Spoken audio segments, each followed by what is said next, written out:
The secrets of the dragon clan were hidden in what seemed to be an ordinary cave. This vast underground world had countless stalactites hanging from the ceiling, resembling stars descending from the sky. Suddenly, an unexpected tremor caused a slender stalactite to lose balance. It wobbled precariously before succumbing to gravity's pull, plummeting straight down. The sharp stalactite crashed mercilessly onto a peculiar, one-emetertal oval egg. However, to everyone's astonishment, the stalactite shattered into pieces with a piercing crack, while the egg remained completely unharmed. Around this indestructible egg, a variety of other eggs were neatly arranged. Though different in kind, they were remarkably uniform in size, meticulously stacked on a conical stone pile. Just then, another violent tremor shook the cave. From a corner, a colossal creature emerged. Its towering figure, hundreds of meters high, was awe-inspiring. Dark red, diamond-shaped scales covered its body, glistening brightly. Each step of its sturdy hind legs caused the entire cave to tremble. Its thick tail, dragging behind, could crush boulders with a casual sweep. The creature's robust arms hung at its sides, exuding immense power. Its sharp claws were as deadly as knives, and its leathery wings were covered with a layer of fine red scales. Atop its short, thick neck was a head also adorned with red scales. Its protruding cheeks framed a mouth full of sharp teeth, exhaling breath so hot it distorted the surrounding air. Above its head were two prominent, backward-curving, spiral horns. Below, a pair of golden eyes gleamed with wisdom, as if they could see through everything. The enormous beast made its way straight to the pile of eggs. I wonder if any of you are eager to see the world," it muttered, now standing beside the stone pile. Though it spoke softly, its voice was so loud that even the stalactites above shook. Strangely, the voice didn't match its terrifying appearance. Instead, it was unexpectedly pleasant. The giant creature lowered its body, bringing its golden eyes close to the eggs, which looked like mere pebbles to it. Despite its fierce appearance, there was a sense of tenderness and seriousness in its gaze. "Wow, by the creator dragon, there are 5 little ones this time," it exclaimed, its hot breath falling on the eggs without causing any harm, like a gentle breeze. After a careful inspection, it gently removed 5 eggs from the stone pile and placed them on the ground. Then, it lay down, watching them with anticipation. Suddenly, a faint crack broke the silence of the cave. A golden little life emerged into the world, accompanied by a youthful roar. "Dueo!" The newborn immediately turned to nibble on its eggshell.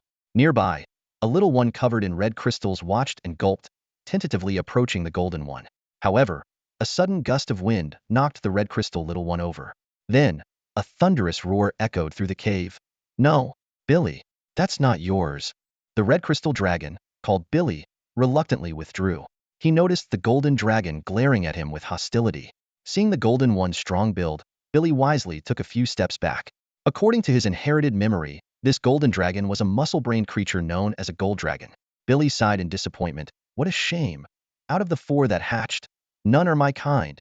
He glanced at the other 2 little ones drawn by the commotion, and then turned his gaze to the last unhatched egg. "I hope this one is my kin." But as he looked at the shimmering silver eggshell, he sighed again. If his inherited memory was correct, the creature inside was more closely related to the golden one nearby. Suddenly, a cracking sound rang out. All 5 pairs of eyes instantly focused on the last unhatched egg. With eager anticipation, they watched as the eggshell broke open. However, the silver dragon that emerged merely glanced at them before starting to eat, showing no intention of interacting. Seeing this, the gentle look in the giant creature's eyes changed instantly. "Dragon beast! Dragon beast!" The exclamation echoed in the air, causing the 4 young dragons below to lift their heads, eyes filled with a hint of sympathy. They understood all too well what the term dragon beast meant, thanks to their inherited memories, and knew the grim fate that awaited any dragon who became one. As the dragon stood in a daze, Veit, following his instincts, devoured the eggshell that once protected him in one gulp. He licked the remaining egg fluid from his lips and turned to face the gigantic creature. Although he sensed that the term dragon beast likely referred to him, it was still a mystery to him. "So, what is a dragon beast?" Veit asked, his voice tinged with curiosity and a hint of caution. Wentz was stunned. "By the creator dragon, you can speak," she exclaimed in surprise. Veit looked at Wentz in confusion and retorted, "Why wouldn't I be able to speak? And what is a dragon beast?" No sooner had he spoken than he noticed the giant creature extending a claw towards him. Sensing danger, he immediately turned and ran. However, his short legs, barely a meter long, were no match for Wentz's massive form. Even with a 90 nanometer head start, she could easily catch him with one swipe. Caught in Wentz's claw, Veit refused to give up. He stubbornly opened his mouth and bit down hard on her scales. Ouch! A cry of pain followed, and Veit clutched his mouth, rolling around in Wince's claw in agony. Watching this scene, Wince's golden vertical pupils flashed with a peculiar light. This little dragon's behavior was truly unusual. Despite the vast difference in size, he still dared to resist. She lowered her head to closely examine Veit, noticing that even in pain, his eyes still gleamed with defiance and fierceness. Little one, tell me your name. Wince's voice boomed like thunder. A flicker of fear passed through Veit's eyes, but it was quickly replaced by stubbornness. He silently encouraged himself. As a starry dragon, how could he be scared by this situation? He forced himself to stay calm and replied, "Shouldn't you introduce yourself first before asking someone else's name?" Finished speaking, Veit mentally gave himself a pat on the back. Very imposing, though he reminded himself to control his trembling voice in the future. He struggled to keep his tail from shaking and defiantly stared into Wince's massive golden eyes. Wince couldn't help but laugh. In her long life, having helped thousands of young dragons into the world, she had never met one so keen on bargaining. She gently placed Veit back on the ground and said, "You can call me Lady Wince. Also, you should meet your brothers and sisters." The four young dragons, who had been watching from the sidelines, finally realized that the last hatchling was not a dragon beast but a dragon like them. They excitedly ran towards Veit, only to be halted by a wary dragon roar. Seeing the young dragons frozen in place, Veit turned to Wince and said, "Just call me Veit. And I don't consider them my brothers and sisters." Wince frowned slightly but did not immediately reprimand him. She sensed something unusual about this young dragon and asked, "Can you tell me why, Veit?" Veit let out a snort and replied, "Do you think I'm stupid? We don't even look alike, and you expect me to believe they're my siblings?" Hearing this and seeing the wariness in Veit's eyes, Wince finally understood the issue. "You don't have bloodline inheritance?" she asked. "What is bloodline inheritance?" Veit asked instinctively, puzzled by the unfamiliar term. Realizing why this young dragon was so different, Wince sighed, knowing the arduous task of educating him lay ahead. She couldn't help but facepalm. Winters momentarily forgot the vast difference in size between herself and the newborn dragonlings. A slight movement from her felt like a natural disaster to the five little dragons. Unprepared, the young dragons were instantly swept up by the sudden gust, tumbling uncontrollably across the ground. Fortunately, dragons are born with an incredible resilience. Even newly hatched dragonlings wouldn't perish from such an impact. In fact, despite colliding with hard rocks, these fragile little creatures remained unscathed, while the stones ended up cracked. Realizing her oversight, Winters quickly extended her massive claw, stopping the dragonlings from rolling away. "Sorry, I forgot you were just born," she apologized. Veit struggled to his feet, rubbing his head where it had hit a rock. But his attention was clearly not on the minor pain. More importantly, he asked eagerly, "Can you explain what bloodline inheritance is?" Winters pondered for a moment before carefully responding, "Well, bloodline inheritance is a gift from your parents. It helps you understand this dangerous world more quickly." Hearing this explanation, Veit breathed a sigh of relief. "If that's what bloodline inheritance is, then I have it." "You do?" Winters was taken aback and then asked, "Since you have bloodline inheritance, can you tell me what your species is?" Veit's eyes lit up, and he proudly lifted his head. "I am a star dragon." Winters stared silently at the confident little dragon before her. She doubted that the unreliable parents of this dragonling had given proper guidance. Star dragon? She had never heard of such a species. Seeing Veit's proud expression, Winters had to deliver the harsh truth. "Little one, there's no such thing as a star dragon in this world. You are not a star dragon. You are a silver dragon." Veit was stunned. But, he stammered. "My father told me himself. We come from the stars. We are star dragons. How could we be silver dragons?" Seeing Veit so crestfallen, Winters felt a pang of helplessness. This misconception needed to be corrected, or it could ruin a dragon with immense potential. She couldn't help but feel a bit of resentment towards Veit's unseen parents. While dragons misleading their young was not unheard of, this was particularly egregious. "Veit," Winters patiently explained, "take a closer look at AO. He is from the metallic dragon species, specifically the gold dragons, and silver dragons are also part of the metallic dragon species." Hearing this, Veit turned to look at the gleaming golden dragon standing nearby, then glanced down at his own shimmering silver scales, falling into deep confusion. Veit's gaze fell upon the small golden dragon named Ao. Standing on four legs, Ao's spiral horns curved upwards, and its body length exceeded a meter, not including the tail, with a wingspan of about 1.3 meters. Ao's body was covered in diamond-shaped golden scales that gleamed with a metallic luster in the light, their edges as sharp as knives. The thick dragon tail swayed gently like a flexible whip with Ao's movements. Veit instinctively used the human units of measurement from his father's inherited memories to gauge Ao's size. Then, he turned his attention to himself. He too stood on 4 legs, but his horns curved backwards in a spiral. His body size was similar to Ao's, but with a larger wingspan of about 1.6 meters and a more slender build. The most noticeable difference was Veit's silver-white body, covered in fan-shaped scales. These scales also shimmered with a metallic sheen, their edges sharp enough to slice through the air.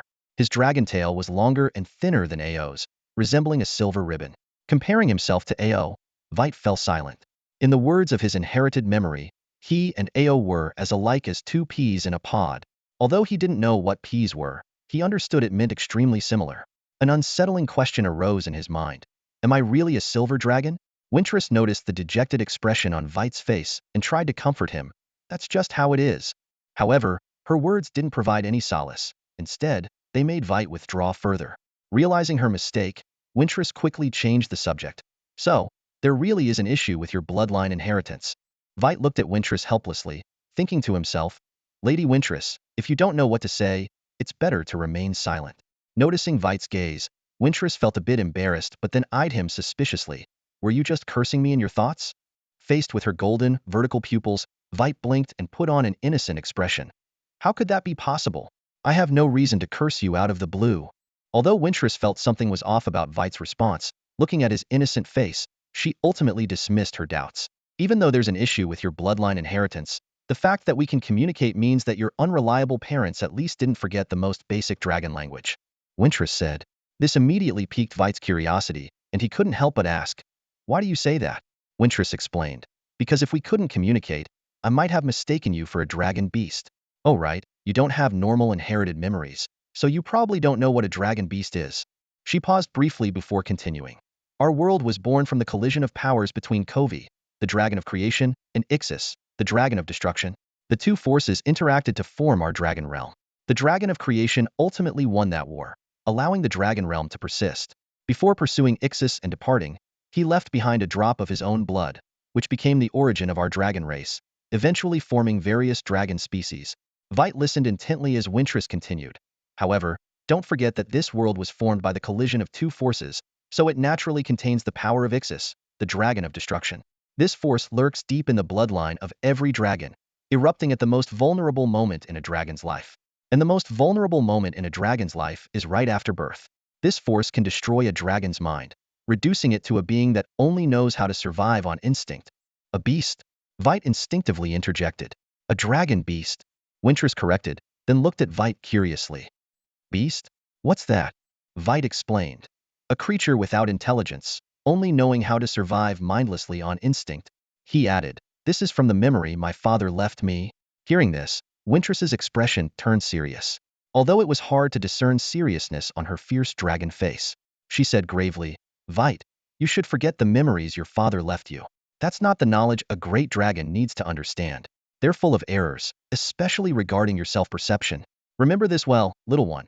You are a silver dragon, of the great dragon species, metallic dragon class, silver dragon clan. Can you do that? Veit's gaze shifted between Wintress's earnest eyes and the 4 other young dragons looking their way. Finally, he nodded slightly. Although still filled with doubts, he decided to temporarily accept this identity. Seeing this, Wintress gave a chilling smile, her eyes fixed on Veit. Her voice was low and firm. Very good, Veit. But rest assured, as you mentioned earlier, we dragons are indeed a race born free. Although star dragons do not exist, the idea isn't entirely wrong.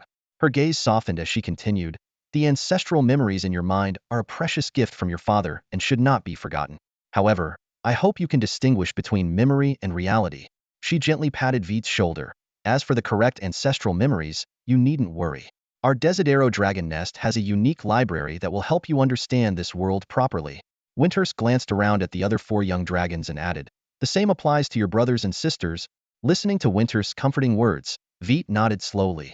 Although he had a slight doubt about his bloodline heritage, he couldn't deny the magnificent and intricate world he had just witnessed. The sense of awe made it hard to believe it was merely an illusion. Suddenly, a thought flashed through Veit's mind. He eagerly asked, Ms. Wintress, do you know all the places in this world? Wintress was taken aback for a moment, then shook her head with a wry smile. Little one, that's impossible. This world is vast and boundless, and there are countless dangers lurking just outside our dragon nest. Her gaze became deep, as if lost in memories. I once traveled far, seeking the end of the world, but I was defeated by a black dragon and had to flee back to the nest in disgrace. At that time, I vowed to seek revenge once I grew stronger. Billy suddenly interjected. And what happened? Winters looked at Billy, a gentle smile appearing on her face. The result is that I never stepped out of the nest again. Because of you all and those. She pointed to the unhatched dragon eggs nearby. Now, let's continue our discussion about dragon beasts. Winter's tone turned serious. Dragon beasts lack intelligence and act purely on survival instincts. To them, anything that can help them survive is fair game, including devouring dragon eggs. This isn't about morality, it's purely instinct. She looked Veit straight in the eye. If you were truly a dragon beast, the best outcome would be being expelled from the nest and living a muddled existence. Veit swallowed nervously and asked cautiously, and the worst outcome? Winters grinned, revealing 2 rows of sharp teeth. Her voice was low and icy. The worst outcome is becoming a meal for lurking predators the moment you leave the nest. Especially for innate dragon beasts hatched from dragon eggs, as their bodies contain the richest dragon blood. For acquired dragon beasts, dragon blood is the finest supplement. As Winterth spoke, all 5 young dragons, including Veit, began to tremble involuntarily. Veit shook the most violently, a flicker of fear flashing in his dragon eyes, his mind swirling with thoughts. This world was far more dangerous than the one he remembered. There, the worst that could happen was being taken to a research facility, strapped to a surgical table, and studied. Considering that there seemed to be no creatures like him in that world, even being studied wouldn't lead to being dissected. He might even be protected due to his rarity, provided he didn't display his powers. But here, leaving the dragon nest meant risking being eaten. Veit's claws unconsciously gripped the ground. This must be the wild world often mentioned in those novels he remembered. His eyes scanned the surroundings warily, as if searching for hidden malevolent entities. He couldn't help but imagine some mastermind plotting the world's destruction. Even the dragon nest he was in might have already been infiltrated. Veit's gaze fell on Winterth, and his heart tightened. According to online novels, if he thought of the worst-case scenario, the strongest one in the dragon nest might very well be the mastermind plotting to destroy the world. He might be groomed to become a pawn in wreaking havoc. Escape the dragon nest? The thought had barely formed when Veit glanced down at his own body, barely 2 meters long including the tail, and then at Winterth's colossal form, hundreds of meters in length. He couldn't help but smile bitterly. The plan was clearly unrealistic. Veit scrutinized Winterth carefully, thinking she resembled the chaotic and evil red dragons described in novels. As for why she didn't seem chaotic or evil, Veit sneered inwardly. Those were just novels, this was reality.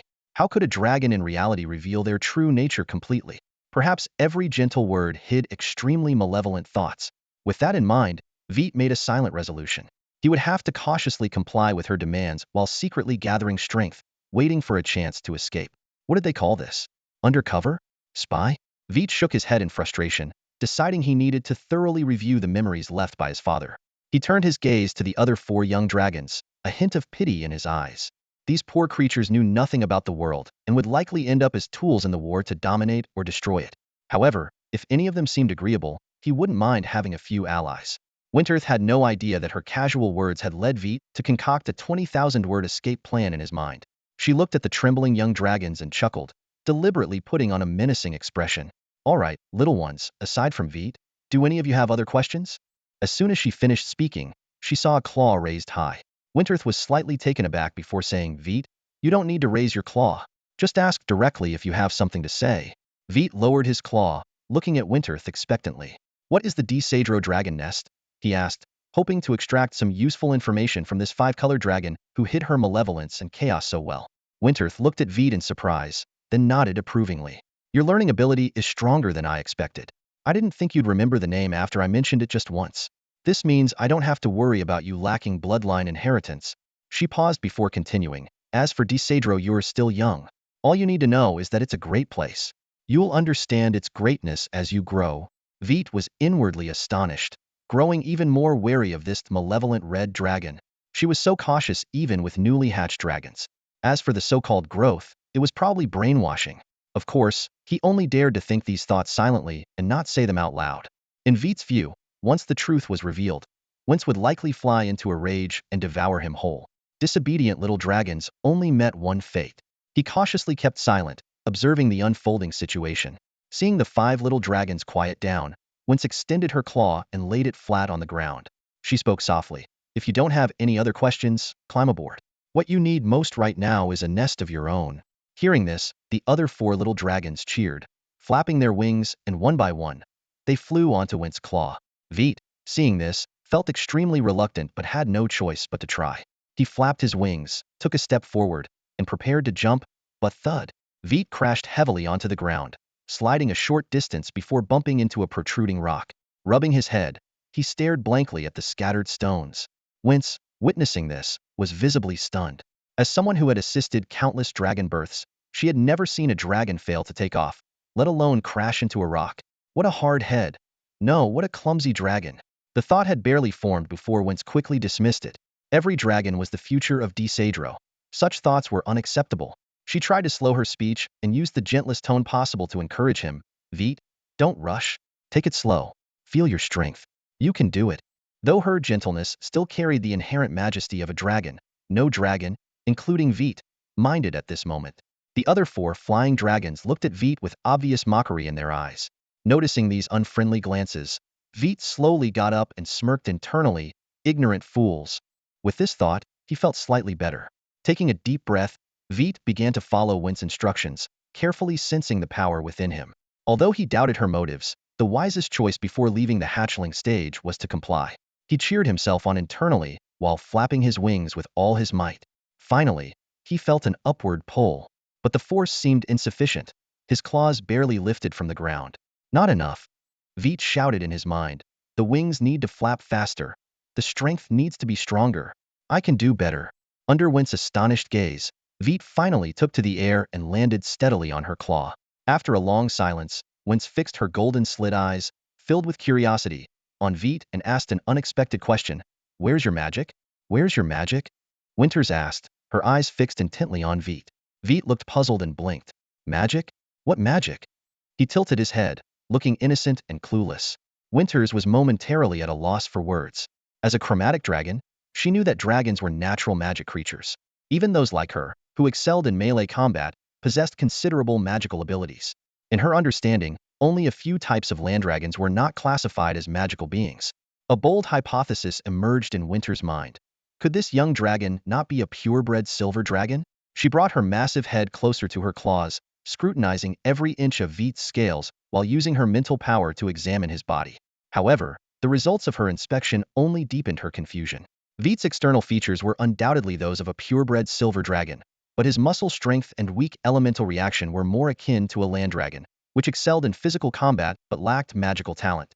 Winters fell into deep thought. Silver dragons were not only the most magically gifted among metallic dragons, but also the only ones capable of using multiple elemental magics. If Veit truly had high-purity silver dragon blood, his reaction to elements shouldn't be so weak. Yet, if his land dragon blood was dominant, how could he have such perfect wings? As Winters pondered, Veit's heartbeat quickened uncontrollably. A terrifying thought crossed his mind. As a unique young dragon, would he become the subject of some dreadful experiment? Even if he escaped that fate, would a dragon without magic be accepted by others? Veit tried to sense the magic within himself, but found nothing. He felt a pang of disappointment, but quickly realized that now was not the time to dwell on it. Survival was the priority. Winters noticed the changing expressions on Veit's face, from gloom to hope, then to despair. She was astonished that a newly hatched dragon could display such a range of emotions. This made her decide to have a serious talk with Veit. Veit, Winters began, can you give me a drop of your blood? Veit snapped back to reality, realizing he was still safe for the moment. He looked down at his claws, hesitated, and then finally focused on his somewhat uncooperative tail. A few minutes later, as Winters was starting to grow impatient, Veit made up his mind. He carefully used his claw to make a small cut on the tip of his tail, squeezing out a drop of blood, and then looked expectantly at Winters. Winters gazed at Veit, her eyes filled with a complex mix of emotions. Is this thing really a dragon? Winters thought to herself as she manipulated the invisible threads of blood with her mental power, guiding them into her mouth. She closed her eyes, focusing intently on analyzing the composition of the blood. Suddenly, Winters' large dragon eyes snapped open, her pupils contracting sharply. She stared at Veiter in astonishment, finding it hard to believe that this little one, who was so afraid of pain, was actually a purebred dragon. Moreover, his bloodline purity even surpassed her own. What puzzled her even more was that she couldn't identify the specific species of his bloodline. Could there really be a star dragon? This absurd idea flashed through her mind, only to be quickly dismissed with a shake of her head. Winters turned her gaze back to Veiter and, after a moment's hesitation, asked, Little one, do you have any memories of your father or mother in your inherited memories? Veter was about to say no when suddenly, two figures emerged from deep within his mind. One was a massive silver dragon that looked exactly like him, so enormous that it could hold stars like marbles in its claws. The other figure was much smaller, only a few meters long, entirely red, with a silhouette similar to Winter's but covered in flowing golden patterns like molten lava. Despite its smaller size, Veter felt a far more powerful presence from it than from the silver dragon, as if it could make the entire starry sky tremble. Seeing the gentle gazes from these two figures, Veter was overwhelmed by a surge of strong emotions. When he snapped back to reality, he found himself in tears. Noticing Veter stubbornly wiping away his tears, Winter's eyes softened with a hint of pity. She said, "It's okay if you can't remember. Besides, as a dragon, crying isn't very fitting." Veter shook his head, his voice choked with emotion. "No, I do have their images in my inherited memories. My mother looks exactly like me." Hearing this, Winter's eyes lit up as she thought, most likely a silver dragon. But looking at the little one before her, who clearly wasn't a silver dragon, she felt puzzled. Veter continued, "My father looks a lot like you." Winters was taken aback and asked, "A red dragon?" "No, you said looks like?" Veter nodded and added, "He looks very similar, but my father's body has golden patterns like molten lava, especially around his chest." He paused, not mentioning the unusual sizes of his parents. After hearing Veter's description, a look of surprise flashed in Winter's eyes as she murmured under her breath, "A hybrid dragon." "Hybrid dragons?" Veit asked, his eyes sparkling with curiosity as he looked at Wentz. The new term had piqued his interest. Wentz smiled patiently and began to explain. Dragons are primarily divided into three major categories: great dragons, earth dragons, and flying dragons. The great dragons are further subdivided into 5 classes: metallic dragons, chromatic dragons, crystal dragons, elemental dragons, and hybrid dragons. She paused for a moment before continuing. Hybrid dragons, also known as miscellaneous dragons, include all dragons that don't fit into the other 4 categories. Examples include holy great dragons, demon dragons, and your father. Her gaze lingered on Veit with a meaningful look. "Originally, there was no category for hybrid dragons," she added. "But as different dragon species intermingled, some unique and hard-to-classify individuals emerged. These dragons possess unique talents and are the most extraordinary among the great dragons. Some are even one-of throughout history." Veit listened intently, nodding unconsciously. Wentz went on, "Perhaps your father had a special talent related to strength, and now that talent has been passed down to you. Does that mean I'm a hybrid dragon?" Veit's eyes lit up with excitement as he eagerly asked. "Absolutely," Wentz affirmed, but then added, "However, to determine exactly what kind of dragon you are, more thorough testing is needed." Hearing this, Veit froze for a moment, then warily hugged his tail and looked at Wentz with suspicion. "You need my dragon blood, don't you?" Wentz pretended not to notice his defensive posture and smiled. "If you want to know your exact dragon type, then yes, we need it." Veit looked down at his tail, hesitating. He recalled the memory of the astral great dragon, and a doubt crept into his mind. After all, both he and his mother exhibited silver dragon traits, while his father's aura, though powerful, resembled that of a red dragon. Ultimately, curiosity won over hesitation. Veit trembled as he extended a claw and lightly scratched the tip of his tail, squeezing out a drop of blood. When he looked up at Wentz, he noticed she was still staring at his tail, her eyes clearly indicating that's not enough. After a moment, Wentz finally collected a satisfactory drop of dragon blood. She glanced at Veit, who was clutching his tail in silent sorrow, and without saying much, she turned and headed out of the cave. "All right, it's time for you all to see your future home," Wentz announced. "This is the place we will protect with our lives, Cedro." As she finished speaking, Wentz stood at the cave entrance. Sunlight banished the darkness within, and the blue sky replaced the rocky ceiling. The 5 young dragons stood in awe, gazing at the sky and distant mountains, realizing that the dark cave was not their whole world. This was the real world. Veit glanced disdainfully at the other 4 young dragons. To him, such a scene was nothing new, having seen it countless times in his inherited memories. He even knew that beyond the blue sky lay the vast cosmos. Yet, he couldn't help but sneak a glance at the sky, thinking that his father was out there in the stars, and one day, as Veit was lost in thought, he noticed Wentz watching him with a smile. "Oomph," he snorted and turned away. Having been forced to give a large drop of blood, he didn't want to deal with Wentz at the moment. However, seeing his reaction, Wentz's smile only deepened. To her, Veit's attempts to appear mature only made him seem more endearing. "All right, little ones," Wentz called out, "your gaze shouldn't be fixed on the sky. You'll have plenty of time to look at it later, even to the point of boredom. For now, you should look down and see our Cedro." Upon hearing this, The four young dragons exchanged glances and quickly ran to the edge of Went's paw. They clung to the scales at the edge and peered down, falling silent in awe at the sight below. Curled up in a ball, Veit opened his eyes, his curiosity once again getting the better of him. Walter's gaze fell on the four young dragons, filled with both curiosity and apprehension. He hoped Decidro would be a sanctuary, yet he feared his previous concerns might prove true. Looking up at Winthesis, he saw her watching with a warm and proud smile. Could such a loving gaze really belong to the minions of an evil force? Walter pondered, but he couldn't be sure. After a moment of silence, he slowly stood up and walked towards the edge of the platform. Winthesis noticed Walter's movement, a flicker of surprise in her eyes, followed by a sense of relief. She had long sensed Walter's intense wariness towards her, Decidro, and even this world. But she chose not to explain, as such caution was not unfamiliar. Many newborn dragons exhibited similar behavior when they couldn't find the familiar presence of their kin. This is inevitable, Winthesis thought.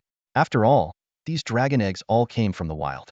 Dragons are inherently free-spirited, especially the solitary ones. There are countless reasons for abandoning dragon eggs, and those willing to protect them are few. She recalled how she had once been as wary as Walter, but eventually integrated into Decidro. She believed Walter could do the same. At that moment, Walter was captivated by the scene before him. Decidro was an unimaginably vast canyon, adorned with enormous, vividly colored plants that turned it into a vibrant paradise. Swarms of unknown creatures rose from the canyon, circled briefly, and then vanished into the dense vegetation. Across the canyon, tiny black dots marked the entrances of caves scattered along the cliffside. Occasionally, something would dart out from these caves, plunging towards the canyon floor. The entire gorge was enveloped in an aura of tranquility and harmony. Quite impressive, isn't it? Winthesis asked. Walter looked up at her, hesitated for a moment, and then nodded. What are those black dots over there?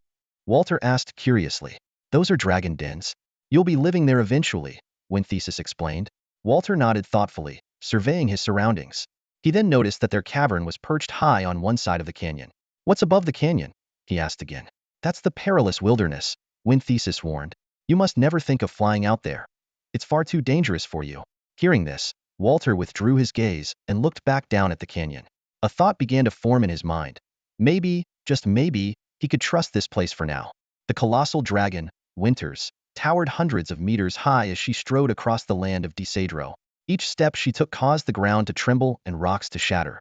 The surroundings seemed insignificant under her immense presence, with scorched earth spreading beneath her feet. However, this seemingly terrifying scene was actually Winters taking a stroll with her 5 newly hatched dragonlings. As Winters walked, she imparted survival lessons to the young dragons. Decidro is not safe for newborns like you. The herbivorous dragons in the jungle may generally be mild-tempered, but when they go berserk, even you won't be able to fend them off. Therefore, until you master basic magic, you are not allowed to go out alone. Billy, a curious dragonling, had an excited gleam in his eyes and asked, is it because basic magic can deal with those berserk dragons? Winters gave a fierce smile and explained, no, basic magic can at most shatter rocks. But if you can use basic magic, it means you have enough magic power within you to support short-distance flight. This way, when you encounter danger, other dragons can arrive in time to rescue you. Upon hearing this explanation, 4 of the dragonlings immediately felt deflated. Veit, the 5th dragonling, had been watching coldly from the sidelines, secretly mocking the naivety of the others. He recognized the hidden dangers in Winter's words and pondered how to grow up safely. Veit glanced at his dragon claws, scratched his left claw with his right, producing a sound like metal scraping and sparks flying. He felt a tinge of disappointment, realizing he might never experience the sensation of softness or fuzziness. Suddenly, Winters stopped walking. The 5 dragonlings looked up at her in confusion. Winters announced, we have arrived. This will be your home for the next century. Veit looked around and saw dragon caves on the distant cliffs. Puzzled, he asked, aren't the dragon caves over there? Winters shook her head and explained, those are the dwellings of adult dragons. The place you're going to is the Decidro Dragon Academy. As she spoke, Winters took a step forward. The space around them suddenly distorted, and the dragonlings watched in awe as their surroundings transformed. When their vision refocused, a gigantic ancient stone building appeared before them. The roars of dragons emanating from within made the dragonlings instinctively shrink back, sensing an underlying threat. The scale of the building was astonishing, with the entrance doors towering far above Winters herself. The 5 dragonlings stood at the threshold, appearing exceptionally small as they prepared to step into an entirely new world. To Veit, the massive structure resembled a gigantic conical volcano, with the only difference being the absence of seething lava. Winterus noticed the awestruck expressions on the faces of the 5 young dragons and allowed a slight smile to creep onto her lips. She then said, "Welcome to Desadro Dragon Academy. I am the headmistress, Winterus. You can call me Ms. Winterus or simply headmistress." A hint of wariness flashed in Veit's eyes as he stared directly at Winterus and asked, "Why do you want us to join the Dragon Academy?" Winterus looked at Veit with approval. "Good question, Veit. This should be part of your first lesson, but since you asked." She paused before continuing, "Bloodline inheritance can indeed impart knowledge and experience to you, but those do not truly belong to you. If you don't use them, this knowledge and experience will eventually fade away with time. The purpose of the Dragon Academy is to teach you how to learn and absorb the knowledge from your bloodline inheritance, making it your own and unforgettable. More importantly, the knowledge from bloodline inheritance is only a small part of the foundational exploration by dragon ancestors. If you want to become a powerful dragon, relying solely on inherited memories is far from enough." Upon hearing this, Veit's expression darkened. Winterus noticed and gave him a gentle smile. "Don't worry, Veit. As I said, your bloodline inheritance is not a problem. The library at the Dragon Academy contains enough knowledge for a lifetime of study, including the basics from bloodline inheritance. It's just that without the help of bloodline inheritance, your learning might be more challenging." With that, Winterus spread her wings and flew towards the massive door. As she approached, the door slowly opened with a series of deep mechanical sounds. The roars of dragons from within became clearer. Winterus led the 5 young dragons to the entrance, folded her wings, and stepped inside. The sight of the academy unfolded before the young dragons. A vast, flat plaza where hundreds of dragons of various species and sizes were either playing, fighting, or flying freely, creating a lively scene. Even the return of the headmistress did not cause them to stop. Veit glanced up at Winterus and saw her gazing at the dragons with a gentle and proud expression. Seeing this, Veit's tense nerves relaxed a bit. He then turned his attention to the surrounding architecture. As seen from the outside, the entire structure was conical, with an open top allowing light to stream in through the enormous opening. The academy was divided into 9 levels, each with wide corridors spacious enough for several dragons the size of Winterus to walk side by side. Massive stone pillars, about 100 meters in circumference, supported the upper-level corridors. There were no stairs, as dragons could fly. Apart from the corridors and pillars, much of the volcanic structure was preserved, giving the overall impression of grandeur and majesty. "All right, this is your new home, at least for the next 100 years. Winters stood in the wide volcanic rock corridor, pointing to a massive stone cave with a kind smile on her face. Veit gazed up at the awe-inspiring dragon lair, nodding to himself. Just as he had suspected, this Dragon Academy was indeed built within a dormant volcano. They were currently on the 6th level, with dragon lairs meticulously carved into the volcano's inner walls. Suddenly, Veit snapped out of his thoughts and turned to Winters, stunned. "Wait, did you say are the 5 of us supposed to live together?" Winters looked at Veit quizzically, as if hearing a ridiculous question. "You were all born in the same batch. Why wouldn't you live together? Besides," she gently placed the 5 baby dragons on the corridor floor, pointing to the cavernous lair that seemed like a gaping maw to the tiny dragons. "Do you think a newborn dragon can live alone in such a large lair?" Veit glanced around, reluctantly admitting that Winters had a point. However, a cunning idea flashed in his eyes as he sneaked a look at the other 4 baby dragons. Maybe not now, he thought, but who knows about the future? Seeing that Veit had dropped the issue, Winters extended her massive claw and lightly tapped the lair's entrance. The seemingly empty entrance echoed with a crisp thud, thud. "This barrier will protect you from other dragons," Winters explained. "Now, use your dragon blood to mark the barrier, and this lair will officially be yours."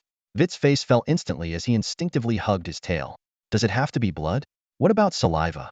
Winters shook her head. "Sorry, Veit, it must be dragon blood." The other 4 baby dragons, hearing this, eagerly bit into their own paws with their knife-like teeth. They shot Veit a challenging look before pressing their bleeding paws against the invisible barrier. The barrier flickered and absorbed their blood. Sensing the barrier's disappearance, the 4 baby dragons cautiously stepped into their new home, not forgetting to cast triumphant glances back at Veit. Veit sneered inwardly, "Be smug while you can. When you're begging me to stop later, I'll be the one laughing. Then, I'll get my own lair." He calculated that if he could scare these 4 into not wanting to live with him, Winters would surely give him a separate place to avoid further conflict. "Veit, Veit, you're the last one." Winters' voice pulled him back to reality. With a pained expression, Veit approached the barrier, hesitating. Seeing this, Winters kindly offered, "Do you need help?" Veit looked in horror at Winters' claw, which was larger and sharper than his whole body, thinking, "You're a monster. How could you say such a cruel thing to a poor little dragon?" To avoid the terrifying help from that claw, Veit quickly slashed his tail, squeezing out a drop of blood to smear on the barrier. As the blood was absorbed, Veit finally entered the lair. Winters nodded in satisfaction. All right, little ones, you're just born and lack the strength and energy for your training schedule. Rest well and regain your strength. Soon, you'll begin learning how to become true dragons. With that, she turned to leave. But then she suddenly stopped in her tracks. A flicker of worry crossed Winter's eyes as she realized there was something important she needed to warn the young dragons about. Almost forgot. I need to remind you all. Winter's voice turned serious. Desidero is a peaceful and loving dragon nest. Your older siblings will adore you. But trust me, you can't handle their love just yet. So, don't even think about sneaking out of the nest. You definitely don't want to experience that overwhelming affection. As soon as she finished speaking, the entire cave began to shake violently. Winter turned and left, leaving the 5 young dragons staring at each other in confusion. The young dragons, who had been planning to slip out of the nest as soon as Winter left, now hesitated. Their curiosity was strong, but they weren't completely reckless. In the end, they decided to abandon their dangerous idea. Since they couldn't go exploring outside, the young dragons turned their attention to their new home. From the outside, the nest appeared dark, but once inside, the brightness was surprising. The jagged stone walls were embedded with softly glowing stones at regular intervals. A dragon named Billy flew over to one of the stones, trying to pry it loose. However, he soon gave up, realizing that the stones were firmly fixed in place. With Winter gone, the young dragons began to show their true personalities. A milk-white female dragon was the first to speak, her voice filled with confidence and authority. Celine. You can call me Celine, the sacred dragon, she announced. I was the first to hatch, so you should call me the boss and listen to me from now on. Celine was the largest of the 5 dragons, measuring about 1.5 meters long without her tail. She stood on all fours, her smooth, curved horns adorned with golden patterns, and her wingspan was 1.5 times her body length. Her scales were fine and smooth, shaped like fans, and her tail was thick and long. At that moment, a milk-white glow of elemental light emanated from her body, exuding a gentle yet undeniable authority. Her golden vertical pupils swept over the other 4 young dragons with a commanding presence. While Veit was still processing this sudden change, the other 3 dragons had already realized the significance of the light element surrounding Celine. Their eyes were filled with surprise and frustration, but not anger. They understood that the light element represented magical power, something they had yet to achieve. Seeing the other dragons' frustrated yet subdued reactions, a hint of smugness flashed in Celine's eyes. Like a ruler surveying her domain, her gaze lingered on each young dragon. I think it's time you introduced yourselves to me, Celine commanded, waiting for the other young dragons to respond. I think it's time you all introduced yourselves to me, Celine said, her gaze sweeping over the young dragons before settling on one of them. Let's start with you, she added, nodding her chin towards the chosen dragon. The dragon she pointed at flashed a look of displeasure, but kept its thoughts to itself, given Celine's imposing presence. Dinette, green dragon. The young dragon responded in a clear, melodic voice tinged with a youthful innocence that instinctively stirred a protective feeling. Veit, intrigued by the voice, took a closer look at Dinette. Like Winter, she stood on 2 legs, but despite being a female dragon, her forelimbs were noticeably muscular. She had 4 horns that curved upwards, more menacing than those of the other dragons. Her wingspan was 1.2 times her body length. Her scales were small, dense, and arranged in slightly raised diamond patterns. Her tail was long and whip-like, creating a whistling sound when it moved. Noticing these features, Veit grew wary of Dinette. This young dragoness was far from as docile as her voice suggested. A strike from that tail would likely be quite painful. Celine also examined Dinette with interest, then chuckled softly. I can see you're not happy. I'll give you a chance to fight me. If you win, I'll acknowledge you as the leader. A flicker of interest crossed Dinette's eyes, but she quickly suppressed it. She realized this was not the right time. Without the ability to use magic, size advantages were magnified. Moreover, Celine could already tap into her internal light elements, albeit sparingly, which could be a significant advantage in battle. Challenging Celine now would be unwise. Seeing Dinette's silence, Celine scoffed and turned her gaze to the next dragon. Smart choice. Now, you next. Caught off guard, Billy hesitated for a moment before speaking. Billy, red crystal dragon. Just so we're clear, I can follow your orders, but they can't be unreasonable. He glanced warily at Celine, clearly not eager for a confrontation. Veit was surprised by Billy's response. He had always noticed Billy's boldness, often leading the charge and even eyeing the illumination stones in the dragon's lair. Greedy and daring were his first impressions of Billy, but now it seemed this oddly shaped dragon had more to him. Billy indeed had a unique appearance. His limb joints, horns, wing edges, and the line from his neck down his spine to his tail were all adorned with clusters of red crystals. His horns were entirely made of red crystal, resembling a majestic crown, though they were somewhat dim at the moment. His red, diamond-shaped scales were smooth and shiny, with a crystalline texture. A prominent hexagonal crystal protruded from his chest, about half the size of his head.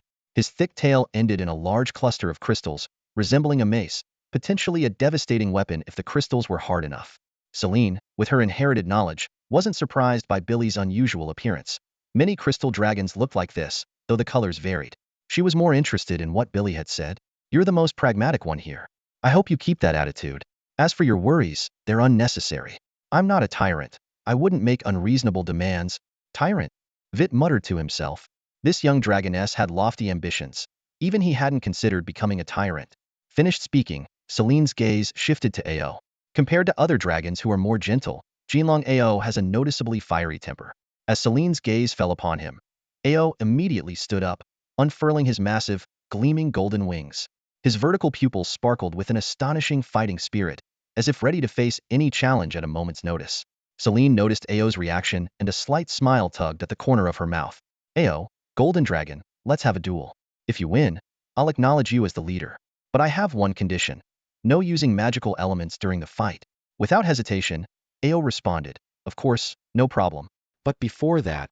Celine's eyes shifted to Veit, her tone carrying a hint of provocation. "Crybaby, you don't mind me calling you that, do you? We've all introduced ourselves. Even though you don't know your own race, an introduction wouldn't hurt, right?" Celine's words drew the attention of the other three dragons to Veit. In dragon society, strength is revered. From previous conversations, they had gathered that Veit might be unable to wield magical powers. As for the supposed physical strength inherited from his father, the young dragons remained skeptical. After all, Veit was the slimmest and smallest among the five. Their gazes towards Veit carried a hint of disdain. While the dragon's pride prevented them from bullying the weak, that same pride also made them reluctant to associate with the weak. Noticing the contemptuous glances, Veit's eyes sharpened. He slowly bared 2 rows of stark white teeth, his voice calm yet firm. "Call me whatever you like, but I'd prefer you call me Veit. Besides, I don't think you're as strong as you claim." As he spoke, the muscles in Veit's limbs began to bulge. His eyes locked onto Celine, and he assumed a battle stance. Celine was momentarily taken aback by Veit's reaction, then let out a derisive laugh. "Are you planning to fight me? Don't be ridiculous. Silver dragons excel in magic, and you haven't even inherited any magical affinity. How do you intend to fight me? With that frail body of yours?" Veit didn't respond. Instead, he suddenly leaped into the air, his wings flapping powerfully as he charged towards Celine. His movements were swift and decisive, clearly premeditated. In Veit's plan, if he could subdue the 4 young dragons, they would complain to Wince. For whatever reason, Wince would likely separate them. Then, he would have a dragon lair all to himself. With this thought, the cold light in Veit's eyes intensified, and his attacks became even more fierce. As Celine watched Veit rush at her, a cold glint appeared in her eyes as well. She said in a low voice, "If you want to fight, then a fight you shall have." Dragons never shy away from battle. Thus, the 2 young dragons engaged in a fierce battle within the cave, neither willing to concede easily. A cold gleam flashed, and sparks erupted from Celine's dragon body. Veit wasn't surprised. He knew all too well the hardness of dragon scales. As a fellow dragon, Celine's defense wouldn't be much weaker. This meant that winning by inflicting damage would be extremely difficult. Veit's sleek dragon form dodged Celine's fierce attacks with remarkable agility. Despite being newly born, he had inherited the memories of an entire world, giving him considerable combat skills. He wouldn't confront Celine Hedon until he fully understood her strength, especially since she was nearly half his size larger. Celine possessed the authentic dragon heritage, which included not only basic knowledge but also extensive combat experience. This was the key to dragons dominating the skies. There's a saying in the dragon world: a dragon hatchling is the best prey in its egg, but once it hatches, it becomes the hunter. Realizing Veit's guerrilla tactics, Celine quickly saw through his intentions. She let out a cold laugh, suddenly spreading her wings and taking to the air. Although dragons have formidable bodies, their weight is immense, and their wings alone cannot support flight. Instead, their flight relies on innate magic, with their wings serving more as tools for combat and hunting. Seeing Veit flying only with his wings, Celine realized he lacked elemental affinity. She immediately targeted this weakness. Faced with Celine in the air, Veit had 2 choices: engage in battle or hold his ground and wait. Aerial combat was highly disadvantageous for Veit. Without magical assistance, his purely winged flight was less agile than Celine's, and his wings would be a clear vulnerability. Opting for ground defense would leave him at a disadvantage against aerial assaults. Celine's golden slit eyes fixed intently on Veit below, as if asking, "What will you choose?" Veit quickly grasped the situation and understood that Celine's rapid response was due to her extensive combat experience from her inherited memories. Given these circumstances, Veit chose to flee. His powerful limbs and sharp claws allowed him to run almost skimming the ground, like a silver streak of lightning. Celine was momentarily stunned, then let out a cold laugh. Though Veit's speed was surprising, could he outrun flight? Naive. With a flap of her wings, Celine gathered light elements around her, exuding a divine yet violent aura, and dived towards Veit at high speed. Noticing the pursuit behind him, Veit's eyes glinted, and he suddenly came to an abrupt halt. Transitioning instantly from extreme motion to stillness, his joints cracked and his muscles tensed. He looked up at Celine, who was now directly above him, her face showing shock. Veit grinned, and the stored power in his limbs erupted. He leaped like an arrow released from a bow, soaring higher than Celine in the air. He then spread his limbs and latched onto Celine's body. The two dragons collided violently and plummeted to the ground, raising a cloud of debris. The dull thud made the three dragons watching on the side wince. Celine was pinned under Veit, her eyes blazing with fury as her sharp claws, glinting coldly, reached for his face. However, Veit quickly blocked the attack. Feeling the immense force from her claws, Celine was startled to realize that Veit's strength surpassed her own.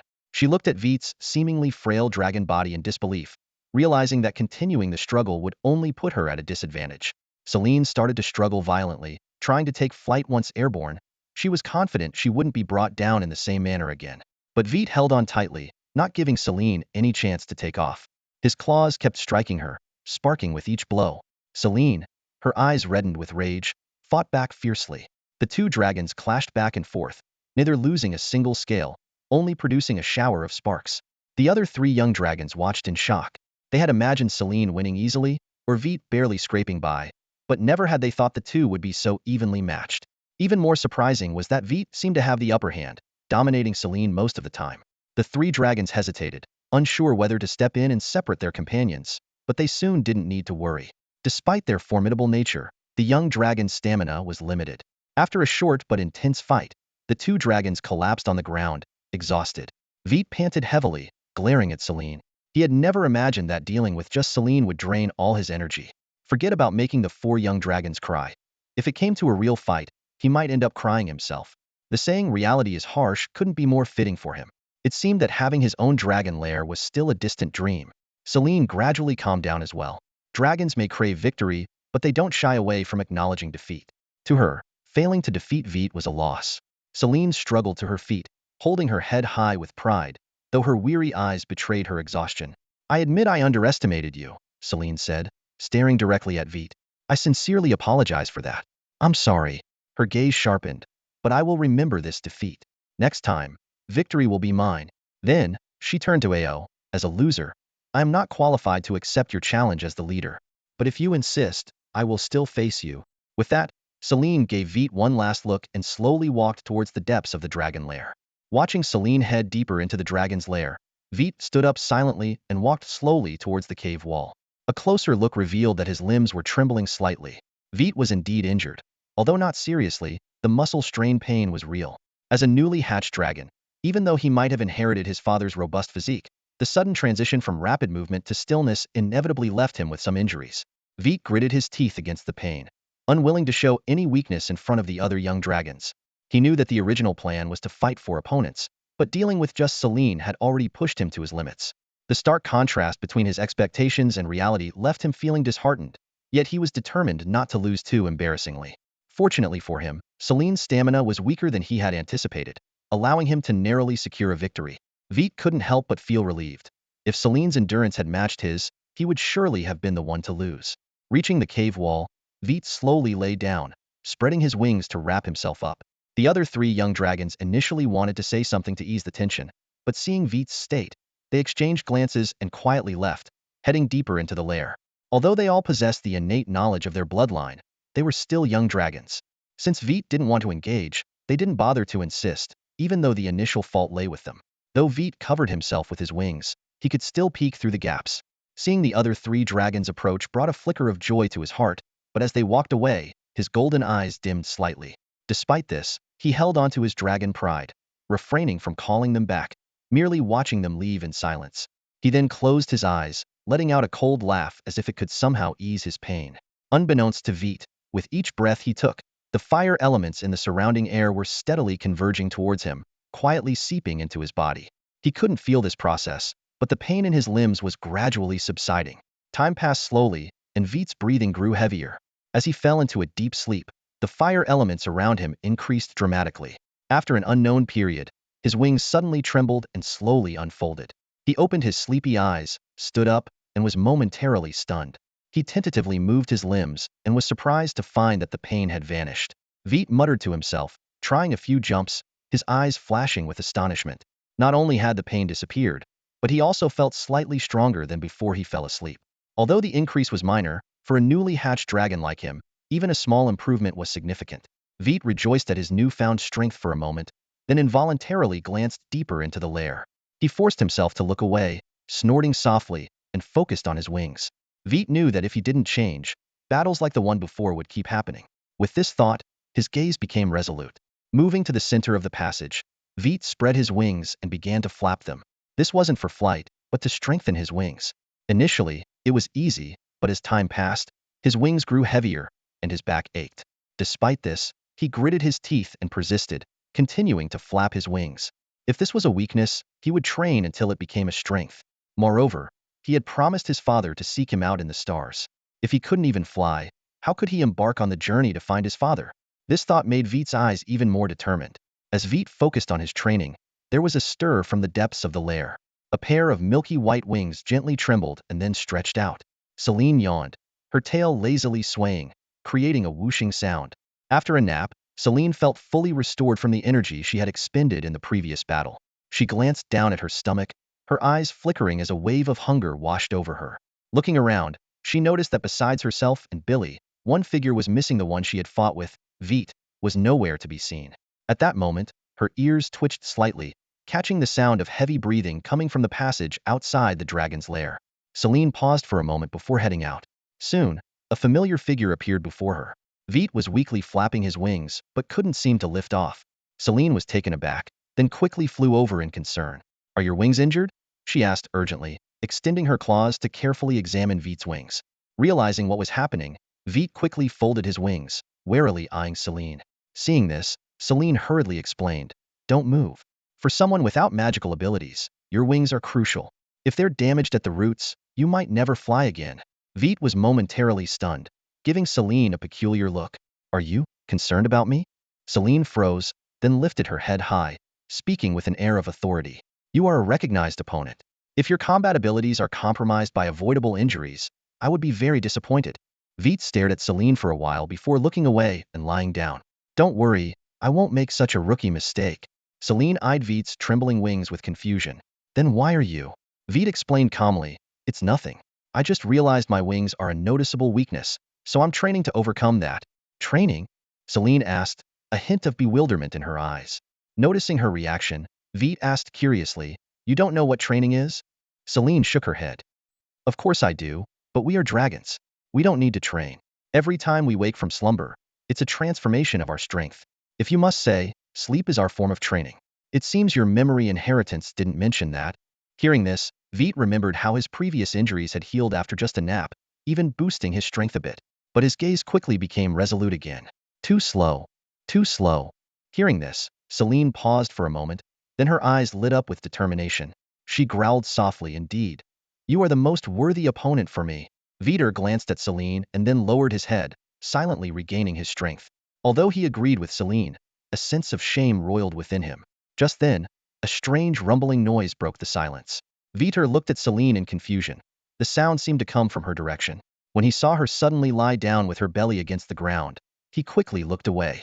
From what he had learned about this world, a wrong word at this moment could lead to deadly consequences. Given that his wings were exhausted from the recent flight practice, if Selene decided to attack, he wouldn't even have a chance to fight back. "Veiter? Selene?" A sudden voice drew the attention of both dragons. The voice came from outside the cave, not far from the entrance.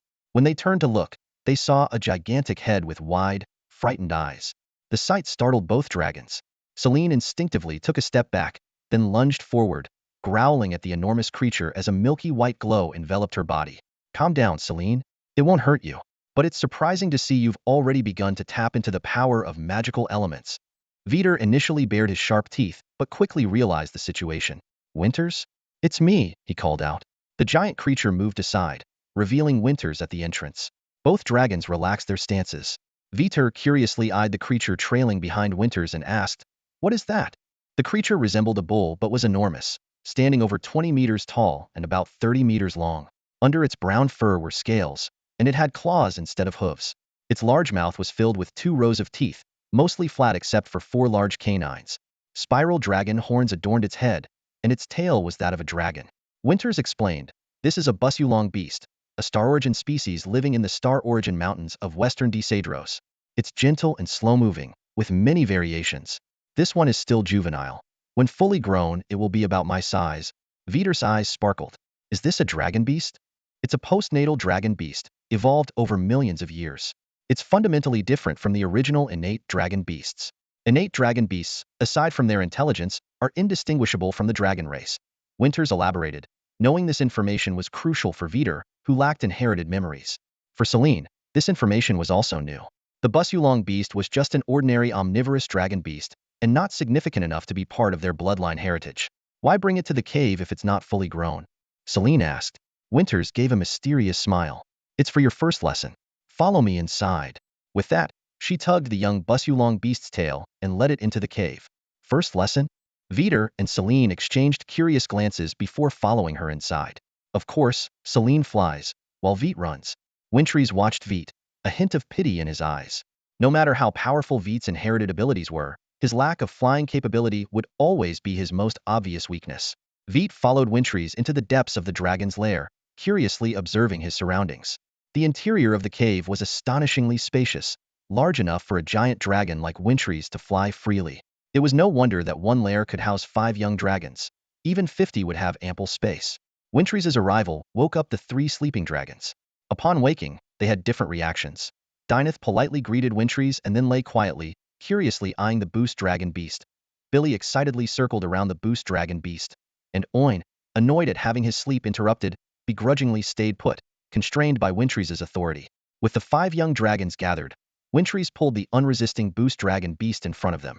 Despite having explained earlier to Veit and Celine, he decided to repeat himself. This is a juvenile boost dragon beast. Adult boost dragon beasts vary in size depending on the species, but they generally exceed 600 meters, with the largest reaching up to 800 meters. Hearing this, Veit paused, a flash of joy in his eyes. The similarity between the units of length in the 2 worlds would undoubtedly make his future studies much easier. Winters continued, "Our first lesson may seem simple, but it could be both simple and difficult for you."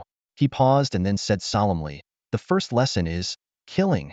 Seeing the stunned expressions on the young dragons' faces, Winters explained, "I previously told Veit and Celine that boost dragon beasts are gentle and slow-moving with many species.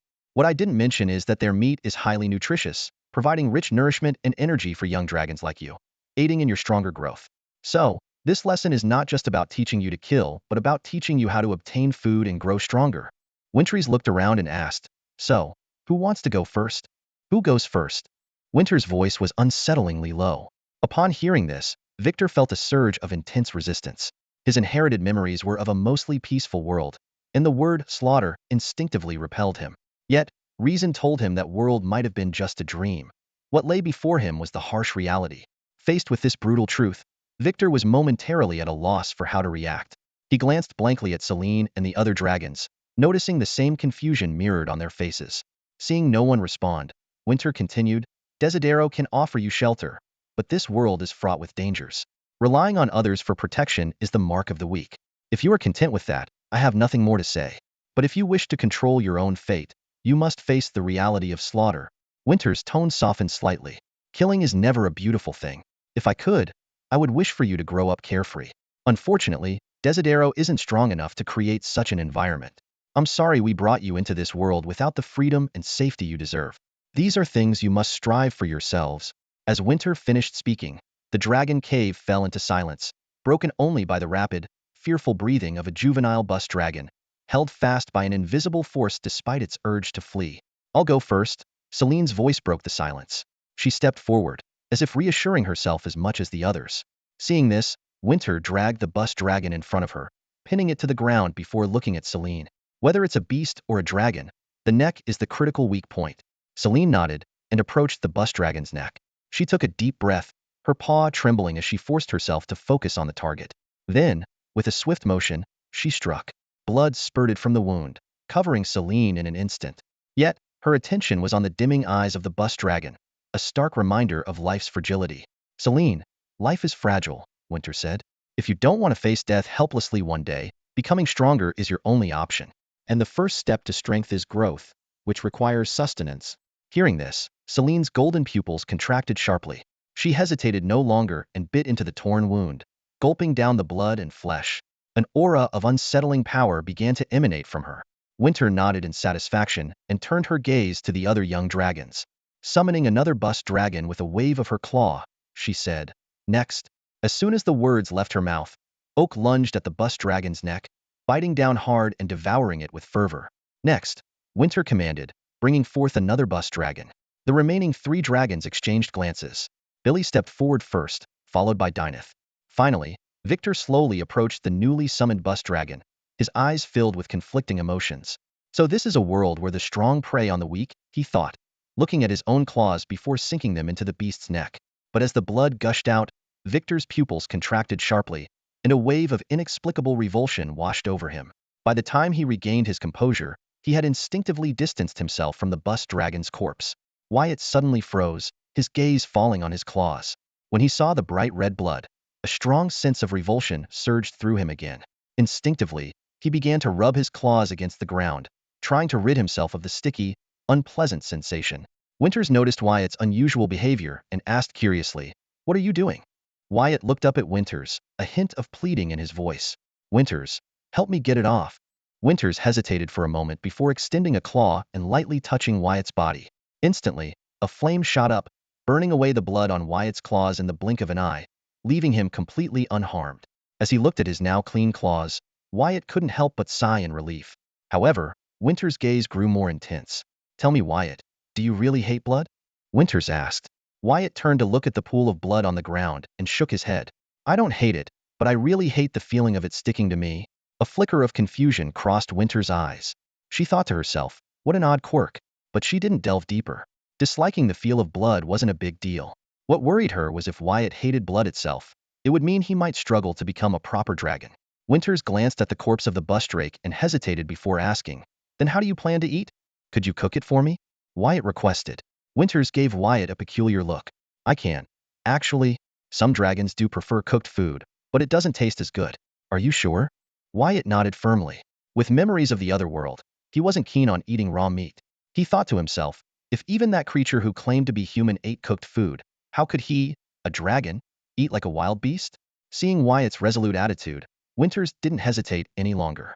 She extended a claw and touched the bus drake's body. In an instant, a scorching flame enveloped the creature. Soon, a rich aroma of cooked meat filled the dragon's lair, catching the attention of the other 4 young dragons. As Celine and the others were devouring their meal, they sniffed the unique scent and turned their eyes toward the source, the bus drake being cooked by Wyatt. Billy swallowed and curiously asked, "Miss Winters, what is that?" Winters looked at Billy and explained, "It's cooked food. Do you want some too?" Billy sniffed the air again and then nodded vigorously. Winters turned to the other 3 young dragons. "What about you?" "Yes, me too. I want to try it." The young dragons all expressed their interest in trying it. Winters muttered under her breath, "Hope you don't regret this," and then touched each bus drake with her claw. As flames rose around the bodies, the aroma in the air grew even richer. Inside the lair, the young dragons eagerly awaited the new and exciting culinary experience that was about to come. Winter's thoughtful gesture filled Veit with gratitude. At that moment, he was savoring the perfectly roasted buslong beast. The meat was tender and juicy, crispy on the outside, and exuded an irresistible aroma. Winter's cooking skills were top-notch. She had expertly handled the innards, leaving only the prime parts like the heart, liver, lungs, and kidneys. Veit had a remarkable appetite.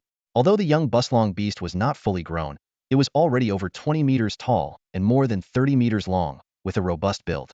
Celine and the others found eating about a tenth of it astonishing, but Veit finished his portion completely, leaving not even the bones. Moreover, he gazed longingly at Celine, who generously offered him her remaining part. This time, Veit did leave some bones behind. This scene left Celine and the others dumbfounded. Veit had eaten more than the combined amount of the four of them. Only Winter seemed unsurprised, as if she was used to it. When Veit finally stopped eating, Winter spoke up, "Veit, the results of your examination are in." Her words immediately captured everyone's attention, especially Celine and the others, who were quite curious about Veit's species. "What species am I?" Veit asked eagerly. Winter flashed a smile, revealing 2 rows of knife-like teeth, and replied, "That's something you should tell us." Seeing Veit's puzzled expression, Winter explained, "Your father doesn't belong to any known dragon species. After some discussion, we've decided to let you name your species. You get to decide what you are." Veit looked at Winter in surprise. "Is that really possible? Why not?" Winter shrugged. "We dragons are shrouded in mystery. Among the 3 major dragon species, only the great dragons can produce hybrids. Every now and then, new and unseen dragon types emerge. Take Disadro, for example. She's the only spatial dragon in the world." The 5 young dragons were stunned. Wasn't Disadro the name of their dragon nest? Noticing their bewildered expressions, Winter patted her forehead. "Sorry, I think I forgot to tell you. The Disadro nest is named after its creator, Disadro. She is our dragon queen and still protects the dragons living in Disadro nest, including us." Veit and the others were incredulous. A dragon can protect an entire nest? Winter glanced at Veit. "Of course, and there are many. In fact, every dragon nest has a protector. The strength of the protector determines the size and scale of the nest. And how powerful is Disadro among the many nests? Fairly powerful, ranking among the top 10 dragon nests." "What are the top 10 dragon nests?" Winter sighed. "You can find answers to these questions in the library. Right now, we need to focus on your issue." "Sorry." Veit hesitated. "Can I use the name Starry Dragon?" "Of course, if that's what you want." Veit's mood visibly improved. "Then Starry Dragon it is. From now on, I will be a true Starry Dragon." "Are you sure?" Winter reminded him. "Remember, this is a serious matter. Once you decide, you will be the only Starry Dragon in existence, forever unchangeable." "Absolutely." Veit nodded firmly. "Because that's what my father told me was born a Starry Dragon." "Very well." Winter smiled. "Now, we should discuss your physical condition. From the drop of dragon blood you provided, we've learned some things about your innate abilities. Surprisingly, you don't lack elemental affinity. On the contrary, you have 2 elemental affinities, one for fire and one for water, likely inherited from your parents." Winter's words struck Veit like a bolt of lightning. The revelation that his body possessed such a unique ability to absorb compatible magical elements and convert them into strength was astonishing. This incredible talent likely came from his father. Veit felt a surge of excitement, his eyes sparkling with hope. "Does this mean I can use magic?" he asked eagerly. However, Winter gently shook his head, and Veit's excitement deflated like a punctured balloon. But Winter quickly added, "It's not that you can't, it's that we're not sure." He went on to explain that no one could predict when Veit's body might stop this predatory absorption of compatible elements. It could be at the end of his juvenile phase, during adolescence, or even adulthood. It might never stop. Veit was the first or possibly the second dragon to exhibit this phenomenon, making everything uncertain. "How long is the juvenile phase?"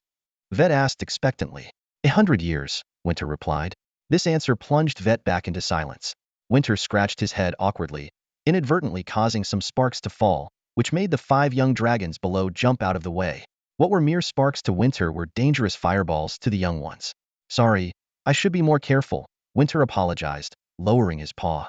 He continued to comfort Veit. "Don't be disheartened. We're about to start learning magic. Perhaps this absorption ability won't interfere with your spellcasting, maybe." Veit looked at Winter helplessly, thinking that such uncertain comfort only made him more uneasy. Just then, a faint buzzing sound filled the dragon lair. Though faint, it was unusually clear in the semi-enclosed space. All the dragons turned to look and saw dozens of tiny creatures, no larger than a fingernail, flying toward the remnants of their roasted busrong beast meat. The young dragons immediately grew interested, chattering curiously about the tiny creatures. However, Winter's expression suddenly became serious. "Be careful, don't go near them," he warned. "Those are Morse drakes. Be careful, don't get too close to them. Those are Morse dragons." Winter's warning rang out, and the 5 young dragons immediately stopped their attempt to capture the small creatures that had flown in. Curious, Veit asked, "Morse dragons? What are those? Are there really dragons that small in the world? How did they get into the dragon lair? I thought no other dragons could enter without our permission." Winter didn't answer right away. Instead, she skillfully manipulated the fire element to form a semi-transparent red sphere, encapsulating the Morse dragons that had flown in. She suspended the sphere in front of the young dragons and began to explain. Our second lesson was originally going to be about magic, Winter said, but since you're interested in Moore's dragons, we can learn about the dragon beasts that live around us first. She paused briefly before continuing. There are many types of dragon beasts. In our world, aside from the dragon race and plants, all other creatures are called dragon beasts. This isn't just for convenience. It's because our world was created from the clash of the powers of the world-creating dragon and the world-destroying dragon. When the world-creating dragon left, it left behind a drop of blood. Therefore, every living thing in this world, even plants, contains a trace of dragon power. Needless to say, other creatures have dragon blood in them as well. Those with intelligence are part of the dragon race, while those driven by animalistic instincts are dragon beasts. Pointing to the creatures in front of them, Winter continued, Moore's dragons are considered a small species among dragon beasts. What you see before you are Moore's dragons. The largest Moore's dragons, called Moore's dragons, live in the southern jungles and are 3 times the size of these. Veit closely observed the Moore's dragons floating in front of him. They looked like enlarged flies, about 5 centimeters long and oval-shaped. Their small heads sported a pair of golden compound eyes that occupied 2/3 of their face, with 2 tiny dragon horns behind the eyes. They had 2 pairs of transparent wings on their back, no dragon tail, and 6 slender dragon claws underneath, each covered in sharp barbs. Why are they called Moore's dragons? Veit asked. Winter explained. The plain south of the Desadro dragon lair is called Plain. Surrounded by the Star Source Mountains, Warren Great Rift, Moonshadow River, and the Dark Night Forest, the dragon beasts here are somewhat different from those in other places, hence the name. Billy suddenly chimed in. They don't look dangerous. Those thin legs probably couldn't even scratch my dragon scales. I'm curious about how they taste. Without heeding the other's exclamations, he stuck out his tongue and licked the fire element barrier. Instantly, small blisters formed on his tongue, and he let out a scream, retreating quickly while clutching his mouth, staring warily at the fire element sphere. Winter hadn't expected such behavior from one of the young dragons. She sternly warned, Billy, let me remind you, not everything should go in your mouth. Neither the fire element barrier, nor the Moore's dragons. Besides, didn't your bloodline heritage tell you that a dragon's resistance to magical elements comes from its scales? Hearing this, the other young dragons instinctively distanced themselves from the fire element barrier, fearing they might suffer the same fate as Billy. Billy hung his head in shame and murmured, Sorry, I won't do it again. Winter nodded, showing no intention of further reprimanding him. She glanced at all the young dragons, preparing to continue with today's lesson. Morse raptors are the weakest of all dragon beasts, easily defeated by almost any creature. However, Wince warned the 5 young dragons that this did not mean they were harmless. She gestured for the young dragons to look at a group of Morse raptors that had just flown into the cave. These small creatures eagerly pounced on the remains of a bus raptor, greedily devouring it. More Morse raptors kept pouring in from outside, drawn by the scent of blood. Wince explained, the real danger isn't their numbers, but the plague they carry. For young dragons like you, it's almost impossible to resist. Her voice grew serious. So, stay away from the Morse raptors and anything they've touched. This food is no longer safe to eat. She continued to caution them. If you do get infected, the only cure is to drink those foul-smelling potions. Trust me, the taste will ruin your appetite for days. At that moment, Veit noticed another type of creature mixed in with the incoming group. They were similar in size to the Morse raptors, but looked entirely different, like miniature dragons with full dragon heads, horns, wings, claws, and tails. What was more surprising was that these little dragons did not join in devouring the Boost raptor's remains. Instead, they started preying on the Morse raptors. Hearing Veit's exclamation, the other 4 young dragons turned to look at the newcomers, equally astonished. However, Wince seemed unfazed. Right on time, as expected, Veit curiously asked, Them? Do you mean these little guys? They look a lot like us. Are they a type of dragon, too? Though their size seems off. Wince shook her head with a smile. No, they are not true dragons. They are a type of dragon beast called puff dragons. They're known as friends of dragons because they are the natural enemies of Morse raptors. As she spoke, Wince extended a claw and gently poked one of the puff dragons.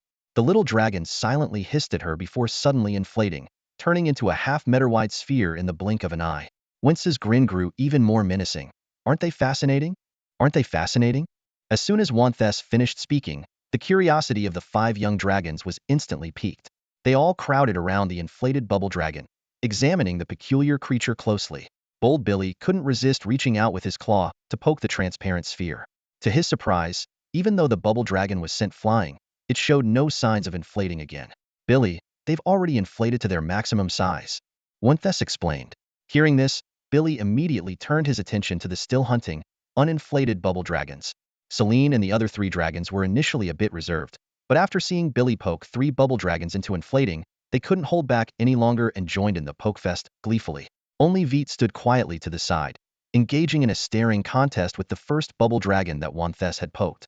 The inflated bubble dragon appeared in a strange, transparent state, with only its belly swollen, looking like a chibi balloon floating in the air.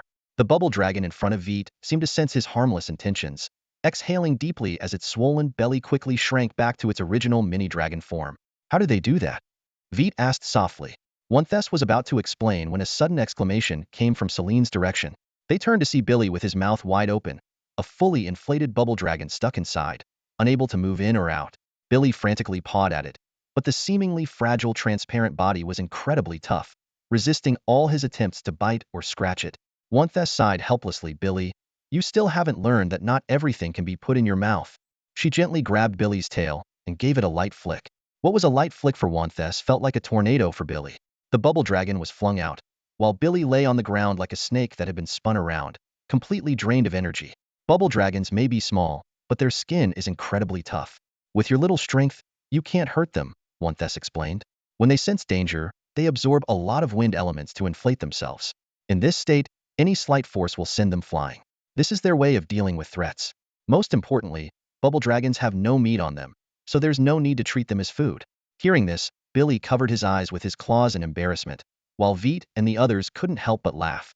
After the laughter subsided, Wanthes said seriously, "All right, little ones, these unexpected guests may have brought you some fun, but today's task is not just about getting to know them." Billy perked up immediately. Wanthes, isn't our task today to fill our bellies? Of course not. Wanthes shook her head. Our most important task today is to understand magic. Hearing this, Veit and the others' eyes lit up. Wanthes continued, the prerequisite for using magic is learning, and the prerequisite for learning magic is understanding it. Only by truly understanding magic can you go further on the path of magic. I know your inherited memories contain detailed magical knowledge, but that doesn't wholly belong to you. You still need to learn. Upon hearing this, Veit's eyes dimmed slightly, as if he was both looking forward to and worried about the impending journey of learning. In Veit's inherited memories, there was no foundational knowledge of magic, nor could he learn it now. This made him question the necessity of studying such knowledge. Winterus seemed to sense Veit's thoughts and turned to look at him. Veit, may I ask you a question? Winterus asked gently. Veit was taken aback, but then nodded in agreement. Of course. Winterus smiled and asked, can you tell me, what is the most important thing you need to do before defeating an opponent? She then turned to the other 4 young dragons. If any of you are interested, you can answer too. Veit pondered for a moment and tentatively replied, is it to train oneself and become stronger? I think it's magic. Billy immediately chimed in. Ao, who had regained his aloof demeanor when the topic turned to magic, lay on the ground watching coldly, as if he hadn't been chasing the ball earlier. Demeter hesitated and then stated, I agree with Veit. You should make yourself stronger first. After all, there are ways to become stronger besides magic. Veit looked at Demeter in surprise and found him looking back, nodding amicably. Veit hesitated for a moment and then nodded in response. Calming down, Veit no longer believed Winterus would harm him and gave up the idea of escaping from Decedro. He recalled his earlier wild thoughts and wished he could find a hole to bury himself in. Fortunately, no one knew what he had been thinking. After the battle with Celine, Veit realized that having his own lair was almost impossible. His best option was to get along well with the other 4 dragons to avoid future loneliness. However, the dragon's proud nature made it difficult for him to take the initiative to befriend them. Since Demeter had extended a friendly gesture, Veit wouldn't refuse. Celine, with her head held high and her milky white body exuding a sense of divinity, said, I believe the key to defeating an opponent is understanding them. Winterus nodded approvingly. A very sensible answer. She then looked at Veit. Your answers weren't wrong either, just a bit too general. I asked this question to tell you, Veit, that although you can't cast magic for now, magic is essential knowledge you must learn. Magic is the mainstream in this world. Even the least magically gifted ground dragons can use it. Understand magic, learn magic, and then you can defeat magic. When TC's words struck like lightning, instantly igniting Veit's passion for magic. He realized that even if he couldn't cast spells, a deep understanding of magic could still provide him with ways to cope. This thought rekindled his fighting spirit, as if he had discovered a new path. Noticing the renewed fire in Veit's eyes, when TC's lips curled into a slightly sinister smile, she continued, Veit, I look forward to seeing what you can do. And even if you can't learn other kinds of magic, there is one type you are destined to master. It is a magic engraved deep in the bloodline of dragons. As long as you are a dragon, no matter how your bloodline mutates, you can learn it. Veit's eyes lit up immediately, and he eagerly asked, Wintisi, tell me, what is this magic? What do I need to do to learn it? Dragon's breath? Wintisi said solemnly. And you don't need to do much because it is your instinct. Dragon's breath? Veit repeated, his eyes growing even brighter. Yet his excitement wasn't solely due to Wintisi's promise. It was because those words awakened a vivid image deep within his mind. In this sudden vision, Veit saw a familiar figure, his father, standing in the vast expanse of the starry sky. Opposite his father was a terrifying creature as massive as the stars themselves. For some reason, the name Starry Sky Behemoth surfaced in Veit's mind. Compared to the enormous Starry Sky Behemoth, his father's figure seemed so small, as if a single breath from the beast could make him vanish like dust. But in the next moment, golden patterns on his father's body began to glow, and brilliant white flames drifted from his slightly parted lips like flowing clouds. Suddenly, his father opened his mouth wide, and a stream of viscous white-hot flame shot out like a laser, piercing through the Starry Sky Behemoth's body instantly. The terrifying heat even distorted the surrounding space. Veit was astonished to see that he could glimpse the void behind the beast through the gaping hole, along with the charred, carbonized flesh around the puncture. Just as Veit marveled, is this the dragon's breath? The vision faded from his mind. In the last moment, he thought he saw his father casting a glance his way, but he couldn't be sure if it was just an illusion. Veit? Veit. Wintisi's call brought Veit back to reality. Noticing the concern in her eyes, Veit felt a warmth in his heart and softly explained, I'm fine. I just had a vision of my father using the dragon's breath. This revelation not only caught Wintisi's attention, but also drew the gaze of the other 4 young dragons toward Veit. In their minds, Veit's father had become synonymous with mystery, an extraordinary dragon unlike any other. Can you describe it? Wintisi asked curiously. Veit nodded and began to describe the scene he had seen in detail. Of course, he didn't recount it exactly as it was. Instead, he changed the battlefield from the starry sky to a plain, and the opponent from the starry sky behemoth to an adult booth dragon. Although Veit wasn't exactly sure about the size of an adult booth dragon, considering that even the juveniles were several dozen meters tall, he figured this substitution would be impressive enough. After listening to Veit's description, Wintisi thoughtfully lifted a claw to gently scratch her chin, a sign that she was deep in thought. Meanwhile, the other 5 young dragons had to move slightly away from Wintisi to avoid being hit by any stray sparks she might unconsciously release. After a moment, Wintisi spoke. From your description of your father's breath, it does seem to match the bloodline. The viscous white-hot flame should be the magma breath of a red dragon. Although normal lava breath is usually red, Winters explained that it was perfectly normal for Veit's father, being a hybrid dragon, to have a different color. He described in detail the power of this unique breath. It could instantly pierce through the body of an adult buslong beast, leaving a clear hole with charred edges. This indicated that Veit's father's lava breath had extremely high temperature and penetrative power. Winters also added that there might be a possibility of it containing fire poison. Hearing this analysis, Veit felt a sense of relief, followed by a hint of joy. He couldn't help but ask, will my breath be like that too? However, Winters shook his head and explained that it wasn't a certainty. Although Veit had half-hybrid dragon blood, his appearance was that of a pure silver dragon, which meant his mother was equally powerful. The offspring of 2 powerful dragons would randomly inherit the abilities of either parent, and this included their breath. While Veit was a bit disappointed, his curiosity about the silver dragon's breath quickly took over.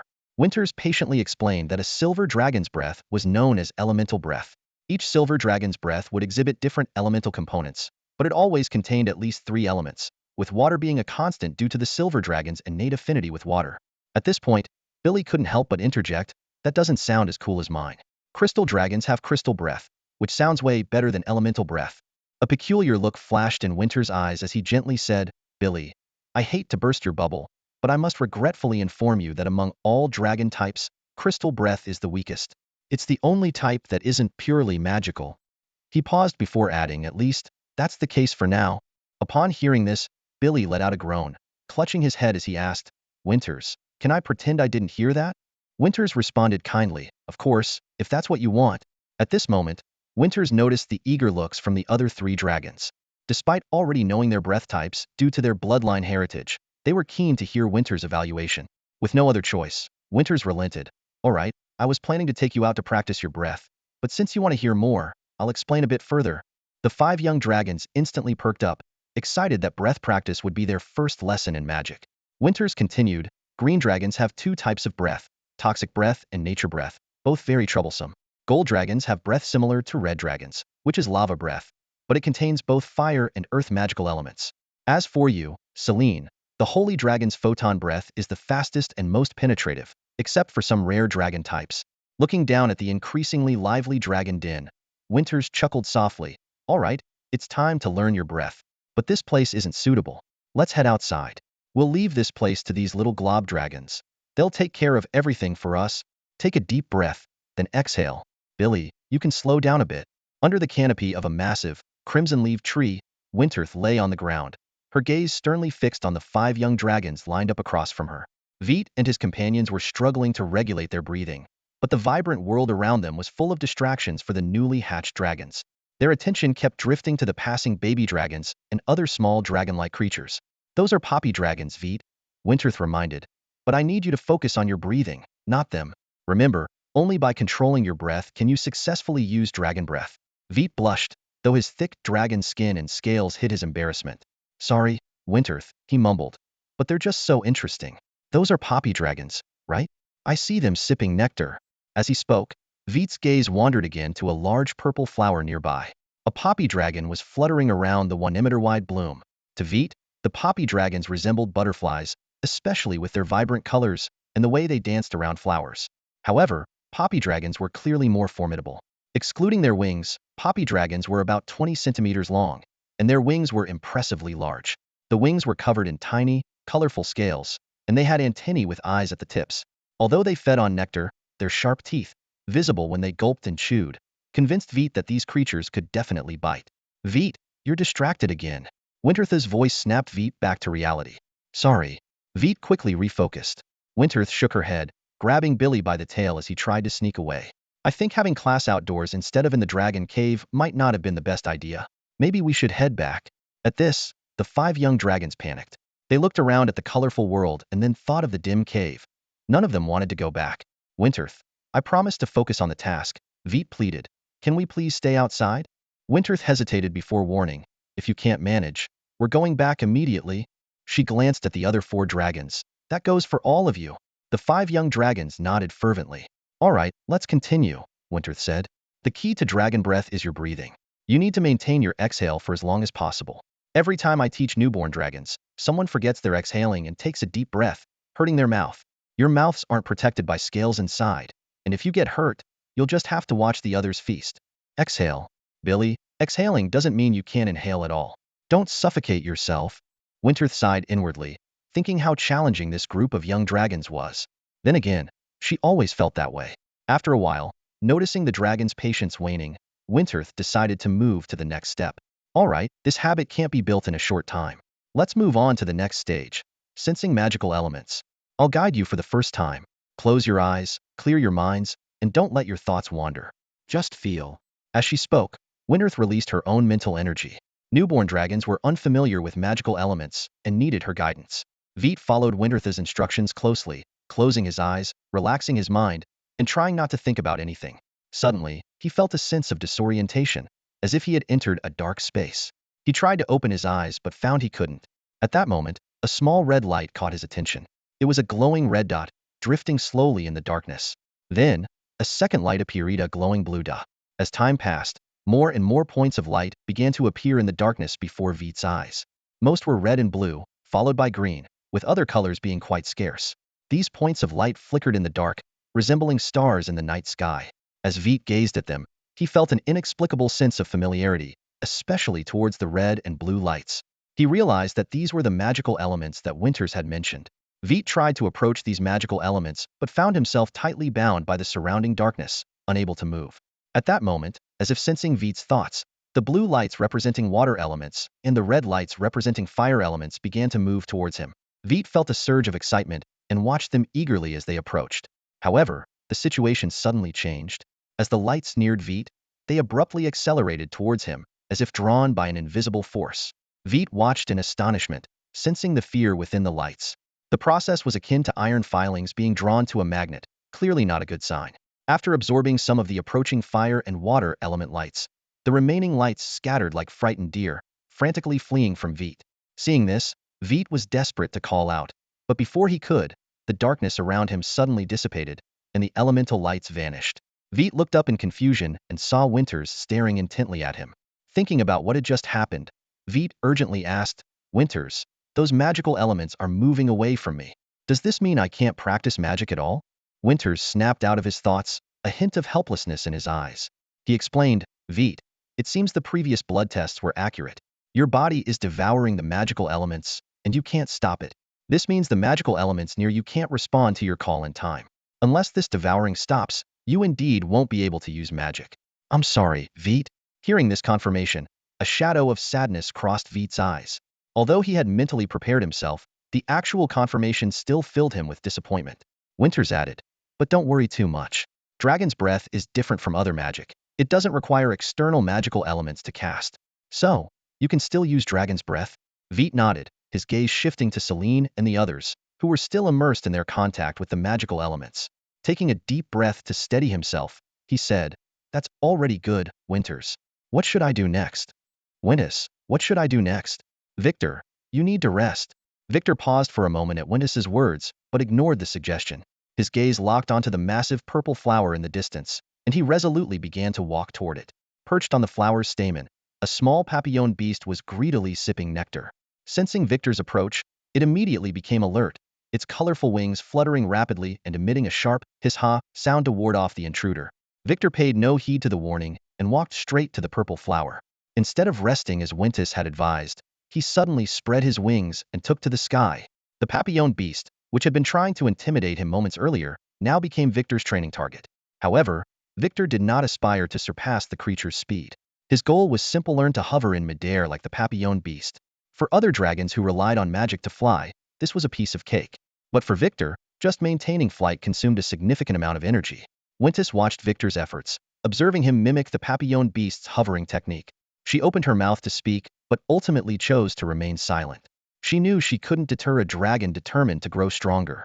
Meanwhile, Celine and the other dragons were deeply engrossed in sensing the magical elements around them.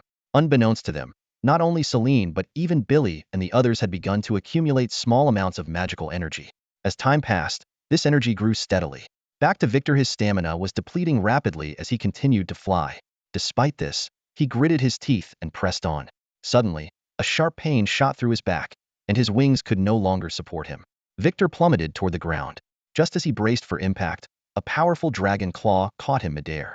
Victor couldn't help but smile wryly. Wintis's dragon scales were far tougher than the ground.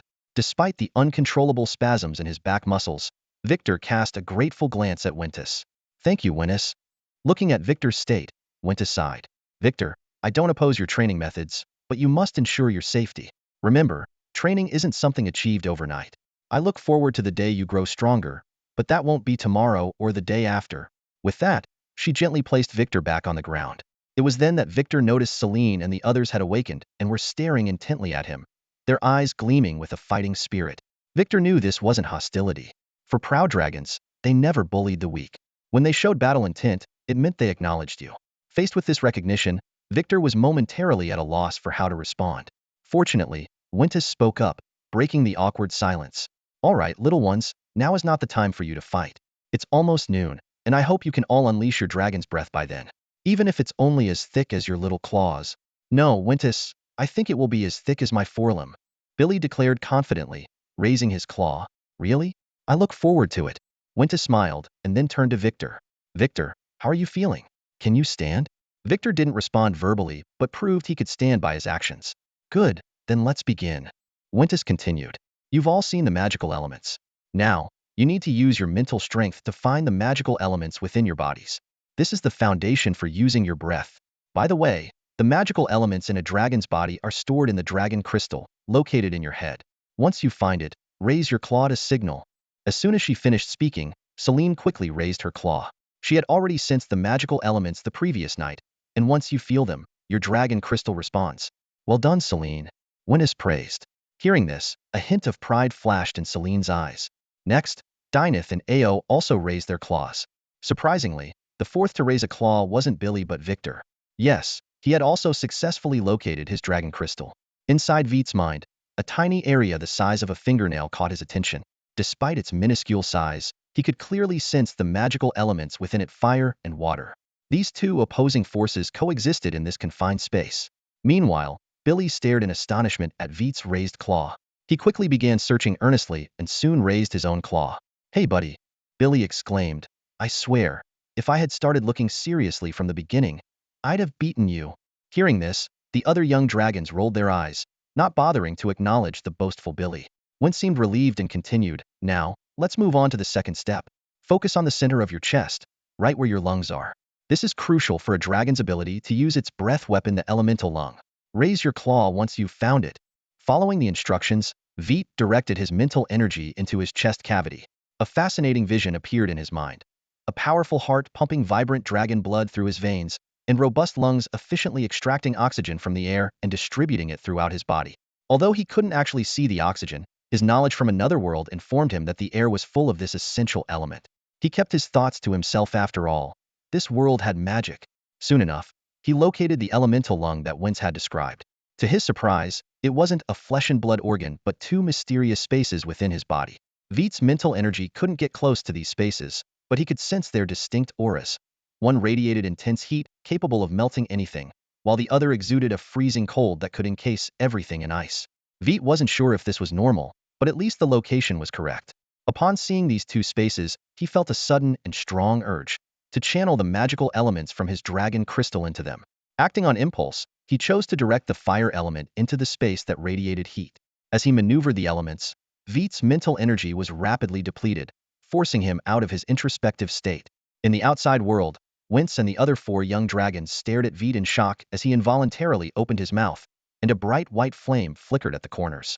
The next moment, a blinding white light flashed, and a wisp of smoke rose from a dragon's scale on Wentz's chin. Veit collapsed heavily to the ground, gasping for breath. Winters felt the warmth on her chin and looked at Veit in shock. This little dragon, not even 2 days old, had unleashed such an astonishing breath. As the headmaster of the Disadro Dragon Academy and one of the 5 legendary peak dragons of the Disadro Dragon Nest, Winters knew exactly what this meant. In the 9 realms of black iron, bronze, silver, gold, platinum, amethyst, legendary, mythical, and godlike, legendary was just below mythical and godlike. In her over 8,000 years of life, she had never heard of a godlike dragon, but there existed a mythical one, the protector of this dragon nest, Disadro, the only upper-tier mythical dragon. Winters possessed immense power. Her dragon scales could significantly reduce damage from magical elements, especially fire. For her, withstanding a fire-based forbidden spell with her physical body was not a problem. However, Veit's breath made her feel warmth, indicating that this young dragon's breath had a temperature comparable to high-level fire magic. In a surprise attack, the power of such a dragon's breath could injure opponents below gold level, and possibly even gold level. While temperature alone doesn't entirely determine power, and injuring doesn't mean defeating, it was still incredibly impressive for a young dragon. Winter's gaze became complicated. She had initially thought that without the ability to practice magic, Veit would at most be an ordinary dragon. Now, she realized she had to reassess Veit's future. "Veit, promise me, unless a dragon betrays Disadro, you must never use your breath against a Disadro dragon, especially..." Winters glanced at Celine and the others, leaving the sentence unfinished. Veit was first taken aback, then his eyes lit up. "So, my breath is really strong?" Winters nodded emphatically. Very strong, very strong. No young dragon that hasn't passed the juvenile phase could withstand your breath." Hearing this, Celine and the others looked at Veit with newfound apprehension. That breath had come so quickly, they hadn't even had time to react. Coupled with Winters' almost exaggerated reaction, it was clear that Veit's breath was far more powerful than they had imagined. Veit met Winters' serious gaze and nodded. "I understand, Winters. From now on, unless absolutely necessary, I won't use my breath." Winters' expression softened. "Veit, I'm glad to hear you say that. Disadro is a dragon nest that values peace. Ordinary scuffles and fights, even if they result in injuries, are not a big deal. But if a dragon is maliciously injured, the perpetrator will be permanently expelled from Disadro. And if it's fatal, the best outcome would be exile. I watched you come into this world with my own eyes. To me, you are all my children, and I absolutely don't want you to reach that point." Winters looked deeply at Veit and asked softly, "How are you feeling now? Do you need me to send you back to the nest early?" Veit shook his head. "I just feel a bit tired. I'll be fine resting here for a while." Winters nodded, and then turned to Celine and the others. "Veit has given us a great demonstration. Now it's your turn. Use your mental power to guide the magical elements within your dragon crystal and inject them into the elemental lung. Then open your mouth and exhale. Remember, It's exhaling, not inhaling. You definitely don't want to find out how powerful your own breath is. Under Winter's guidance, Selene and the others began to try using their dragon breath. Veit lay nearby, observing carefully. He wanted to know if the power of his breath was unique or if every young dragon's breath was that strong. Soon enough, Selene unsurprisingly became the second young dragon to use her breath. Much like Veit's, there was a flash of white light, and then Selene's energy visibly waned. Selene's breath came suddenly, without any buildup or the appearance of blazing white flames. Coincidentally or intentionally, this breath also landed on Wince's chin. Wince was unfazed and instead praised. Well done, Selene, very powerful.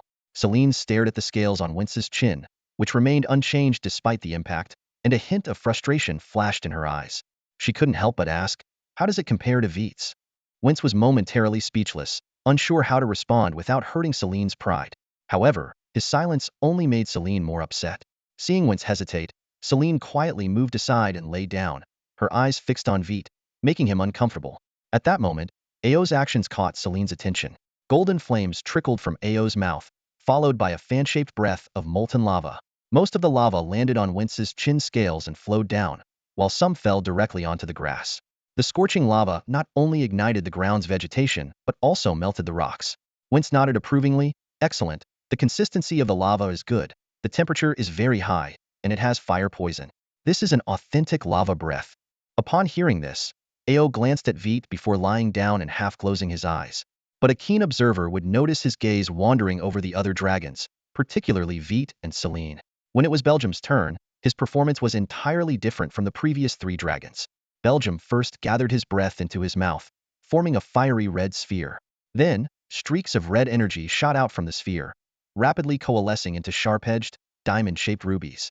These element-infused rubies rained down on Wince's chin, shattering upon contact with the scales. Wince looked at the exhausted yet proud Belgium, his mouth twitching slightly, and remarked, "All right, an authentic crystal breath."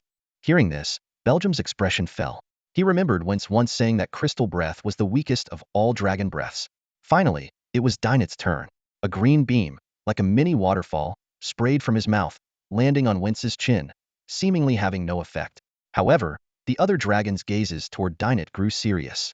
That seemingly harmless breath had drained all life from the grass between Dynet and Wince. Both the grass and the ground turned a lifeless gray. Wince was initially stunned, but then his eyes gleamed with joy as he exclaimed, "Excellent, Dynet. This is more powerful than toxic breath's natural breath." Hearing this, Dynet gave a tired smile, neither proud nor showing any other reaction. After Veit and the others successfully executed their breath attacks, Winters did not immediately take them back to the academy. Instead, he allowed the young dragons to roam freely within a few hundred meters of the clearing. Smiling, Winters explained, "Your talents are the best I've ever seen. Previous young dragons needed several, if not dozens, of attempts to succeed. As a reward, you are allowed to play outside for half a day." Hearing this news, the previously listless young dragons perked up immediately.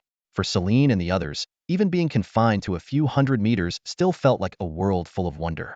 Their inherited memories didn't cover the vibrant, ordinary plants, so each flower and blade of grass fascinated them. Even the usually quiet Ao couldn't help but curiously examine the surroundings. However, Veit was an exception.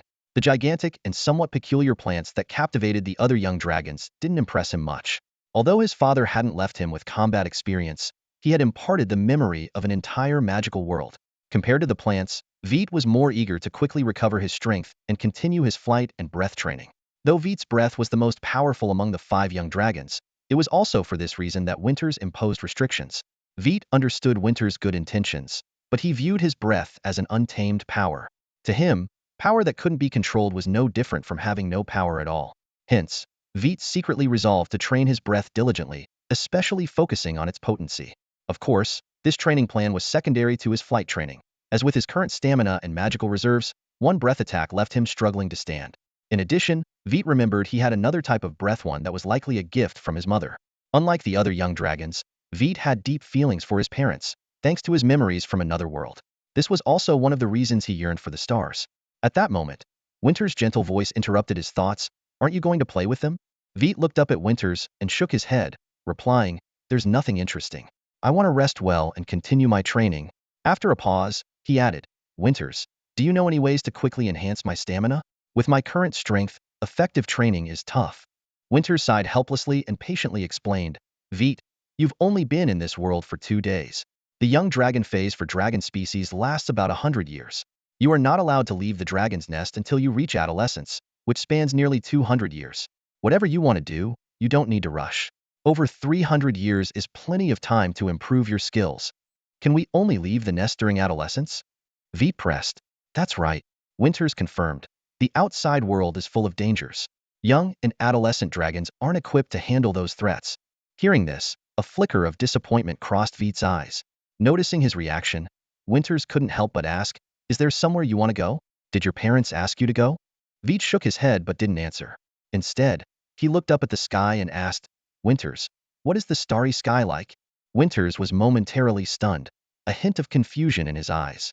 I've never been there, so I don't know. But I've heard Desidero say that beneath its beautiful exterior lies deadly danger.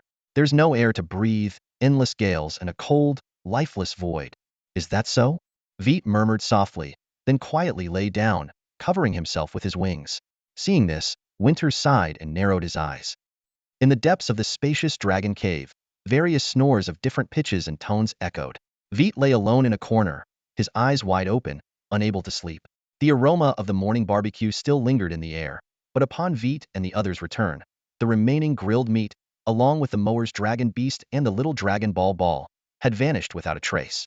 There was no way to tell which dragon had eaten it all. Veit glanced at the sleeping Celine and the others, then carefully stood up and quietly slipped out of the cave. Moments later, he crouched at the entrance of the dragon lair, a hint of hesitation in his eyes. Wintertha's warning echoed in his mind. Though he wasn't sure what exactly might happen, it surely wouldn't be anything good. However, outside was eerily silent, and it seemed the other dragons were already asleep. Veit thought to himself, just taking a look outside shouldn't cause any trouble, right? With this thought, Veit cautiously peeked out, looking around. The spacious stone corridor was empty. Seeing this, he carefully stepped out of the lair and moved to the edge of the corridor. Looking down, the plaza that had been bustling during the day was now deserted. Veit breathed a sigh of relief, a hint of joy flashing in his eyes. He stretched his wings and leaped down. His body slightly descended before stabilizing midair. Then, Veit flapped his wings and flew upward. The Dragon Academy had 9 levels, and their lair was on the 6th. His target was the entrance above the 9th level. From his angle, he could already see the starlight and moonlight spilling through the entrance. Veit thought, it's just 3 more levels, it should be fine. However, the height of these 3 levels far exceeded Veit's expectations. After just 2 levels, he was already feeling exhausted. Looking up at the 9th level corridor, Veit gritted his teeth and pushed himself upward with all his might. Fortunately, he finally managed to land on the 9th level corridor. Just as Veit breathed a sigh of relief, a deep, raspy voice suddenly echoed behind him. Look, I've caught a young dragon wandering at night. Veit froze, the sudden voice causing his scales to stand on end. Trembling, he turned around to see a large dragon emitting a faint green glow, similar in size to Winterth, standing not far away. Even more terrifying, Veit could see the stone corridor wall through the dragon's body. With just one look, Veit's eyes rolled back, and he fainted. The dragon spoke, hello, you can call me Bo. Kua. Why did he faint? Opening his eyes, Veit looked around in bewilderment. The unfamiliar surroundings left him feeling disoriented. Who am I? Where am I? What am I supposed to do? These 3 questions swirled in his mind. As his consciousness gradually cleared, memories began to flood back. He remembered sneaking out of the dragon lair, intending to fly to the top exit of the academy to gaze at the stars. However, when he reached the 9th level, he felt exhausted and decided to take a short rest. It was then that a ghostly dragon appeared behind him. What happened next was a blur. Despite recalling some events, Veit still had no idea where he was. The only thing he was certain of was that this place was related to the ghost dragon. Filled with curiosity, Veit stood up and carefully surveyed his surroundings. He found himself in a vast, empty cavern, softly lit and much brighter than their usual dragon lair. The air carried an indescribable scent, somewhat pungent. In the distance, Veit noticed several stone platforms with numerous crystal containers holding various colored liquids. Looking further, he saw rows of stone shelves with large crystal containers. Due to the distance, Veit couldn't make out what was inside them. The scene reminded him of a mad scientist's laboratory from another world, though he knew this place wasn't that world and wasn't even sure if humans existed here. Driven by curiosity, Veit walked towards the shelves to take a closer look.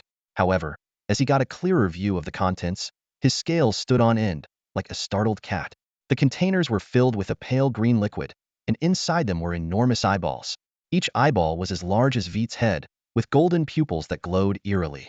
What shocked Veit even more was that the eyeballs varied in size, pupil shape, and color across different containers. One particular container caught Veit's attention. The eyeball inside had a radiant golden pupil, unmistakably belonging to a dragon. Just as Veit was trying to calm himself, another container's contents sent a fresh wave of horror through him. Inside that container was a young dragon, larger than Veit, but bearing a striking resemblance to him. It was a silver dragon. Suddenly, a voice shattered the silence, making Veit jump. I found it deep within the Star Source Mountains. Veit turned to see the ghost dragon that had previously knocked him out, now gazing at the silver dragon with a look of melancholy. Did you kill it? Veit asked instinctively, his voice dry with fear. The ghost dragon seemed amused by the question. Of course not, it explained. It was infected with a plague. Without an adult dragon to care for it, a plague-infected young dragon wouldn't survive. As it spoke, it gave Veit a peculiar look. By the way, what kind of image do you have of me? It was only then that Veit realized he had been referring to the dragon as a ghost dragon. Seeing his reaction, the dragon seemed to understand. A ghost dragon? It repeated, as if finally comprehending something.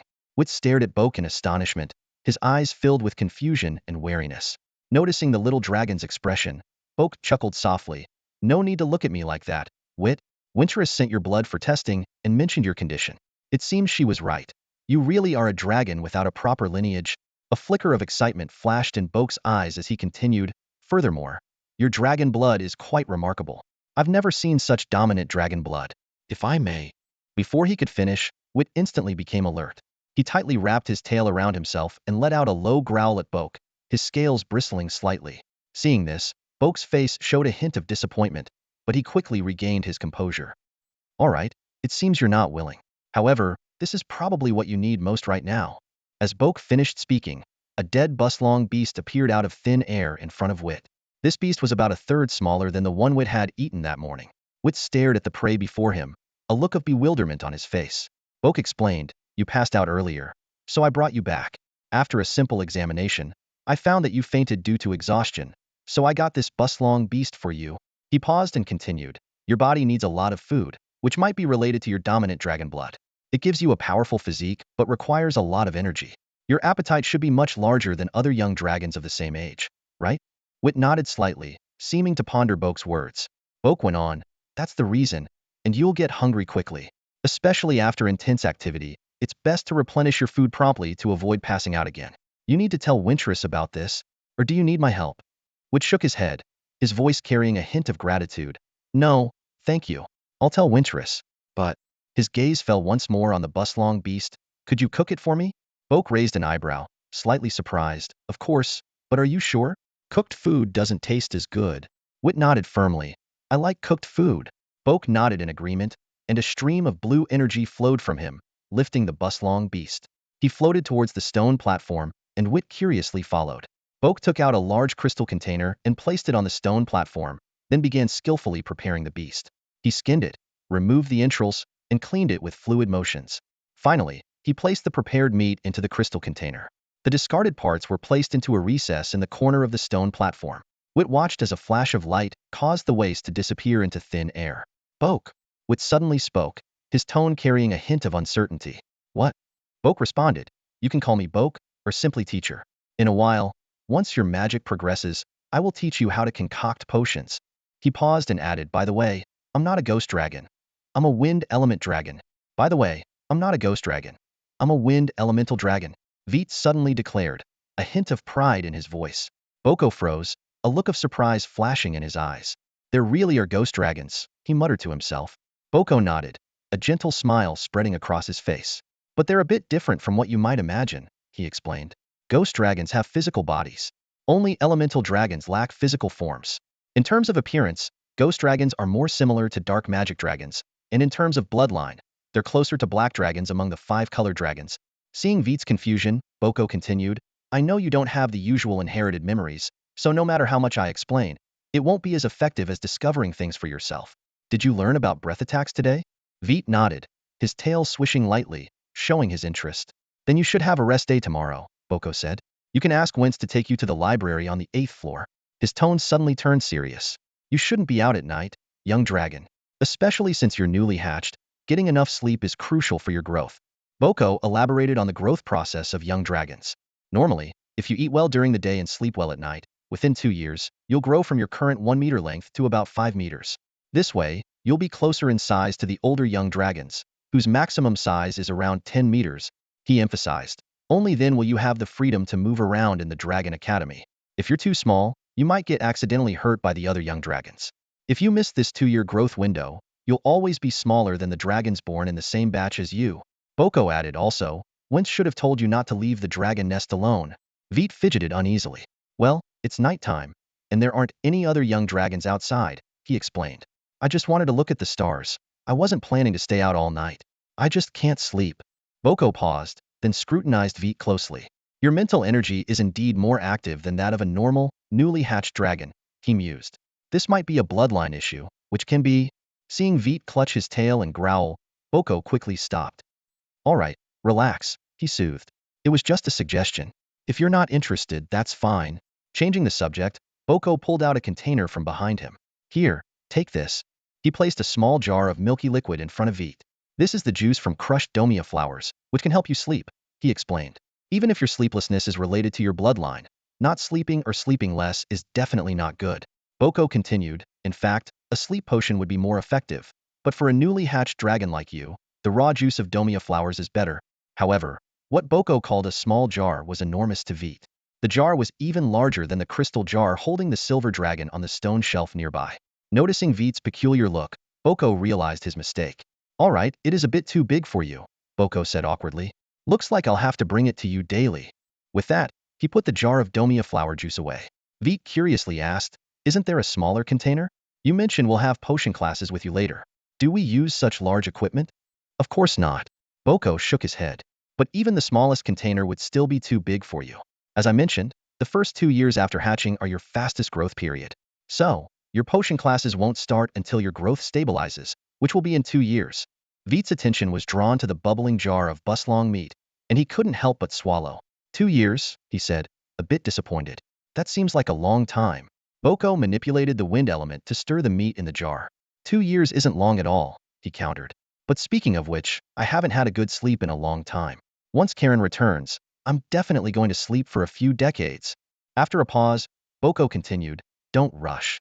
Your dragon life is just beginning. For dragons, time is the least valuable thing. Veit didn't respond, his gaze fixed on the peculiar red glowing runes beneath the jar. Who is Karen? Veit asked curiously. Boko's eyes showed a hint of nostalgia as he explained. Karen is another teacher skilled in alchemy. She's gone out to gather materials for refining potions, and it might take decades before she returns. If she were here, my work would be much easier. Boko pointed to a circular pattern that glowed faintly and continued. This is a temperature control array. It provides a constant temperature, which is essential for potion making. Veit's attention was drawn to a pit where Boko had discarded some waste earlier. Is that a magic array too? He asked. Boko warned sternly. That's an annihilation array. Never go near it. If you accidentally step into it and inject elements, your dragon life will be over. Not even a dragon scale will be left. Veit gasped, his face turning pale instantly. However, he soon noticed the glint of amusement in Boko's eyes. You're joking. Veit sighed in relief, a bit annoyed. Boko burst into laughter. Scared you, didn't I? Relax. If there was such a dangerous array here, would I let you stand on the crushing array? By the way, I've used it to crush countless magical materials. Even though Boko had clarified the safety of the magic arrays, Veit quickly jumped away, still shaken. What about this one? He asked, pointing to another pattern under his feet. That's also a temperature control array, Boko replied, his eyes twinkling with laughter. After some fussing, Veit finally found a spot without any magic arrays to stand on. He turned sulkily towards the pot and asked, Is it done yet? Boko replied, It needs a bit more time. But if you don't mind it being a bit undercooked, you can eat it now. Actually, I recommend eating it raw. The texture is amazing. Veit shook his head quickly and then studied Boko closely. He noticed that Boko was entirely composed of green wind elements, with his feet touching the ground but his body floating, short forelimbs, wings twice the length of his body, and a long, thin tail. You keep emphasizing the texture, Veit asked, puzzled. Does that mean you need to eat too? Boko grinned, revealing rows of sharp white teeth. To Veit's astonishment, Boko suddenly solidified. Though his overall appearance remained the same, covered in green scales, he now had a tangible form. This is the true form of an elemental dragon, Boko explained. What you saw earlier is our unique elemental state. I stay in that form because it's easier to move around. His gaze shifted to the pot on the temperature control array. It's ready. But we need to add a bit of this. As he spoke, he took out a vial of domia flower extract and added just a drop. Go ahead and eat, Boke said. I'll take you back afterward. Veit glanced at the crystal jar containing a silver dragon on a distant stone shelf, then back at Boke, and said warily, just so you know, you can't take my dragon blood while I'm asleep. With a big yawn, Veit opened his mouth wide. He lazily brushed away the tail that had been tapping his face before finally opening his eyes to survey his surroundings. The familiar environment made him pause, and the memories of last night quickly rushed back. Well, after I ate, everything's a blur. Veit muttered to himself. That dormia flower juice is too effective. Next time, I'll ask Boke to use less. Suddenly, a voice interrupted his thoughts. Dormia flower? What's that? And who is Boke? Also, when did you end up sleeping next to me? Veit turned sharply to find Celine staring at him with curiosity. It was only then that he noticed he was in the spot where Celine had slept last night. He quickly stood up and awkwardly explained, I must have rolled over here in my sleep. Believe it or not. Celine nonchalantly swished her dragon tail and pressed further. More importantly, what are dormia flowers and Boke? Veit glanced at the still sleeping Billy, and Dinah, hesitated for a moment, then answered, Boke is the Academy's potion teacher, and dormia flowers are an ingredient for making potions. Celine's eyes lit up. Did you go out last night? Veit hastily covered Celine's mouth with his paw, carefully looking at the other three dragons. Seeing that they hadn't woken up, he breathed a sigh of relief. However, his relief was premature. Celine, not to be outdone, bit down on Veit's paw. She immediately recoiled, clutching her mouth with tears in her eyes, and complained, ouch, too hard. Veit was stunned, recalling the pain from Celine's bites the day before. But now he felt nothing. He flapped his wings and noticed he felt stronger than yesterday. No wonder Boke said sleep is important for young dragons, he thought. One night made such a big difference. However, the anger in Celine's eyes made Veit step back a few paces. You bit me. Not my fault. Celine paused, retracted her wings and said, come here. I won't hit you. Veit cautiously approached, and Celine extended her paw, asking, why are your scales suddenly so hard? I feel stronger than yesterday too, but not as much as you. What did you do last night? Just as Veit was about to answer, a loud voice startled them. Veit, you didn't stay in the dragon's den as Winters said. You went out? Veit turned to see Billy, and Dinah awake and staring at him. He explained helplessly, I couldn't sleep, so I thought I'd go out and see since the other dragons were probably asleep. Asked sternly, more importantly, what did you do? Why do you seem to have grown faster than us? The other dragons looked puzzled, and continued, he's much bigger than he was yesterday. We've all grown a bit, but not as noticeably as him. Celine suddenly realized, now that you mention it, you are much bigger. Billy ran over to Veit and lightly touched his wing. Buddy, it's not nice to hog things. Share with us what you saw last night. Celine and the others looked at Billy, realizing their focus might be a bit off. Nevertheless, they also recognized that their behavior might have been a bit inappropriate. Auden hesitated for a moment before cautiously speaking. Sorry, I didn't mean to pry into your secrets. If it's inconvenient to talk about, just forget I asked. Hearing this, Victor glanced at Auden in surprise. He had thought his taciturn companion would be difficult to get along with, but now realized that Auden might just be as awkward at socializing as he was. Shaking his head, Victor explained frankly, actually, I don't know the exact reason either. If there's anything different, it's probably that I ate another buslong beast last night, which Boko helped me get.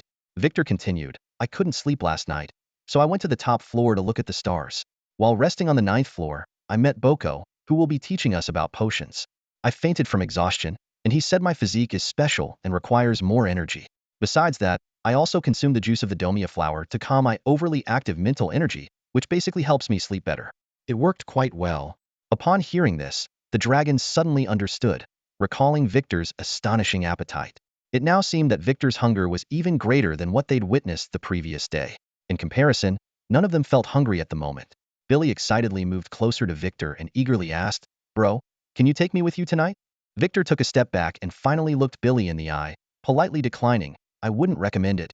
In fact, Boko said he'll be giving me domia flower juice every night from now on. So, it's not just about taking you. I won't be able to go out myself. Also, Boko told me that sleep during the first 2 years after birth is crucial for us. Lack of sleep can permanently affect our growth, making us smaller than other dragons of the same age. Billy, hearing this, awkwardly retreated to a corner but then suddenly looked up and asked, Bro, do you think if I sleep longer, I'll grow bigger?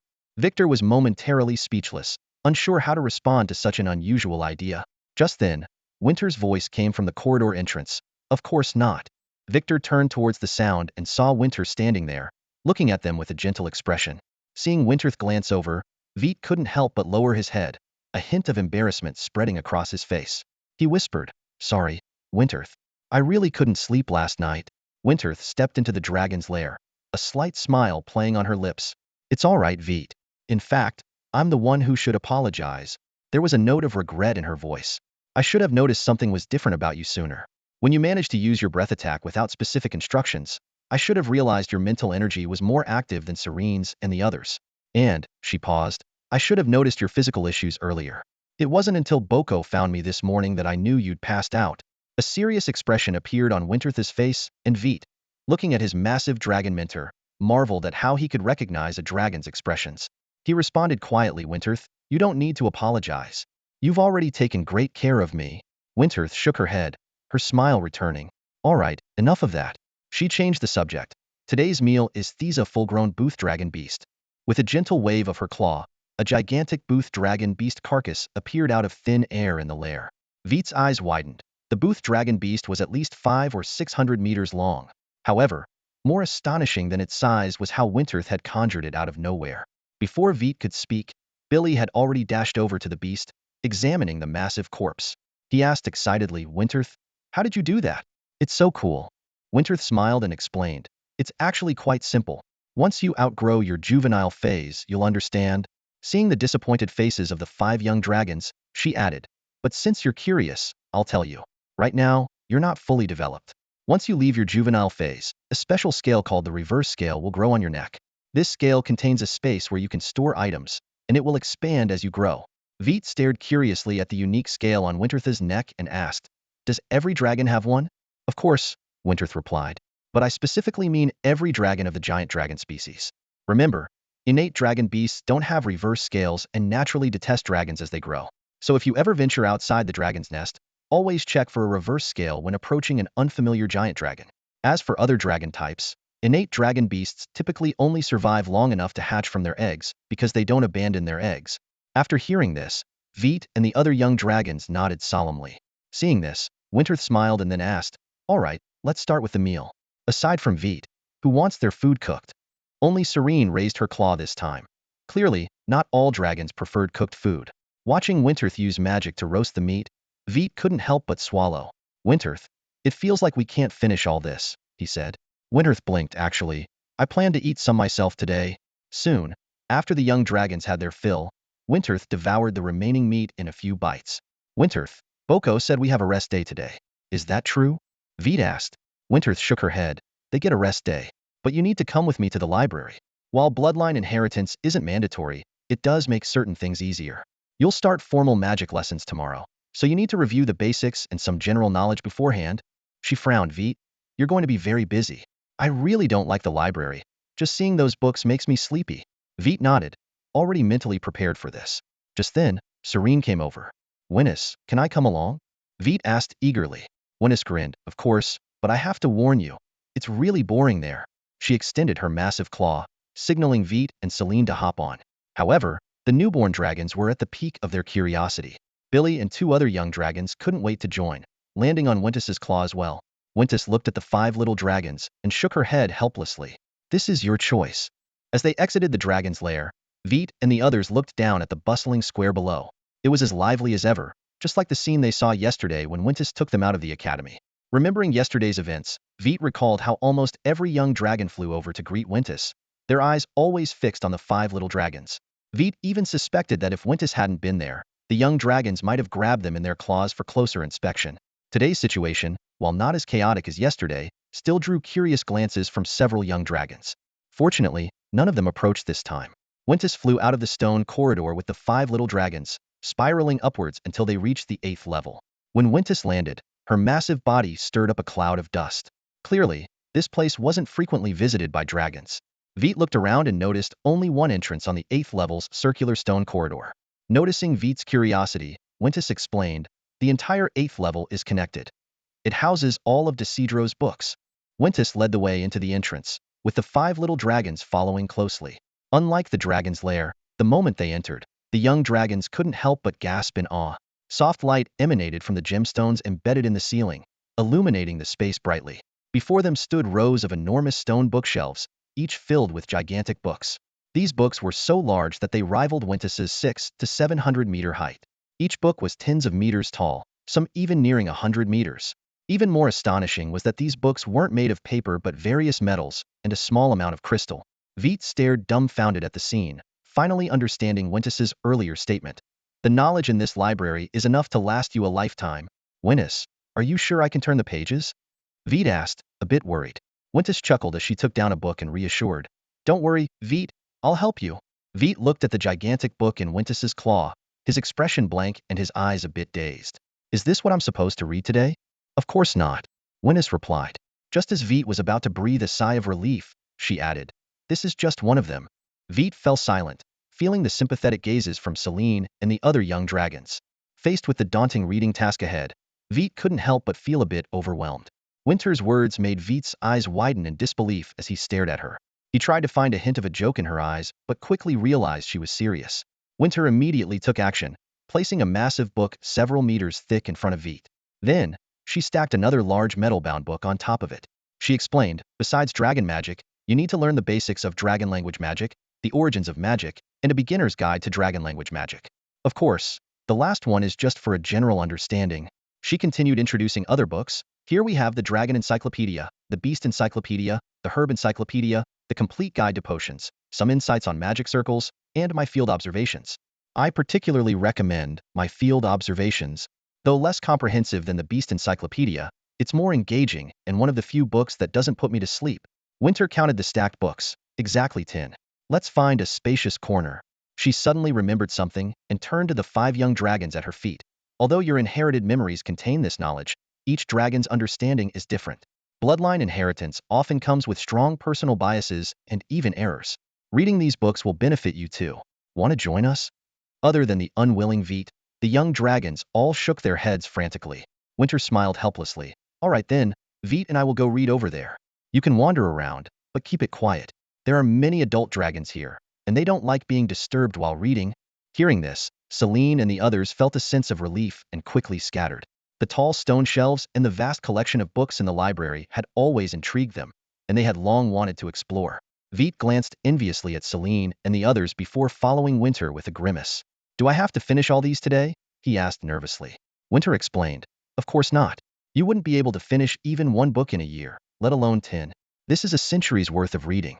Starting today, we'll come here every other day to read. You can take breaks if you want. We are dragons. We have plenty of time to learn. With a loud thud, Winter lay down and selected a book from the 10 in front of her. Veit flew up curiously and asked, Winter, what do we start with? The origins of magic, Winter replied. It explains the source of magical elements in detail, helping you understand magic faster, understand yourself, and understand the future. She opened the metal cover of the book, revealing rows of golden ancient dragon runes. Winter explained, this is ancient dragon language, which possesses mysterious powers. Some symbols themselves are spells of dragon language magic. For example, fireball. She uttered 2 guttural sounds, and a massive fireball emitting intense heat appeared in her hand. Veit's eyes lit up, and he immediately mimicked fireball. Aside from his youthful voice, his pronunciation was identical to Winter's. As soon as he finished speaking, he felt a surge of mental energy concentrate in his right claw, and the fire elements in the air began to gather there. However, in the next moment, the fire elements that had just gathered were suddenly absorbed by Veit's body before they could form a fireball.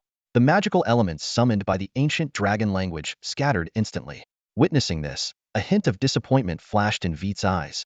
Wince noticed the change in Veit's mood and immediately offered comfort. Don't be discouraged, Veit. Magic isn't everything. Earth dragons and giant dragons are also powerful within the dragon race, and many of them can't use magic either. He paused before continuing. Besides, even if those fire elements hadn't been absorbed by you, the spell wouldn't have succeeded. Magic is more than just chanting incantations. We'll go over this in detail tomorrow. Wince's voice grew firmer. Not being able to use magic doesn't mean the mysteries of magic are closed to you. Your body can naturally capture nearby magical elements, and this elemental affinity might not last forever. If it does, that's something to be grateful for. It means your physical potential is limitless. Veit nodded, adjusted his mood, and focused on the words in the book. The creation dragon, Kawei, and the destruction dragon, Ixis, engaged in a fierce battle in the starry sky. The clash of forces representing creation and destruction caused the blood of the two dragons to undergo mysterious changes, eventually forming a new world. Veit's eyes quickly scanned this passage, then continued reading. Time is meaningless to the two dragons. In the end, the destruction dragon Ixis fled in defeat, with the creation dragon Kuei in pursuit. Before leaving, Kuei noticed the world born from their power. To celebrate this new life, he left a drop of blood to merge with it. Veit frowned slightly and continued reading. Millions of years later, this world began to nurture life due to the drop of blood from the creation dragon. Simultaneously, the power of the creation dragon manifested in the world. Earth, water, fire, wind, nature, thunder, light, and darkness. The emergence of magical elements accelerated the birth of life, ultimately giving rise to Camosis, known as the Mother of Dragons, the first dragon in the dragon realm. After finishing this passage, Veit turned to Wince with a puzzled look. Is this true? Wince yawned, clearly tired from reading. He roused himself and replied, no dragon knows the truth. This passage wasn't written by the book's author, but discovered on an ancient stone wall. It has survived millennia without damage, which makes it quite credible in certain dragon circles. But as for whether it's true or not, I can only say I don't know. Wit was momentarily taken aback when he heard the response I don't know. Puzzled, he asked, you don't know? Wintesh smiled and explained. The idea that Camosis was the first dragon in the world is just one of many theories about the origin of dragons. This is the Dragon Mother origin theory, which suggests that Camosis gave birth to the first dragons and is the source of the dragon lineage. He went on to describe a few other theories. The divine creation theory posits that the blood of the dragon of creation formed 8 dragon eggs, which hatched into the elemental dragon gods, who then created the dragon race, explaining the perfection of dragons. There are also theories like evolution and extraterrestrial origin. Extraterrestrial origin? Wit's interest was piqued, recalling memories of his parents coming from the stars. However, he quickly realized that these memories might have been written by the previous generation of dragons and couldn't be verified. Wit turned to Wintesh and asked, Wintesh, which one do you think is true? Wintesh chuckled, Wit, time has buried too many truths. Unless you can step outside the river of time and witness the past yourself, no dragon can definitively explain the true origin of our kind. Wit was a bit bewildered. Is it really possible to step outside of time? Wintesh shook his head. Who knows?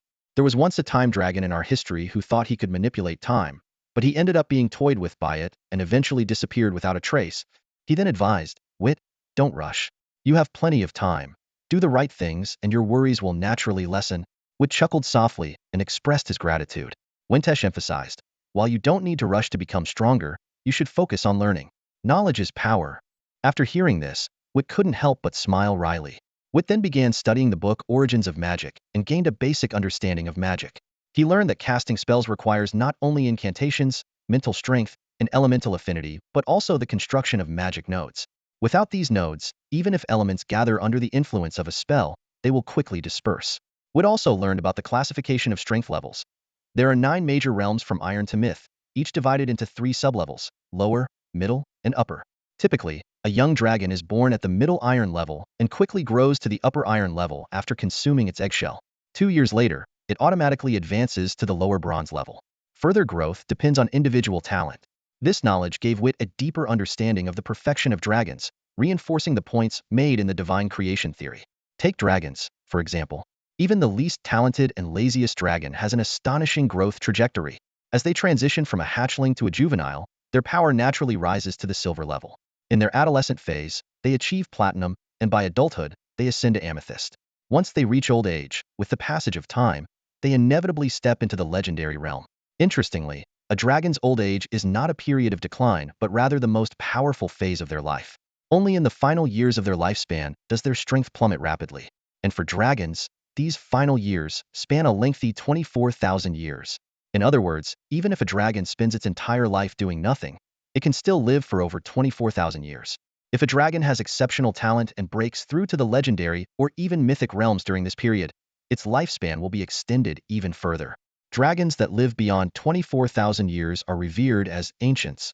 Veit was deeply engrossed in the world of the book Origins of Magic, greedily absorbing knowledge. Time slipped by unnoticed, and Winterth fell asleep without realizing it. Veit had a hard time waking her up considering his current abilities. Even turning a page was a strenuous task. Initially, Celine and the others were keen to watch, but their enthusiasm quickly waned.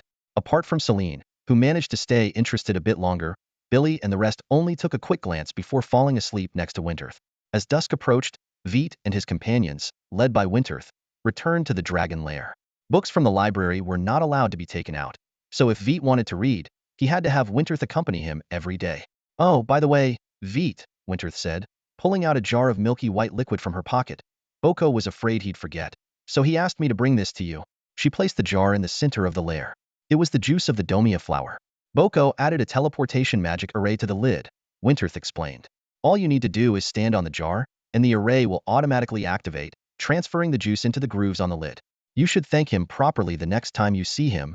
With that, Winterth took out a piece of cooked meat, roughly the size of the juvenile bush dragon beast they had for breakfast the previous day. This is your dinner. We can't keep hunting juvenile bush dragon beasts, as it would affect their population. They are one of the few dragon beasts around suitable for young dragons to eat. See you tomorrow, Winterth said, turning to leave. For the foreseeable future, this will be your classroom, Winters announced as she gently set down the young dragons, including Veit, from her hands. Her eyes swept over the spacious cavern, a wave of nostalgia washing over her. This area, located on the 4th level, was as deep as the dragon lairs, and the most striking feature was the row of various dragon beast targets in the center of the cavern. A glimmer of reminiscence flickered in Winter's eyes. Every dragon that graduated from the academy, including herself, had spent memorable times in this classroom. Now, as a mentor, she led batch after batch of young dragons to learn and practice magic here. The Dragon Academy was specifically designed for young dragons, who stayed until they reached the juvenile stage. Only then would they leave to start an independent life in the dragon nest. By the time they reached adolescence, they were allowed to leave the nest, equipped with some self-defense capabilities. Winters didn't always accompany these young dragons. Typically, her task concluded when they were about 20 years old, as their magic training neared completion. Then came the long wait for the birth of a new batch of young dragons, just like Veit and his peers now. Dragon fertility had always been a challenging issue. A mature female dragon could lay a maximum of 3 eggs, and some didn't lay any at all. The reasons were complex, but the core issue lay in the difficulty of nurturing dragon eggs. Among dragon species, the fertility rate of the great dragons was alarmingly low. Another characteristic of dragons was that they rarely raised their eggs themselves. After laying the eggs, they often hid them in a safe place before leaving. Whether the young dragons survived seemed of little concern to them. However, they usually hid the eggs near the great dragon nests. To address this, each dragon nest had a dedicated search team responsible for finding the abandoned eggs in the wild and occasionally bringing back some young dragons. In the perilous wilderness, survival was extremely difficult for both eggs and young dragons, especially the latter. If well hidden, dragon eggs were relatively safe. Moreover, if the environment was unsuitable, the incubation process could slow down or even halt. If this process exceeded a century, the egg would never hatch. Furthermore, not every egg successfully hatched a young dragon. The number of young dragons in Veit's batch was quite substantial. The waiting time for new young dragons varied for Winters, with the longest period leaving the entire Dragon Academy empty. Now, with 103 young dragons in the academy, she was overjoyed. In fact, many vanished dragon nests weren't overrun by other dragons, but declined due to a lack of successors. As Winters envisioned a bright future for the dragon nest, Veit and the other young dragons were already drawn to the targets in the classroom. Celine and Dinette, the young female dragons, were more reserved, curiously observing the targets. They recognized the dragon beast images on the targets through their inherited memories. In contrast, the young male dragons were more aggressive. Veit tentatively scratched a target with his claws, leaving shallow white marks. Oz, on the other hand, slashed a target deeply, leaving significant claw marks, then glanced at Veit with a smug expression, holding his head high. As for Billy, when Winters snapped back to reality and saw Billy's actions, she frowned. Billy, have you forgotten what I told you again? Why do you always put things in your mouth? She turned to Oz. Oz, these targets are for practicing magic, not for sharpening your claws. They can withstand magical impacts, but are no different from dirt to your claws. There's nothing to be proud of. Finally, she looked at Veit. And you, Veit? Never mind. Since you didn't damage the target, I won't say more. But remember, not everything can be scratched with your claws. If you can't remember this, don't blame me for not warning you when you get into trouble later, Winters said, looking at Veit and the 3 other young dragons with a bit of frustration. As expected, newly hatched dragons were curious about everything, and it was impossible to keep their attention for long. After being scolded, Veit and the others awkwardly stopped what they were doing. O's reaction was the most exaggerated, with his head almost touching the ground. Selin, on the other hand, looked smug, as if she had won some silent contest among the young dragons. Dinette was different. He quietly lay down in front of a target, a faint smile on his face, observing the others' actions. All right, it's time for our lesson, Winters announced. Each of you pick a target that you like. Remember, you're not supposed to grab or bite it. It's for testing your magic. He paused before continuing. You're not strangers to magic. It's a power ingrained in our bloodline.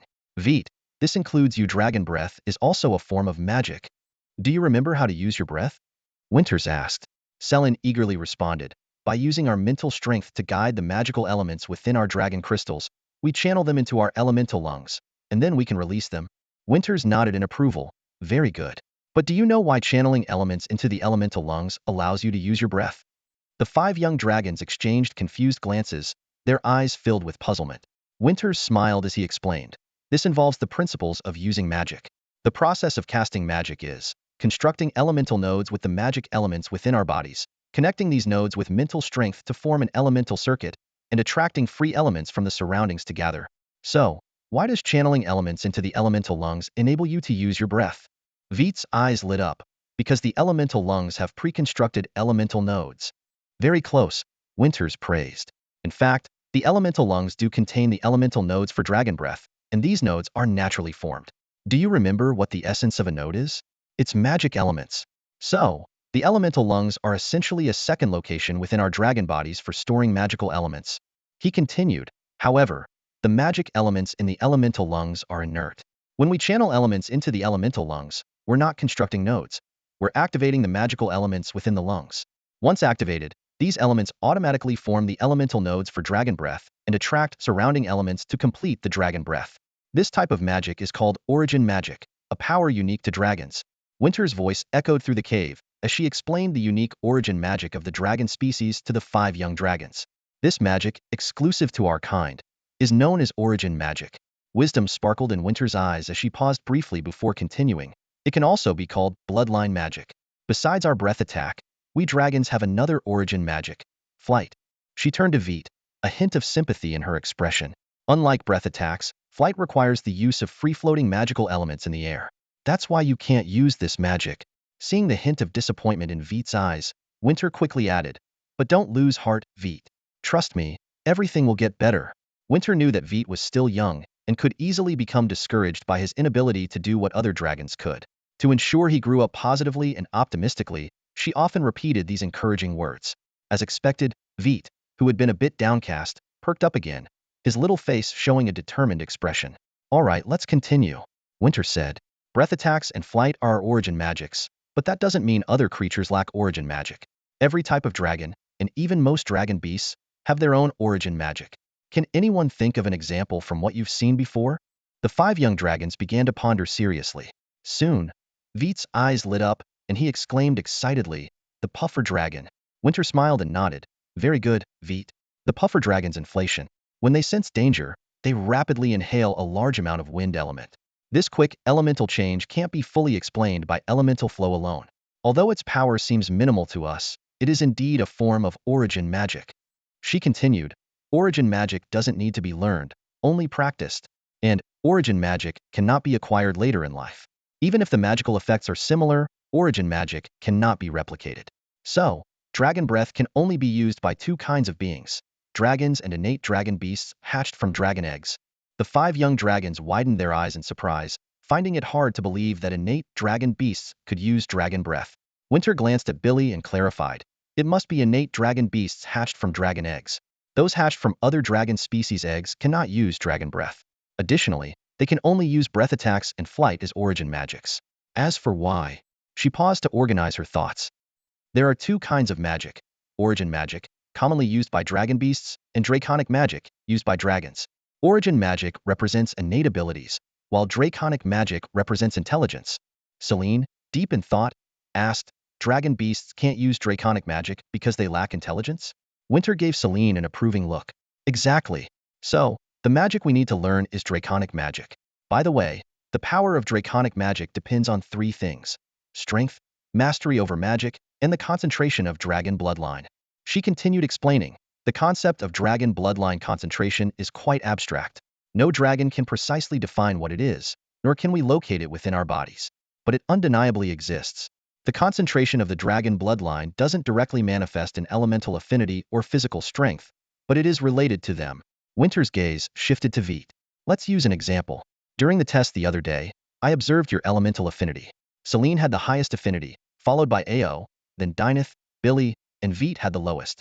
Elemental affinity indicates how well elements gather when using magic. Normally, your breath attack power should follow this order. But in reality, Veit's breath attack is the strongest despite having the lowest elemental affinity. The reason for this is the concentration of the dragon bloodline.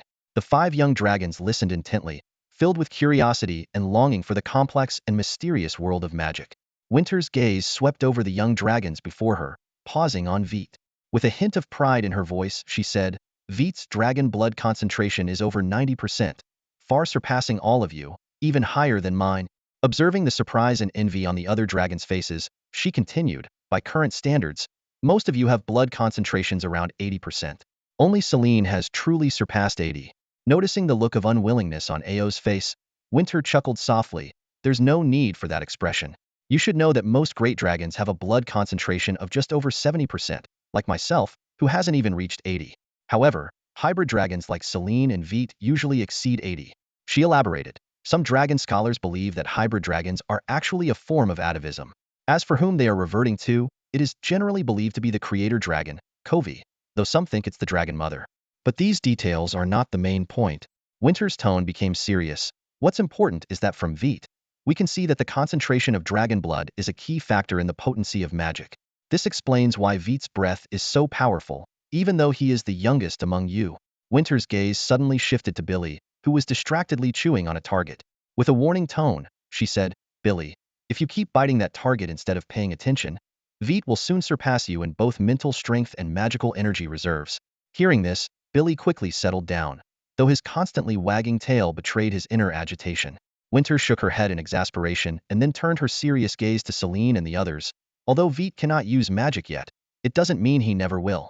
In fact, elements are not the sole condition for magic. Beyond elements, there are rules and laws." Her voice was full of encouragement. "Veit, as long as you can reach the legendary realm, elements will no longer limit your magic. At that point, with your blood concentration over 90%, your magical power will far exceed others in the same realm, just like your powerful breath." Hearing this, Veit's eyes sparkled with an extraordinary light, as if he was seeing infinite possibilities for the future. Winter secretly breathed a sigh of relief. This encouragement was actually a reminder from Boke. She hadn't exerted her full power for many years, nearly forgetting that legendary cultivation involves rules higher than elements. Moreover, not only can magic reach the legendary level, but the physical body can as well. Rules are the hallmark of legendary power. Her gaze returned to Veit, and she thought to herself, such a high concentration of dragon blood must have uses beyond just magic. The path of a physical legend might hold even greater potential for Veit. Seeing the excitement on Veit's face, Winterth's eyes softened with a gentle smile. He said softly, "All right, Veit. Even though you have the potential to use magic, that's for the future. For now, you need to calm down and focus on learning magic properly." Hearing this, Veit's face turned a bit red with embarrassment. He quickly settled down, lying on the ground, and looked at Winterth with eager anticipation. Selene and the other young dragons, noticing this, also became serious. They remembered witnessing Veit's powerful dragon breath and couldn't help but think, if Veit can truly use magic in the future, the power will be astounding. Their pride as dragons surged within them, and they silently vowed not to let their magic be weaker than Veit's, as that would be humiliating. Winterth nodded in satisfaction and continued, "Let's proceed with today's lesson: dragon language magic." We mentioned earlier that the concentration of dragon bloodline is one of the crucial factors affecting the power of magic, but under normal circumstances, this impact is not significant. Veit is an exception. He paused before explaining further. Besides bloodline concentration, strength is also key in determining the power of magic. Simply put, strength is the amount of elements stored in your dragon crystal. The more you store, the more elements you can draw upon. The stronger the elemental nodes you can construct, and the greater the attraction to free elements, resulting in more powerful magic. Winterth glanced at the young dragons and added, "However, for now, you only need to understand this concept. As newborns, this factor is almost negligible for you. Over the next 2 years, you'll grow rapidly, and your elemental accumulation will increase swiftly, allowing you to reach the lower iron rank. But in the following 90 years, this accumulation will slow down. This is why, after 2 years, you'll be able to freely enter and exit the dragon lair." Hearing this, Veit felt a stir in his heart. He decided to heed Winterth's advice, slow down his growth, and let go of unrealistic short-term aspirations of becoming stronger. However, this didn't mean he lost interest in the stars. He secretly looked forward to gaining the freedom to roam in 2 years, when he could gaze at the starry sky to his heart's content. Winterth continued his lecture. So, in the short term, we don't need to focus on the impact of strength on magic power. That's a topic for 2 years from now. Right now, we need to learn about the third factor affecting magic power proficiency in controlling magic, specifically in constructing elemental nodes. He explained in detail, the dragon language in dragon language magic refers to the ancient dragon language. This language contains power, which is the most crucial part of bloodline inheritance, and even Veit's inheritance includes this aspect. Next, we'll learn how to construct elemental nodes directly. Winterth used a vivid metaphor. Imagine the air as a sheet of paper, the ancient dragon language as the writing on the paper, mental power as the pen, and magic elements as the ink. What we need to do is to dip the pen in ink and leave marks at each note of the writing. Once all the marks are made, they will automatically attract free elements, and the magic will be formed. After finishing, Winterth paused for a moment, his gaze sweeping over the 5 young dragons to ensure they understood the metaphor.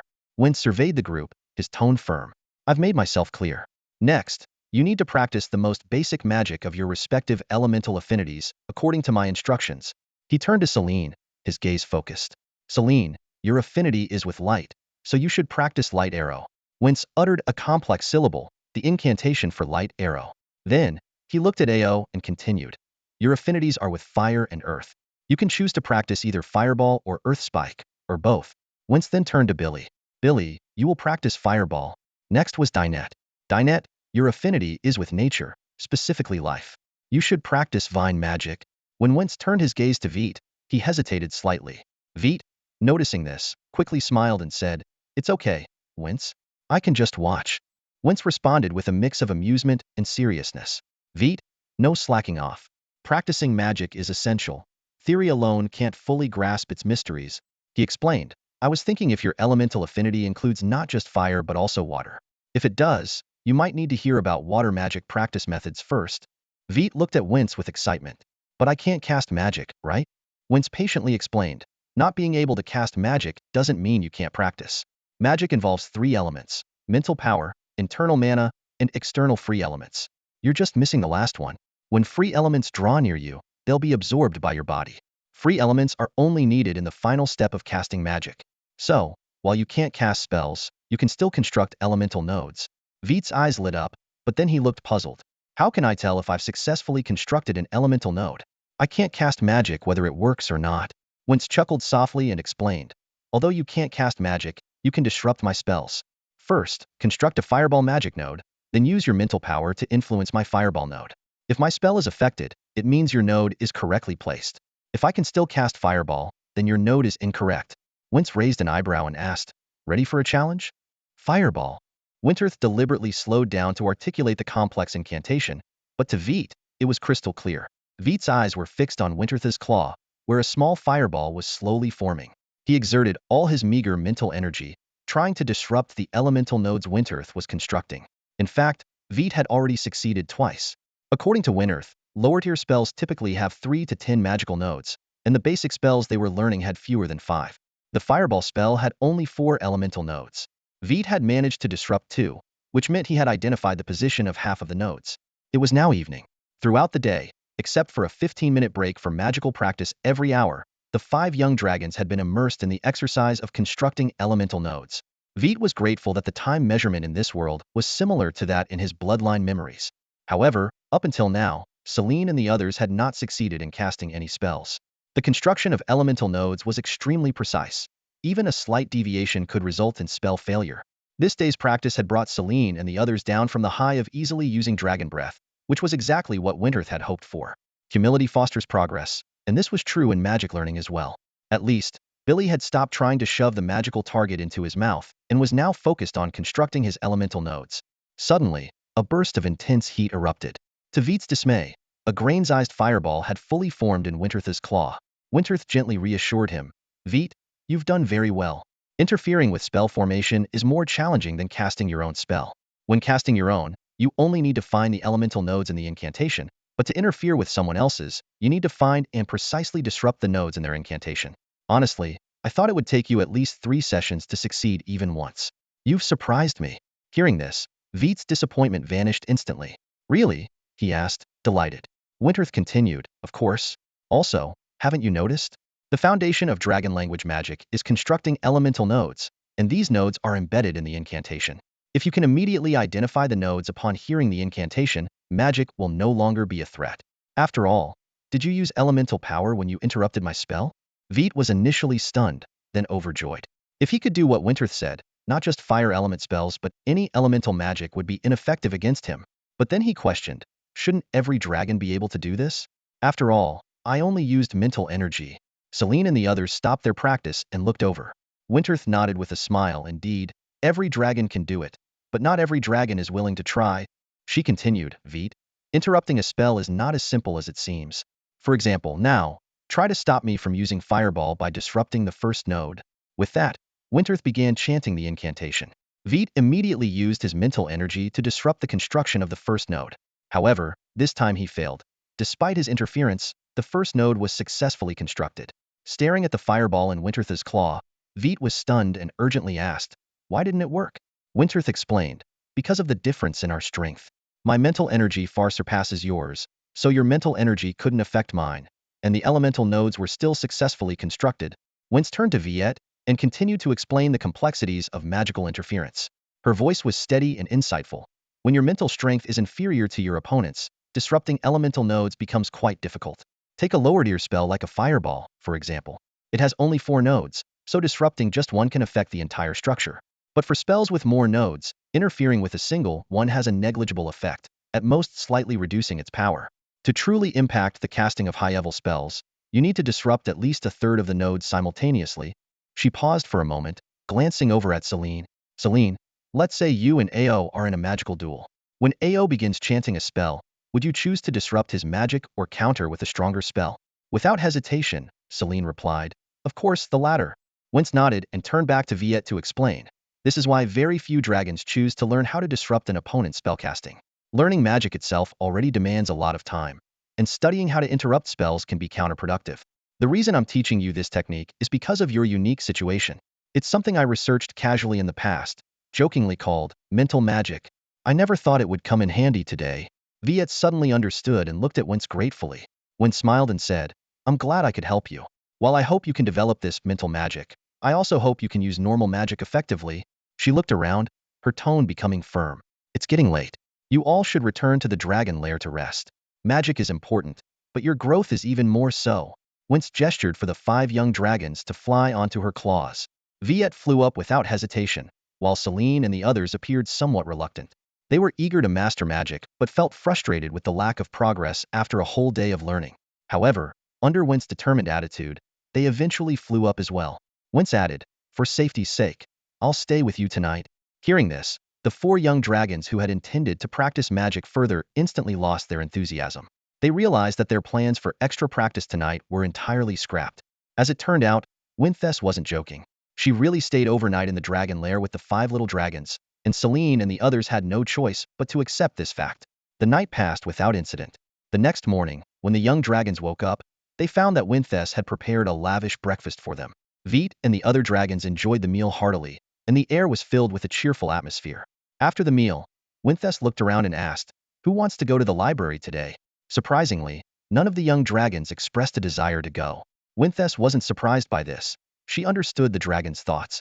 Just like her reason for staying in the lair last night, the young dragons couldn't resist the allure of successfully casting even the simplest spell. Winthess didn't stop them this time. She gave a few simple reminders, and then took Veit to the library on the 8th floor. Entering the library again, Veit noticed the spot they had read last time remained the same. The Origins of Magic was still open to the page they had left it on, with a stack of carefully selected books beside it. Veit lightly hopped onto the open page, but didn't start reading immediately. His gaze was distant, as if lost in thought. Winthess keenly noticed the little dragon's distraction. Are you thinking about how they can practice magic all day, while you have to stay here reading? Winthess's gentle voice brought Veit back to reality. Feeling a bit embarrassed, Veit nodded, admitting that he had such thoughts. Winthess smiled and said, haha, there's no need to feel embarrassed. I've been your age before. I understand what you're thinking, just like I understand every young dragon's thoughts. She continued, but you don't need to worry.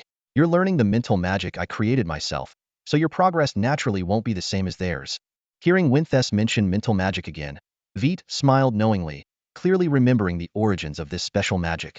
Seeing Veit relax a bit, Winthess went on, actually, whether it's you or them, you'll all be at this stage for a long time.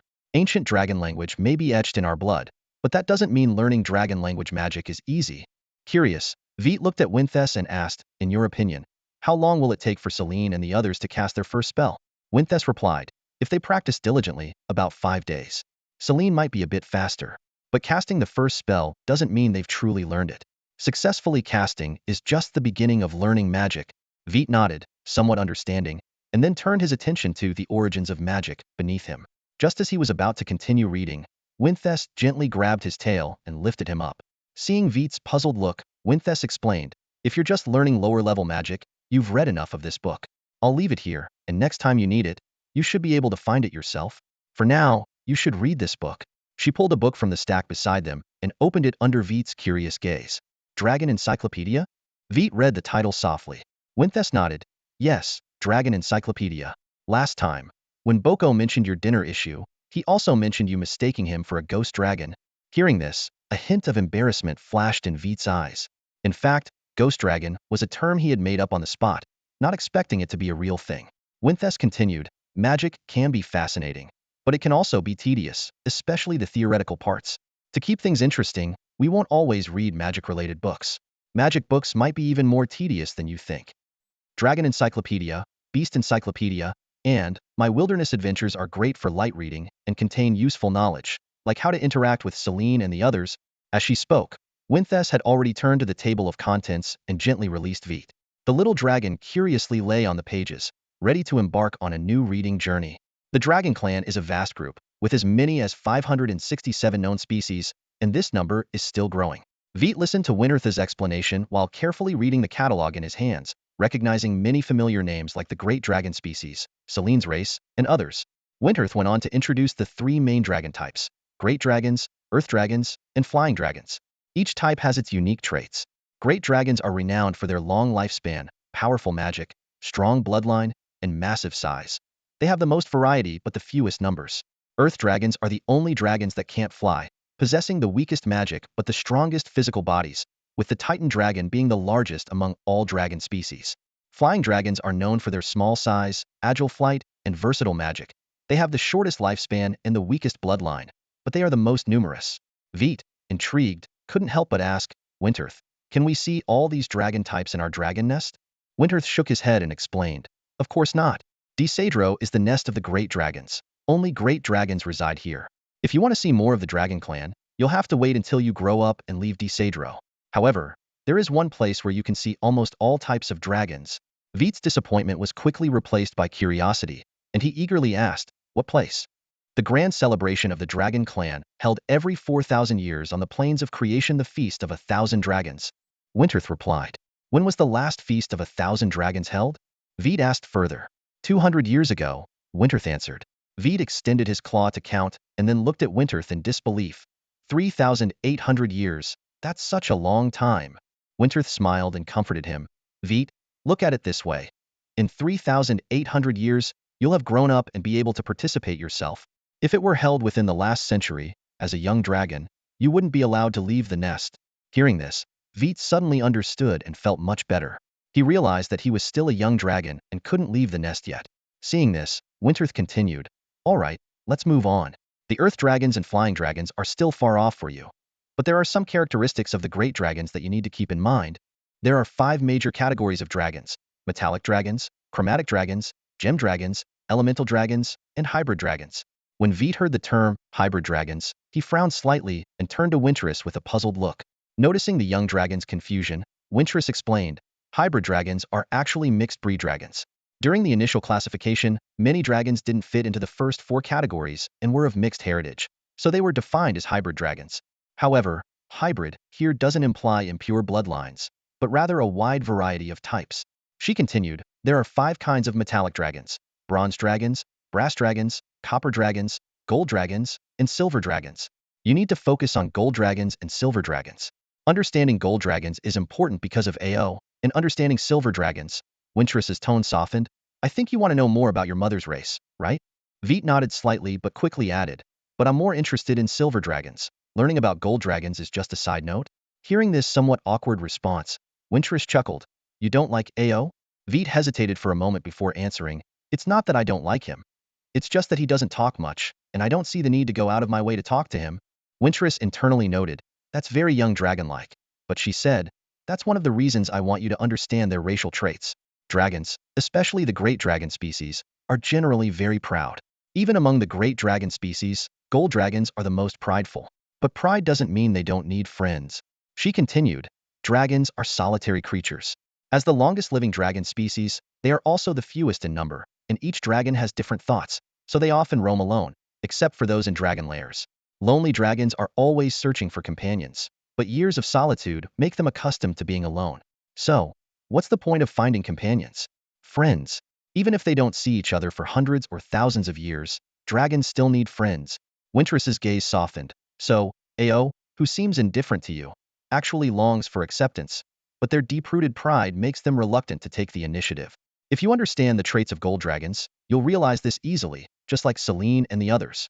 You might not have noticed last time, but Ao was initially hesitant to join their fun, and it was Billy who pulled him in, with Celine and Dinette showing no objections." A look of confusion and helplessness flashed in Veit's eyes. "Winterous, did I do something wrong?" Winterous shook her head and comforted him. "Of course not, and neither did Ao. You just don't understand each other yet. As I said, you have plenty of time, and you can work on your relationship slowly. It's worth mentioning that as hatchlings born around the same time, you are natural allies." Saying this, Winterous gently lifted Veit by his tail and placed him on a book after quickly flipping through its pages. Soon, she stopped and set Veit down on the book. "This is the description of gold dragons, along with an illustration." Veit looked down at the book. The description read, "Quadrupedal, with horns curving upward in a spiral. Wingspan 1.3 times the body length. Body covered in shining gold scales with a metallic sheen and sharp edges. Long, thick tail. They enjoy staying in dry places, and sunbathing is their favorite activity." Winterous added, "Remember, when gold dragons are sunbathing, white dragons should not disturb them, or they'll get a beating." As Veit read the introduction, he gazed at the fierce and majestic image of the gold dragon on the page. He couldn't help but ask, "Will Ao look like this when he grows up?" Winterous laughed. "He might look even more impressive than this picture. To be honest, the dragon in this illustration looks a bit bulky." A slight smile appeared on Veit's lips, but his attention was soon drawn to the image of a silver dragon on the adjacent page. The silver dragon in the picture looked very similar to him, but as an adult, it appeared less delicate and more formidable. To Veit's surprise, although the silver dragon in the picture resembled his mother in his mind, upon closer inspection, there were differences. The scales of the silver dragon in the illustration had a silvery white hue. Veit gazed at the image of his mother and suddenly noticed a detail. The silver scales, upon closer inspection, shimmered with a rainbow of colors. A bold thought crossed his mind. Perhaps his mother wasn't a silver dragon, but a different kind of dragon altogether. The possibility made his heart race, but he chose to remain silent. After all, as a starry sky dragon, the exact species of his mother no longer seemed that important. When saw Veit's reaction and once again grabbed his tail with her claws, lifting him up before continuing to flip through the dragon encyclopedia. As she turned the pages, she explained, "Metallic dragons are skilled in magic, while chromatic dragons excel in close combat, though their magic isn't weak either.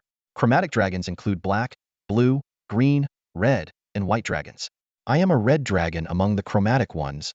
Comparing the illustrations in the book with Wince before him, Veit couldn't help but blurt out, "He doesn't seem as strong as you."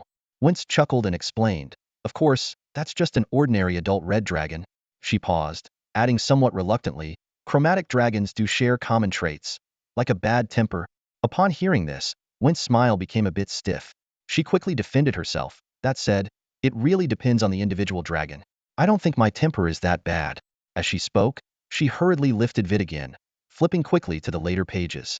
Veit said helplessly, "Wince, I haven't finished reading about the green dragon part yet. Why are you already on the crystal dragons?"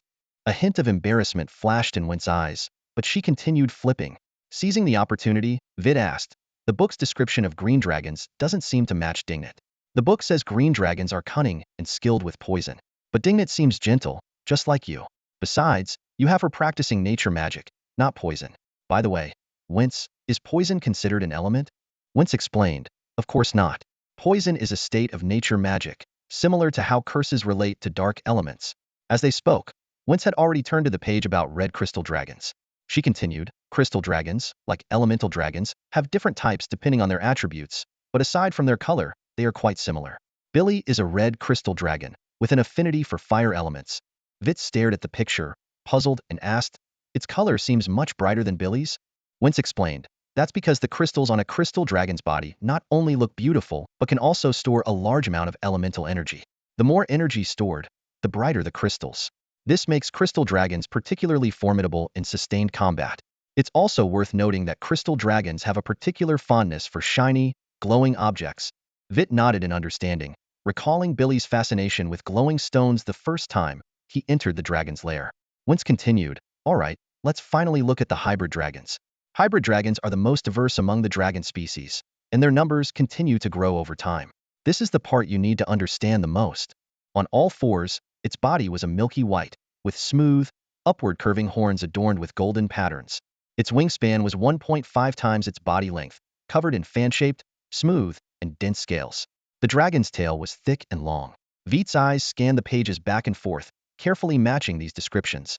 This was the task Wentz had given him, to accurately match the dragon's name with its appearance. In the world of dragons, many species looked strikingly similar, and it was easy to make mistakes. Veit knew this well, having mistaken the holy dragon for the frost dragon 5 times already. The differences between these two were subtle but crucial. The frost dragon's scales were pure white, not milky white, and the markings on its horns were a pale gold. Even with careful observation, distinguishing them could be challenging. What made it even more frustrating was that different dragon species couldn't be identified by their attributes alone. While the holy dragon only had light attributes, there had been instances of frost dragons that were attuned to light elements as well. Dragons were known for their pride, and misidentifying their species could easily lead to conflict. Rubbing his tired eyes, Veit turned to Wentz, his face full of exhaustion. "Wentz, I think I need a break. They all look the same to me now." Wentz frowned as she looked at Veit's weary expression. After a moment of thought, an idea struck her. "Veit, I think we need to see Boko." Veit was puzzled and asked, "Why do we need to see Boko?" As she stood up, Wentz replied vaguely, "Let him check you out. I think this isn't a normal situation." Even though he didn't understand Wentz's intention, Veit obediently flew onto her hand. He continued to ponder the differences between the holy dragon and the frost dragon, his expression growing even more conflicted. Wentz effortlessly flew from the 8th floor to the 9th, quickly arriving at Boko's lab. Hearing footsteps, Boko turned and saw Wentz with Veit perched on her claw. "Wentz, what brings you here?" Boko asked, surprised. Wentz lifted her claw slightly and spoke in a peculiar tone. "I found some issues and brought this little guy for you to check out." It was then that Boko noticed the pensive Veit. "Oh, it's you. How have you been? Sleeping well?" Veit snapped out of his thoughts and replied weakly, "Pretty well. I've been sleeping through the night." Veit's feeble tone immediately alerted Boko. "This little guy isn't infected with some disease, is he?" Wentz quickly shook her head and explained, "Of course not. He just can't tell the difference between a holy dragon and a frost dragon. He's been observing them all morning and still can't distinguish them. I suspect." She glanced at Veit, who was intently listening, and didn't finish her sentence. Boko immediately understood Wentz's concern. "Hold on a moment, let me get some things. It's been a while since I used them." He turned and walked to the back of the lab, soon returning with a few metal plates. "Take a look at this, Veit."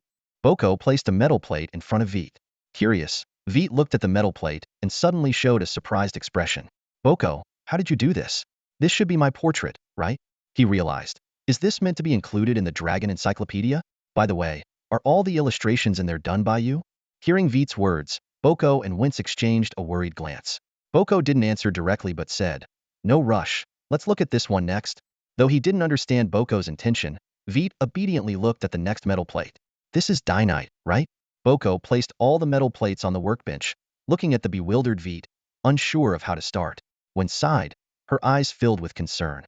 "Veit, I've got some good news and some bad news. Which one do you want to hear first?" Winter's voice broke the silence in the examination room.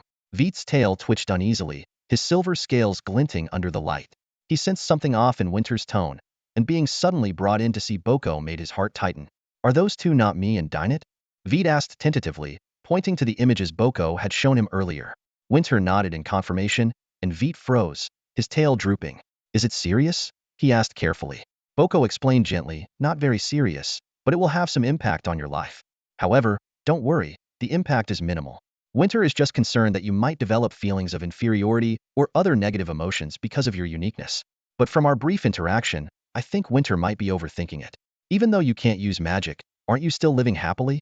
Hearing this, Veit let out a sigh of relief and looked gratefully at Winter, though he couldn't help but complain, "Winter, you almost scared me to death. I thought I wasn't going to live long.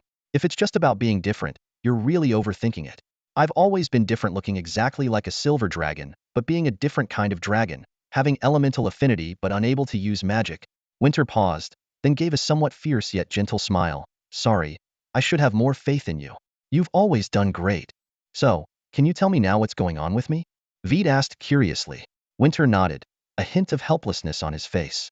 Veit, you might have a very rare condition among dragons, face blindness. Face blindness? A strange look crossed Veit's eyes. He was familiar with the term, but never thought it would apply to him.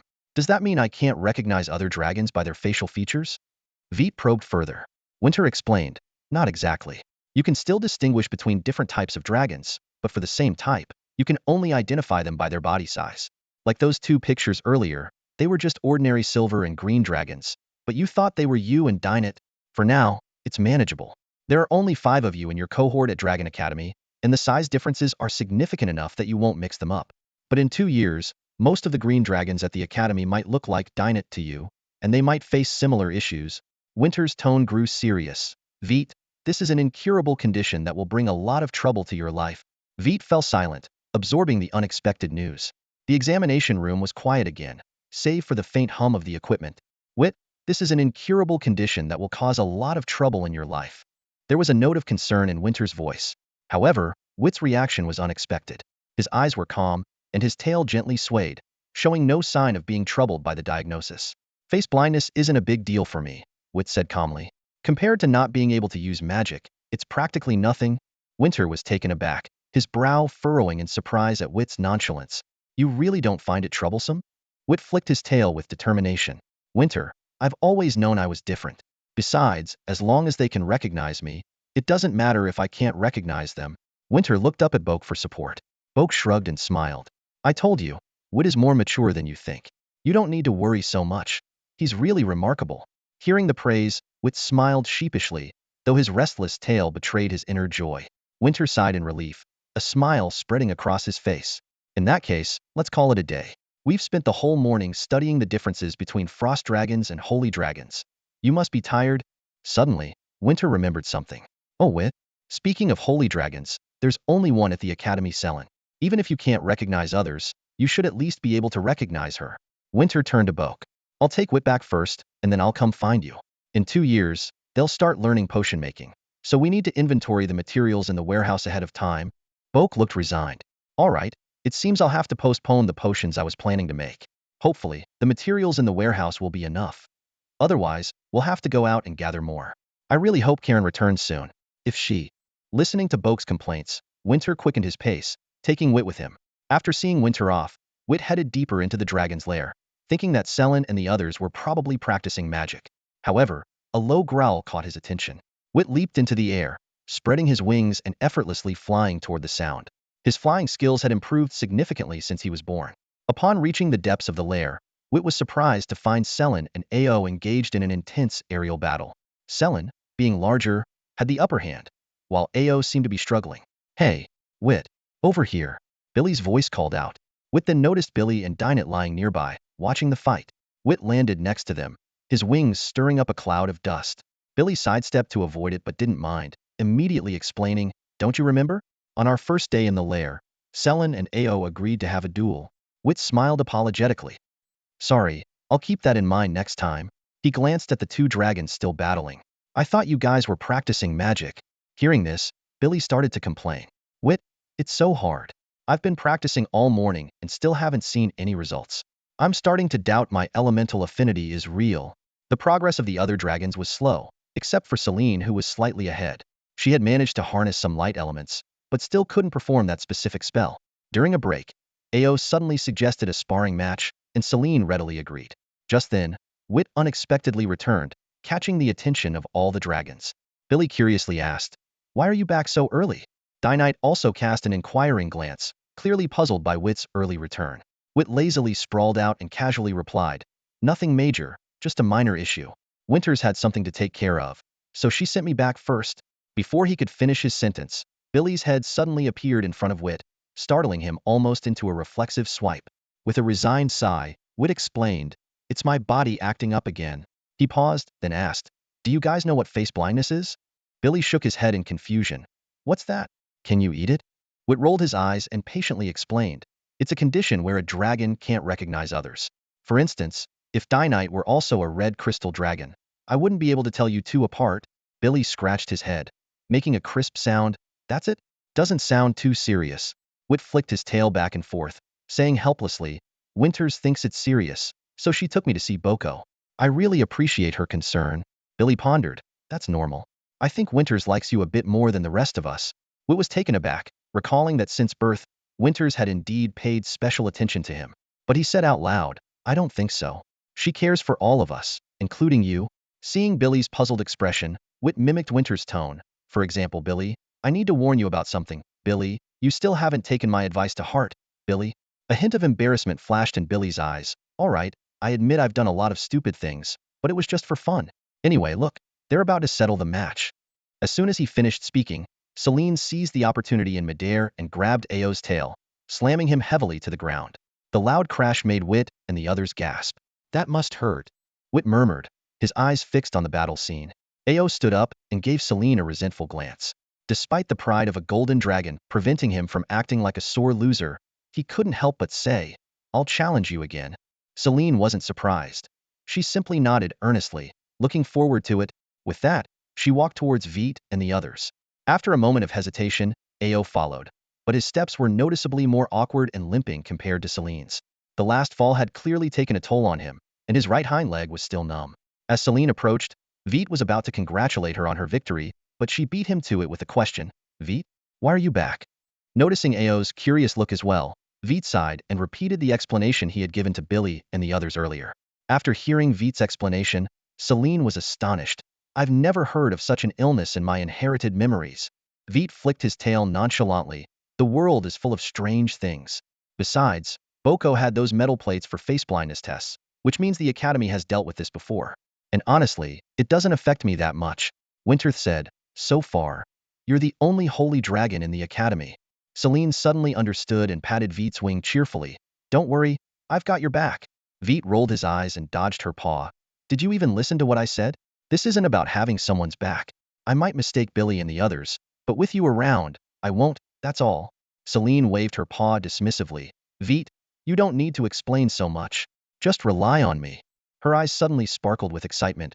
Veit, how about another round? Veit instinctively stood up, ready to agree, but then he glanced at Ao and sighed. Forget it. You just fought Ao and used up most of your energy. It wouldn't be fair to fight you now. Besides, he looked around. Aren't you all supposed to be practicing magic? At his words, not only Celine but even the little ones deflated like balloons. Billy clutched his head and groaned. Veit, you're so cruel. I was trying to avoid thinking about that, and you had to bring it up. Celine and the others nodded in agreement. Despite their complaints, they recognized the importance of magic and didn't give up. After a few grumbles, Billy went to a corner of the dragon cave to continue practicing his fireball. Celine and the others also found their own spots to practice.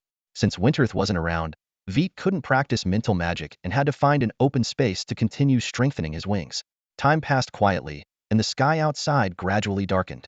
Winterth returned after being gone all afternoon, bringing food for Veit.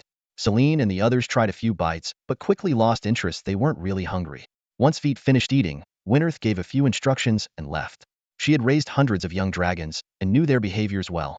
After a day of monotonous and unproductive practice, no young dragon would stay up late to practice magic, so she didn't need to stay and watch over them.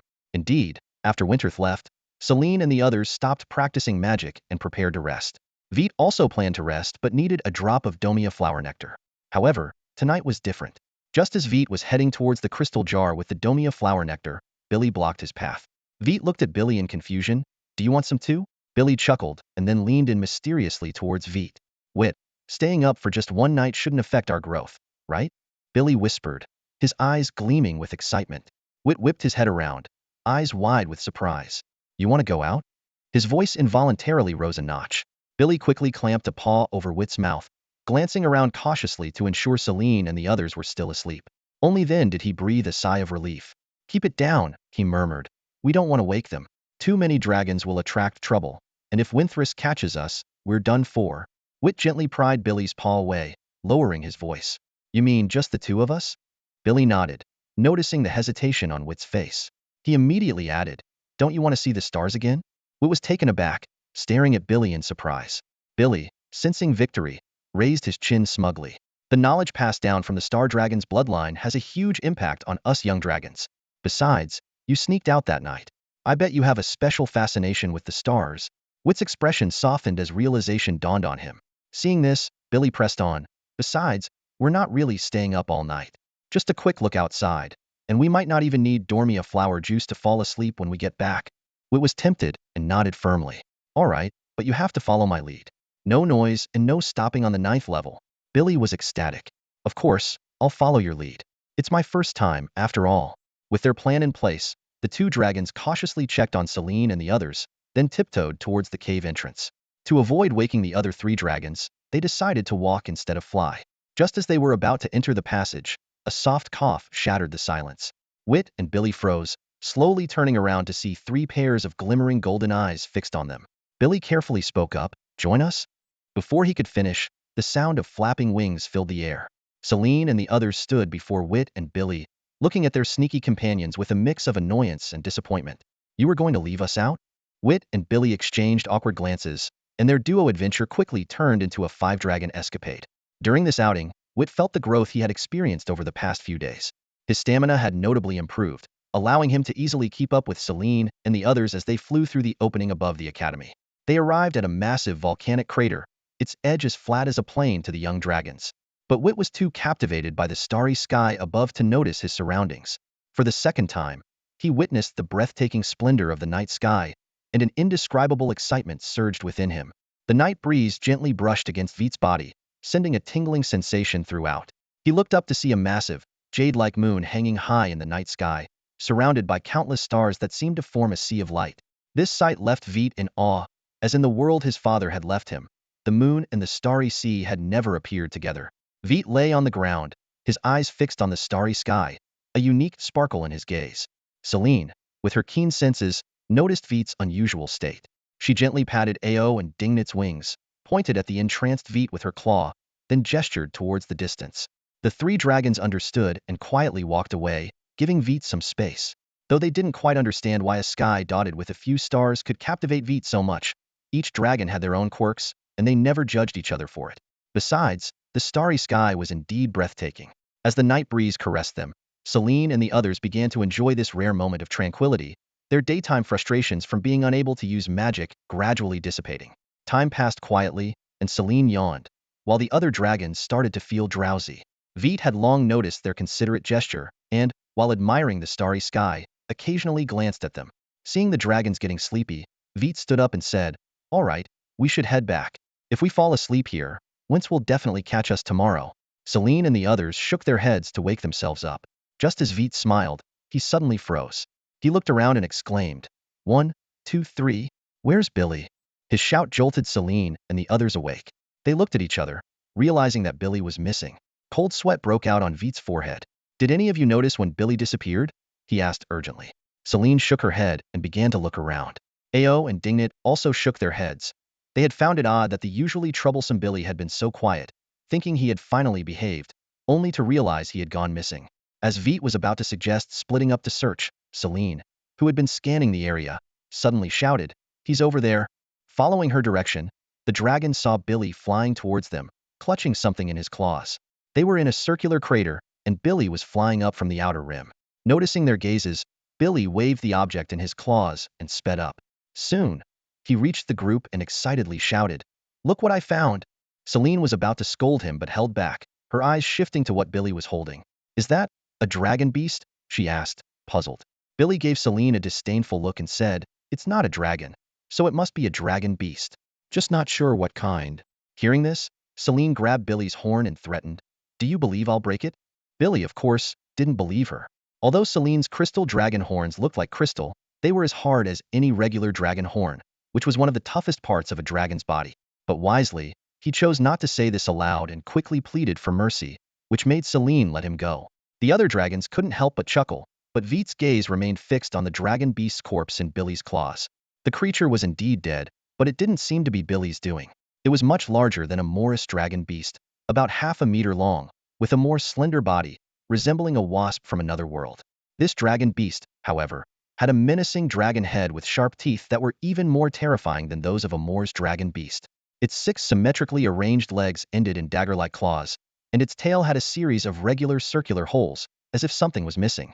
Veit thought of the wasps from that world and guessed that it might be missing a stinger. Veit, do you recognize this dragon beast? Billy asked curiously, noticing Veit's distracted expression. Veit glanced at Billy and shook his head. No, I don't. Today, I was reading the Encyclopedia of Dragons, not the Encyclopedia of Dragon Beasts. If it were the latter, maybe I could identify it. Anyway, let's not worry about it now and get some sleep.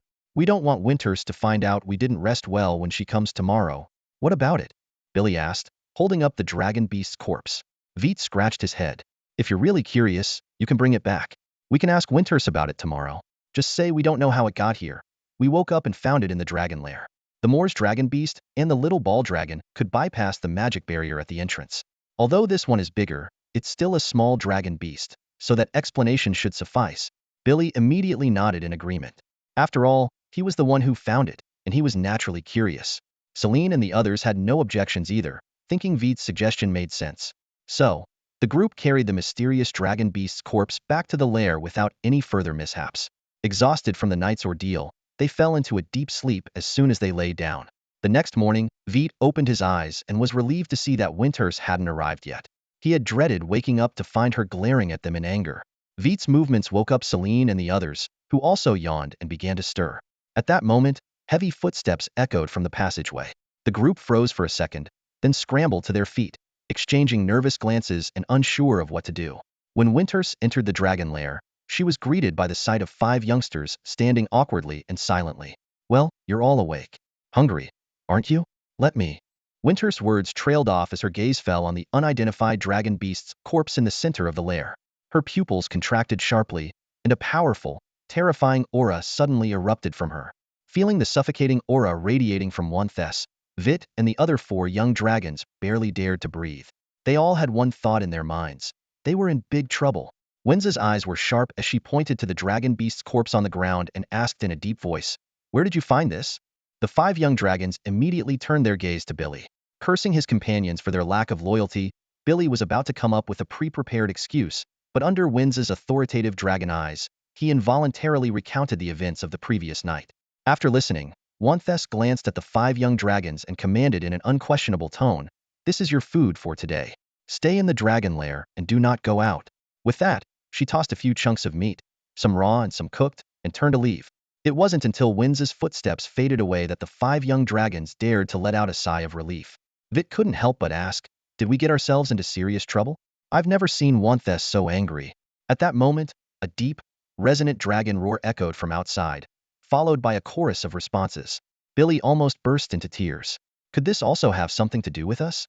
No one answered, but they all knew in their hearts that Billy's suspicion was likely correct. After hesitating for a moment, Veit was the first to fly out of the lair. Celine quickly tried to stop him. "Wait, Veit, you guys eat first. I'll go see what's going on." However, the other young dragons followed closely behind. Who can eat at a time like this? Meanwhile, Winthes hurriedly left the dragon lair, leaping off the edge of the stone corridor. She spread her wings, spanning 1,000 meters, creating a gust of wind as she flew out from the opening above. Leaving the academy, she soared high into the sky, letting out an earth-shattering dragon roar. Wenza's body began to expand rapidly. Within mere seconds, her form grew from several hundred meters to a colossal 1,000 meters, her wings spreading wide and blocking out the sun. Her roar conveyed a simple yet urgent message. War is coming. Hearing Wenza's warning, the dragons in the Desadro dragon nest sprang into action. Hundreds of mature dragons, each at least 500 meters long, took to the skies, forming a dense, dark cloud. Among them, Wenza's 1,000-meter-long figure was the most prominent, spanning the sky with overwhelming majesty. At this moment, a brass dragon of comparable size flew up beside her. The brass dragon's body was a metallic brass color, with diamond-shaped scales that shone with a metallic luster. Its 2 horns had a large angle with the head, straight with a spiral pattern, and its wingspan was 1.3 times its body length, with large, protruding scales and a thick, long tail. "Winthes, what happened? Why did you issue a war mobilization order?" the brass dragon asked. "Elbert, it's the Abbey dragon beasts," Winthes replied succinctly. Elbert's pupils contracted sharply, and he immediately raised his neck and roared loudly, "Everyone, spread out. The Abbey dragon beasts are coming. If any of them get into the Warren Great Rift, I guarantee you'll all experience what real devil training is." Hearing Elbert's warning, the dragons, who had just been roused by the war mobilization order and were still a bit groggy, quickly snapped to attention and began to find suitable positions for battle. They definitely didn't want to undergo Albert's brutal training. It wasn't training, it was pure hell. Besides, everyone knew what the aberrant beasts represented. Albert's gaze swept over the busy dragons before turning to Winters. Left or right? He asked. Without hesitation, Winters answered, right? With a final glance at the Dragon Academy below, he spread his wings and flew towards the right side of the Warren Rift. Veit and his companions struggled to reach the top of the ring volcano, only to be stunned by the sight before them. The sky was filled with dragons of various colors: black, yellow, white, green, you name it. Judging by their robust builds, these dragons were all in their prime. Billy swallowed hard, staring in awe at the sky. Did we really cause this? Veit asked hesitantly, his face full of confusion. At that moment, a voice came from behind them. What are you doing here? Get back immediately. The 5 young dragons turned to see a massive, transparent cyan dragon slowly rising from the volcano. Boko, what's happening? Veit asked excitedly upon seeing a familiar face. Boko hesitated for a moment before explaining reluctantly, it's a war mobilization order. I'm not sure about the specifics, but one thing is certain: war is coming. You must return immediately. During wartime, young dragons are likely to become targets for the enemy. Suddenly, Billy remembered something and dragged a corpse from beneath his feet. What kind of dragon beast is this? He asked. Boko's expression turned grave instantly. Before they could react, Boko had already scooped up the 5 young dragons and was flying downward. When Veit and the others regained their senses, they found themselves standing at the entrance of the dragon cave. Without a word, Boko led them deep inside, only stopping when they reached the innermost part. Listen, Boko said sternly, from now on, unless Winters comes for you, do not step out of the dragon cave. Veit quickly asked, does this have anything to do with that dragon beast we saw earlier? Boko nodded and began to explain. That was an aberrant beast, typically ranging from 1 to 2 meters in size. They come in various types and are known for forming colonies and building their own nests. The corpse you saw was of the ISU variety, the smallest type of aberrant beast, with adults reaching only about half a meter. The most crucial point is that all aberrant beasts are known as dragonling killers. Young dragons are their preferred prey. This is why aberrant beasts are the only ones daring enough to attack dragon nests. Upon hearing this, the 5 young dragons' faces turned pale. They finally understood why both Winters and Boko insisted on them staying inside the dragon cave upon seeing that corpse. They were the true targets. Above the Warren Gorge, Winter floated silently, her wings occasionally fluttering behind her. Suddenly, a peculiar glint flashed in her golden vertical pupils as she turned her gaze towards the ISO plains. A thunderous dragon roar erupted from her throat, instantly drawing the attention of the surrounding dragons. All the dragons turned their eyes to the ISO plains, where a massive dark cloud was rising from the horizon, accompanied by a buzzing sound that agitated the dragons. As the cloud approached, the sunlight was gradually obscured. Winter's pupils narrowed, and she warned in a low voice, be alert, it's a medium-sized dragon nest. Upon hearing this, Albert roared, Blizzard, prepare.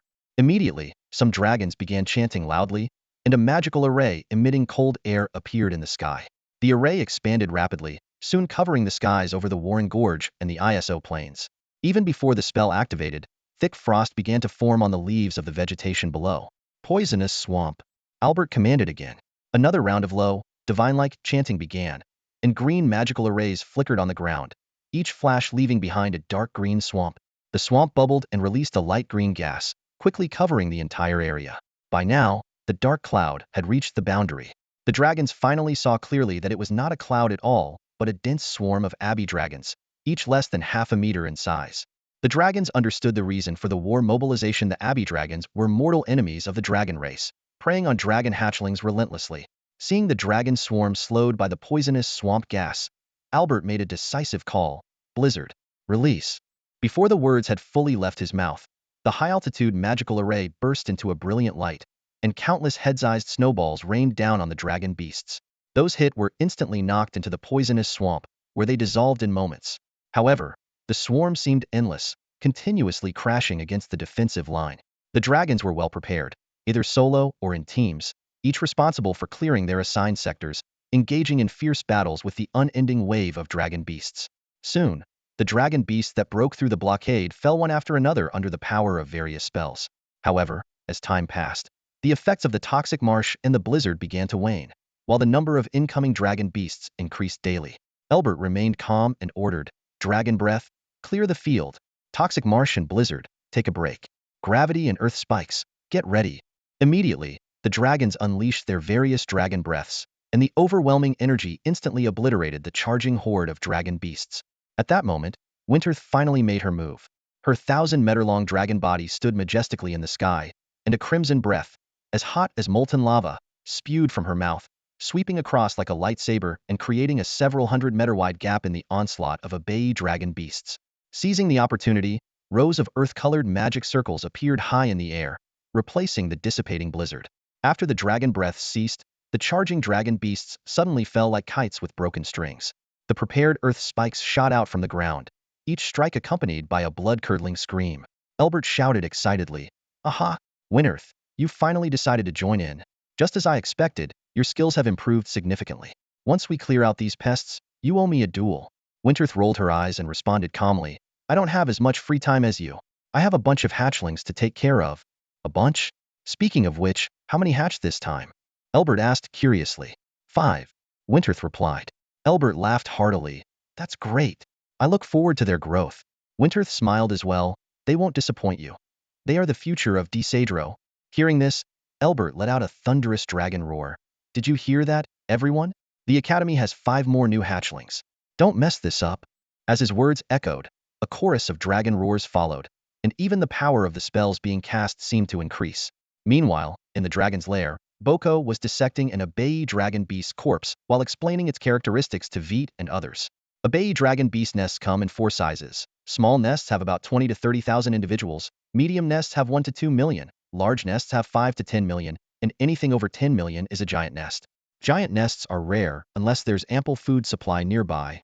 Pointing to the corpse, he continued, "This is one of their scouts.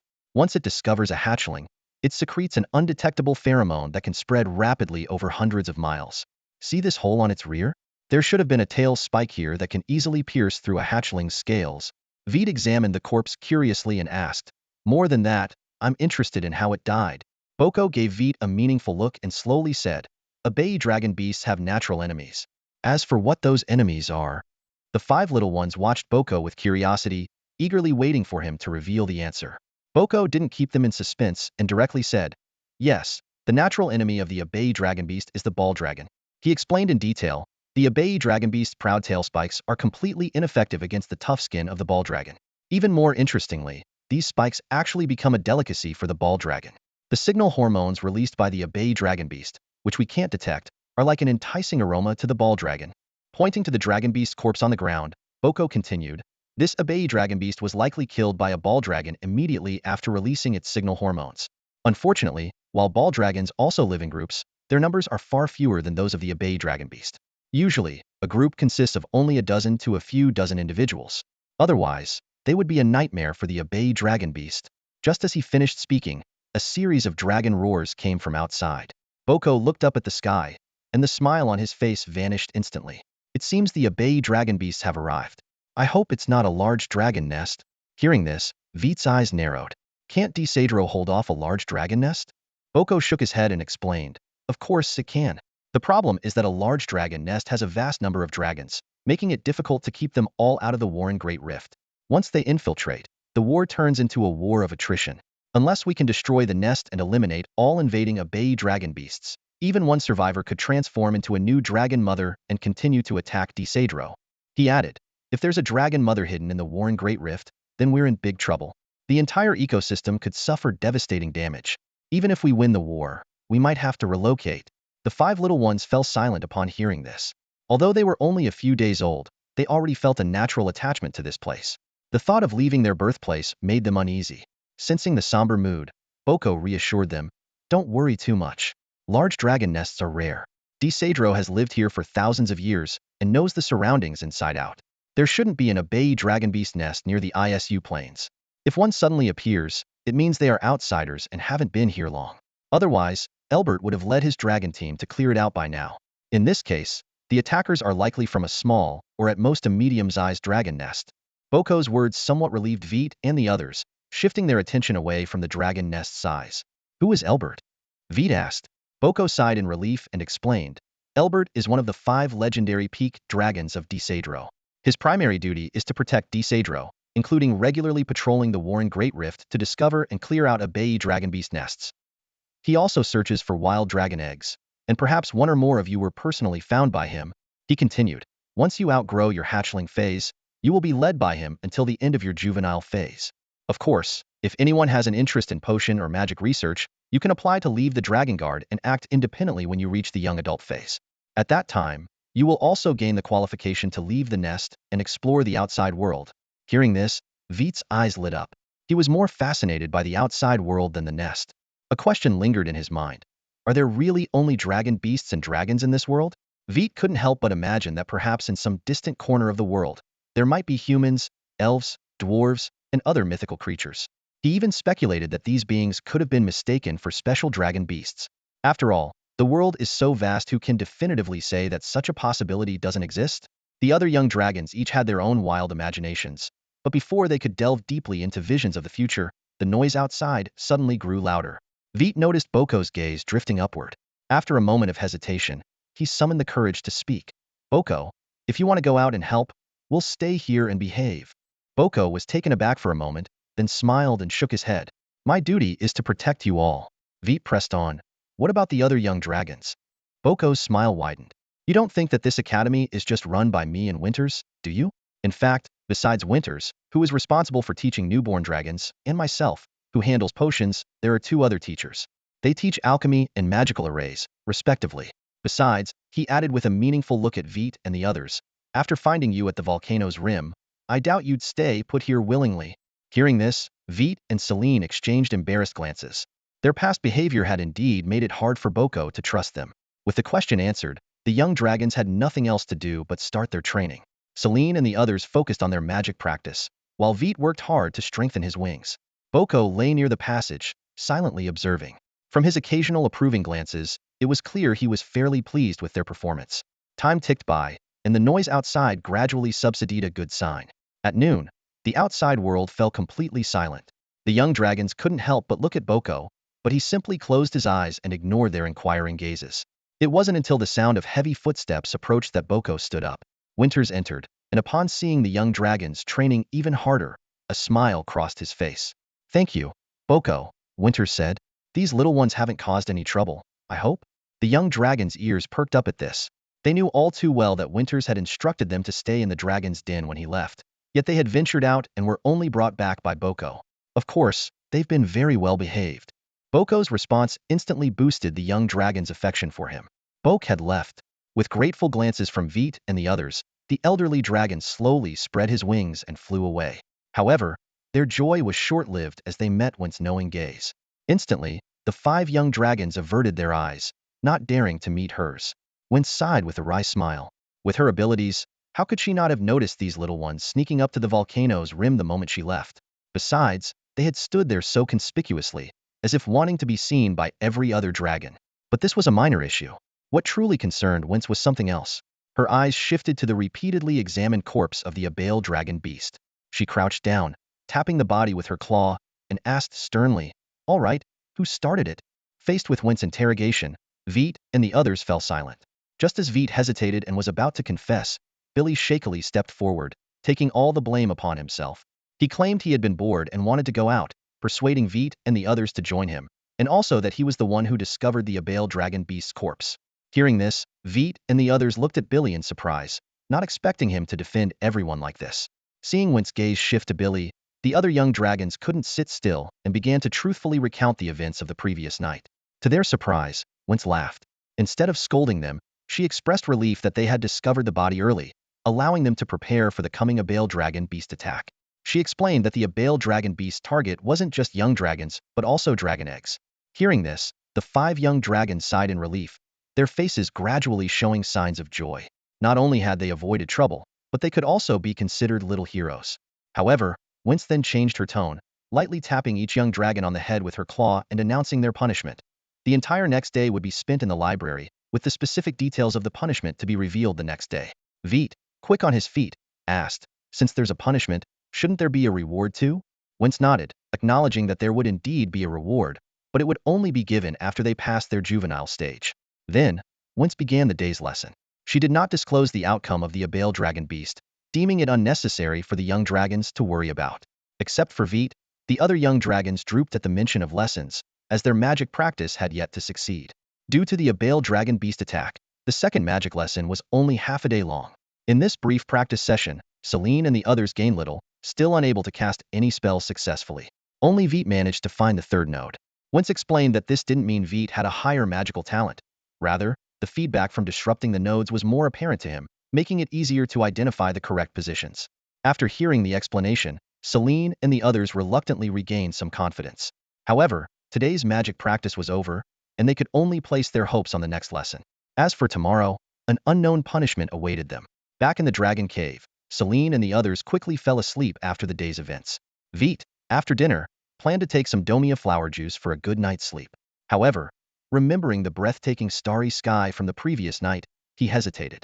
Standing on the crystal jar, Veit glanced at the snoring Billy, lost in thought. Sleeping a bit less shouldn't be a problem. I'll just take a few minutes, really just a few minutes. With this thought, Veit ultimately couldn't resist the temptation. He quietly left the dragon's lair and flew directly towards the exit above. This time, Celine and the others were indeed in a deep sleep and didn't wake up when Veit slipped out. The starry sky was still brilliantly dazzling, though tonight's constellations were slightly different from last night. Veit immersed himself in this beautiful scene but soon realized he couldn't linger any longer and prepared to return to sleep. Just then, a faint sound reached his ears, instantly putting him on alert. Could it be another abyssal dragon? Veit wondered, cautiously following the sound. The crater was a circular rock platform. Veit reached the edge of the platform and looked down. Even under the cover of night, the excellent vision of the dragon race allowed him to see clearly. A golden dragon silhouette shimmered with a unique metallic luster in the moonlight, a hallmark of the golden dragon. It was slightly smaller than Veit, resembling Ao at first glance. But wasn't Ao supposed to be asleep in the lair? Veit found himself in a dilemma. Should he return to the lair to confirm if Ao was still sleeping or follow the dragon to investigate? Seeing the dragon had already reached the bottom of the rocky slope and was about to enter the forest beside the volcano, Veit made a swift decision and flew down. Although flying down from a great height wasn't difficult for Veit, this volcano-turned academy was enormous. By the time he reached the foot of the mountain, the golden dragon had vanished. As Veit looked around, a scorching breath suddenly attacked from the forest. However, the attack clearly came from a novice. Veit didn't move an inch, and the lava breath fell on a rock several meters away. Next, a golden figure with a metallic sheen slowly emerged from the forest. The proud expression was strikingly similar to Ao's, but Veit could tell the difference. He clearly saw the wariness and curiosity in the stranger dragon's eyes. This was definitely not Ao. Veit cautiously observed the golden dragon opposite him, his entire body tense, wings spread, and limbs ready to pounce. His tail swished restlessly, each movement slicing through the air with an audible whoosh. "Who are you?" Veit asked warily. "Why are you following me?" The golden dragon seemed taken aback by his question. Veit noticed a peculiar shift in her expression. When she finally spoke, her voice was as clear and melodic as a bird's song, revealing she was a female dragon. The contrast between her fierce appearance and gentle voice left Veit feeling oddly disconcerted. "I'm talking to you." The golden dragon's voice now carried a hint of irritation. Seeing her poised to act, Veit quickly refocused and replied, "My name is Veit, a new student at the Dragon Academy." "Veit? Huh? I'll remember that." No sooner had she finished speaking than the golden dragon darted into the nearby bushes, vanishing from sight. Veit rushed over to check, but she was already gone. He scratched his head, the friction between his claws and scales sparking tiny flames. Realizing the surrounding dry grass, Veit immediately stopped. Sneaking out at night was bad enough. Accidentally starting a fire would definitely anger Winther. Recalling the overwhelming aura Winther had exuded that morning, Veit shivered. He quickly headed for the slope of the volcano. Looking at the seemingly insurmountable slope, Veit's expression turned bitter. Descending had been easy, but climbing back up would be exhausting. Despite this, Veit gritted his teeth and flew towards the summit. Even if it killed him, he'd rather die in the dragon's lair than spend the night outside. Meanwhile, the little golden dragon was darting through the forest. Moonlight filtering through the leaves reflected off her scales, creating a metallic sheen. She was the same dragon who had just evaded Veit. Suddenly, her expression changed, and she halted obediently. A massive shadow descended, the surrounding trees creaking under its weight. In the moonlight, the giant dragon's body shimmered with a dazzling golden glow. "Ias, you're being mischievous again." A huge dragon claw landed beside the little golden dragon. Hearing this, Ias, the little golden dragon, chuckled nervously and explained, "The lair is so boring. If I stay there any longer, I'll go crazy. How about I send you to the academy?" the giant dragon suggested. Isa hesitated before replying, "No, I just met a silver dragon about my size from the academy. If he's sneaking out at night, it must be boring there too. Is that so? That's surprising. The giant dragon remarked. If I remember correctly, Headmaster Winther runs a tight ship. I didn't dare sneak out back in my day. That's because you're a scaredy cat. Whenever Mom spoke, you just... ISA teased.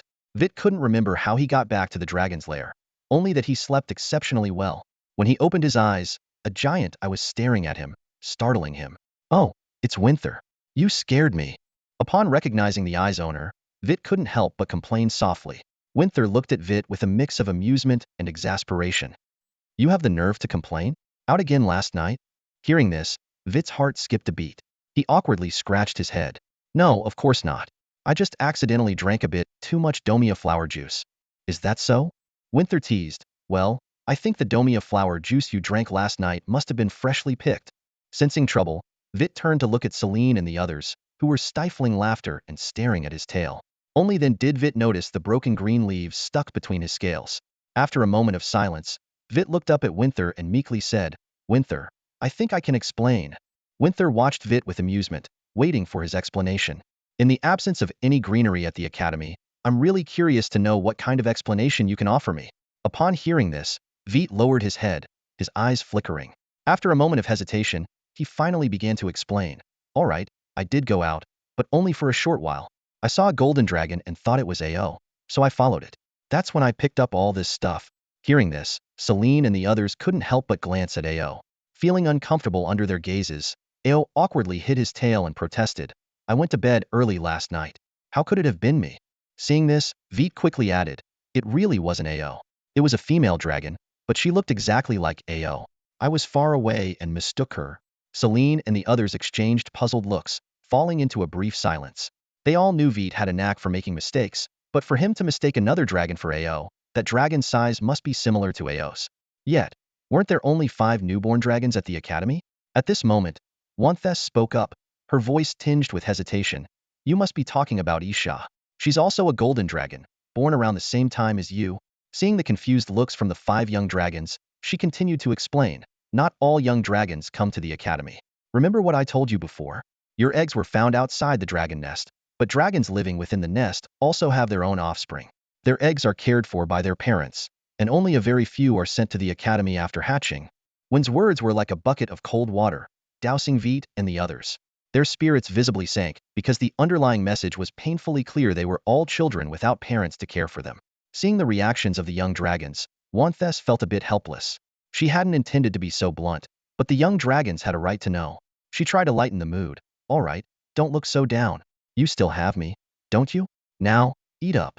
And don't think putting on that face will get you out of today's punishment. Especially you, Veit. Since you snuck out again last night, your punishment will be doubled. Wen's words slightly lifted the young dragon's spirits.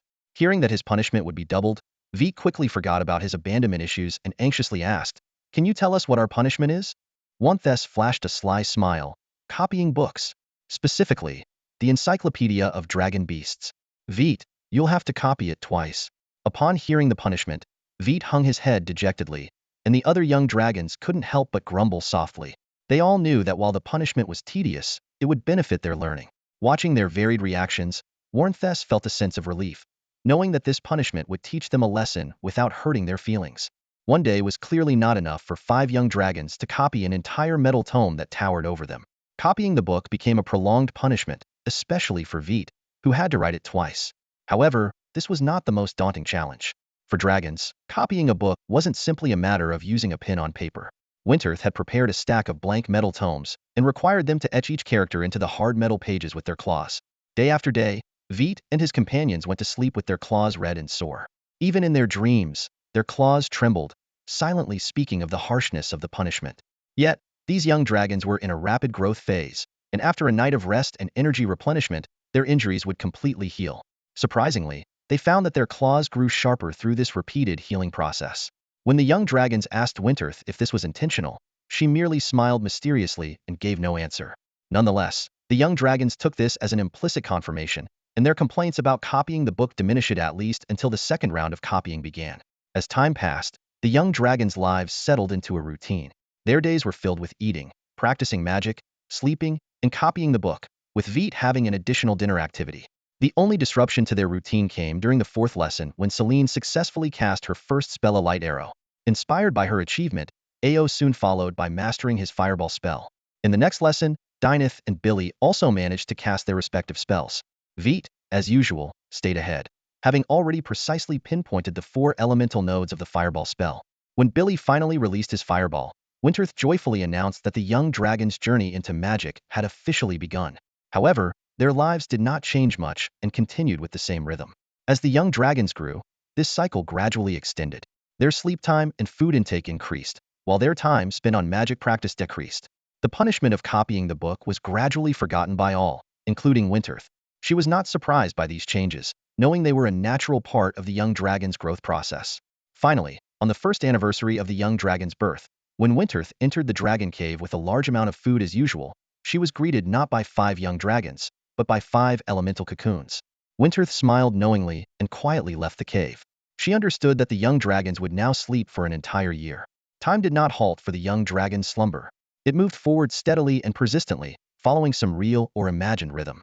The cocoons in the dragon cave gradually expanded over time, but the light they emitted grew dimmer. Suddenly, a soft crack broke the year-long silence in the dragon cave. A fissure appeared in one of the cocoons and quickly widened. The cocoon shattered, and 2 milky white dragon wings unfurled, gently stretching. Selene opened her eyes and looked around in confusion. She wasn't sure how long she had slept, but it was undoubtedly the most restful sleep she had ever experienced. After a moment of complete awakening, Selene noticed the other 4 intact cocoons in the dragon cave. Selene jolted awake, her body instinctively trying to rise, but she was held down by an unprecedented heaviness. This strange sensation quickly dissipated, but it had already caught her attention. She looked down at her dragon form and was stunned. Although the color of her scales remained the same, each one had become thicker and more solid. She extended her claws, and their sharp tips easily etched white marks into the hard stone floor. This was something she could never do before, given that the entire academy was protected by earth element magic arrays designed to prevent mischievous young dragons from wreaking havoc on their surroundings. As Selene marveled at the changes in her claws, her gaze was drawn to Veit's crystal jar. The jar that held the domia flower juice seemed smaller. No, she realized, she had grown bigger. Excitedly, she began to measure herself and quickly concluded that her tail now stretched 5 meters long. According to the general characteristics of dragons, where the tail length is roughly equal to the body length, she estimated her total length was now close to 5 meters. While Selene was still in shock over her growth, a familiar voice rang out, "Selene, as expected, you're the first to wake up. Hungry?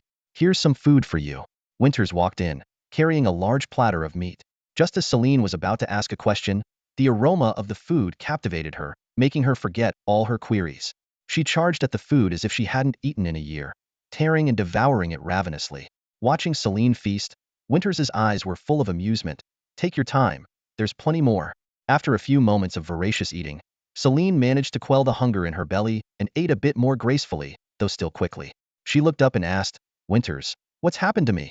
Winters explained, "You all have been asleep for a full year. Naturally, your body has grown significantly." Selene then remembered the growth patterns of young dragons that Winters and Veit had mentioned. She suddenly felt anxious. "Winters, is my size normal?" "Of course, your size is perfectly normal, and you're even larger than most dragons of your age." Just as Winters finished speaking, a faint cracking sound suddenly echoed. Though the sound was subtle, it immediately grabbed their attention. As the cocoon of light shattered, Selene stared at Winters in a daze, her eyes filled with betrayed indignation. "If I'm normal, then why is he so much bigger?" The second to wake up was Veit, not Ao, Dyneth, or Billy. As soon as he opened his drowsy eyes, Veit was hit by a wave of intense hunger, his stomach cramping violently. The aroma of roasted meat in the air instantly awakened his instincts, and even before he was fully conscious, his limbs were already in motion. Veit's massive body moved with the agility of a fish, swiftly making its way to Selene's side. His much larger frame easily shoved her aside as he began to devour the food with his eyes still closed. Selene tried to resist, but Veit pinned her head to the ground with one powerful paw, holding her firmly in place. Winter stared in astonishment at the scene unfolding before her. Veit's growth had far exceeded her expectations. Selene, at about 6 meters long excluding her tail, was already larger than most dragons her age. However, Veit's body had reached an astounding 8 meters. This completely defied the normal growth patterns of young dragons. Typically, young dragons experience a rapid growth phase in the first 2 years after birth. Then their growth rate slows down as they enter a period of accumulation. Over the next 90 years or so, Their body size doesn't change much, usually reaching around 10 meters at most. Selene's size was already impressive, usually seen in dragons around 20 years old. But Veit's size was even more astonishing. An 8-meter length was typical for a dragon around 60 years old. Yet he had achieved this at just 2 years. While Winter was still reeling from Veit's remarkable growth, Selene finally lost her patience. She began to mutter a series of guttural dragon spells.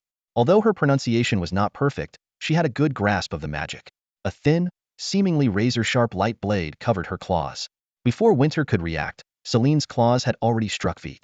However, despite the anger-fueled attack, Veit only swayed slightly, not even pausing his frenzied eating. Even more surprising, Selene's attack barely left a few white marks on Veit's scales. Seizing the moment while Veit was slightly off balance, Selene managed to pull her head out from under his paw. Seeing her poised to continue her attack, Winter quickly intervened, explaining, all right, he didn't mean to steal your food. Look, his eyes are still closed."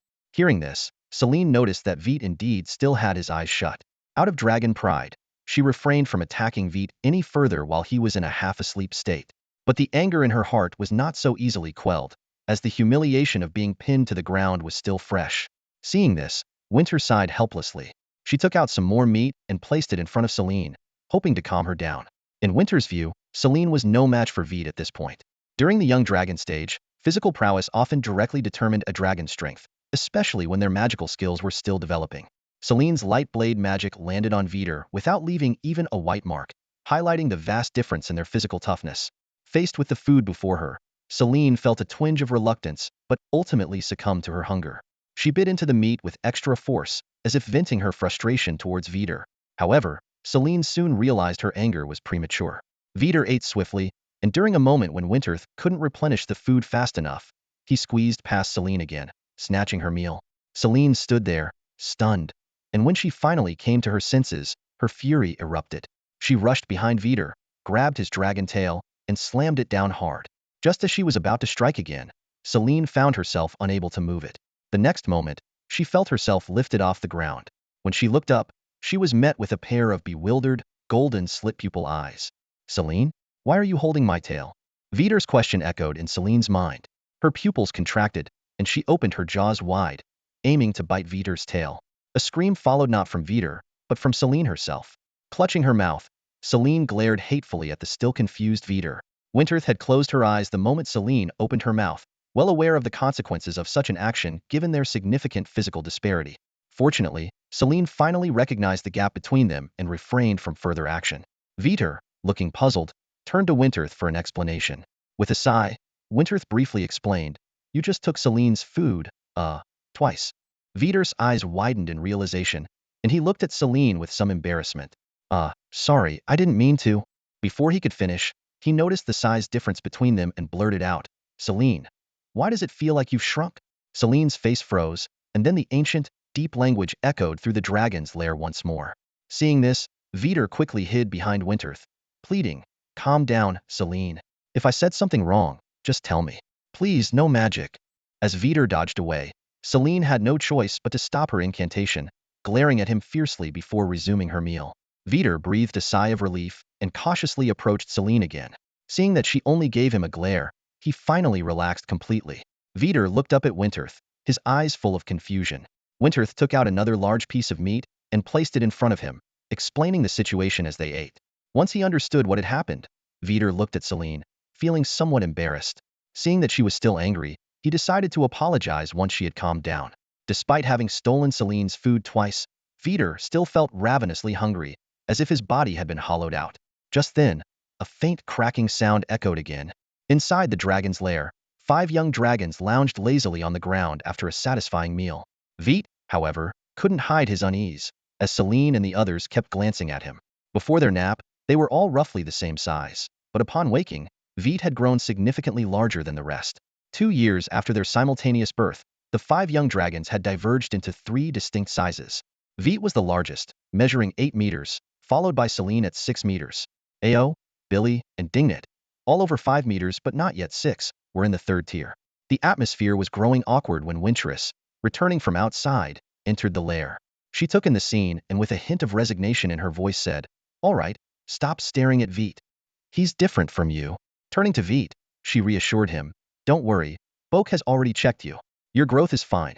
The size difference is due to your father's bloodline starting to take effect. Although it's powerful, you are still a dragon and will develop according to dragon norms.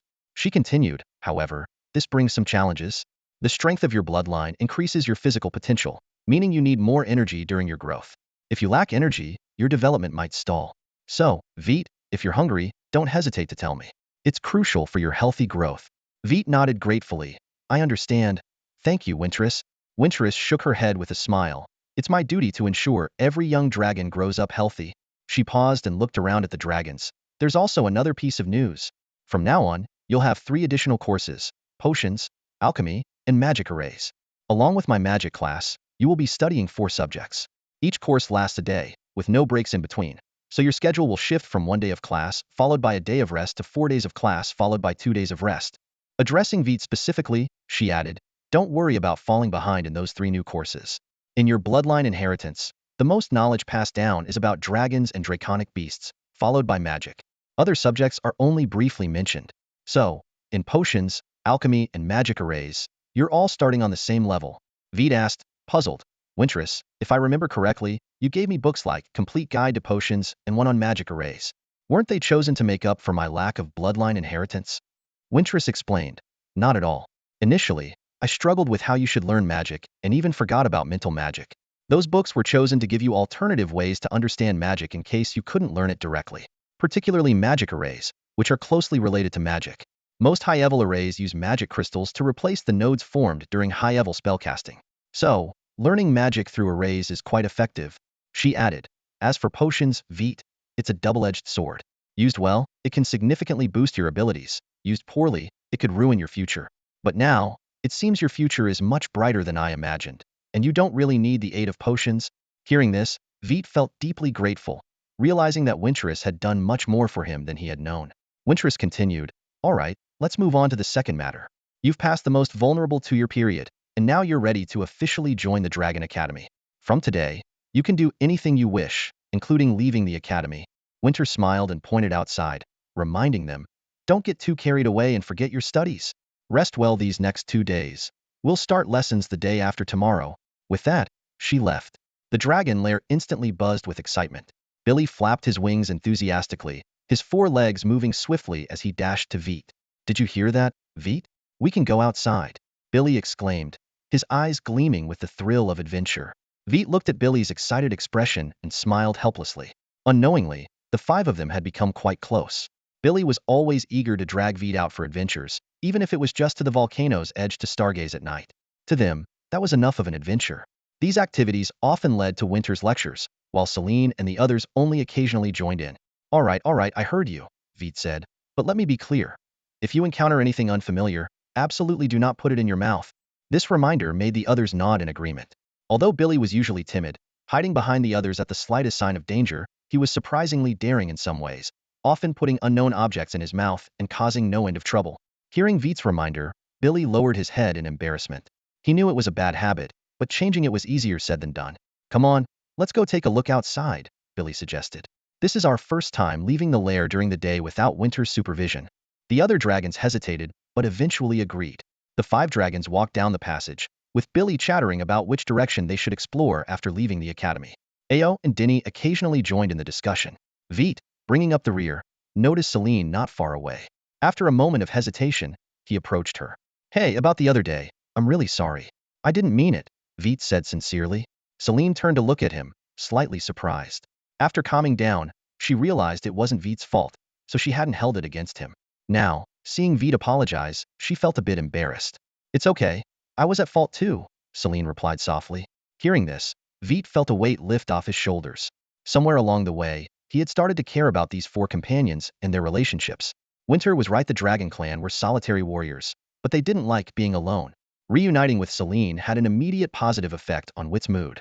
He eagerly joined Billy in their discussions about the outside world, his excitement palpable. After all, apart from learning to breathe within a 100-meter radius of Winters on their 2nd day after birth, they had never truly explored the world beyond. Now granted the freedom to come and go from the academy, they were brimming with anticipation for the adventures ahead. As they neared the exit of the dragon's lair, the 5 young dragons fell silent simultaneously. Although they had ventured out during the day under Winter's supervision, This would be their first time stepping out alone. However, as they approached the exit, their pace unconsciously slowed. The reason soon became clear: a diverse group of dragons had gathered outside. Some were circling the air, others leaning against stone pillars, standing at the edge of the stone corridor, or lying near the entrance. Despite their varied positions, their eyes were all focused on Weit and his friends, gleaming with excitement. The sight made Weit and the others halt. The faint sounds of conversation only heightened their hesitation. Look, they've stopped. Such cowards. Hey, did you notice that big one? He's larger than me. And that creamy little fellow, he's not small either. Hey, don't scare them like that. These comments sparked their determination.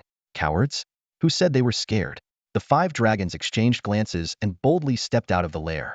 However, the collective cheer from the dragons outside startled them back into the cave. Someone muttered.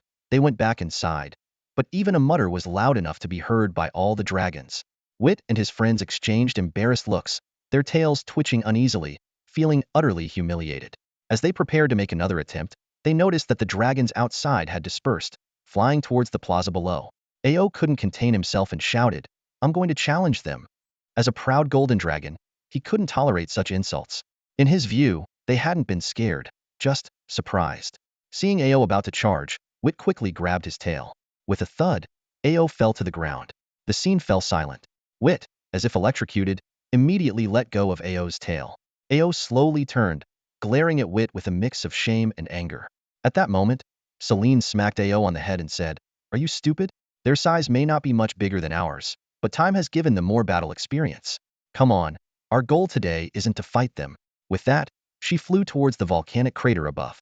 Rubbing his head, Ao shot Weit a warning glare. "Don't pull my tail next time." He then chased after Celine. Weit scratched his head and called Billy and Tonight to follow.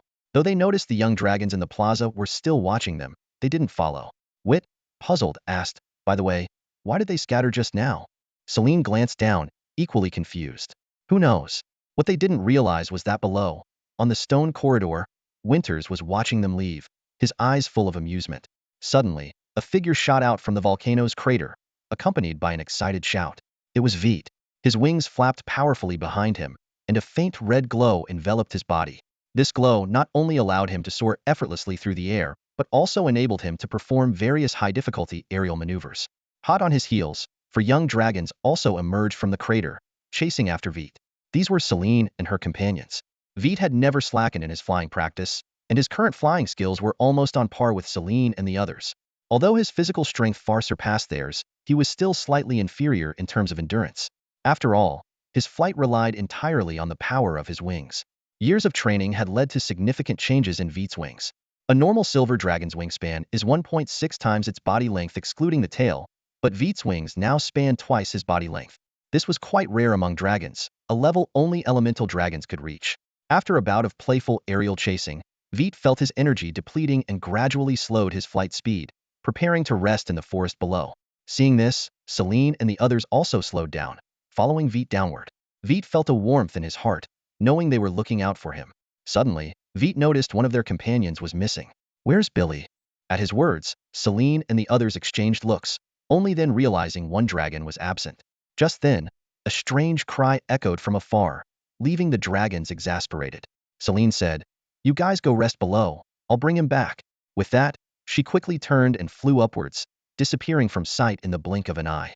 Veit and the remaining 2 dragons exchanged glances and then descended. Through the dense foliage, the scene below unfolded before them. A clear river flowed quietly, its banks adorned with brightly colored, oddly shaped flowers and plants. A few small, ball-shaped dragons played by the bushes, curiously glancing up at the newcomers before resuming their games. Seeing the water, Veit's eyes lit up. He sped up and dove into the river with a splash. The high temperature of his body from the fast flight caused steam to rise from the water's surface with a hissing sound. The sudden coolness made Veit let out a contented sigh as he happily swam around. As a silver dragon, Veit had an innate love for water. The silver dragon loves water, and at least a quarter of Veit's bloodline is from the silver dragon. Although his mother didn't quite look like a typical silver dragon, Veit seemed to have inherited the silver dragon's affinity for water. "Care to join?" Veit invited, before diving underwater and emerging with a splash, sending a precise jet of water at the approaching Ao and Dynite. Ao reacted quickly, his golden wings flaring out to block most of the water. As a gold dragon who preferred dry environments, He despised the wetness and quickly used his fire element to evaporate the water from his wings. Taking a few cautious steps back, Ao warned, "If you splash me again, I will duel you." Veit glanced regretfully at Ao before turning his attention to Dynite. Unlike Ao, Dynite was unfazed by the water. As a green dragon who thrived in misty jungles and toxic swamps, a damp environment was nothing new to her. Seeing the anticipation in Veit's eyes, Dynite smiled gently and gracefully leaped into the water. Her streamlined body moved effortlessly, making her motions fluid and agile. In contrast, Veit, despite his love for water, found his large wings and size more of a hindrance in the water. After a playful water fight, Veit found himself outmatched by Dynite's agility, awkwardly retreating from her attacks. On the shore, Ao watched with a hint of envy in his eyes, but hesitated at the sight of the river, genuinely disliked water. Underwater, Veit noticed Ao's conflicted expression. He pointed to Dynite, then to Ao, and dove back under. Dynite caught on, smiling knowingly as she followed suit. Ao wrestled with his instincts for a moment before deciding to stick to his principles. He sneered at the river, thinking, "It's just splashing water at each other. What's so fun about that?" However, the once lively river suddenly grew still. Curious, Ao approached the water's edge, wondering if the two had somehow drowned, though green dragons were natural swimmers. At that moment, he saw two mischievous dragon faces beneath the surface. Before he could react, a strong dragon tail shot out of the water, wrapping around his forelimb and yanking him in. With a loud splash, Ao plunged into the water. Veit and Dynite swam away triumphantly, anticipating Ao's possible wrath. But they quickly realized something was wrong. Ao was flailing his limbs wildly, struggling in the water. Confused, Veit looked at Dynite, silently asking, "Can't Ao swim?" Dynite rolled her eyes. It was her first time swimming with Ao, so she had no idea about his swimming abilities. As Ao's movements grew more frantic and his body started sinking, Veit and Dynite realized they were in serious trouble. They hurriedly swam to either side of Ao, working together to drag him to the surface and onto the riverbank. Ao opened his eyes with difficulty, trembling as he pointed a claw at Veit. "I will duel you," he muttered before passing out. Veit looked awkwardly at Dynite. "What do we do now?" Dynite stepped forward and checked Ao's breathing with her claw. "He's breathing, not dead," she sighed in relief, but then noticed Ao's bloated belly and frowned. He probably drank too much." Veit looked at Ao, who was sprawled out on the ground, and shook his head helplessly. Just then, Billy's urgent shout came from a distance. "Hey, you guys, come over and help." The thick branches obscured their view, so Veit and Dinny could only hear the voice but couldn't see what was happening. Veit quickly made a decision. "You stay here, I'll go help." Without waiting for Dinny to respond, he spread his wings and flew upwards. Passing through layers of leaves, Veit soon found Celine and Billy. The sight before him left Veit stunned. Celine and Billy were struggling to lift the massive carcass of a dragon beast, which was at least 100 meters long. Its head resembled a wild boar, but was covered in thick dragon scales. Instead of dragon horns, there were two protruding lumps on its head. Its dragon-like mouth had two long fangs sticking out, and its golden pupils had lost all life. The beast's limbs were thick and muscular, with claws as sharp as knives. Its tail was long and thin, covered in blade-like scales, clearly indicating it was a formidable opponent in life. Celine and Billy each held one of the long fangs, as if they were carrying a giant tree branch. Despite their slow and wobbly flight, they managed to suspend the enormous creature in the air. Veit quickly noticed why they could move the beast. It had been gutted. "Hurry up and help. Billy's about to collapse," Celine shouted. Veit immediately flew over and took Billy's place. Once he was steady, he asked, "What kind of dragon beast is this? Where did you find it?" Billy, panting heavily, didn't answer Veit's question. Instead, he asked, "Where are the other two?" Veit hesitated for a moment, then laughed awkwardly. "Haha, there was a bit of an issue, so it's just me here." He then looked at Celine. "Can you still hold on?" Celine frowned slightly at Veit's words. "I can, but what did you guys do?" "Well, it's a long story," Veit replied sheepishly. "Let's get this dragon beast down first." Hearing this, Celine didn't press further. A few minutes later, an exhausted Celine looked at Ao lying on the ground and Dinny standing nearby with a guilty expression. She couldn't help but ask, "What exactly did you guys do?" Billy flew over and poked Ao's bloated belly with the tip of his tail, then looked at Dinny with a face full of indignation. "We worked so hard to get food, and you guys are already stuffed." Hearing Billy's furious roar, Veit almost lost control of his dragon breath. He glared at Billy, thinking to himself, "Which eye of yours saw us hogging everything?" Oh, standing nearby didn't look overstuffed. In fact, he seemed to be in pain. Celine stormed over to Billy, her face dark with anger, and gave him a hefty smack on the back of his head. "Shut up," she warned harshly, Say another word, and I'll clobber you. Billy, fully aware of Celine's strength, fell silent immediately. However, his resentful gaze remained fixed on Veit and Knight, clearly convinced of his own judgment. Ignoring Billy, Celine turned to check on O. She looked at Veit with a peculiar expression. Drowning? Veit gave an awkward smile and nodded in confirmation. Celine glanced over at Knight, who instinctively avoided her gaze. Instantly, Celine grasped the situation. You guys are so careless, she scolded. What if something happened to O? It's common knowledge that golden dragons can't swim. Veit might not know, but Knight, you should. Knight defended himself. I know golden dragons can't swim, but I didn't expect him to drown in a small river. He could have just spread his wings to float up, and if he had closed his mouth, we could have saved him in time. But he kept gulping down water.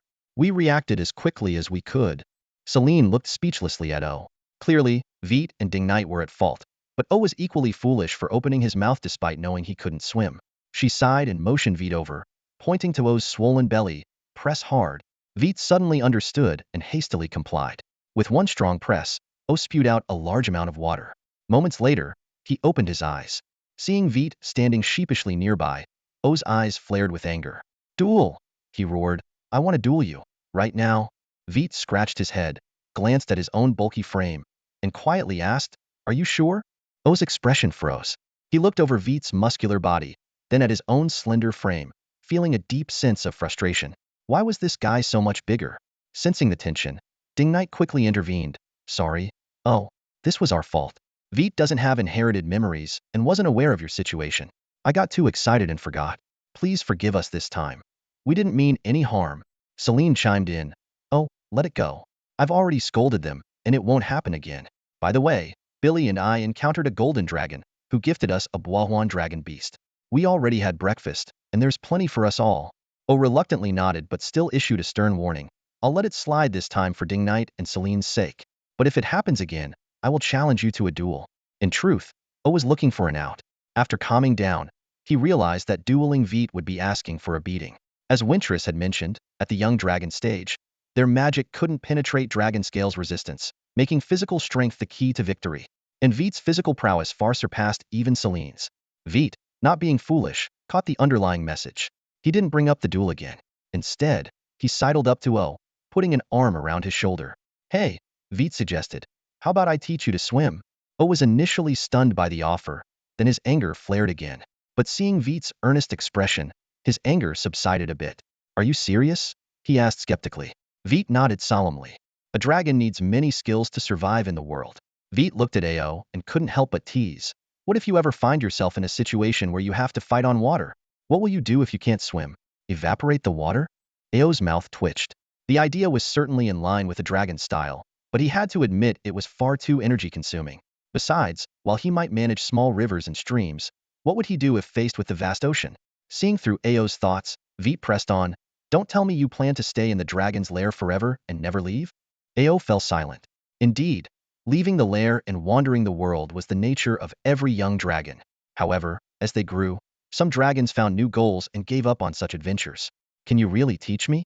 Ao finally asked, a hint of hope in his voice. Veit patted Ao's shoulder encouragingly. Give it a try. You might pick it up quickly. At that moment, Celine chimed in. If you're going to teach, can you include me? I can't swim either. Veit was taken aback, but nodded in agreement. Ao hesitated, but eventually agreed reluctantly.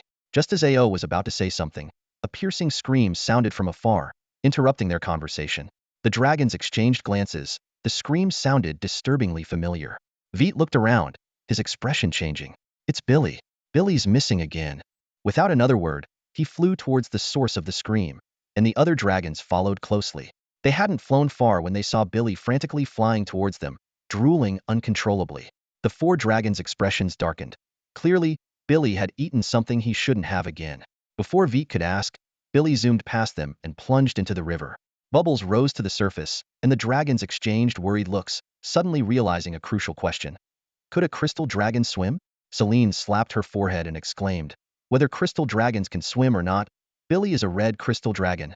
Veit and Dyneth exchanged glances and quickly rushed to the riverbank. Moments later, they dragged Billy out of the water. Billy's belly was swollen, his lips were puffed up, and he was drooling, looking utterly miserable. The dragons couldn't help but laugh and cry at the sight. Ao quietly slipped aside, his face grim. He couldn't help but feel relieved that he hadn't looked that pathetic earlier. A strong urge to disappear welled up inside him. Ao ultimately abandoned the idea of ending his life when he saw someone in an even worse state than himself, drawing the attention of all the dragons. Veit skillfully pressed on Billy's abdomen, expelling the water from his body. As Billy gradually regained consciousness, Veit spread his claws helplessly and reminded, "Looks like you all need to learn how to swim." Upon waking, Billy let out a painful wail but quickly stopped. He opened his bewildered eyes and mumbled, "Eh? What happened to my mouth?" He immediately covered his mouth and looked in horror at the other dragons. Veit observed Billy's swollen lips and explained, "I think he's trying to say, what's wrong with my mouth?" Billy nodded quickly in confirmation. The other dragons were speechless. Selene smacked Billy on the head and scolded, "You have the nerve to ask. What did we say before we left? Don't put strange things in your mouth. You never learn. Now, what did you eat this time?" Billy, looking miserable, signaled for everyone to follow him. They soon arrived at a plant with bright red fruits. Billy pointed at the fruits. Veit translated, "He means they looked delicious." Billy nodded to confirm, admitting he couldn't resist the temptation. Veit hesitated for a moment, and then picked one of the fruits. Selene frowned and asked, "What are you doing?" Veit pointed to the large empty area on the plant and explained, "I'm going to try to see what's going on.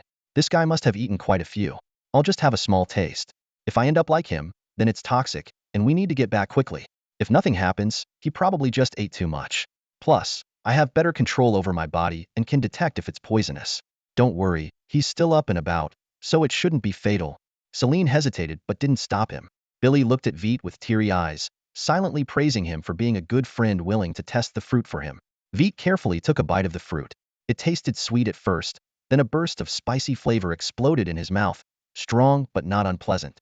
He carefully sensed for any unusual energy damaging his body but found none.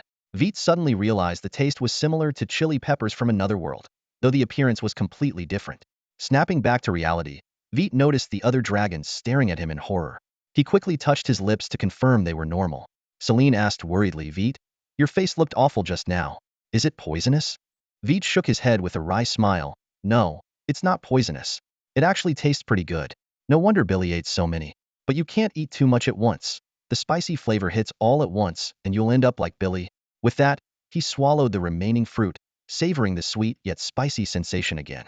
Seeing that Veit's lips didn't swell, Selene and the other dragons exchanged glances, and each curiously picked a fruit to taste. Moments later, their gazes collectively turned to the enticing red fruits, clearly captivated by the unique flavor. Although they couldn't eat too much, the taste was undeniably good. Seeing this, Veit paused for a moment, and then his eyes suddenly lit up. He turned to the dragons and said excitedly, "Wait a minute, eating it directly is such a waste. I just thought of a novel way to enjoy it. How about I prepare a special dish for you?" Noticing the skepticism in the dragon's eyes, Veit smiled confidently and continued, "Have you forgotten? Although I have inherited memories, mine are different from yours. In my memories, this fruit is an excellent seasoning." Of course, Veit wouldn't reveal the truth. He knew that if he disclosed his actual inherited memories, he would just be seen as a delusional madman. This was the only way to make the other dragons more receptive. Sure enough, after hearing Veit's words, the suspicion in Selene and the other dragons' eyes diminished, replaced by anticipation. Moments later, the dragons gathered by the river, watching Veit intently. Veit turned his gaze to Ao and asked, "Ao, you're pretty good at controlling magical flames, right?" Although puzzled, Ao nodded. Compared to Billy, he was indeed better at controlling magical fire. Veit smiled and said, "Then I need your help." Following Veit's instructions, Ao transformed into a living magical grill. He clasped his claws together, and a steady, flickering magical flame ignited in his palms. Veit quickly tore off a fist-sized piece of meat from a nearby dragon beast carcass and began grilling it on Ao's claws. Seeing this, Ao was initially stunned, but then he realized what Veit wanted him to do. Although he was tempted to punch Veit's smug face with his burning fist, he held back when he saw the expectant look in Selene's eyes. Reluctantly, he consoled himself. Maybe this dragon beast meat really was better grilled. When the meat was golden brown, Veit grabbed the fruit beside him and squeezed the juice onto the grilled meat. Immediately, a strange but delightful aroma invigorated the five dragons. Veit removed the meat from the grill, glanced around, and finally focused on Selene. Selene gasped, her eyes fixed on Veit's claws. Veit quickly pulled back his claws, warning, "Calm down, Selene. These are my claws." Hearing this, Selene regretfully withdrew her gaze and instead stared at Veit himself. The other dragons were no different, all looking at him with longing eyes. Veit sighed and said, "All right, I'll keep grilling for you." But let's agree on one thing. No fighting, we'll take turns. Hearing this, Celine reluctantly shifted her gaze from Dineth and Billy. She sighed inwardly, thinking that if the food were distributed based on strength, she could have gotten more. Veit, do we really have to learn this? Billy's voice was filled with noticeable hesitation. Veit rolled his eyes and replied sternly, if you want to end up like last time when you plunged into the water and disappeared without a trace, then by all means, don't learn. Billy fell silent, his mind flashing back to the terrifying memory of helplessly struggling underwater. He definitely didn't want to experience that again. Veit glanced around at the dragons standing by the shore. Last night's unique and thrilling barbecue had clearly boosted his prestige among his companions. Coupled with the previous preparations, both Celine and Ao had shown a keen interest in learning to swim. Billy, however, likely due to his psychological trauma, was standing at the edge, staring at the water below, his limbs trembling uncontrollably. Celine couldn't help but give him a swat with her paw. Stop shaking. You don't look like a dragon at all. Billy didn't have the courage to retort to Celine. In fact, he never stood up to anyone, being the smallest dragon present. Veit cast a thoughtful glance at Celine, musing to himself. For some reason, Celine seemed much more irritable since they woke up this time. Among the 4 dragons, only the inconspicuous Dinite had been spared her wrath. His thoughts were interrupted as Veit dove headfirst into the water. Moments later, he surfaced and addressed the dragons on the shore. Dinite, keep an eye on them. If anyone shows signs of drowning, alert me immediately. Dinite nodded and lay down at the shore, ready to watch over the group. Veit turned to Celine, you first. Remember, don't panic when you enter the water. Spread your wings. As long as you stay calm, you won't sink. Celine took a deep breath and jumped into the water, following Veit's instructions. The initial feeling of having nothing solid beneath her caused a moment of panic. Don't panic, spread your wings. Veit's voice came at just the right moment. Celine quickly complied, spreading her wings over the water like a giant moth. Most dragons, especially the larger species, had wings covered in leathery scales that extended well beyond their bodies, allowing them to float easily. Celine stiffened her neck and cautiously asked, what next? Veit couldn't help but chuckle. You can move your neck, just keep your lower body still. Celine froze for a second, then glared at Veit in embarrassment. What's the next step? Veit spread his wings, mimicking Celine's posture to float on the surface, and explained, slowly flap your wings, not too hard. If you want to turn, gently move your tail. Take it slow, don't rush. Celine followed Veit's movements, lightly flapping her wings. To her delight, she found herself moving. I'm moving. What now? Veit stopped his demonstration, just get used to the water for now. With Dinite watching, he'll rescue you if anything goes wrong. And don't swim too far. Celine looked puzzled. Is that it? Veit shook his head with a smile. Of course not. This is just to get you familiar with the water. He then turned his attention to Ao. Your turn. As for Billy, he glanced at the still trembling Billy on the shore and sighed. Let him prepare a bit more. He'd definitely get into trouble like this. Ao nodded, took a deep breath, and jumped into the water. Having seen Celine go first, Ao performed much better. He quickly found his balance and steadied himself with minimal prompting from Veit. Following Veit's guidance, he began to gently flap his wings. Ao's entry into the water was quite smooth, showcasing his natural talent. It was clear that he had been watching attentively from the side. Veit noticed this but didn't say anything, simply motioning for him to step aside and get familiar with the water, just like Celine. Just one more to go. Veit thought to himself, turning his gaze to Billy. Seeing Billy's trembling limbs, he sighed helplessly. Don't be scared. Look, Ao did it easily. Besides, I'm here. Even if you can't hold yourself up, I'll catch you. There's nothing to fear. Veit encouraged. Billy, looking distressed, replied, I don't want to shake either, but I can't control it. Scratching his head, Veit suggested, all right, then just jump in. Or do you need my help? Billy quickly shook his head and, after a moment's hesitation, closed his eyes and plunged into the water. However, instead of floating, he started sinking. Seeing this, Veit immediately dove in. He tucked his wings close to his back, twisted his body skillfully, and swiftly swam beneath Billy. Extending his claws, he lifted Billy and floated towards the surface. As soon as they surfaced, Billy let out a piercing scream. Help! Help! The sound made Veit roll his eyes underwater, and those on the shore, including Celine, looked on helplessly. Veit pushed Billy completely out of the water and sternly warned, enough with the screaming, or I'll throw you back in and let you drink your fill. Hearing this, Billy immediately shut his mouth. Veit continued, calm down. If you're calm, do as I say. Spread your wings, fully spread them. Billy managed to do so without touching the water. Following Veit's instructions, he spread his wings. All right, next, just one thing. Don't move, no matter what. If you move even a bit, I'll throw you back in. Veit said seriously. Billy nodded vigorously and then squeezed his eyes shut. Veit slowly sank, while Billy remained as still as a statue, even holding his breath. When he first touched the water, Billy shivered but quickly restrained himself. As the water gradually enveloped his body, his fear grew, but the anticipated suffocating feeling never came. All right, you can open your eyes now. Veit's voice came. Billy's eyelids fluttered before he cautiously opened his eyes. He was greeted by Veit's smiling face. He quickly looked down at himself and was surprised to find he was floating on the water. I didn't sink, Veit, I did it, Billy exclaimed excitedly. Seeing the joy on Billy's face, Veit also breathed a sigh of relief. He knew that once the fear of water was overcome, learning to swim was just a matter of time. Then, Veit looked up at the shore and was suddenly stunned. Hey, Ao, when did you get out of the water? I didn't. I've been in the water the whole time. Ao's response left Veit momentarily speechless. No, I've been in the water the whole time. Veit was stunned by the voice.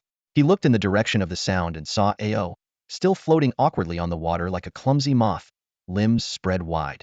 He quickly turned his head towards the shore, and to his shock, there stood another Ao not far from Dinette. A buried memory suddenly resurfaced, and Veit's expression turned serious. He swiftly leaped out of the water and positioned himself between the golden dragon and Dinette, ready for a confrontation. The other dragons finally reacted. Dinette quickly ran to Veit's side, growling and spreading his wings, keeping a wary eye on the golden dragon. Ao and Celine mimicked Veit's stance, clumsily flapping their wet wings, and managed to land beside him. However, at that moment, all four dragons turned their heads towards the river. Billy was struggling to leave the water, but his movements were too awkward, and he was sinking. Only his tail remained stubbornly above the surface, slowly descending. Veit sighed and rubbed his forehead. You keep an eye on her. They'll go get him. With that, he dove into the river. After Veit left, Celine and the others exchanged glances before turning their attention back to the golden dragon. Their eyes were cautious, but filled with curiosity. After a moment's hesitation, Celine spoke first. Celine, a holy dragon. Who are you? Isha, who had been looking for an escape route, paused and turned to Celine. The milky white dragon's body, though not as dazzling as her golden scales, emitted a gentle glow that evoked a sense of closeness. You're a female dragon too, Isha exclaimed in delight. I'm Isha. I thought you were just another stupid, violence-obsessed male dragon like him. Ao was about to retort when the water behind him exploded, sending up a spray. Veit emerged, one claw gripping Billy's mouth and the other holding onto the crystal growths on his back, tossing him onto the shore. This guy couldn't keep his mouth shut underwater, so I had to help him out, Veit explained, panting. Luckily, I was quick enough, and he didn't swallow much water. As for him passing out, that was me. He was struggling too much. As he spoke, Veit turned his gaze to Isha, frowning. Be careful. She likes to use her breath for sneak attacks. Isha's good mood vanished instantly. She crouched low, her mouth slightly open as bright flames flickered in her throat, eyes locked on Veit. Veit didn't back down, lowering his stance as well. Though not as sleek as Dinette, silver dragons were also known for their agility. He remembered Winter's warning and refrained from using his breath, confident that he could subdue her quickly if she made a move. Seeing the tension between the two dragons, Celine hurriedly intervened. Wait, don't fight. Maybe there's been a misunderstanding. Let's talk first. Isha hesitated for a moment, stopping the buildup of her breath, but still watching Veit warily. I don't think there's any misunderstanding, she said coldly. He's the one who tracked me first. Veit was taken aback by her words. Who's been following you? I just mistook you for Ao. So I gave chase, Isha snapped, her golden scales glinting in the sunlight. She continued, and before I could even steady myself, you hit me with a breath attack. Isha turned and pointed to another dragon not far away. Ao? That guy over there? Take a good look, do we look anything alike? Her voice dripped with disdain. His scales are so dull compared to mine. He's supposed to be a gold dragon, yet he doesn't even take care of his own scales. How can he call himself a gold dragon? Celine couldn't help but facepalm at Isha's remarks. She thought to herself, wow, this dragon really doesn't hold back. Glancing over at Ao, she noticed the growing hostility in his eyes as he looked at Isha. Celine quickly intervened. All right, that's enough. Let me clear this up for you. You were mistaken. Veit suffers from a condition called face blindness. He can't tell the difference between you and Ao at all. Without waiting for Isha's reaction, Celine turned to Veit. Veit, we're not here to fight. Celine reminded him. Hearing this, Veit hesitated for a moment, then relaxed his stance and looked at Ao.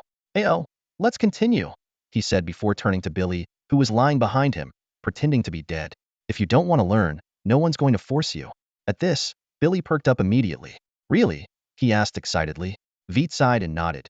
If you can handle watching us have fun in the water while you're stuck on the shore, then yes. Hearing this, Billy deflated a bit, but started crawling toward the riverbank, using only his front claws in a comical fashion. He finally got into the water, but quickly sank. Veit dove in and brought him back up, patiently teaching him swimming techniques. Ao could already float in the water, but still lacked agility, practicing quietly on his own. Celine watched all this unfold and then turned to Isha, who was staring at Veit in confusion. He won't bother you for now, Celine said, pointing to the dragon beside her. Let me introduce you, this is Dinah. Hello. Dinah greeted warmly.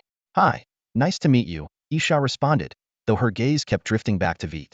Dinah didn't seem to mind and smiled before walking toward the riverbank, thinking it wasn't safe for Veit to be the only one watching over two inexperienced swimmers. Noticing Dinah's departure, Isha realized she might have made a mistake but didn't know what to say. She cast a pleading look at Celine. Seeing this, Celine suddenly understood that Veit might have also misunderstood. Isha reminded her so much of themselves when they were young, especially Veit. She remembered how Veit used to be wary and resistant to everything around him until Winterus helped him open up. Isha, on the other hand, didn't seem to have anyone to guide her, which explained her unease.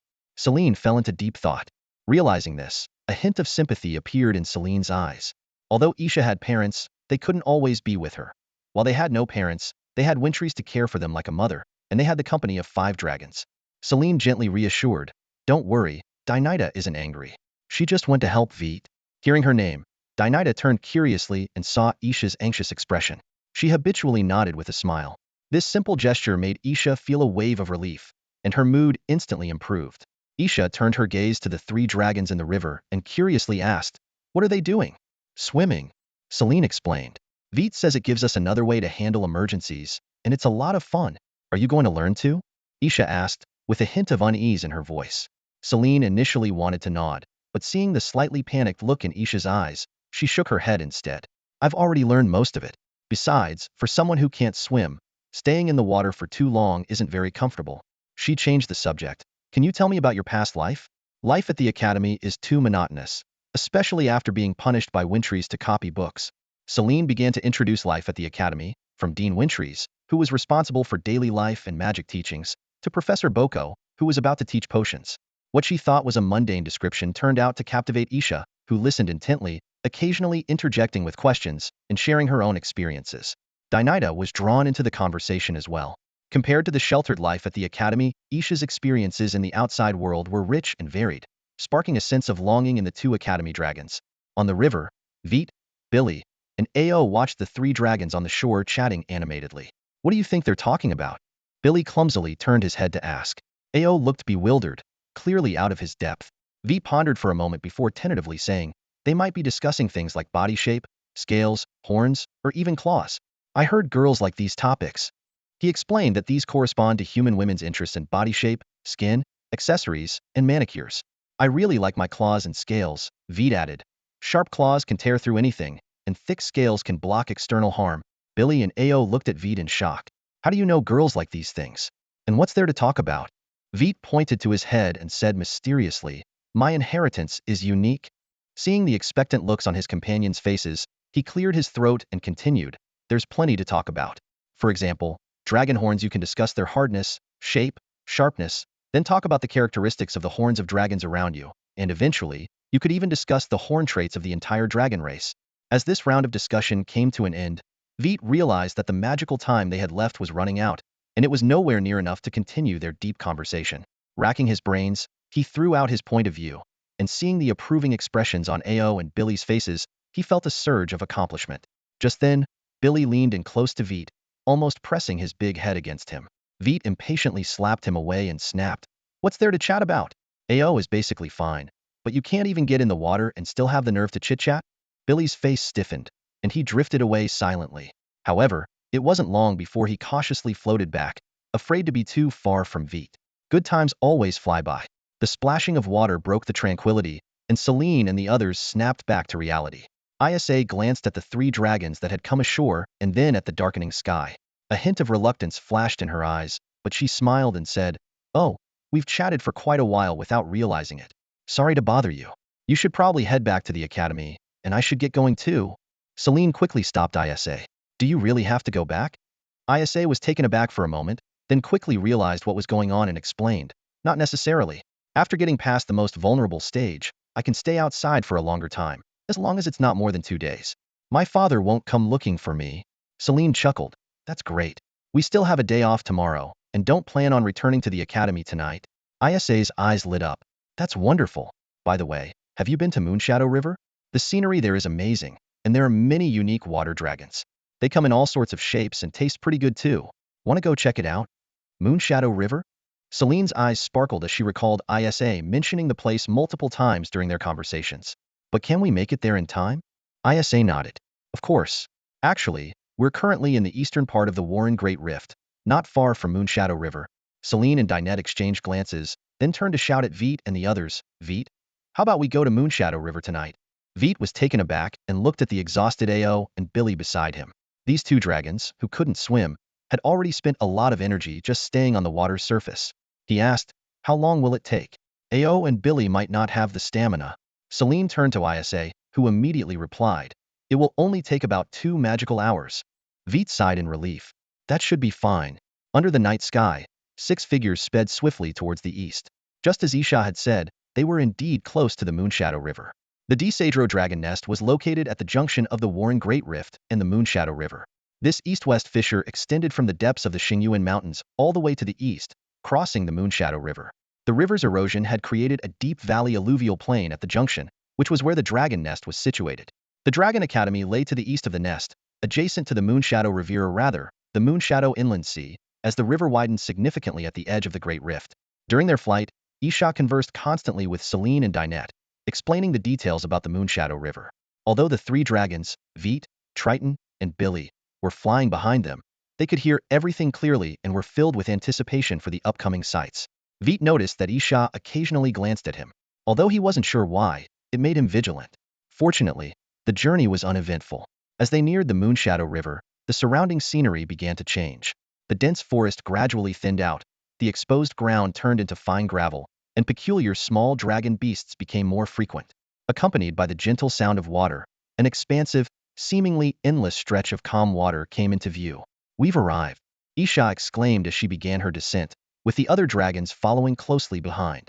Upon landing, the dragons were full of amazement. Veit curiously examined the sandy beach beneath his feet. The scene evoked memories of another world in his mind. The texture of the sand was completely different from solid soil. The soft grains slipped between his scales, creating a ticklish sensation.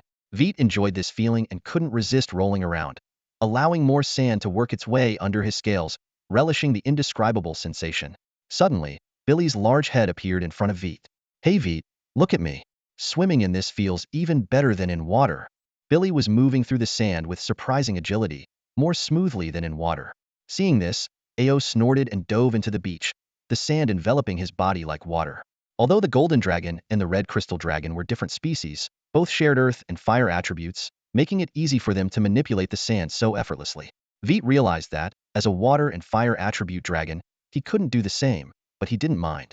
He rubbed against the sand, intending to lie on his back and stargaze, but considering the 3 dragons playing nearby, he opted to lie on his belly instead. Though it was the same starry sky, watching the stars from the beach felt entirely different from doing so at a volcano's rim.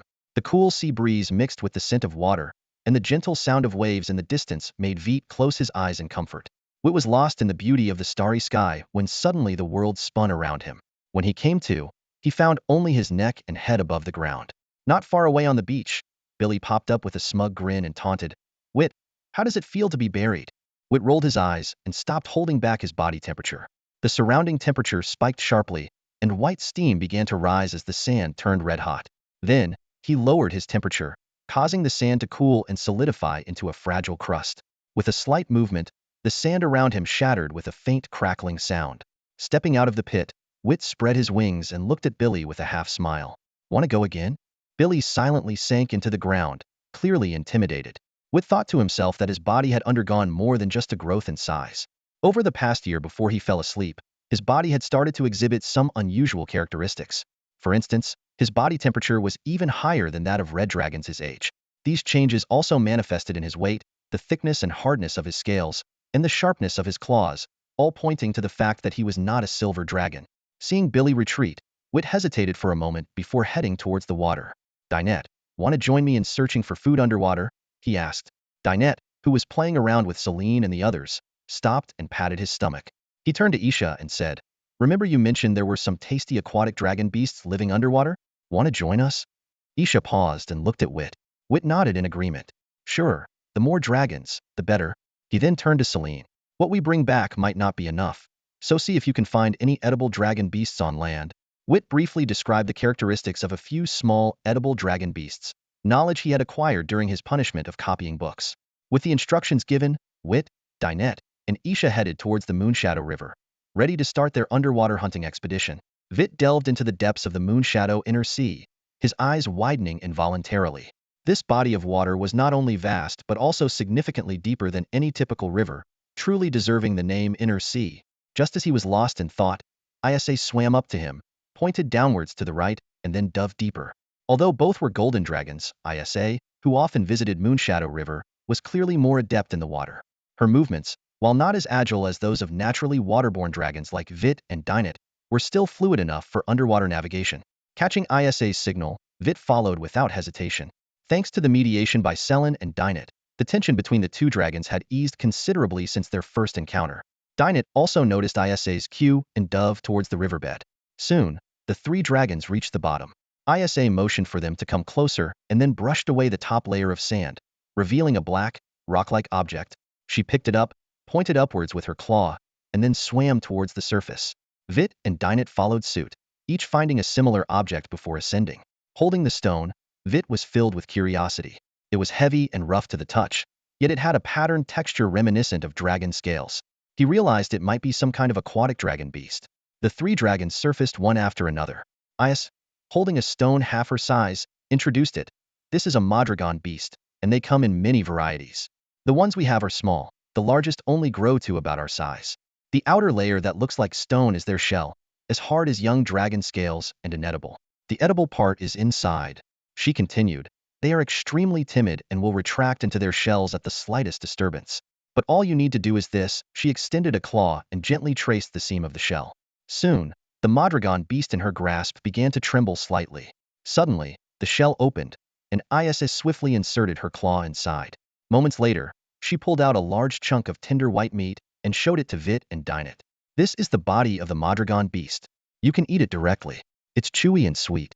The riverbed of Moonshadow River is full of them, enough for a feast." With that, Isa popped the meat into her mouth and quickly devoured it. Veit and Dinette exchanged glances and mimicked Isa's actions with their own Madragon beasts. After taking a bite, their eyes lit up. The taste was indeed far superior to that of the bush dragon beast, although the latter was considered the best food for young dragons. Veit soon realized that while the energy content of Madragon beast meat was not as high as that of bush dragon beast, it was sufficient for nourishment. After quickly finishing the meat in their hands, Veit signaled to his companions and then dove back into the water to find more Madragon beasts. The three dragons worked efficiently, locating over 100 Madragon beasts in just about 1 magical hour. As Isa had said, these creatures were indeed abundant. Veit mused to himself, noting how peculiar these beasts were compared to others like the ball dragon. Aside from the shell, they were just a lump of soft meat with no teeth or eyes. If not for the shell covered in fine dragon scales, he would never have classified them as dragon beasts. Besides the Madron beast that Veit and his group found, Celine's team also managed to capture a few small terrestrial dragons, enough to fill their bellies. The existence of the Madron beast amazed Celine and the other dragons, but after tasting it, their only impression was delicious. After a hearty meal, the dragons lazily sprawled on the beach. This new experience of using the sky as their blanket and the ground as their bed made it hard for the young dragons like Veit to fall asleep. They began to chat about their dreams for the future until they gradually drifted off. The night breeze, carrying moist sea air, brushed against their scales, causing them to curl up instinctively. The next morning, as soon as Veit and the others woke up, Ao eagerly suggested another swimming practice. Seeing Isa and Veit able to hunt in the water while he could only catch small land dragons on the shore deeply hurt Ao's pride as a golden dragon. He was determined to learn the skills of underwater hunting. Veit had no choice but to take on the role of coach again. He reluctantly dragged along the unwilling Billy and the somewhat hesitant Celine. Although Celine didn't want to spend her entire vacation in the water, she agreed out of respect for Ao's persistence. However, the training session only lasted half a day. By noon, Ao's patience was wearing thin. At that moment, Billy suddenly spoke up. "What do you think is on the other side of Moonshadow River?" This question, like a wild seed, instantly took root in the young dragon's minds. At an age brimming with curiosity and fearlessness, Veit and the others exchanged a brief look and quickly reached a consensus. They would explore the other side of Moonshadow River. However, they had barely flown a short distance when a massive dragon, covered in fiery red scales and much larger than any of them, suddenly blocked their path. Veit and the others stared in shock at the colossal creature before them, swallowing hard in unison. Winters, what are you doing here? Yes, it was none other than Winters who stood before them. Winters looked at Veit and the others with a mixture of exasperation and amusement, sighing, "You always manage to surprise me." In the dragon lair, the young dragons, including Veit, stood nervously before Winterth, the atmosphere thick with awkwardness. Isha had already been sent back, and now they were about to face Winterth's reprimand. As she looked at the uneasy young dragons, a faint smile appeared on her lips. "If you knew you shouldn't do it, why did you go ahead?" Winterth's voice was stern yet caring. "If I hadn't been following you, you would have left the dragon nest. The world outside is vastly different from Decidro, filled with dangers for young dragons like you. It's not just the beasts. Even some plants can be deadly." Her gaze fell on Billy. "Especially you, Billy. If you can't keep your mouth shut, it wouldn't surprise me if you died the moment you stepped outside." Billy shrank back, his tail, covered in crystal spikes, twitching nervously. "I'm sorry, Winterth. I know I was wrong." His tail inadvertently swatted Veit and Celine. Veit, with his thick skin, found it somewhat comforting, but Celine glared at Billy and moved away. Winterth's eyes then fixed on Celine. "And you, Celine? I thought you'd be the most mature among them."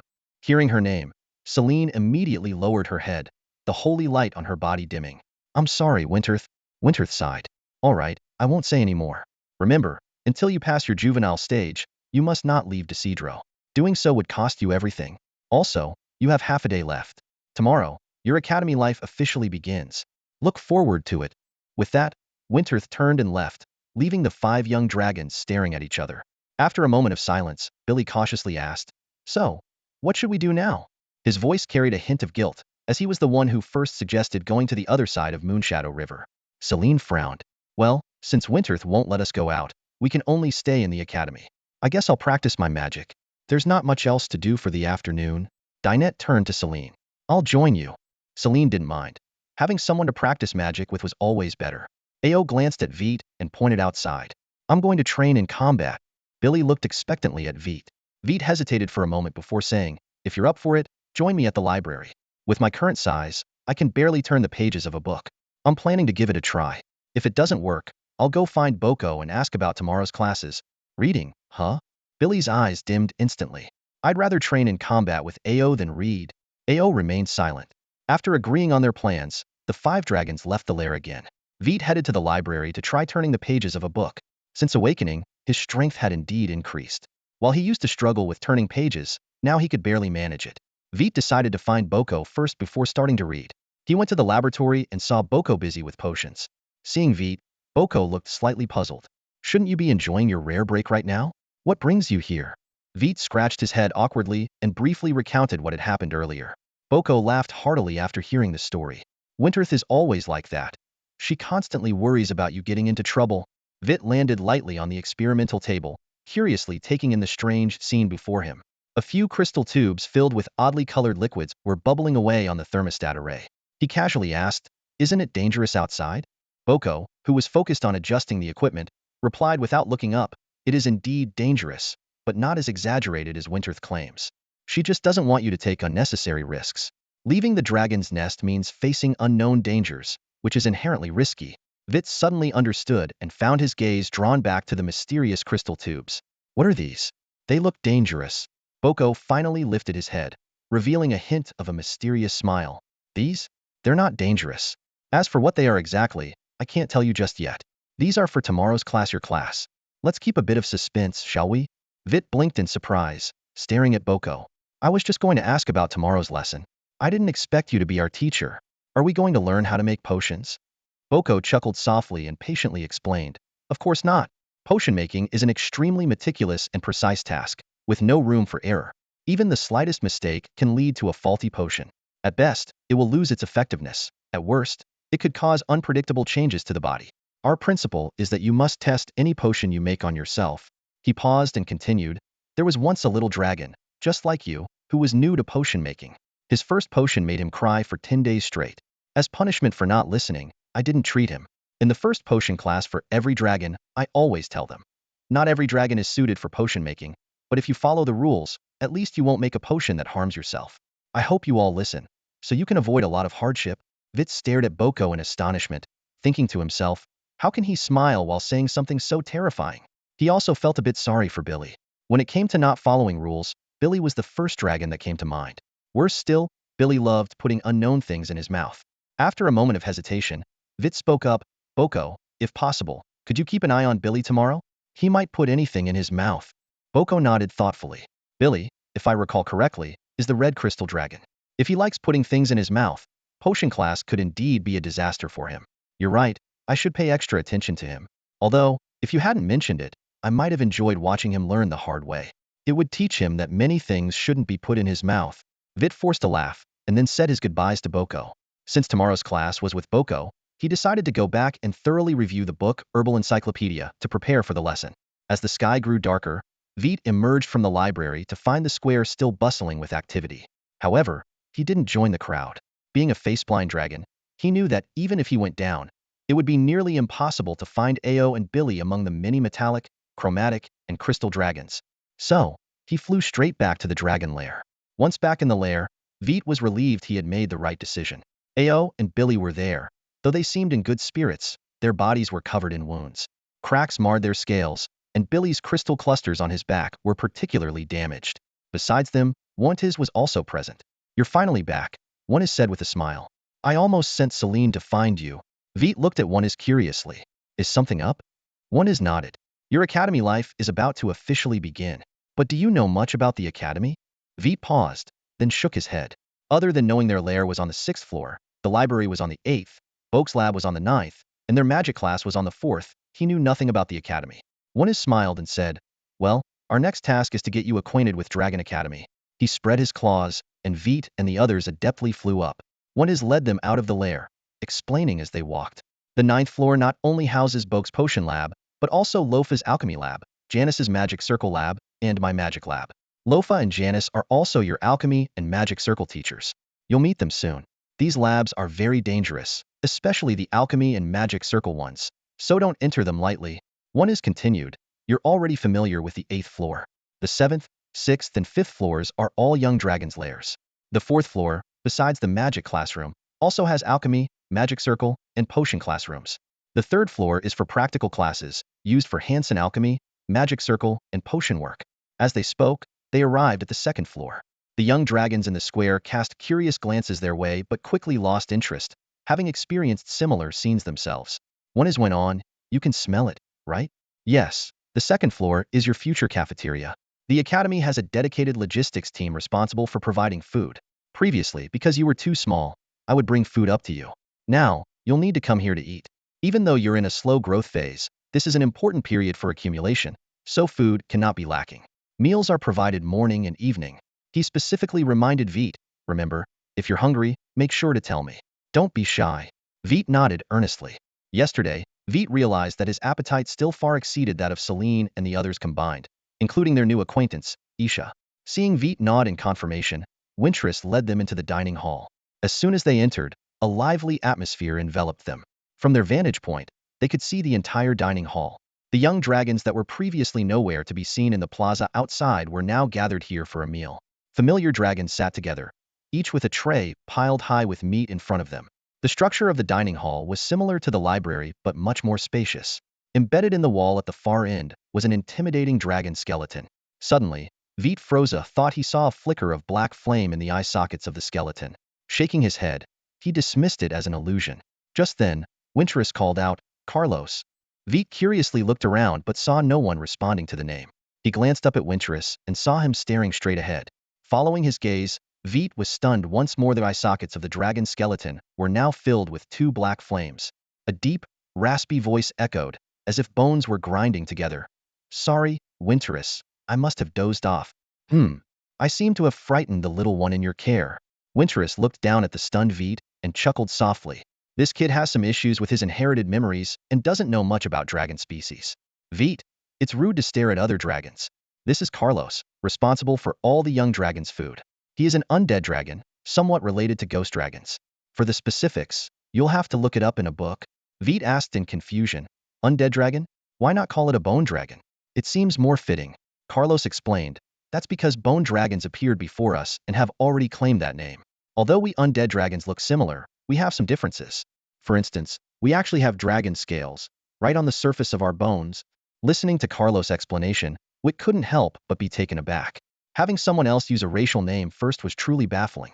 However, he felt a bit relieved that Starry Sky Dragon hadn't been taken yet. Wit closely examined Carlos but couldn't see any dragon scales as mentioned. He only noticed that Carlos' bones were uneven and not at all smooth. A bold idea crossed his mind. Could those be the so-called dragon scales? At that moment, Wit resolved to thoroughly read the dragon encyclopedia at his earliest convenience. Mistaking dragons was unacceptable, especially now that there were dragons like Carlos with such peculiar appearances. Despite his swirling thoughts, Wit asked, since undead dragons are all bones, do you need to eat or drink? Carlos wasn't offended by the question. Instead, he laughed deeply and said, they put me in charge of the Academy's cafeteria precisely because I don't eat anything. And no, I don't drink water either. Carlos' laughter sounded like that of an antagonist from another world. But Wit was long past judging dragons by their appearance. He understood well that there was no absolute good or evil in the real world, just differing perspectives. Like the previous dragon beast invasion. To them, it was an intrusion, but to the dragon beasts, it was merely foraging for food. After 2 years under Winter's care, Wit hadn't seen any so-called evil traits in her. On the contrary, he found Carlos' laughter quite charming. All right, there's plenty of time for chatting later, Winter timely reminded. Right now, you should decide what you want to eat. With that reminder, Wit and the others recalled their purpose for coming to the cafeteria. Carlos then asked, Bus Dragon Beast, Kapu Dragon Beast, or Ring Dragon Beast, which do you prefer? Wit was familiar with these names. Apart from the Bus Dragon Beast, the other two were new to him until today. Always eager to learn, he had looked up the dragon beast that Celine and Billy brought back yesterday before diving into the complete guide to potions this afternoon. The dragon beast was called the Ring Dragon Beast, medium-sized among dragon beasts, with adults reaching about 100 meters. It was ferocious and aggressive, with short limbs and slow movements, making it a common prey for most dragons and dragon beasts. Similar to the Bus Dragon Beast, it was also one of the best meat sources for young dragons. The Kapu Dragon Beast was also a prime meat source for young dragons. It was large, though not as big as the Bus Dragon Beast, with adults ranging from 300 to 400 meters. It resembled a sheep from another world but had sharp teeth, claws, and a layer of dragon scales beneath its fur. It was agile, varied in species, and omnivorous, occasionally preying on small dragon beasts. Wit also found information on the red fruit in the herbal encyclopedia. It was called the red tassel fruit, a primary food source for fire attribute herbivorous dragon beasts, non-toxic, and commonly found in the wild. After some thought, Wit decided to try the Kapu Dragon Beast, which he had never tasted before. The Bus Dragon Beast had tough meat and high energy content, while the Ring Dragon Beast had softer meat with less energy but better taste. He wondered what the Kapu Dragon Beast would taste like. Hearing Wit's choice, Celine and the others exchanged glances and made the same decision. They had noticed Wit seemed to have a unique talent for picking food. However, this time, apart from Celine, the other dragons were mistaken. Cooked Kapu Dragon Beast was vastly different from its raw counterpart. Only Wit and Celine opted for the cooked version, while the other dragons eventually had to switch to different food. Winter left them at the cafeteria and departed. The first floor of the academy didn't have much to note, except for the expansive plaza that served as a playground for the young dragons to expend their excess energy. Although Winters had already left, the curious young dragons still cast inquisitive glances at Veit's group from time to time, but they didn't approach or bother them. Notably, their attention was mostly focused on Celine. As previously mentioned, the academy mainly consisted of chromatic and metallic dragons, followed by crystal dragons, then elemental dragons, with exotic dragons being the rarest. According to Veit's knowledge, there were only a few exotic dragons in the entire academy. Besides himself, there were only Celine and the newly encountered Carlos. Among the young dragons, Veit had never seen another exotic dragon. Though Veit was classified as an exotic dragon, he bore a striking resemblance to a silver dragon, making Celine the only one who stood out significantly. During dinner, Celine furrowed her brow and kept urging Veit and the others in a low voice. The stares were clearly making her uncomfortable. Veit, however, felt helpless about the situation, as they couldn't stop others from looking. Moreover, they would be dining here frequently in the future, and Celine would eventually need to get used to the attention. After dinner, Veit and his companions returned to their lair, each with anticipation for the next day's alchemy class, and they all drifted off to sleep. The night passed without incident. The next morning, Veit and his friends went to the second-floor cafeteria for breakfast by themselves for the first time, then headed straight to the alchemy classroom on the fourth floor. However, upon arrival, they encountered an unexpected companion. Boko, Seeing the 5 dragons rush into the classroom and fix their eyes on the already seated Isha, began to introduce her. Let me introduce you to Isha, a young dragon born around the same time as you. From today onwards, you'll be studying together. Before Veit and the others could react, Isha waved a claw at Celine and Dynet. Celine, Dynet, come over here, she called. Seeing the surprised looks on Celine and Dynet's faces, Isha explained somewhat sheepishly, I only found out about this arrangement this morning. Although I don't have to live and eat at the academy like you do, I still have to complete the courses here. As she spoke, a bitter expression crossed her face. After all, the academy's courses had to be taken until they outgrew their young dragon phase. Boko, observing the scene, had a look of realization in his eyes. So you already know each other. That's even better, he said, relieved. To be honest, I was quite worried about how to get you all to get along. All right, Veit, Billy, and Ao, find yourselves a seat as well. I'll be guiding you through the new course. Hearing Boko's words, the young dragons, including Veit, shifted their attention away from Isha. Veit's gaze fell on the platform in front of Isha, where a square-shaped metal object was placed. Upon closer inspection, he realized it was actually a miniature metal book. Veit, hurry up and find a seat. Boko's voice snapped him back to reality. Looking around, Veit noticed he was the only one still standing. Celine and Dynet were seated on either side of Isha. Billy had chosen the spot closest to Boko, and the Unikas had opted for a seat in the back row. Considering Billy's habit of exploring new things, Veit decided to sit next to him to keep an eye on him. Boko took out a small stack of metal books and handed one to each young dragon. These are special textbooks for young dragons like you. They cover all the herbs you might use in potion making and their properties. Curious, Veit examined the metal book in his hands. Is it an encyclopedia of herbs? Boko shook his head and explained, this is just a small part of an herb encyclopedia. Potion making is a profound art, with new herbs constantly being discovered for new potions. Even a complete herb encyclopedia can't list every herb in the world. What you're learning is just the basics. After completing all the courses, at most, you'll be considered apprentices, Veit asked, puzzled. Then why do we need to learn potion making? Boko patiently explained 3 reasons. First, it provides young dragons with a future career option. Second, it helps identify those who have an interest and talent in potion making, which is crucial for the dragon nest. And third, many potions learned during their youth can be highly beneficial to them. Hearing that potions could directly enhance their abilities, Veit became interested. This explained why Windthis had previously guided him in this direction. Billy eagerly asked, so, do we start learning how to make potions now? Boko shook his head again.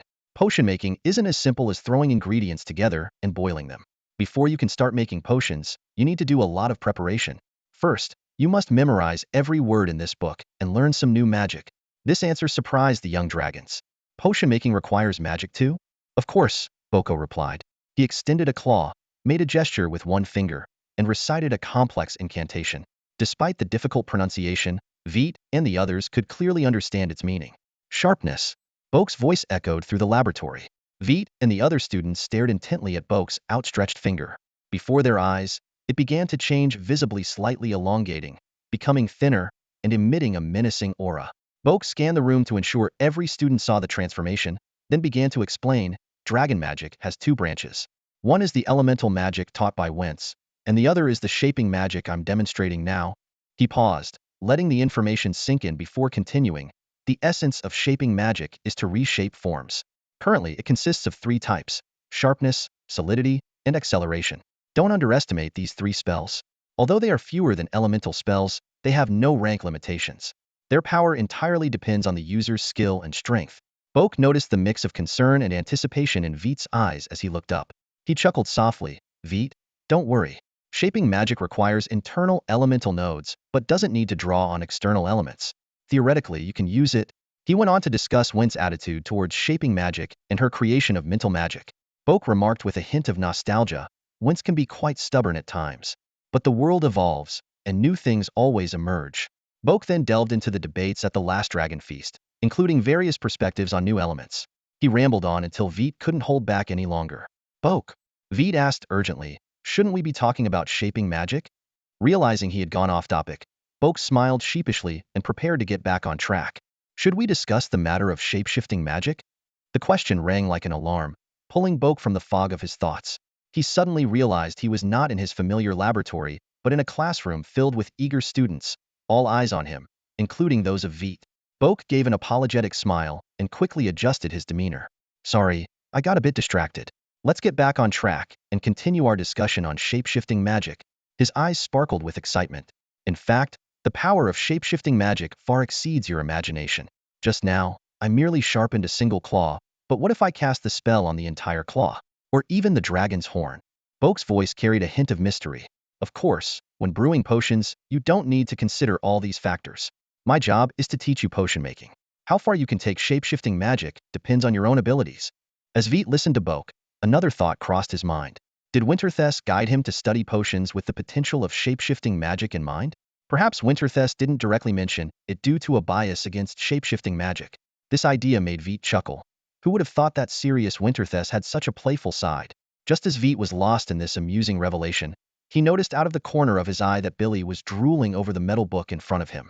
Quickly, Veit nudged Billy with his tail. When Billy looked over in confusion, Veit pointed to the metal book and firmly shook his head. Realizing his intentions had been seen through, Billy blushed and nodded, indicating he wouldn't try to eat the book. Veit shook his head in exasperation, thankful he had chosen to sit next to Billy. Some habits are hard to break, he thought to himself. By this time, Boke had begun explaining the key points of casting the sharpness spell. Veit immediately refocused his attention, listening intently. The casting method for shape-shifting magic is similar to elemental magic, but the effects are entirely different, Boke explained. Shape-shifting magic directly affects our bodies, so there can't be any mistakes. Even if an error doesn't break your claw, the pain will be unimaginable. However, this also allows you to quickly identify mistakes in the casting process. Compared to elemental magic, shape-shifting magic is actually easier to master. I believe you can succeed in just one morning. So, let's begin. As soon as Boke finished speaking, Veit and the other students all stared at their claws, deep in thought. The mere thought of breaking a finger was chilling. Yet, there are always brave souls willing to try. While everyone hesitated, Billy eagerly focused on his claw and began chanting a spell. Unfortunately, he had barely uttered a syllable before he screamed in pain, clutching his claw. "It's broken! It's broken!" Billy wailed, tears streaming down his face. Veit quickly checked Billy's injury and found one of his fingers twisted into a bizarre angle, but thankfully not broken. Boke also came over, a calm smile on his face. "Don't worry, it won't break. And even if it did, I could fix it. But for something like this, Veit, just straighten his finger." Seeing the terrified expressions on Veit and the others, Boke chuckled softly. "What are you scared by this little bit of pain? You probably don't realize that in the future, this kind of pain is just the beginning. Potion brewing failures can cause explosions, alchemical mishaps can cause explosions, and even incorrectly inscribed magic circles can cause explosions. Did you think only shape-shifting magic failures could harm you? In fact, the consequences of failing to cast elemental magic are even more severe. You just haven't experienced it yet because you're learning low-level magic. Once you start on mid-level magic, you'll understand." At this point, Boke's smile faded, and his tone grew serious. "Winterthess has always told you how dangerous the outside world is, but he never specified what kind of dangers. Did you know? Winterthess has been out there himself."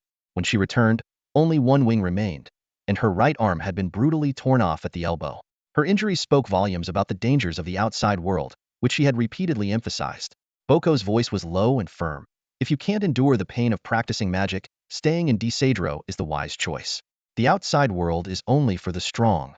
Upon hearing this, Billy gently wiped away the tears from the corners of his eyes. He then took a deep breath and extended his trembling left claw. Clenching his teeth, he forcefully straightened the twisted finger on his right claw. The searing pain made his entire body quiver, but this time, he held back his tears and endured it silently. Witnessing Billy's actions, Veit was deeply moved. Other dragons, including Veit himself, began to attempt casting the spell. Dragons, by nature, are proud and never shy away from challenges. They just needed a reason. Boko had given them that reason. Enduring pain is the path to becoming strong. Despite the excruciating pain, no dragon cried out again. Even Billy remained silent. Boko nodded in satisfaction. Although he disliked playing the strict role, he understood that someone had to teach these young dragons that the world respects only the strong, and strength is forged through hardship. Veit's first attempt at constructing an elemental node ended in failure, making him truly understand Billy's pain. It felt as if someone were forcibly breaking his fingers. Compared to that, the soreness from training his wings earlier was trivial. As Boko had said, pain indeed was the best teacher. The excruciating agony from each failure left an indelible mark on these young dragons. Under such extreme pressure, their learning speed was astonishing. Boko had originally estimated that it would take a whole morning, but in reality, Veit and the others succeeded in casting the spell within just 2 magical hours. Among them, Celine finished half a magical hour earlier than the rest. It wasn't that her magical talent far exceeded others, but rather, the light element had a healing aspect that allowed her to practice sooner again. This was an innate advantage that other dragons couldn't match. Among all the dragons, Vet's excitement was the most palpable. He stared at his claw, which, though it hadn't changed much, was noticeably sharper. This was his first real magic. Even though the spell only made one of his claws sharper, for Vet, it was a significant breakthrough that made him nearly jump for joy. Wit looked at his slender claws, feeling a surge of excitement. This was his first time truly casting a spell, and while he was thrilled, he couldn't find a suitable target for his experiment. His gaze swept around and finally settled on the shimmering crystal cluster on Billy's back. "Billy, I'm sorry." Wit suddenly apologized, causing Billy to turn around in confusion. The next moment, there was a sharp crack sound. The crystal cluster on Billy's back remained unscathed, but Wit's fingers twisted into an odd angle. Pain shot through him, but more than that, confusion and bewilderment filled his heart. Billy scratched the spot where he had been hit with his tail, looking utterly innocent. Bakker, witnessing this scene, couldn't help but shake his head with a mix of amusement and exasperation. "Didn't I tell you? The power of this spell is closely related to your proficiency. Not only is this your first successful attempt, but your fingers were already quite fragile from practice. Attacking the hardest part of a crystal dragon.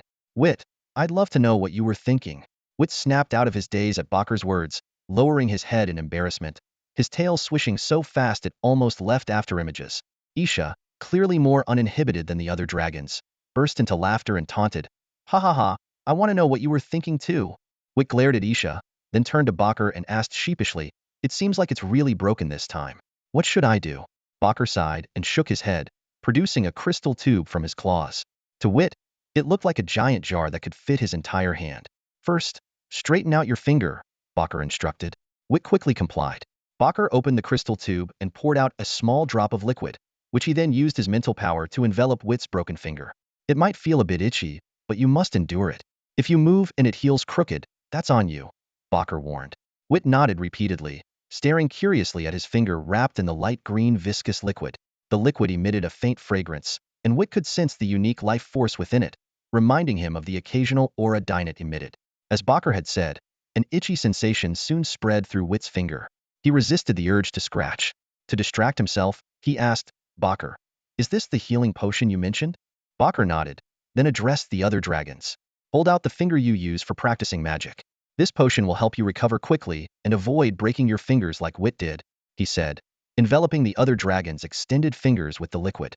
Potions are categorized into three main types: restorative, enhancement, and healing, Bakker continued. Restorative potions replenish stamina and magic. Enhancement potions permanently increase strength. Healing potions, like the one I'm using now, can quickly heal injuries or even regenerate limbs. This one is a mid-level healing potion. Potions range from basic to supreme, each corresponding to different levels of alchemists. When you can independently brew a basic healing potion, you'll qualify as an alchemist apprentice. Seeing the confused looks on Wit and the others' faces, Bakker smiled and added, "You might wonder why an alchemist's level is lower than the potion they need to brew. That's because, among potions of the same level, healing potions are the easiest to make." "Alright, that should be about it. How are you all feeling?" Professor Boak's voice broke the silence in the laboratory. Veit glanced down at his claw, cautiously flexing it. Suddenly, his eyes widened in astonishment. "It's completely healed," he exclaimed. The once fractured claw had fully recovered, as if it had never been injured. The other dragons began inspecting their wounds, discovering the same miraculous recovery. The remarkable effect of the intermediate healing potion sparked a keen interest in potion making among Veit and the others. They exchanged amazed glances, as if they had stumbled upon a whole new world. Professor Boak, unfazed, calmly stated, "This is just part of the lesson. Since you're all healed, it's time to move on to the next phase of our study." His tone became more serious. "Successfully using sharp magic is just the beginning. As I have emphasized before, potion making is a meticulous craft that allows no room for error, including the precise control of magic." With that, a few items appeared out of thin air on Boak's claw, and he distributed them evenly among the students. Veit stared at the stone slab and wooden board in front of him, unsure of their purpose. At that moment, Veit noticed Billy lifting the wooden board to his mouth, seemingly about to take a bite. Veit quickly snatched the board from Billy's claws. The other dragons, accustomed to such antics, merely gave Veit a look that said, "It's all up to you." Billy, realizing his mistake, scratched his head sheepishly and smiled. "It's just a reflex," he defended. Clearing his throat, Boak announced the day's task. "You will place the stone slab beneath the wooden board and, using claws enhanced with sharp magic, Cut the wooden board into two perfectly equal parts without damaging the stone slab underneath. Begin. With that, he closed his eyes, seemingly to meditate. The dragons immediately got to work. Veit focused intently on his fingers, chanting a spell. His fingertips elongated and sharpened visibly. Step 1. Magic enhancement, complete. Veit silently encouraged himself. Carefully placing the wooden board on the stone slab, he extended his claw slowly. Yet, as soon as he began, Veit realized how challenging Boke's task was. His claw sliced through the wood effortlessly, like a hot knife through butter, but also cut into the stone slab below. As if anticipating this, Boke calmly remarked, "Materials are limited. Practice with the first wooden board. Once you can cut through the wood without damaging the stone, or if you run out of materials, I'll give you a second piece. Keep going."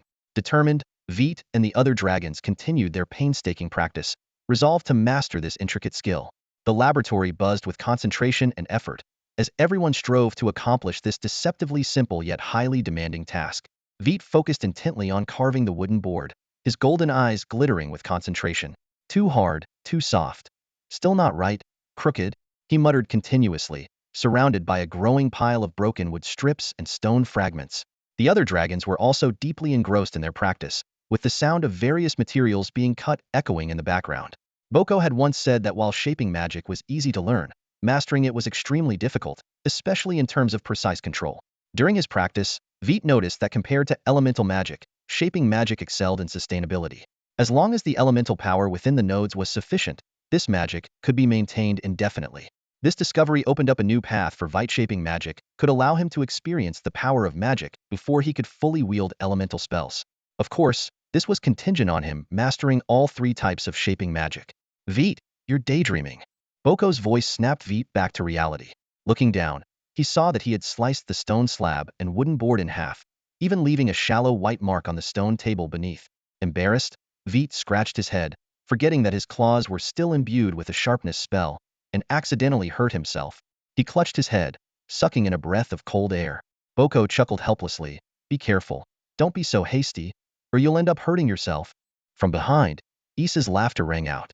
Veit glared at her before turning back to continue his practice, but Boko announced the end of the lesson for the day. Only then did Veit notice the darkening sky. Looking at the wooden board in front of him, he sighed. No progress at all. The other dragons looked equally dejected. Seeing this, Boko smiled gently and said, "Sudden bursts of power are naturally hard to control. You've been learning elemental magic for a year now, right?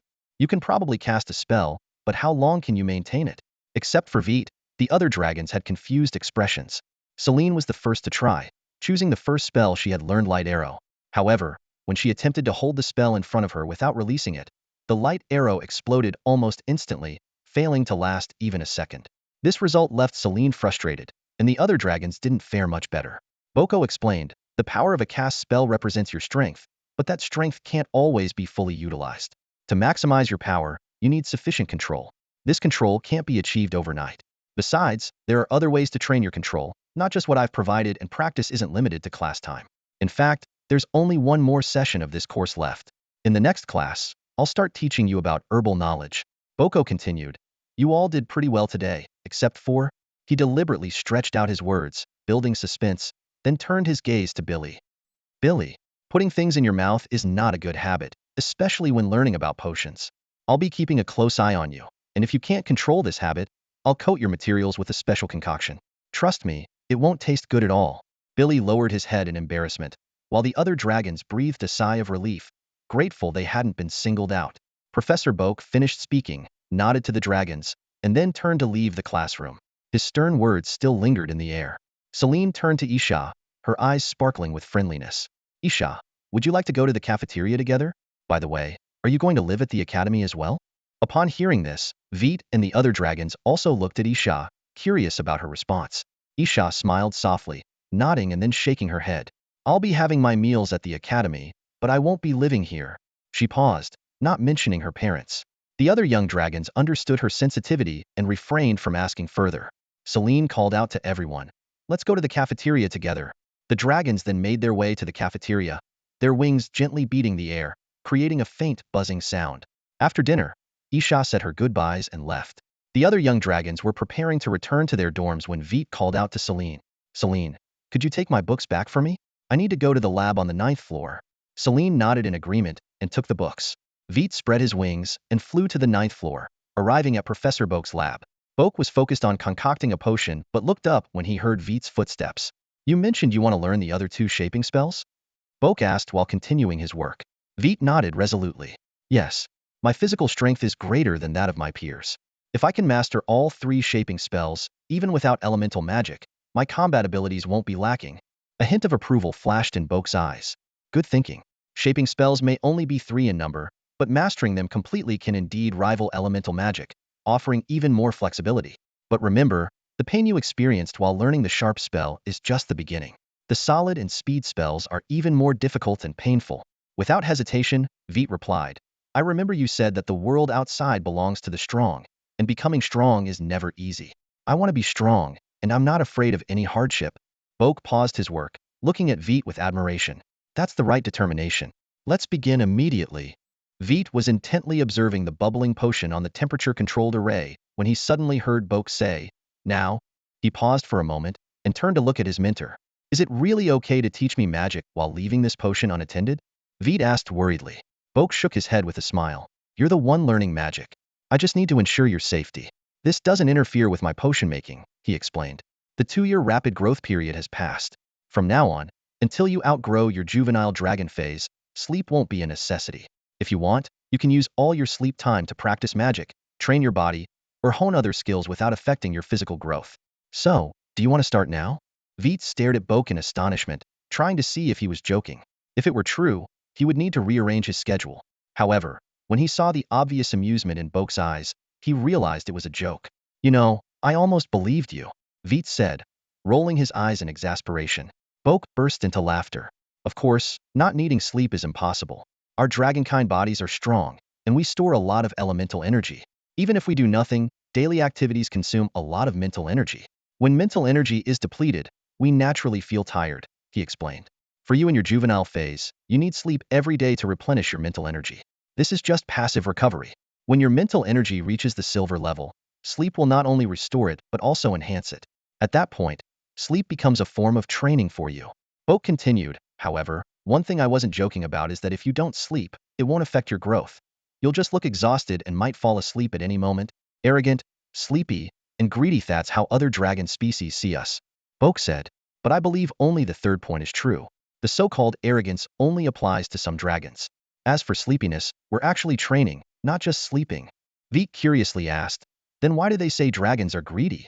As soon as he finished speaking, a handful of gigantic gold coins, each as big as Veit's head, appeared in Boke's claw, gleaming with a golden light that immediately captivated Veit's attention. What is that? Veit asked, staring unblinkingly at the coins. Gold coins. Do you want them? Boke asked. Veit nodded frantically, his eyes never leaving the pile of coins. If you want them, you'll have to trade your blood for them, Boke said. Hearing this, Veit snapped back to reality, but he still clutched his tail and looked up at Boke. How much do you need? However, the gold coins in Boke's claw suddenly vanished. Veit looked longingly at Boke's now empty claw, then realized how strange his reaction had been. He looked down at his tail, his eyes filled with confusion. He hated giving his blood to other dragons, but at the sight of those coins, he immediately abandoned his principles. Boke knew what Veit was thinking and patted his claw to get his attention. How do you feel? He asked. Veit hesitated for a moment before quietly answering. It felt like it wasn't me. Boke laughed. That was you. But it came from the deep-seated instincts of your dragon bloodline. You're still young, and this strong desire can cloud your judgment. Once you outgrow your juvenile phase, this won't happen anymore. Veit took a few deep breaths to calm himself before asking, are all dragons like this? Boko nodded slightly, then shook his head gently. All dragons have this tendency, but their preferences differ. Some are fond of gold, others are obsessed with coins, gems, jeweled items, crystals, or even dragons that love everything. There are plenty of such dragons. It's just a matter of different tastes. The two of us just happen to share a common interest. Boko's gaze turned serious. However, I will never share my treasures with you. If you want them, you'll have to collect them yourself when you grow up. Dragons never share their hoard, whether with mates or offspring. Ignoring the disappointment that flashed in Veit's eyes, Boko continued, all right, enough side talk. Get back to practicing magic. Today's lesson is exhausting for dragons, and if you delay any longer, you'll start nodding off. Veit nodded in agreement, flew off the testing platform, and landed on a nearby open space to practice the other two shaping spells. He was already familiar with the incantations, but the sharpness spell had left such a deep impression on him that he hadn't dared to try it in private. Start with a scale from your body for the fortification spell, Boko reminded him, and for the acceleration spell, you must use your wings. There are no shortcuts. Remember, if the fortification spell fails, it could cause an elemental imbalance and explode. If the acceleration spell fails, your wing bones might break. Veit nodded solemnly and began searching for a suitable spot on his body to cast the spell. Eventually, he chose his tail. The scales on his tail were smaller and easier to shape with magic. Besides, Veit always felt like his tail had a mind of its own, often swaying erratically when he wasn't paying attention, much to the chagrin of Celine and the others. Today seemed like the perfect opportunity to make it more obedient. Fortify. Veit wrapped one claw around his tail and placed the other on a scale, chanting the unique incantation in ancient dragon language. However, the next moment, his tail suddenly exploded. Veit's tail exploded. The moment the explosion sounded, a small piece of silver-white dragon scale flew in all directions. Veit gasped sharply and looked down to check his injuries. The scales on his tail had shattered, revealing a patch of charred skin, but fortunately, there was no bleeding. As he leaned in closer to inspect, the scales on his face were also blackened by the blast's aftermath. Though uninjured, he was left somewhat dazed. Coming to his senses, a flash of relief crossed Veit's eyes. Choosing his tail as the test subject had been a wise decision. It was the least sensitive part of his body. Even so, waves of pain continued to surge through him. Had it been any other part, he would likely be sweating profusely from the pain by now. Veit examined the palm-sized patch of exposed skin on his tail, then shifted his gaze to the intact scales nearby. Rather than feeling discouraged, he was more determined to continue practicing. Using his tail for magic practice came with risks, but the pain was still within an acceptable range. Besides, compared to his massive body, this small injury was insignificant. With this thought in mind, Veit resumed practicing the Fortify spell. Unlike the 7 elemental nodes required for the Sharpness spell, the Fortify spell needed the construction of 10 elemental nodes, significantly increasing the difficulty. According to elemental magic classifications, this was nearing the upper limit of lower-tier magic. Even Celine, the fastest learner, had only mastered the 8-node elemental spell Light Blade as her strongest magic. Veit understood that shaping magic was fundamentally different from elemental magic and had no fixed levels. However, the more elemental nodes constructed, the higher the difficulty. This was a universal truth. Chanting spell after spell and enduring explosion after explosion, Veit never gave up. He didn't manage to successfully cast the spell until Boko intervened. "All right, Veit, don't push yourself too hard," Boko advised. "You have plenty of time. There's no need to rush." As he spoke, he took out a mid-level healing potion and carefully applied it to Veit's wounds.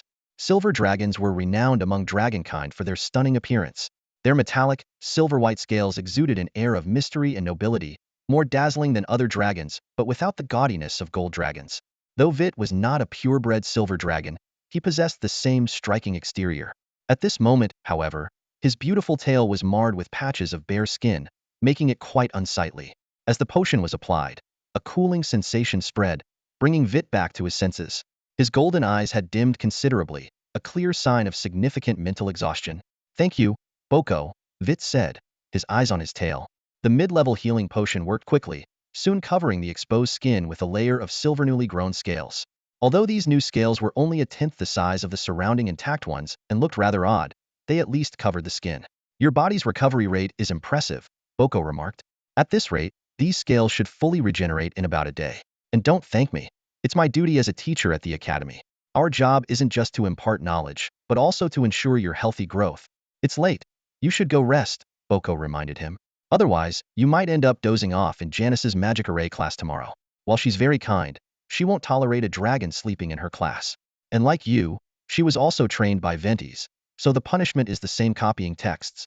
Boko's words brought back memories of those grueling years for Veit. He shuddered, quickly bade Boko farewell, and hurried out of the laboratory. He definitely didn't want to be copying texts again. The punishment assignment that Winters had given him still wasn't finished. Veit returned to the dragon's lair, slowing his pace as soon as he entered the passage. He had spent nearly 4 magical hours with Boko, and it was already late at night. He had assumed Celine and the others would be fast asleep by now. However, as he ventured deeper into the lair, 4 pairs of glowing golden eyes suddenly illuminated the darkness, staring intently at him.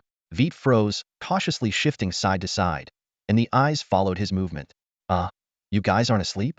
Before he could finish his sentence, 4 little dragons surrounded him, circling and scrutinizing him closely. "Look at his tail," Billy suddenly shouted. "It's Billy." Upon hearing this, The other dragons immediately focused their gaze on Veit's tail. The uneven scales were clearly visible, showing signs of training. Seeing this, Selene promptly positioned herself in front of Veit, spreading her wings and raising her head high, trying to appear more imposing. Nevertheless, her size was still much smaller than Veit's. "Get down," Selene commanded. Though puzzled, Veit obediently lay down, looking curiously at the four little dragons. "All right, it's interrogation time," Selene announced. "Billy?" "Oh, got it." Billy and O replied in unison, pressing down on Veit's wings from either side. Veit looked at Selene, half amused and half exasperated. "If you want to ask me something, just ask directly. Why make it so complicated? I haven't done anything a dragon shouldn't do." Selene averted her gaze awkwardly but didn't stop. "Shut up. Answer only when I ask." "For speaking out of turn, Dynet, kick his butt." "Got it." Dynet responded cheerfully, running behind Veit and giving him a kick. However, he immediately clutched his own foot, looking at Selene with a pained expression. "Selene, it's too hard. It hurts. Can we switch spots?" Selene pretended not to hear, glaring down at Veit with a cold snort. "So, have you been training behind our backs?" Veit scratched his head. Does learning magic count?" At this, the four little dragons perked up their ears. Seeing this, Veit couldn't help but smile. "I was just at Boko's place learning 2 more shaping spells. If you guys are interested, why not come along tomorrow night? If you're interested, you can come with me tomorrow night." As soon as Veit finished speaking, Billy and the others exchanged a knowing look and then turned their eyes towards Selene in unison. Selene stared at Veit in astonishment, her eyes sparkling with disbelief. "We can really go learn magic together?" she asked cautiously, afraid this might just be a beautiful dream. Veit couldn't help but chuckle, his tail swaying gently. "Why not? Boko isn't giving me any special treatment. I go to him just for safety reasons." He paused, a hint of pride in his voice. "And it turns out my decision was quite right." As he spoke, Veit flicked his tail, a hint of relief flashing in his eyes. "Although this time I used dragon scales for the reinforcement magic practice and didn't encounter any danger, the acceleration magic requires using wings. One wrong move, and you could end up seriously injured." However, Selene's expression grew even more puzzled. What does special treatment mean?" she asked, tilting her head. Veit was taken aback for a moment, realizing he had inadvertently used a colloquialism from his past life. He thought for a moment, trying to find a suitable explanation. "It means getting special privileges," he blurted out. Selene's expression shifted from confusion to complete bewilderment. "What do you mean by special privileges?" Veit sighed and patted his head. "How about you let them release me first, and then I'll think of a better way to explain it." Though he said this, the truth was that with his size and strength, Ao and Billy could never truly restrain him. This was just a way to save face for Selene and the others. Hearing this, Selene snapped out of her daze, realizing that Veit's wings were still being held by Ao and Billy. Her cheeks flushed slightly, but fortunately, the thick dragon scales hid her embarrassment well. She waved her claw, signaling Ao and Billy to let go. As the 2 dragons stepped back, Veit stretched his wings before folding them by his side. He carefully chose his words, trying to explain simply. "Well, special treatment and special privileges both mean using connections to get special benefits. Does that make sense now?" Selene's eyes lit up with understanding. Then she realized she had misunderstood Veit. She quickly shook her head to clarify. "We don't care if you go to Boko for special treatment. We just thought." She trailed off, turning her head away, unable to meet Veit's gaze. Dynet sighed and took over. "Let me explain. We thought you believed our skills couldn't keep up with yours, so you left us behind to train on your own." Veit was stunned, then looked at the dragons in front of him with a mix of amusement and exasperation. "Is that all?" At this moment, Selene still had her back to Veit. Ao lay on the ground with his eyes closed, and Dynet's face was full of embarrassment and helplessness. As for Billy, he was looking at Veit with a face full of anxiety, clearly not fully understanding the situation. Veit let out a deep sigh. "Seriously? I thought it was something serious, making me worry for nothing. We eat, live, and learn together. How could I possibly leave you behind?" His tone was filled with a mix of helplessness and warmth. "Now go to sleep. Boko told me that tomorrow's class is with Teacher Janice, and it's on magic circles. She'll make any dragon who dozes off copy texts. You all know how dreadful that is." Hearing this, Selene and the others were stunned at first, but then their worries vanished. However, as they processed the latter part of Veit's words, they panicked and hurried to their respective spots. In this world, copying texts was the worst punishment, bar none. Watching their frantic actions, Veit shook his head with a wry smile and then headed to his sleeping spot, preparing for the new day ahead. Even though they possessed inherited memories, the 5 dragons were still just a bunch of kids, always worrying about things that would never happen. Veit thought to himself that he was the most mature among the 5.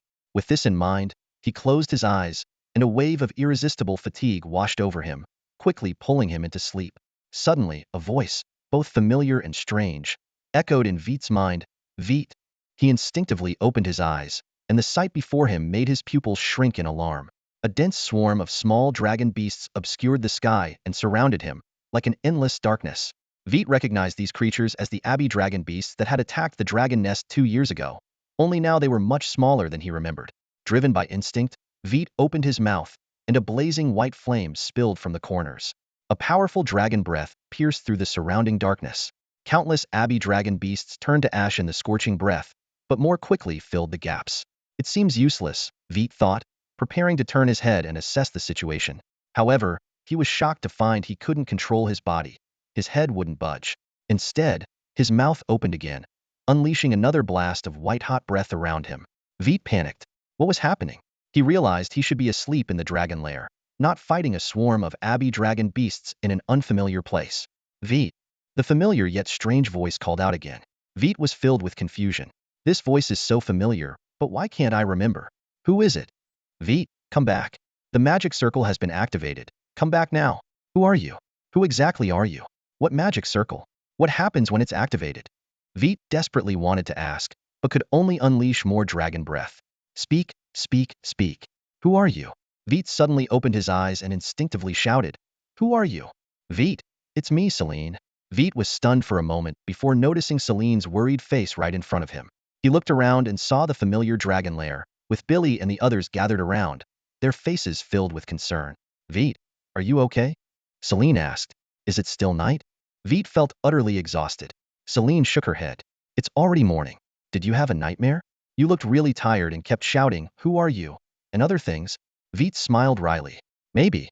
I dreamed of being surrounded by a huge swarm of abbey dragon beasts, and my breath was useless. There was a voice calling my name, very familiar, but I couldn't remember who it was. Celine sighed in relief. It sounds like a nightmare.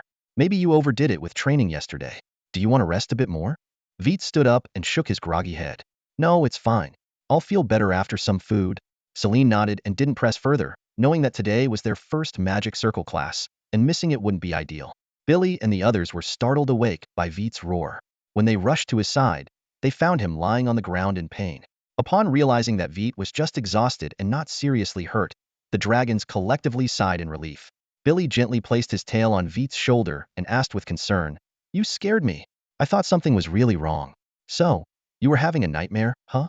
You know, I've never had one. Can you tell me what it feels like? The other 3 dragons perked up their ears and looked curiously at Veit.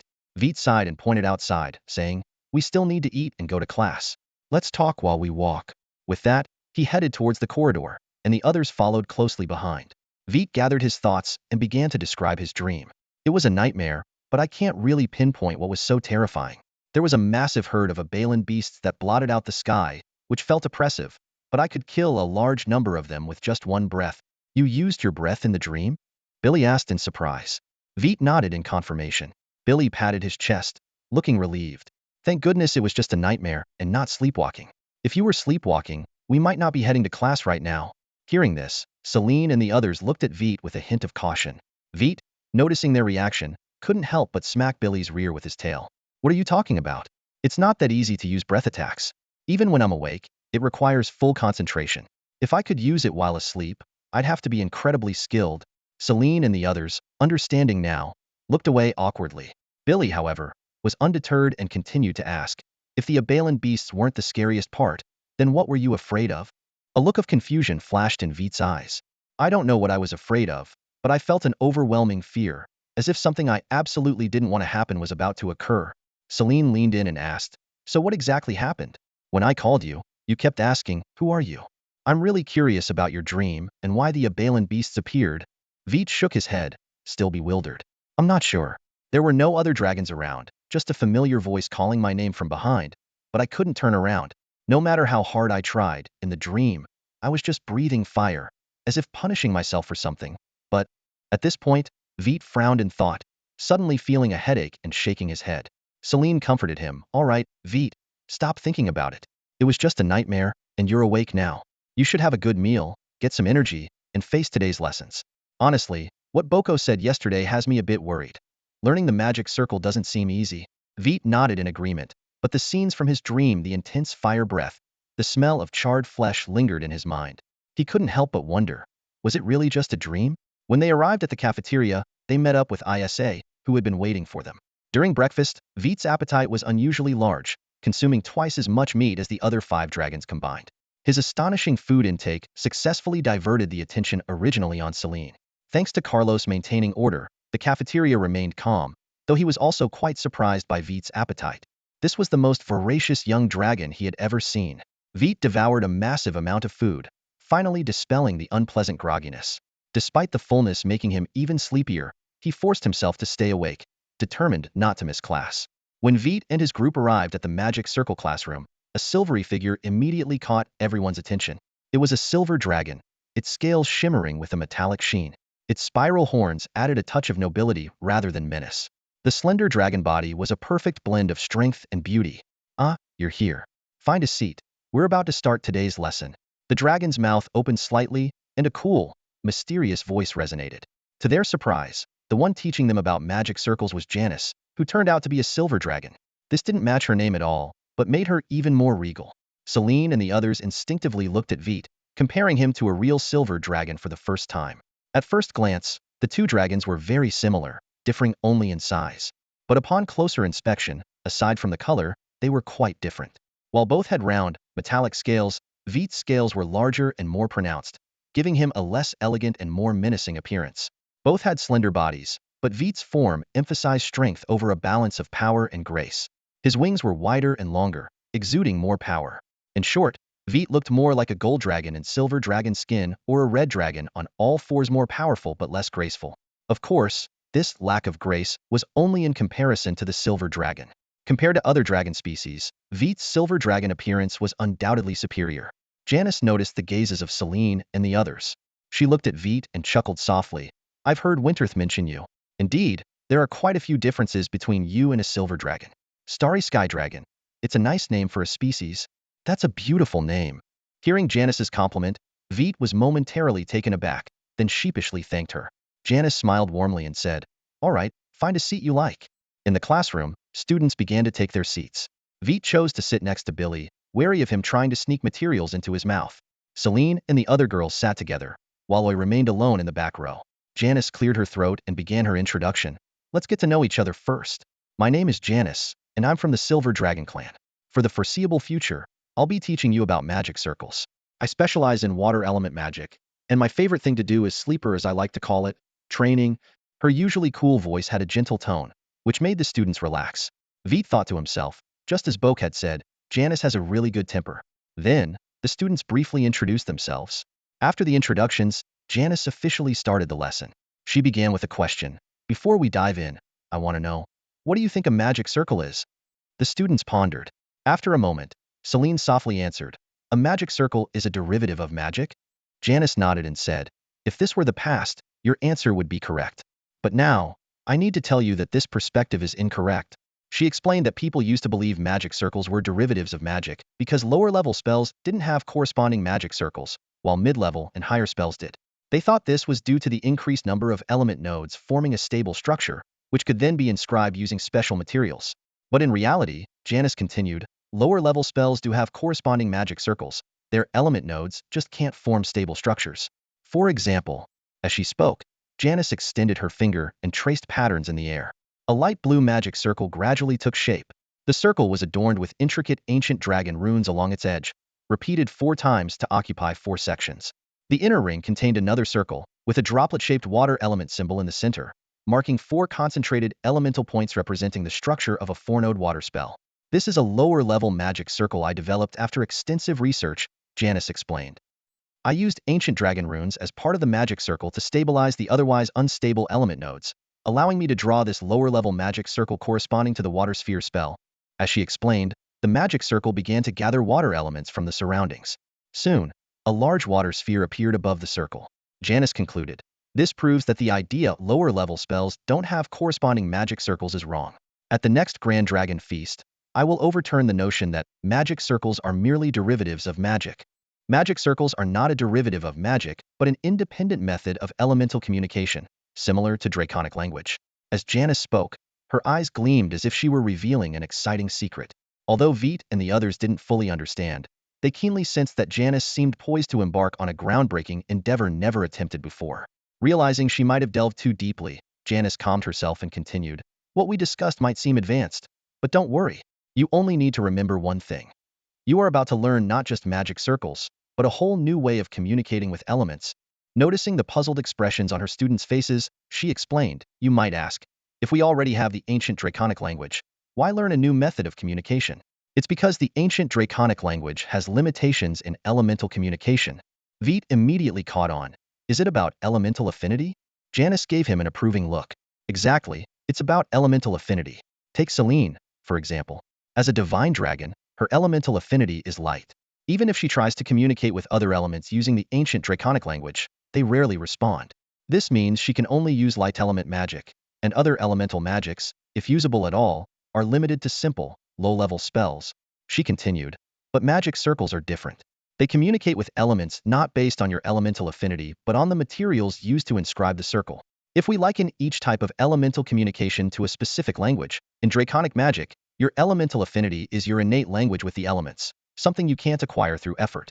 In the magic circle system, the materials used are your language with the elements, and you can change this language anytime by switching materials." Janice's words piqued the student's interest, and she went on.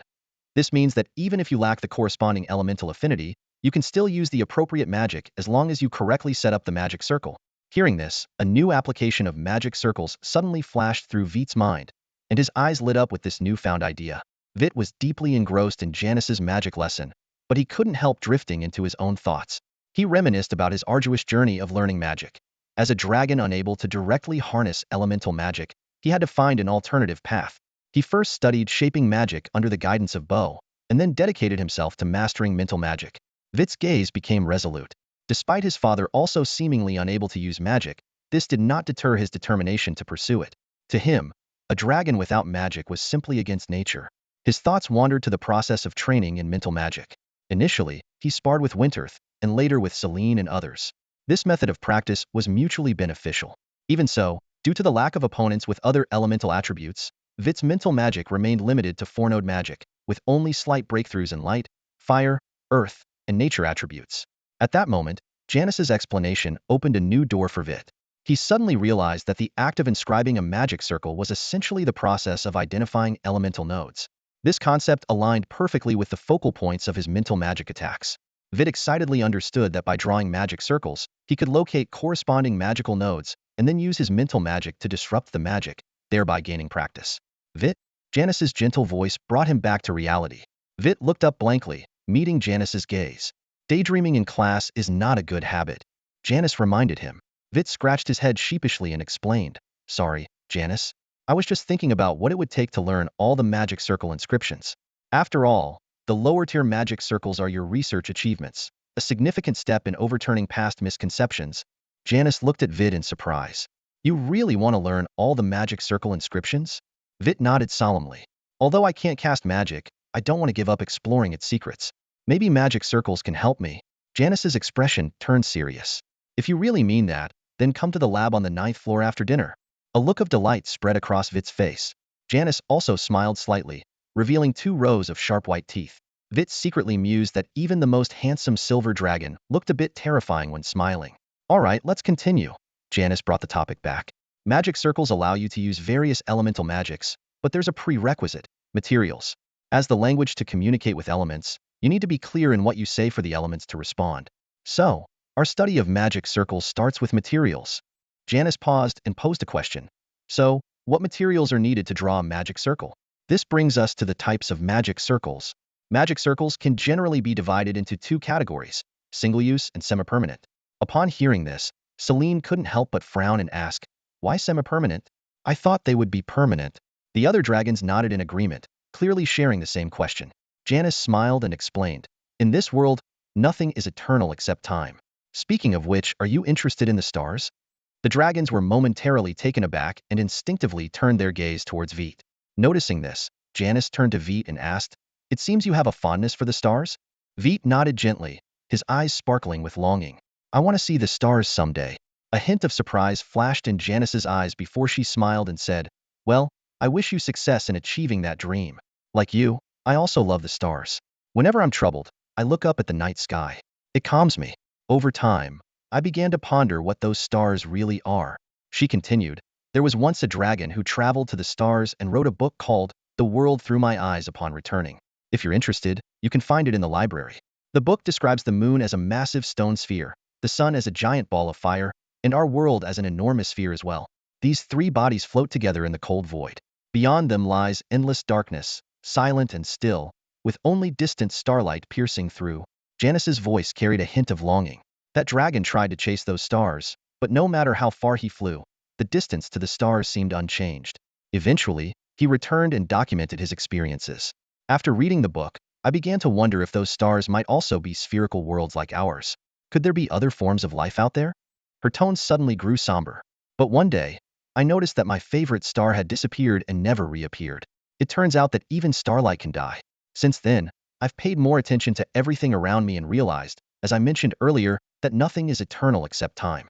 A small magic circle, of course, can't last forever. The other dragons nodded in half comprehension. Only Veit felt a storm brewing in his heart. He began to ponder whether the world in his mind truly existed. If it did, then the memories his parents left behind were even more significant. Veit had pondered this question countless times, but now, he seemed to have found an answer. It was a real world. This meant that the memories of his parents in his mind were likely genuine, and his parents might indeed be waiting for him among the stars. The secret behind semi-permanent magic circles lies in their high-grade materials, which significantly extend their lifespan. However, Janice reminded that for beginners, mastering the depiction of single-use magic circles is already sufficient. Her words brought Veit back to reality, making him realize that understanding magic circles was far more crucial for his exploration of magical mysteries than mastering shaping magic.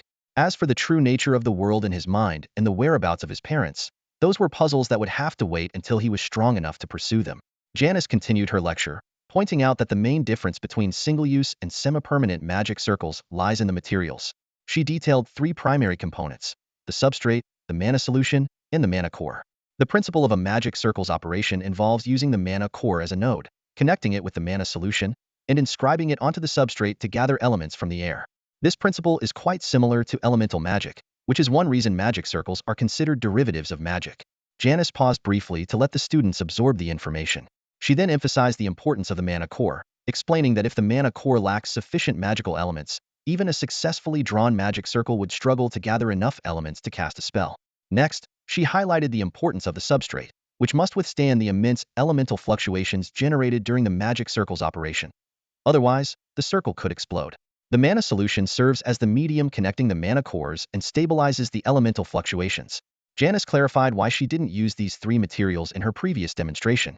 She explained that it wasn't a real magic circle but another method of casting elemental magic. Although more cumbersome than dragon language casting, this method is more covert, more powerful and longer lasting.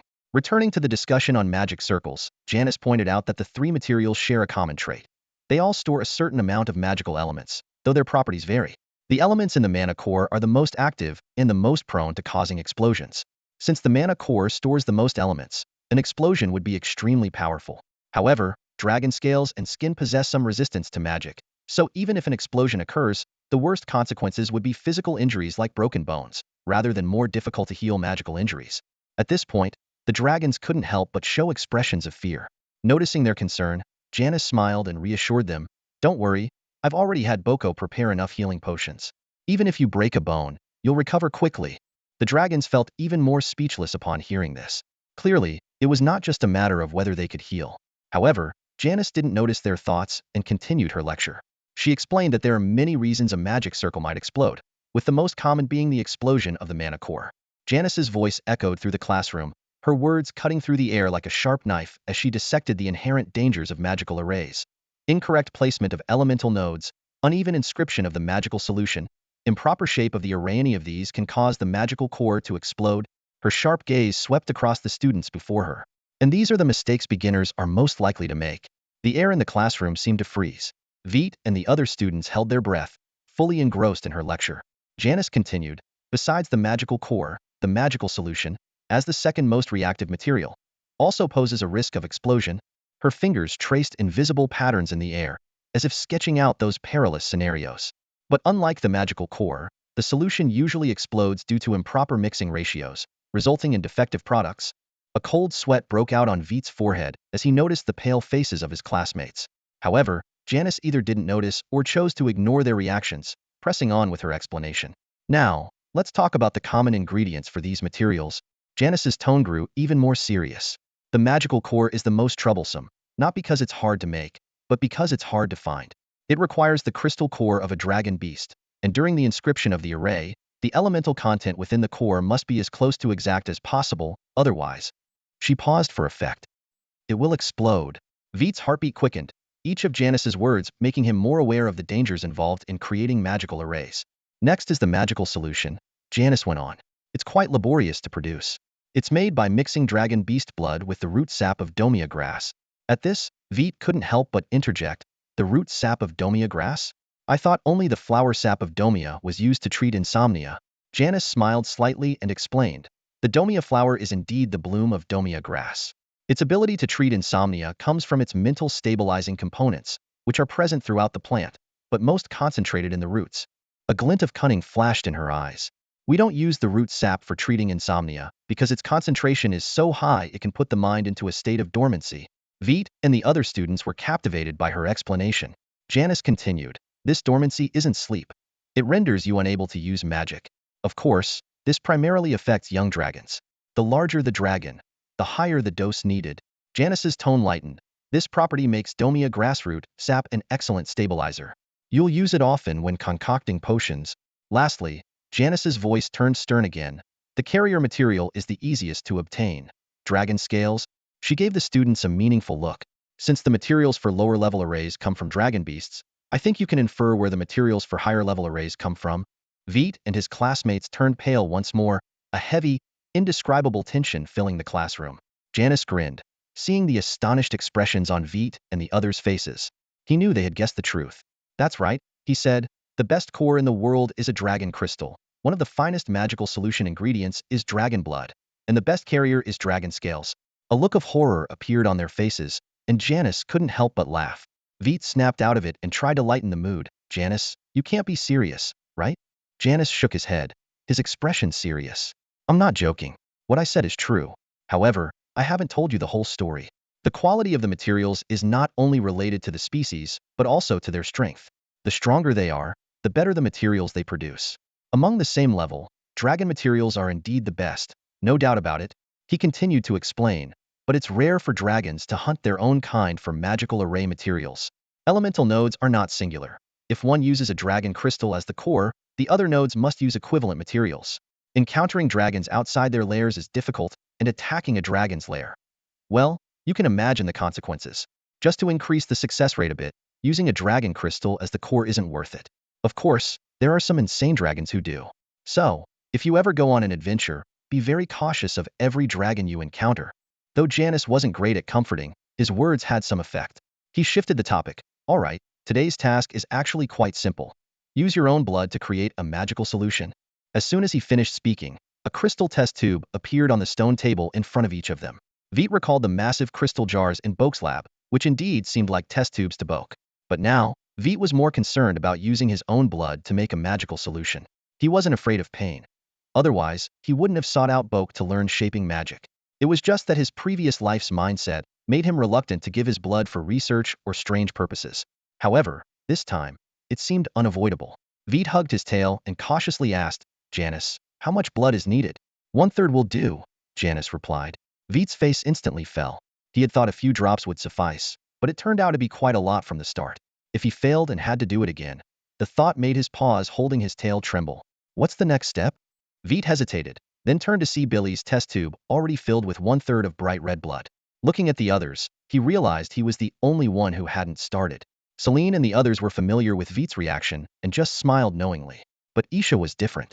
She stared at Veit, who was hesitating with his tail in his arms, her eyes lighting up as if she had discovered a secret. Are you afraid of blood? Veit was taken aback, then glared fiercely at Isha. Isha glared back defiantly.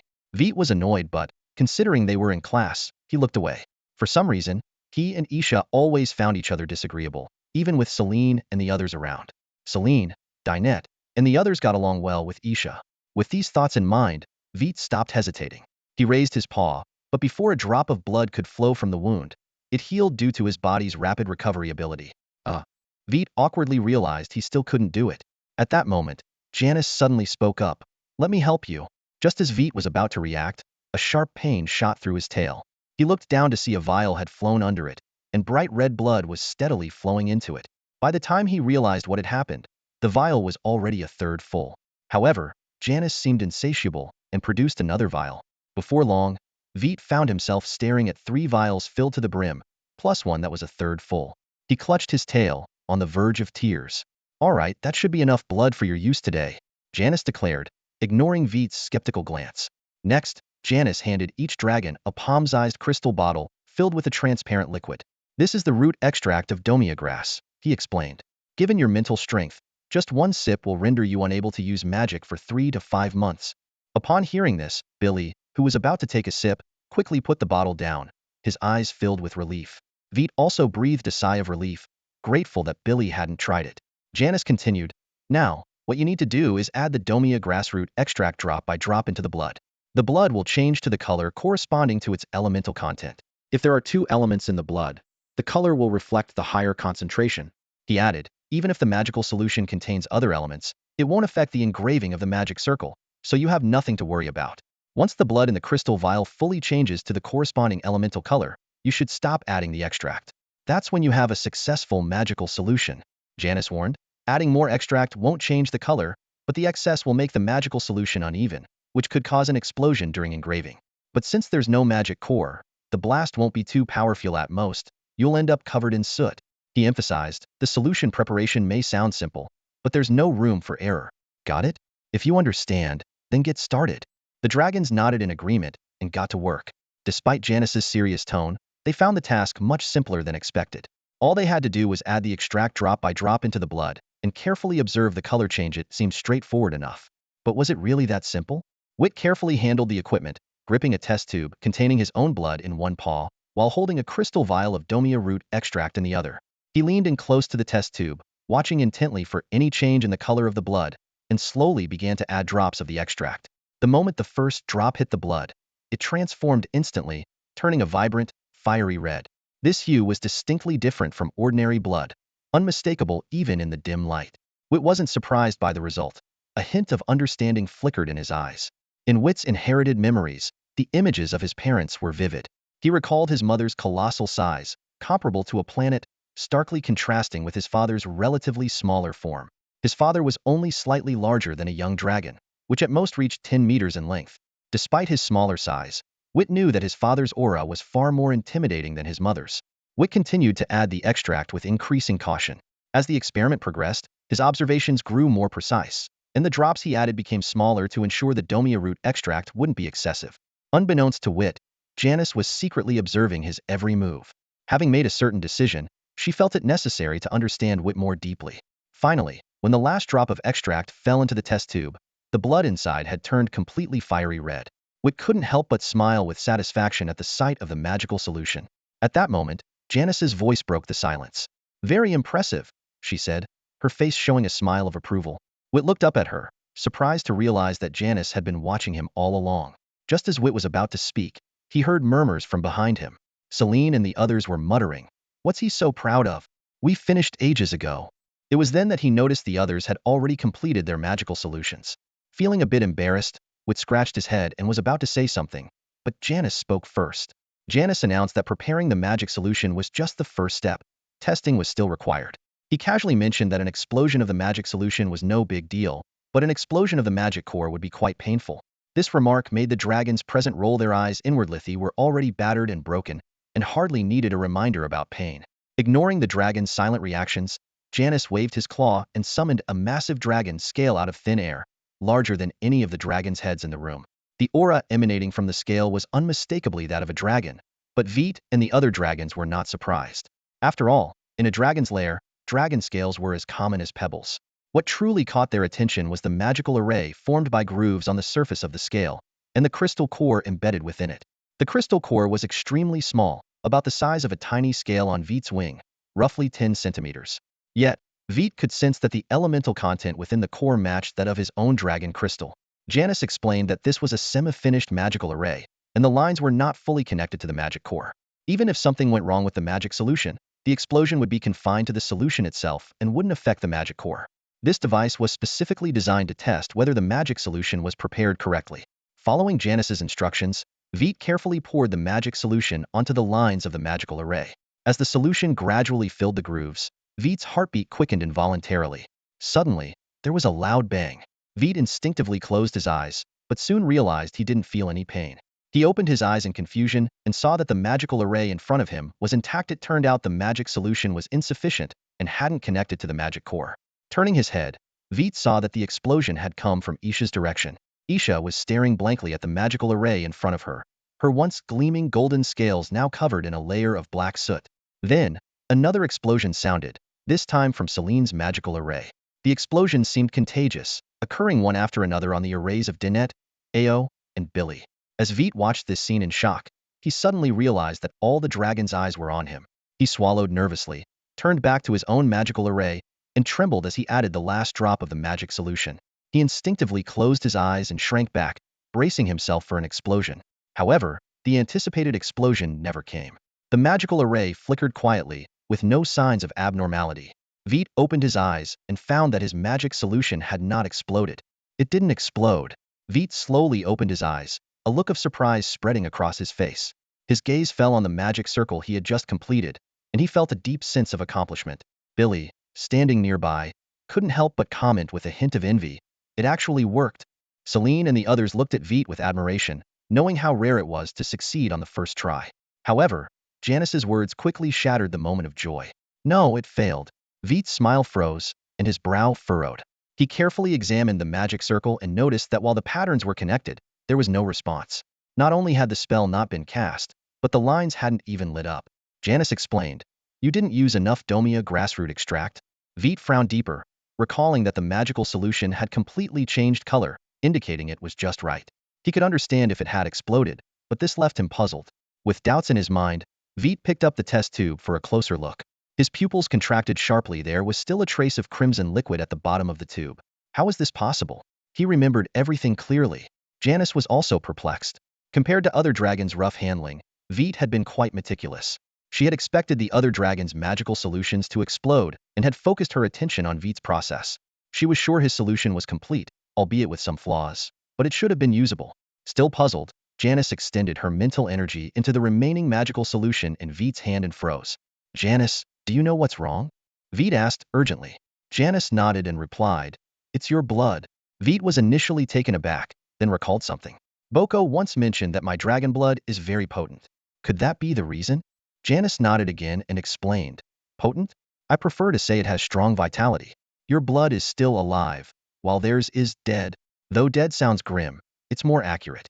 Dead blood won't continue to absorb free elements from the air and will dissipate over time. But your blood is different. It keeps absorbing free magical elements, causing this issue." Veit asked with a pained expression, "So what should I do?" Janice looked away, a bit embarrassed. "There's no other way. Your blood is too unstable to make magical solutions." Instinctively, Veit glanced at the test tubes in front of him, filled with his blood, the most he had ever shed, and not by choice. "What about these?" he asked. Janice looked even more awkward. "If you don't mind, you could drink it back. Dragon blood is very nourishing." Seeing Veit's speechless expression, Janice chuckled awkwardly. "Okay, I was just joking. But seriously, if you do drink it, it would be beneficial to your body. However, your dragon blood really can't be used for magical solutions. It maintains its vitality by absorbing free elements from the air, and as long as there are enough elements, it stays active. This vitality can't be suppressed even by Domia grassroot extract." Veit had to accept reality, but drinking blood was out of the question. He exhaled a small breath of fire, incinerating the blood in the test tubes completely. Seeing this, Janice nodded approvingly. "Good choice. Your blood is quite special and shouldn't be allowed to spread. Even though it's no longer in your body, it still has a significant connection to you.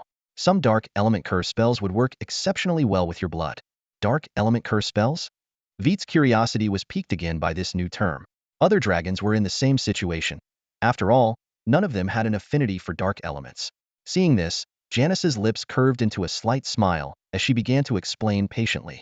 "There are two types of curse magic. The first type involves special effects caused by dark elements, such as wounds that are difficult to heal. The second type is more enigmatic, causing harm in inexplicable ways, most commonly by bringing bad luck. However, this magic is not truly mysterious. It works by using a medium to affect your mental strength, thereby influencing your judgment. Janice paused for a moment before continuing. The specific forms of magic and countermeasures will be taught to you by Professor Winters. For now, your task is to successfully concoct a magic solution. Upon hearing this, Victor sighed helplessly and turned to Janice. What about me? A sly glint appeared in Janice's eyes as she suggested, why not ask your companions? Victor was taken aback for a moment, then a smile spread across his face as he turned to Billy, raising his own claw. Moments later, despite Billy's struggles, Victor not only drew a vial of blood from himself, but also helped Billy collect a vial. After all, his first attempt at concocting the magic solution had failed, so he had to start over. Faced with Victor's enthusiastic help, Billy could only mutter under his breath, casting a resentful glance at him. After all, he couldn't match Victor in strength. As Victor observed the blood taken from Billy's tail, he curiously asked, speaking of which, Janice, why do we have to use dragon blood? Since you brought so many tools for drawing magic circles, you must have also prepared dragon beast blood, right? Janice nodded in acknowledgement. I did bring dragon beast blood, but it's not suitable for beginners like you. The elemental content in dragon beast blood is much lower than that of dragon blood of the same level, and using higher grade dragon beast blood would be too wasteful. She paused briefly and then continued, most importantly, using your own blood for practice will make you more diligent. When you can successfully draw a magic circle with your own blood, it means you've grasped the basics. After that, you can switch to using dragon beast blood for your studies. Hearing this, Victor clicked his tongue in disbelief. It seemed that Janice, who came up with this teaching method, was not as gentle as Boko had described. With this thought in mind, Victor began to seriously concoct the magic solution again. The other dragons followed suit. None of them wanted to keep failing and continuously draw their own blood. Success! Wood exclaimed as he gazed at the faintly glowing red magic pattern on the dragon scale in front of him. His joy, however, was abruptly interrupted by a series of explosions. Wit turned around cautiously, only to find all the dragons glaring at him. Celine gritted her teeth and said, your sudden shout caused my magic solution to overflow the pattern. The other dragons nodded in agreement, their eyes blazing with anger. As dusk fell, there was only one more chance left for the class. Wit's outburst had caused everyone's magic circles to explode again. His gaze swept across the dragons, finally landing on Billy, who also looked furious. Celine and the others, I get it. Wit couldn't help but say, but your explosion was definitely due to a problem with your magic solution. I saw it clearly. You added an extra drop even though the solution had already changed color. At Wit's words, Billy's anger vanished instantly. He lowered his head and pretended to fiddle with his magic circle as if nothing had happened. Wit turned back to Celine and the others, his face turning grim. These dragons wouldn't be so easily appeased. Just as he was racking his brains for a solution, Janice stepped in to save him. All right, time's up. Today's class is over, Janice announced. Besides dragon scales, I can't give you anything else. Crystal tubes are hard to make, and the root juice of domia grass is too dangerous for you. Janice continued, I've been watching your performance this class. Except for Billy, most of you managed to create the magic solution. Next class, we'll start learning how to draw magic circles. Keep the dragon scales for practice. Drawing magic circles is much harder than making the solution.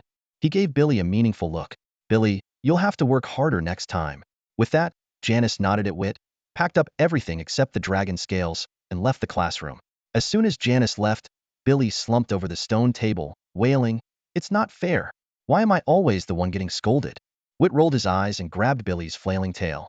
If you didn't eat everything in sight and completed the tasks properly, I doubt they'd always call you out. Come on. I'm starving after all that bloodletting. Dragging Billy by the tail, Wit headed for the door. Billy's chin accidentally knocked against the stone table. Ouch, slow down, that hurts. Billy complained. Besides, you only bled a little at the beginning. It was mostly my blood afterward. Could you let go of me first? Wit chuckled. Fair point, you've done a lot today. So, I've decided to take you to the cafeteria. Billy pouted. If you carried me instead, I might consider it. By the way, isn't this considered bullying a dragon? Celine, aren't we on the same team? Are you just going to watch him drag me away? Don't forget, even though Janice said you managed to make the magic solution, it still exploded the last time, just like mine. And the culprit is Wit. The worst part is, he actually succeeded. Seeing the dissatisfied looks from Celine and the others, Wit had to admit Billy's instigation was quite effective. He let go of Billy's tail and shrugged helplessly. All right, it's my fault. What do I need to do for you to forgive me? Hearing this, Alden's eyes lit up, but he glanced at Wit's size and sighed, saying nothing. Celine, on the other hand, rubbed her chin, and fell into deep thought. How about I punish you by not letting you eat dinner tonight? Celine suddenly suggested, a mischievous tone in her voice. Vit's face immediately showed a look of horror upon hearing this. He stared at Celine, wondering how she could come up with such a cruel punishment. However, before he could argue, Dinette's gentle voice chimed in from the side. That's not a good idea, Dinette said softly. Not eating and just watching us eat would be torture for Veit. How about this instead? We make him eat the same amount as we do. Celine scratched her head in confusion, her brow furrowed. She didn't recall saying anything about making Veit watch them eat, but she quickly shook off the thought. Okay, that's not the point, she said. The point is, your idea is good. Veit, you wouldn't refuse, right? Veit gave a wry smile and nodded reluctantly. All right, I guess I have no choice since I messed up. Thanks, Dinette. Otherwise, I'd be starving tonight. Dinette just smiled and said nothing more. However, Billy, who was lying on the ground, seemed hesitant to speak. He thought to himself that Dinette's suggestion might be even worse than Celine's punishment. After all, eating just a little bit while being very hungry could be even more unbearable. Just as Billy was about to speak, he noticed Dinette looking at him. That look made him close his mouth immediately, thinking, if that's the case, does it mean that gentle Dinette is scarier than the always ready to fight Celine? On the other side, seeing Veit agree to the punishment, Celine nodded in satisfaction. At that moment, Veit suddenly remembered something. By the way, he said, Janice asked me to go to her lab after dinner, so I can't go to Boko's place today. If you guys are interested in shaping magic, you can go directly to Boko. Celine waved her hand dismissively. If you're not going, why should we? I've been staring at crystal tubes all day, and my eyes are sore. We'll just go next time when you go.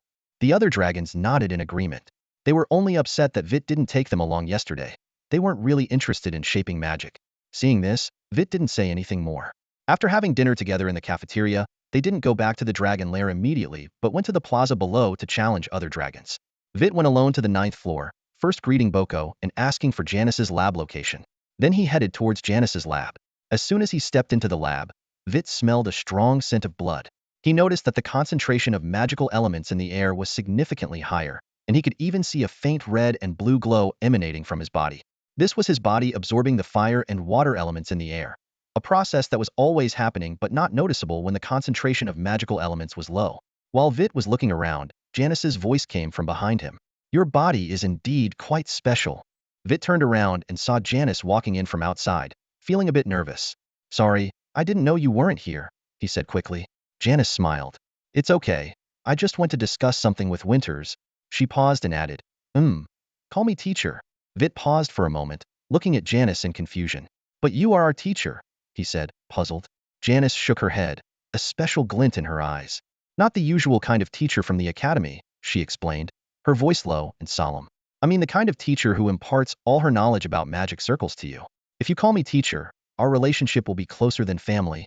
Veit's eyes widened as he finally understood what Janice meant. This wasn't just a simple teacher-student relationship. It was a bond of inheritance, a connection that transcended blood ties. He realized that if he agreed, he would become Janice's successor, and their fates would be intertwined. This closeness was also related to the dragon race's weak sense of family bonds. Seeing Veit deep in thought, Janice's eyes showed a hint of disappointment. You don't want to? She asked softly, a trace of sadness in her voice. Veit snapped back to reality and quickly shook his head. Of course I do, he said eagerly. It's just, is it really possible? I can't even cast the simplest elemental spell. Janice's face broke into a knowing smile. I know more about you than you think, she said calmly. When you asked in today's class what it takes to learn low-level magic circles, I saw your desire. Your pursuit of magic truly moved me. She continued, mental magic may seem like a half-baked version of elemental magic to most dragons, but it's actually a highly promising alternative. Some dragons have proposed using magic circles to train mental magic, but it hasn't been taken seriously. The limitations of magic circles make them difficult to use in combat, so most dragons think it's more valuable to improve elemental magic. Janice paused, her gaze deepening as she looked at Veit. But what if a dragon can't use elemental magic?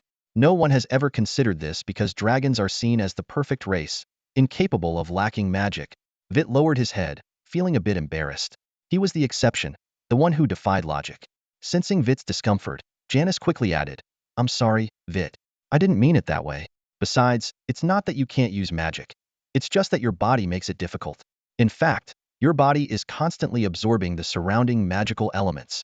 She shook her head lightly, as if to dismiss the topic. All right, let's not dwell on that. Since you agreed, Calling me teacher shouldn't be a problem, right? Veit straightened up immediately, his expression serious. Teacher. Janice smiled, but the smile vanished quickly as her face turned serious. Since you call me teacher, everything about you is now connected to me. I have only one requirement. Never betray Decidro. If you do, I will personally bring you back to face Decidro's judgment. Veit could feel the gravity in Janice's words, but he was still a bit confused. Teacher, why do both Winterus and you emphasize not betraying Decidro? Honestly, I don't understand. Janice looked deeply at Veit, as if weighing how to answer. Veit, she began slowly. The relationships between dragon nests are far less harmonious than you think. For various reasons, many dragons have betrayed their nests. She seemed reluctant to discuss the topic further and quickly shifted her focus. Let's not talk about that. Do you want to see the real application of magic circles? Veit's interest was immediately piqued. The real application of magic circles? He asked curiously. Janice nodded. In fact, there were several misconceptions in what I just told you. For example, the limitations of magic circles make them difficult to use in combat. That's incorrect. This belief exists because very few dragons can truly master the knowledge of magic circles. With that, Janice unfurled her wings, revealing the inner side of the membranes to Veit. Veit's pupils contracted sharply, astonished by what he saw. Every single dragon scale on the inner side of Teacher Janice's wings was intricately inscribed with complex magic arrays, far more sophisticated than the one they had obtained today. These magic arrays were vividly colorful, encompassing the elements of earth, water, fire, wind, light, dark, thunder, and nature. Veit keenly noticed several special silver-white arrays interspersed among them. Although he didn't know their purpose, his intuition told him that these arrays were far more dangerous than the others. Janice noticed Veit's surprise and began to explain. Remember what I said in class earlier today? Dragon beast cores or dragon crystals from the dragon race are the best materials to use as the power core for magic arrays. But embedding them directly is just the most primitive method. True semi-permanent magic arrays require alchemical techniques to refine the power core, then inject it rather than embed it. This injected power core is not limited to inanimate objects. It allows the magic arrays to be inscribed directly onto dragon scales. Curious, Veit pointed to the unfamiliar intricate patterns and asked, Teacher, what are those patterns I haven't seen before? Janice glanced at the magic arrays on herself and explained. Those patterns are key to turning one-time magic arrays into permanent ones. They can limit the decay of elements in the magic solution. However, these patterns need to be redrawn periodically. If the magic solution's elements decay, the concentration of the root sap of Domia grass will increase. Activating the magic array under such conditions will cause the power core to explode instantly. Hearing this, Veit couldn't help but feel a pang of worry for his teacher. Just imagining the effort required to maintain so many magic arrays made him feel exhausted. But teacher, I don't think I can learn this. Veit said, somewhat dejected. Janice nodded, you don't need to think. You indeed can't learn it. Your constitution will absorb all elemental forces you come into contact with, including those in the magic solution and power cores. But who said magic arrays must be inscribed on oneself to fight? Once you grow reverse scales and have a reverse scale space, you can easily store thousands of magic arrays inside. Activating and controlling them with your mind during combat is much easier than casting spells. Veit grinned, thinking it sounded pretty cool, but he still shook his head. Even if he could inscribe so many magic arrays, the maintenance alone was already daunting enough. Dazed and disoriented, Veit stepped out of the laboratory and looked down at the bustling square below. He still felt a sense of unreality. He finally had a true mentor, a teacher who shared his fortunes and misfortunes. It had happened so suddenly that he could hardly believe it. What excited him even more was that his teacher had affirmed his unique understanding of magic circles. This meant that he had a real chance to master mental magic to its fullest extent. Even if he couldn't control elemental magic in the future, he could still hold his own against opponents using mental magic. His teacher had laid out a detailed study plan for him, to squeeze in an extra 2 hours of magic practice each day after classes, focusing on researching magic circles in the lab. Additionally, after discussing with Veit, his regular magic courses were adjusted to specialize in magic circles. After all, theoretical knowledge could be self-taught. Casting elemental magic was useless to him, and as his classmates' magic levels improved, the effectiveness of practicing mental magic was diminishing. Veit glanced at Boke's laboratory and hesitated for a moment. Only half an hour had passed since dinner. Should he go practice shaping magic? But the memory of last night's dream resurfaced in his mind, making him feel exhausted. In the end, he shook his head and flew towards the volcano's crater. He was already tired enough today, and he hadn't eaten much dinner. It would be better to watch the stars for a bit, and then get some rest. Finding a comfortable spot at the crater, Veit gazed at the starry sky, his thoughts drifting away. If every star had a world around it, where would his parents be? The world in his mind had mentioned a star map. Perhaps his parents had left clues in their inherited memories about how to find them, but his current strength wasn't enough to see that star map yet. If that were the case, how powerful would he need to be to solve this mystery? Meanwhile, on the training ground, Serene was glaring at the distracted Billy. Hey, focus. What are you looking at? Billy scratched his head and said, I think I saw a silver dragon fly out from up there. Could it be Veit? Serene paused and looked up. Are you sure? There are plenty of silver dragons around here. Billy muttered. It's nighttime and it's far away. What did you say? Serene frowned. Nothing. Are we still sparring? Billy quickly changed the subject. Spar? If you want to spar, go do it yourself. Serene snapped. Ao, who was suppressing a fire elemental dragon, heard the commotion and stopped. What's going on? He asked. Serene explained. Billy said he might have seen Veit leave. Should we go check it out? Without a second thought, Ao nodded. Let's go, he said, flying towards Serene. His opponent, the fire elemental dragon, took the opportunity to escape, secretly relieved to be rid of such a formidable adversary. The three dragons then flew straight to the volcano's peak. Isha had already gone home, and Dynite, who had little interest in the battles, had left for his lair after watching 2 rounds. Soon, they arrived at the volcano's rim. The three dragons spotted Veit sprawled on a rock and exchanged glances, a hint of anger flashing in their eyes. They flew towards him, fuming and silently cursing their companion who had come alone. However, as they drew nearer, the sight before them made them freeze in place. Veit's head hung over the edge of the rock, eyes closed, mouth wide open, with drool pooling beneath him. If not for the thunderous snores, he could have been mistaken for a dragon corpse. The three dragons looked at each other, unsure of what to do. He's asleep. Really asleep. Celine whispered in shock. What should we do? We can't just leave him here overnight, can we? As she spoke, she grabbed Veit's tail. Billy, stroking his chin thoughtfully, asked, Won't we wake him if we just carry him like this? Stop talking nonsense, Celine said impatiently. Waking him up would be better. It would save us some effort. You, grab his hind leg. Oh, you take the other one. Oh hesitated, pointing at Veit's forelimbs, and quietly suggested, Shouldn't we try a different position? Celine glared at him, and O quickly grabbed Veit's hind leg, agreeing hastily, You're right, let's do it your way. The three dragons worked together to carry the sleeping Veit back to the dragon's lair, panting heavily from the effort. Just as they were about to rest, Veit slowly opened his eyes, looking around in confusion. That was a great nap. Veit yawned and muttered to himself. Suddenly, he froze. Wait, wasn't I stargazing when I fell asleep? How did I end up in the lair? He glanced at the other dragons, who were all sleeping soundly, and felt too embarrassed to wake them. Veit quietly got up and moved to the edge of the passage to exercise his wings, a daily routine of his. As a dragon who couldn't use flying magic, he had to rely on rigorous training to make up for this shortcoming. Half a magical hour later, sounds echoed through the lair as Celine and the others emerged, yawning. Veit turned and greeted them with a smile. Morning? Celine, still yawning, gave Veit a puzzled look. Morning. By the way, we talked to you last night, but you didn't respond. Why? Veit looked confused.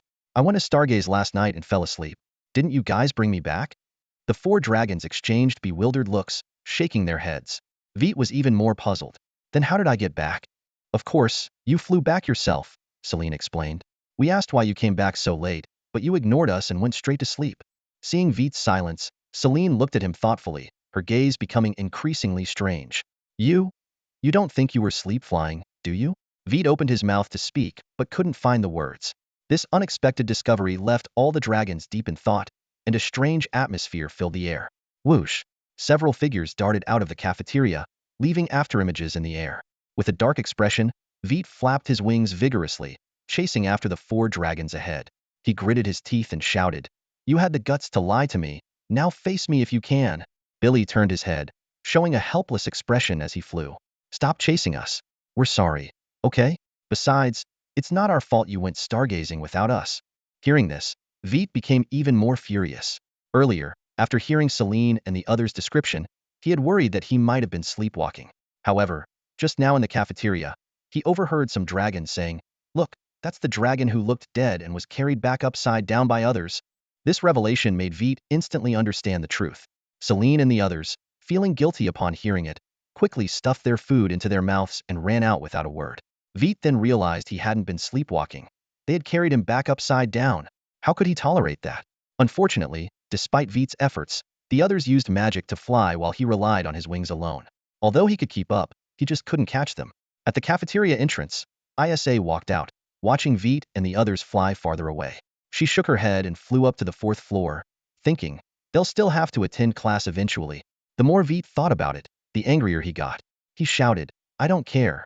Today, you all have to let me drag one of you by the tail for a lap, or you'll get a beating. You know you can't beat me.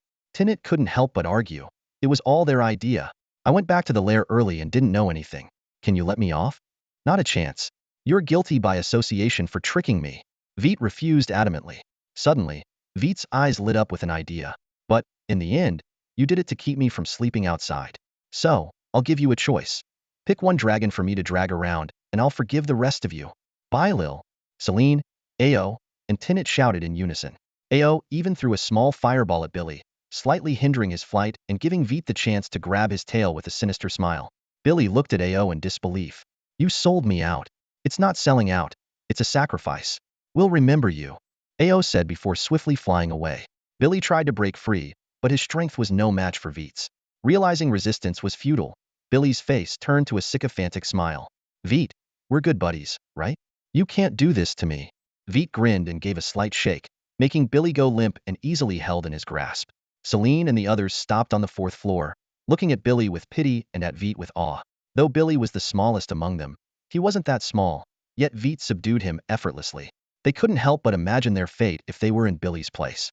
With that thought, Celine and the others exchanged glances and quickly ran to their classroom, fearing Veit's anger hadn't yet subsided. Veit glanced at their retreating figures before taking off with Billy in tow, circling the academy. Feeling the gazes of others, Billy sighed helplessly. What bad luck! He then wrapped his wings around his head, clearly embarrassed. Veit. A familiar voice called out just as Veit was dragging Billy around. Turning to the source, Veit was momentarily stunned, then stopped awkwardly. Wanthes, I can explain. Veit hurriedly said. However, Wanthes seemed to ignore Billy entirely and simply said, don't get too carried away. Get to class. By the way, Janice should have told you about the magic class, right? Veit nodded, a slightly embarrassed look on his face. Winter smiled gently and encouraged, there's nothing to be embarrassed about. I'm pleased that you found your path in exploring magic. I also look forward to seeing you truly master mental magic. Now, hurry to class. Today is your first lesson in alchemy. As Winter walked away, Veit turned to Billy with a mischievous glint in his eye and asked, will you dare again in the future? Hearing Veit's words, Billy immediately abandoned his act of playing dead. He hastily replied, no, I won't dare again. I really won't. His voice was filled with fear and regret. Veit chuckled softly and let go of Billy's tail. After a brief moment of free fall, Billy regained his balance. He began cursing loudly. Those three guys are the worst. They actually sold me out. Veit glanced at Billy and said calmly, you chose to trust them. You can't blame other dragons. With that, he flew towards the classroom on the fourth floor, filled with anticipation for the upcoming alchemy lesson. The image of the large pile of gold coins that Boko had shown him earlier flashed through Veit's mind, making his mouth water. He quickly suppressed this instinctive reaction and began pondering what alchemy in this world truly entailed. Billy looked a bit embarrassed after hearing Veit's words. His eyes darted around before he quickly flew to Veit's side and flattered, Boss, from now on, I'll follow you. Veit's thoughts were pulled back to reality. He glanced at Billy again and said indifferently, we'll see how you perform. Billy immediately understood and patted his chest in assurance, Boss, don't worry. From now on, if there's any activity, I'll be the first to inform you. Veit gave Billy an approving look. The two dragons quickly arrived at the classroom door. As soon as they entered, Veit was stunned. He turned to look at Billy and noticed that, aside from their size, the dragon in the classroom was almost identical to Billy. It was a massive red crystal dragon, about 500 meters long, with a back covered in a forest of red crystals that shimmered like a mountain range of gems. A deep, slightly raspy voice echoed, slow and gentle, finally, everyone is here. Instinctively, Veit responded, sorry, we're late. The voice replied, it's all right. I arrived early. Now, find a seat. By the way, you can call me Lofa. From today on, I will be teaching you all about alchemy. Lofa's voice was slow and gentle, like a stream flowing past one's ears, bringing a sense of comfort. However, the topic he broached next was one that Veit and the others had never ventured into. What is alchemy? Lofa chuckled softly. I suppose you all are in the dark. That's quite normal. He explained that, in the eyes of most dragons, alchemy was not an effective means of enhancing power, not even comparable to magic arrays. In fact, alchemy couldn't directly increase individual strength. However, Lofa shifted his tone. Of course, there are exceptions. He mentioned the well-known bone dragons, which were extremely unique even among different dragon species. But in reality, Lofa's tone turned mysterious. The first bone dragon in this world wasn't naturally born. It was the result of dragon body alchemy. He revealed the name of this bone dragon OS and recounted its tragic creation. The unfortunate experimenter who performed the dragon body alchemy was killed by the awakened OS, along with the destruction of the laboratory and all related materials. Lofa continued to explain that this incident was the closest bone dragons ever came to becoming a true dragon species. However, creating bone dragons through dragon body alchemy was not wise, as it meant countless dragons would lose the freedom of death. Hence, dragon body alchemy was strictly prohibited. Despite this, Lofa hinted that some dragon lairs might be secretly attempting this method, trying to amass an army of bone dragon warriors. But so far, there had been no successful cases reported. The birth of OS was actually a coincidence, Lofa emphasized. Replicating another OS might only be possible by bringing that unfortunate soul back to life. Of course, that's impossible. Lofa then narrated how OS created a second bone dragon. Driven by loneliness, OS sought out his kind, but when he found none, he turned to dragon body alchemy. Lofa particularly stressed that OS was not cruel. His materials came from self-defense, not hunting. However, due to limited knowledge, the second bone dragon OS created was also an accidental creation. He merely buried a dragon's corpse, and by some twist of fate, a new bone dragon was born. But this bone dragon differed from OS, having the same lifespan limitations as ordinary dragons. Lofa revealed a startling fact. OS seemed to have an endless lifespan. Now, it's been over 200,000 years since OS first appeared, he said, far exceeding the normal dragon lifespan of 24,000 years. Finally, Lofa mentioned the price of dragon body alchemy, the principle of equivalent exchange. Although OS gained a long life, his power remained forever stagnant at the legendary level, unable to advance further. The sheer amount of information in Lofa's words plunged Veit and the others into deep thought. And the other price he paid was living his entire life in a state of perpetual awareness. Fueled by dark elements, his soul's fire would never extinguish. Lofa's voice abruptly stopped, but Veit and his companions remained engrossed in the tale of OS, unable to extricate themselves. In Veit's mind, a vivid image of OS Emergida, solitary wanderer, burdened with an unending soul's fire, treading the world alone. This image left a deep impression on Veit and equally moved Celine and the others. At the same time, alchemy planted a seed of curiosity in Veit and his friends. Veit couldn't help but speculate that this might have been Lofa's true intention in telling the story. He felt a strong surge of curiosity within him, eager to learn more about the mysteries of alchemy. Sensing Veit's thoughts, Lofa turned to him with a knowing smile. Alchemy, he began to explain, is the process of transforming something that seems useless to us into something of value. This definition struck a chord with Veit. He recalled the process of concocting potions and realized, isn't that exactly what it is, transforming ordinary herbs and materials into powerful elixirs? No wonder ancient potions were referred to as alchemical potions. Lofa continued to elaborate, explaining that the creation of magic circles follows the same principle. Ordinary materials, when meticulously processed, are turned into magic circles that aid in battle. This is why early magic circles were called alchemical magic circles. I believe you now have a basic understanding of alchemy, Lofa said. Alchemy is actually a broad concept. Over time, potions and magic circles have evolved into independent fields, partially separating from the overarching framework of alchemy. Nowadays, alchemy mainly refers to the creation of alchemical items. Lofa then detailed the three main categories of alchemical items: living, experimental, and combat. He pointed out that living alchemical items are ubiquitous in the academy, such as the glowing beads in the dragon's den, which are actually alchemical products inscribed with special luminescent magic circles. When discussing experimental alchemical items, Lofa mentioned that students would witness these items firsthand in the three-tiered laboratory during future potion classes. Turning to combat alchemical items, Lofa's tone grew serious.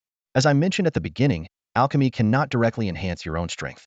This is because combat alchemical items are considered external aids, he explained. While occasionally relying on external aids is acceptable, most of the time, you need to depend on your own abilities. To illustrate this point further, Lofa referenced the Dragon King's challenge in the Grand Dragon Feast. He clarified that the Dragon King here does not refer to the king of the dragon race, but is a title of honor for the strongest adult dragon. In this challenge, participants are prohibited from using any external aids, including alchemical items. The strongest among the prime dragons. This statement was like a bolt of lightning, instantly igniting the passion of Veit and his companions. Especially Veit, whose eyes sparkled with excitement. He recalled the information once mentioned by Winters. The Grand Dragon Feast is held once every 4,000 years, and it has been 202 years since the last one. Veit quickly calculated in his mind. The next Grand Dragon Feast would be in 3798 years, and by then, he would be 3,800 years old. This would place him in the age range known as the Prime Dragon, stage between 800 and 8,800 years old. For a race that holds honor in the highest regard, the title of the strongest among the Prime Dragons was enough to make Veit give his all. The thoughts of Veit and his companions were almost written on their faces, and Lofa noticed, chuckling softly. I have to say, you are fortunate, Lofa said. When the next Grand Dragon Feast takes place, you will be in your Prime Dragon years. I look forward to seeing your performance in the Dragon King Challenge. Lofa's tone carried a hint of regret. Back in my day, I wasn't so lucky. During my first Grand Dragon Feast, although I was of age, I was too engrossed in alchemy and lacked the strength, so I didn't attend to avoid embarrassing myself. When the second one came around, Lofa shook his head. I overslept. By the time I woke up, the feast had been over for decades. A touch of regret flashed in Lofa's eyes. As a dragon who longed for glory, he had missed 2 opportunities. By the next feast, he would be beyond the age limit, nearing his elder years. Lofa gently shook his head, as if trying to shake off these unpleasant memories. All right, let's get back to alchemy, he said, his voice calm again. Combat alchemy items generally fall into 3 categories: augmentation, protection, and alchemical golems. Augmentation items increase the user's elemental affinity, protection items include armor, and alchemical golems are mechanical or magical constructs that can move freely using elemental power. Lofa continued. The purpose of combat alchemy items is to temporarily enhance the user's strength. Once these items are lost, the user's power returns to its original state.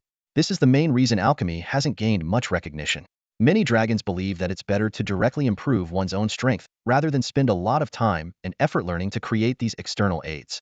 Almost all dragons think this way, including myself. Seeing the surprised expressions of Veit and the others, Lofa chuckled. You heard right. Even though I'm your alchemy teacher, I also believe that alchemy is not as valuable as improving oneself. But it's undeniable that alchemy can make our lives more convenient. That's why, despite its lack of recognition, you still need to learn it. Lofa paused slightly, his voice becoming lighter. In alchemy class, you don't need to be as meticulous as you are with potions and magic circles.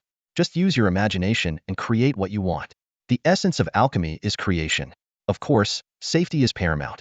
After all, alchemy involves the manipulation of magical or elemental forces, and mistakes can lead to explosions.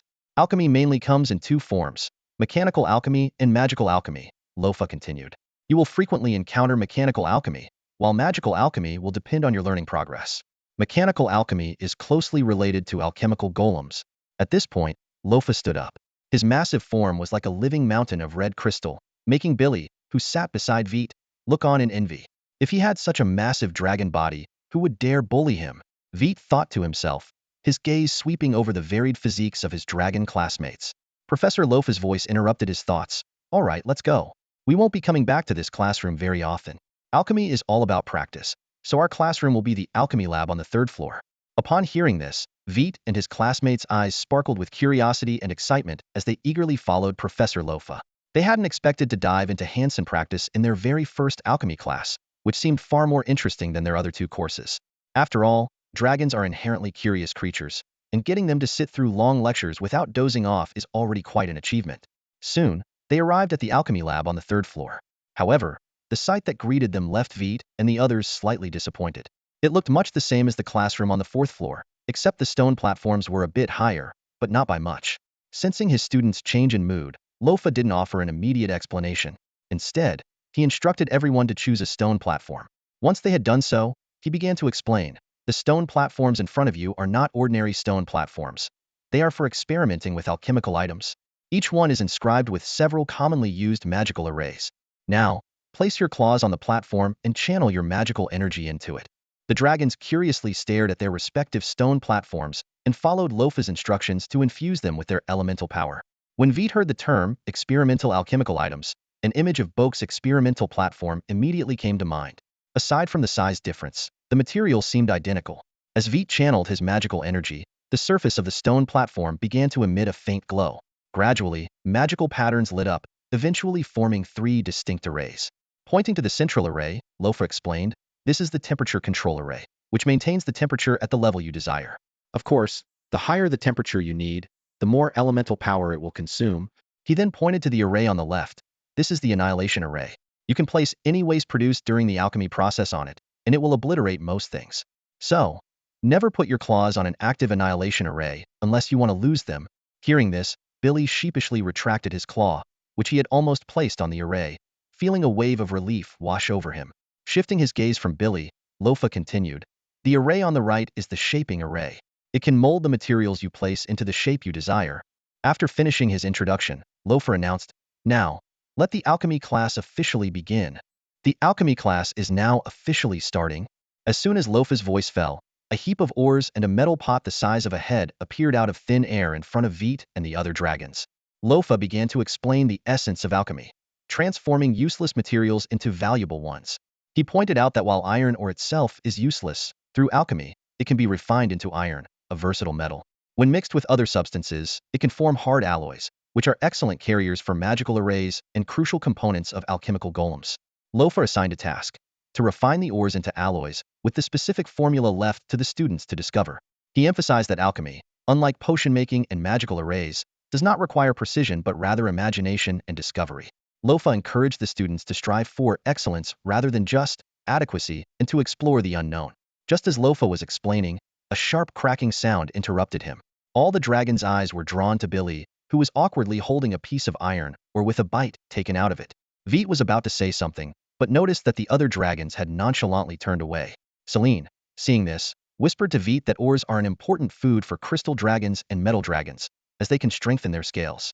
Selene pointed to Ao behind her, who was quietly chewing on some ore. Although Isha wasn't eating, her eyes were fixed on the ore, and even a glistening drop of saliva was hanging from her mouth. Veit looked at the ore in front of him but felt no appetite.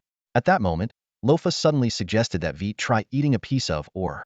Even though he was now a star dragon, he still had silver dragon blood in him and might absorb the metal elements. After hesitating for a moment, Veit picked up a piece of iron ore and put it in his mouth. As Veit chewed carefully, he found that while the ore had no taste, its texture was surprisingly pleasant. Even more astonishing was the sense of joy that began to spread from deep within his blood. Selene exclaimed that Veit's body was changing. Veit looked down and saw that his scales had become brighter. Lofa calmed the somewhat startled Veit and used his mental power to carefully examine Veit's condition. After a moment, Lofa chuckled softly, preparing to explain the phenomenon. "Don't worry, it's a good thing." Lofa's voice echoed through the classroom, grabbing the attention of all the young dragons. He looked at White and continued, "Although the reason is unclear, your dragon's stomach has matured ahead of time. This means you can now absorb the metallic elements from iron ore more effectively, making your scales harder than those of your peers." Lofa suggested, "I recommend you inform Wince about this. She will make the best arrangements for you." These words struck the other young dragons like a bolt of lightning. Except for White, all their faces changed. Although they were friends, the innate pride of dragons did not allow them to be content with being left behind. White's significantly larger size had always been a stimulus for them, pushing them to train harder. And now, the fact that White could further strengthen his scales by consuming or made it even more challenging for them to catch up. The most disheartened were Selene and Dynite. As non-metallic dragons or crystal dragons, they couldn't enhance themselves by eating ore. It would only cause indigestion. Other dragon types had to find different ways to strengthen their scales. Unaware of the reactions around him, White decided to report to Wince after class. For now, their task was to smelt the iron ore on the experiment table. Lofa had briefly explained the use of 3 magic circles, and then left the rest of the time for the students to practice on their own. White knew that smelting the ore would require the use of the constant temperature array, but the exact temperature needed to be determined through experimentation. Blocking out the distractions around him, he focused entirely on the experiment. First, he categorized the different ores, selected a few pieces of iron ore, and placed them in a metal pot, which he then carefully set on the constant temperature array. Cautiously, White manipulated the magic circle to gradually increase the temperature.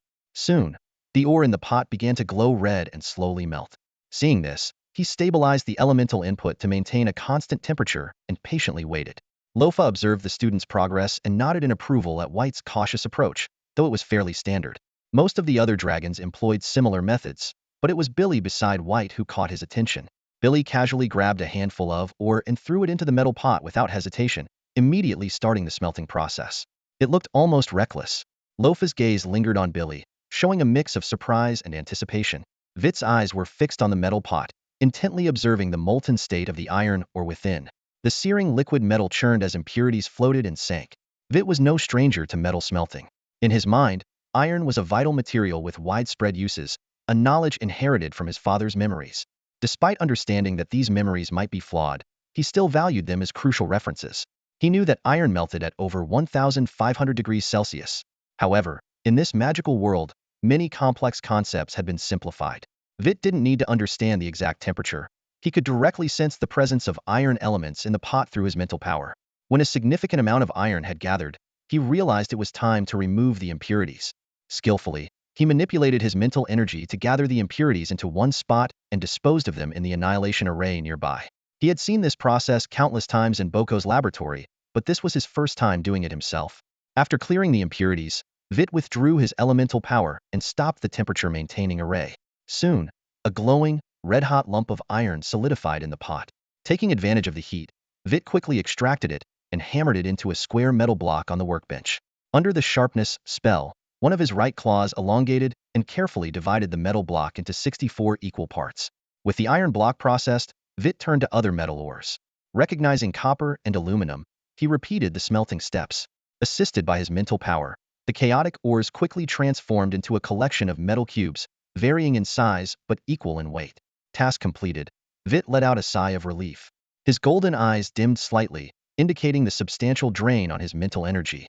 After all, as a mere 2-year-old dragon, his mental power was entirely reliant on natural growth.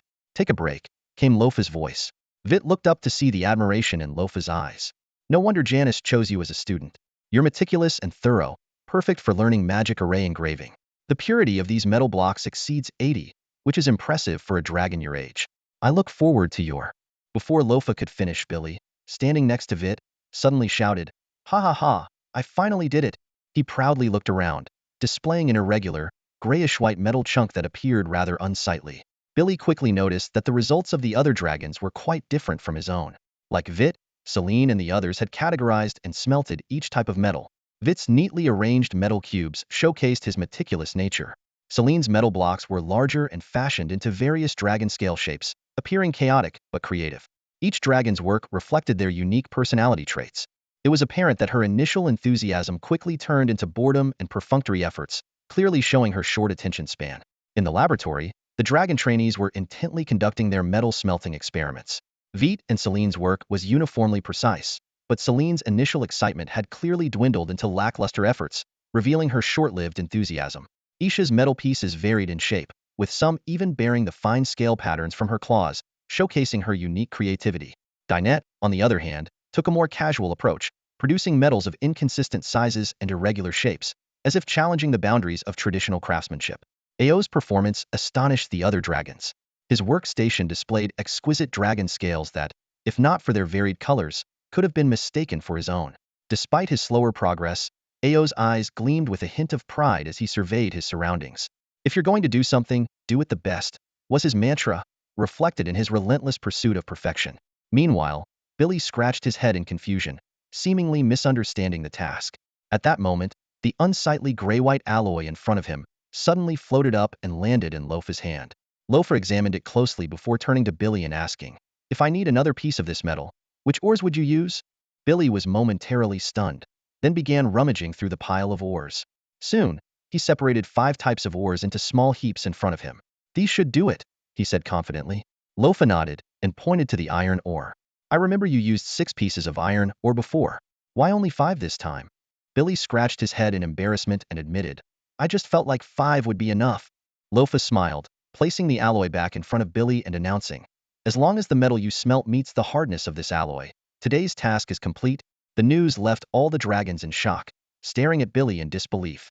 They hadn't expected that Billy's seemingly haphazard attempts would yield more effective results than their meticulously organized efforts. Billy was equally stunned. Often the class's poor example, he had now become the standard of success. Realizing this, he couldn't help but hold his head high, his tail swishing excitedly. "Turns out you're not so dumb after all," Veit blurted out, then immediately regretted it, scratching his head awkwardly. Though he had always thought so, saying it out loud felt inappropriate. Veit offered an apologetic smile. "Sorry, I didn't mean it that way."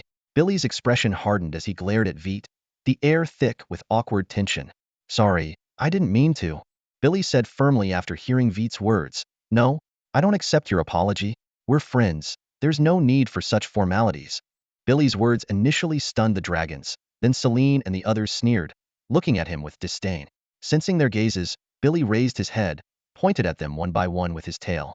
"I consider you all brothers. But what did you just do? You sold me out.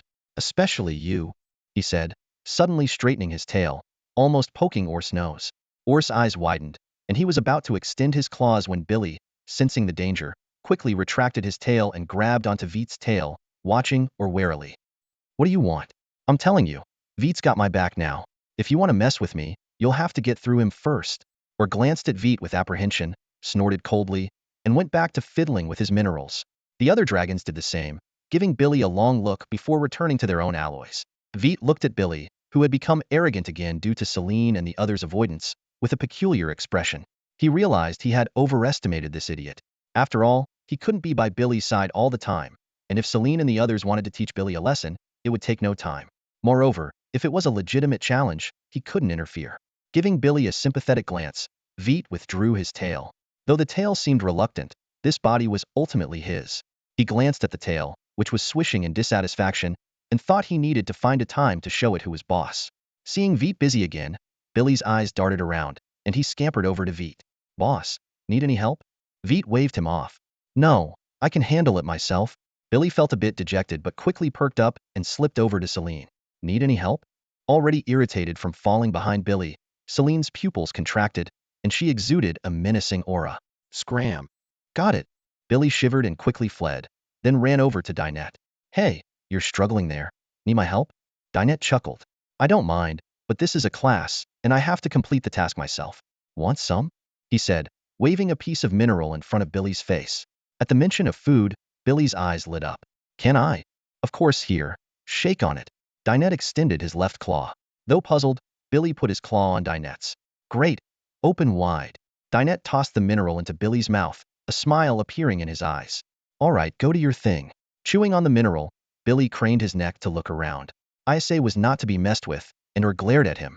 Finally, his eyes landed on Lofa. As a fellow red crystal dragon, he thought Lofa's tail was much prettier and wanted to take a closer look. With Billy the troublemaker gone, Veit and the others breathed a sigh of relief and got back to work. Lofa half closed his eyes, indifferent to everything happening in the lab. It's in the nature of young dragons to be curious, energetic, and capricious. No dragon would stop them. Besides, compared to previous young dragons, this batch was already much better. In the classroom, it was not uncommon for the hot Emperor Dragon students to get into fights. As Lofa was lost in these memories, he suddenly felt a strange sensation on his tail. Glancing back, he saw Billy climbing up his tail, making his way onto his back. Lofa remained still for a moment, deciding not to move.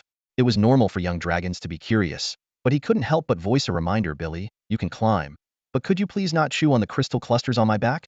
Billy gave an embarrassed smile at this, wiping the drool from his mouth before continuing his dragonback adventure. To this little guy, the motionless Lofa was like a giant crystal mountain, full of allure.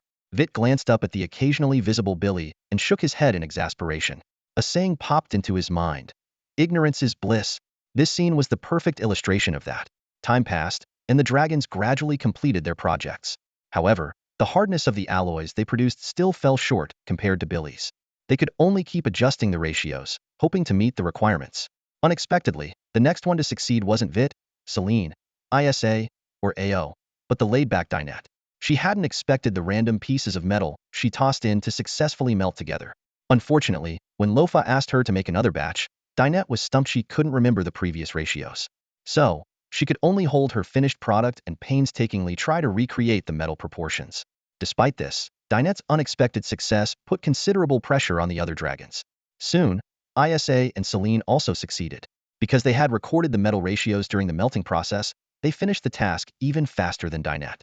Dinette, although she took a bit longer, eventually found the correct proportions of her alloy using the known types of metals and her mental perception of the approximate quantities. She completed the task right after Isa and Selene. Veit let out a long sigh of relief, looking at the silver-white alloy in front of him with a slightly weary smile. I did it, he said softly. Just then, another I did it overlapped with his. Veit turned to Cao looking back at him. The two dragons exchanged smiles, relieved that they hadn't fallen behind. Thanks to their meticulous preparation, Veit and Ao had no issues with the ratios.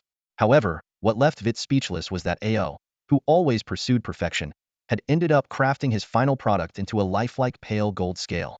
All right, if you're all finished, then class is dismissed. As soon as Lofa's words left his mouth, the young dragons froze. They all turned their heads in unison towards the classroom door, where sunlight was streaming in through the volcano's crater, casting a warm, bright patch of light on the floor. The academy inside the volcano was supposed to feel oppressive, but thanks to the enormous crater, the environment seemed open and bright. Even so, to ensure adequate lighting, every corner of the academy classrooms, labs, dining halls, dragon lairs was embedded with glowing orbs that emitted a soft, continuous light day and night.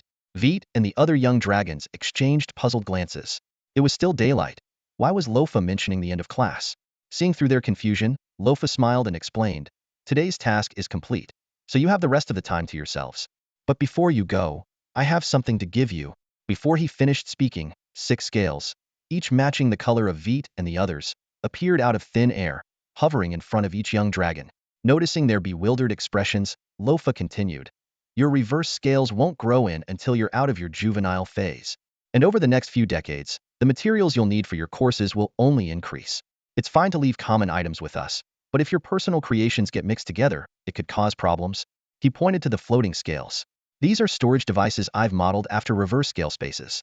The space inside isn't huge, only about a quarter of this lab, but it should be enough until your reverse scales grow in." The young dragons looked around. This lab, which accommodated the 700-meter-tall Lofa, was enormous. A quarter of its space? Veit and the others' eyes lit up with excitement as they stared at the scales in front of them. Seeing this, Lofa's lips curved into a slight smile. "All right, lift your heads and hold still." The young dragons immediately complied, raising their heads high and keeping their eyes fixed on the floating scales. The scales slowly drifted toward their collarbone areas. "The reverse scale is located where the neck meets the chest," Lofa explained. "You can't see it normally, but when you stretch your neck, you'll notice a missing scale here. This is the most vulnerable spot for you as young dragons." Lofa's tone suddenly grew serious. "Remember the war with the Abbey dragon beasts 2 years ago? They're called juvenile dragon killers because they can easily find your reverse scale spot and pierce it with their tail stingers. So, this is an exception. Never expose this spot lightly again, understood?" The young dragons nodded solemnly, feeling a cool sensation at their collarbones. "All right, the scales are in place. Take a look for yourselves," Lofa said. Veit and the others looked down to see a scale slightly larger than the others, securely embedded at their collarbone. They examined the special scale with fascination, eager to test its functionality.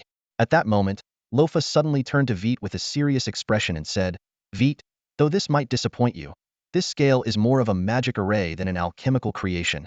Veit instantly grasped the meaning behind Lofa's words, and the joy on his face turned into tension.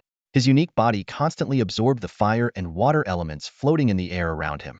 While other magical elements were also absorbed, either their concentration was insufficient, or they were temporarily held in his body before being expelled. Veit had discovered this trait himself and shared it with Warnthes. Because of this, when Veit saw the intricate magic arrays on his teacher's body, he was envious but admitted he couldn't learn them. The core magical energy and the magical solutions required for the arrays were high-concentration magical element compounds. Once they touched his body, the elements would be absorbed to strengthen his physique and then expelled, rendering them useless for the magic arrays. Hearing Lofa's words, the excitement on the faces of the other dragons gradually faded, including Isha, who had some friction with Veit. Despite their conflicts, it was more playful than genuinely antagonistic. Seeing the expressions of the dragons, Lofa explained helplessly, "All right, I admit I was a bit slow to explain. But don't be anxious, and that includes you, Veit. I'm not saying you can't use this scale.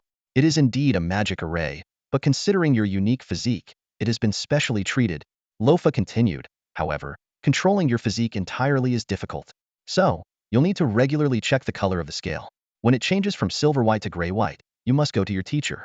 Otherwise, if the array collapses, the internal space will collapse too. The contents might fall nearby or far away, and in the worst case, they could be obliterated by the collapsing space." Relieved that he could still use the scale, Veit let out a sigh of relief. He then cast a resentful glance at Lofa, thinking to himself, "Warnthes, who teaches magic, is a slacker who falls asleep reading. Boko, who teaches herbs, is a mad scientist with a lab full of dragon organs. And the teacher who teaches arrays is a walking armory with wings covered in magic arrays. I thought Lofa was the most normal, but it turns out he's just slow to explain things." On second thought, Veit realized that compared to the others, Lofa might indeed be the most normal one. The end of class bell rang, and the afternoon sun remained bright. There were still 2 to 3 magical hours before nightfall. Veit and his classmates exited the lab, each storing the items they made this lesson into their personal storage spaces. Professor Lofa carefully led the young dragons out, reminding them of the dangerous annihilation array within the lab. He cautioned, "Remember, You'll need the metal ingots and alloys you made today for the next class. Don't discard them carelessly.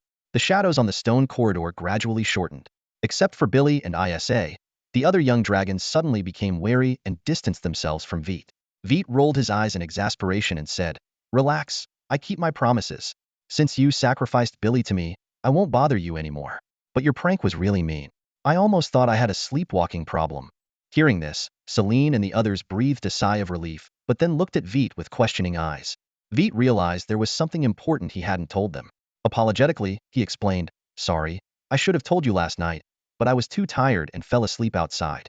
Then you pranked me today, and I didn't have time to say it." Celine, being straightforward, urged impatiently, "Stop beating around the bush and get to the point." Veit scratched his head and confessed, "I'm now a student of teacher Janice." Billy, standing nearby, innocently chimed in, "We are too." The other young dragons quickly understood Veit's meaning.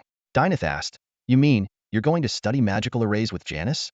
Veit nodded in confirmation and then elaborated on his future plans for his magical path. He explained why he chose to study magical arrays and how Janice approved of his idea. Ao nodded thoughtfully, "If I were you, given the circumstances, studying magical arrays is indeed a good choice." "So, does this mean you no longer need to attend winter's magic classes? I guess that's the news you wanted to share." Celine stared at Veit with a blank expression, and the other young dragons looked at him inquisitively.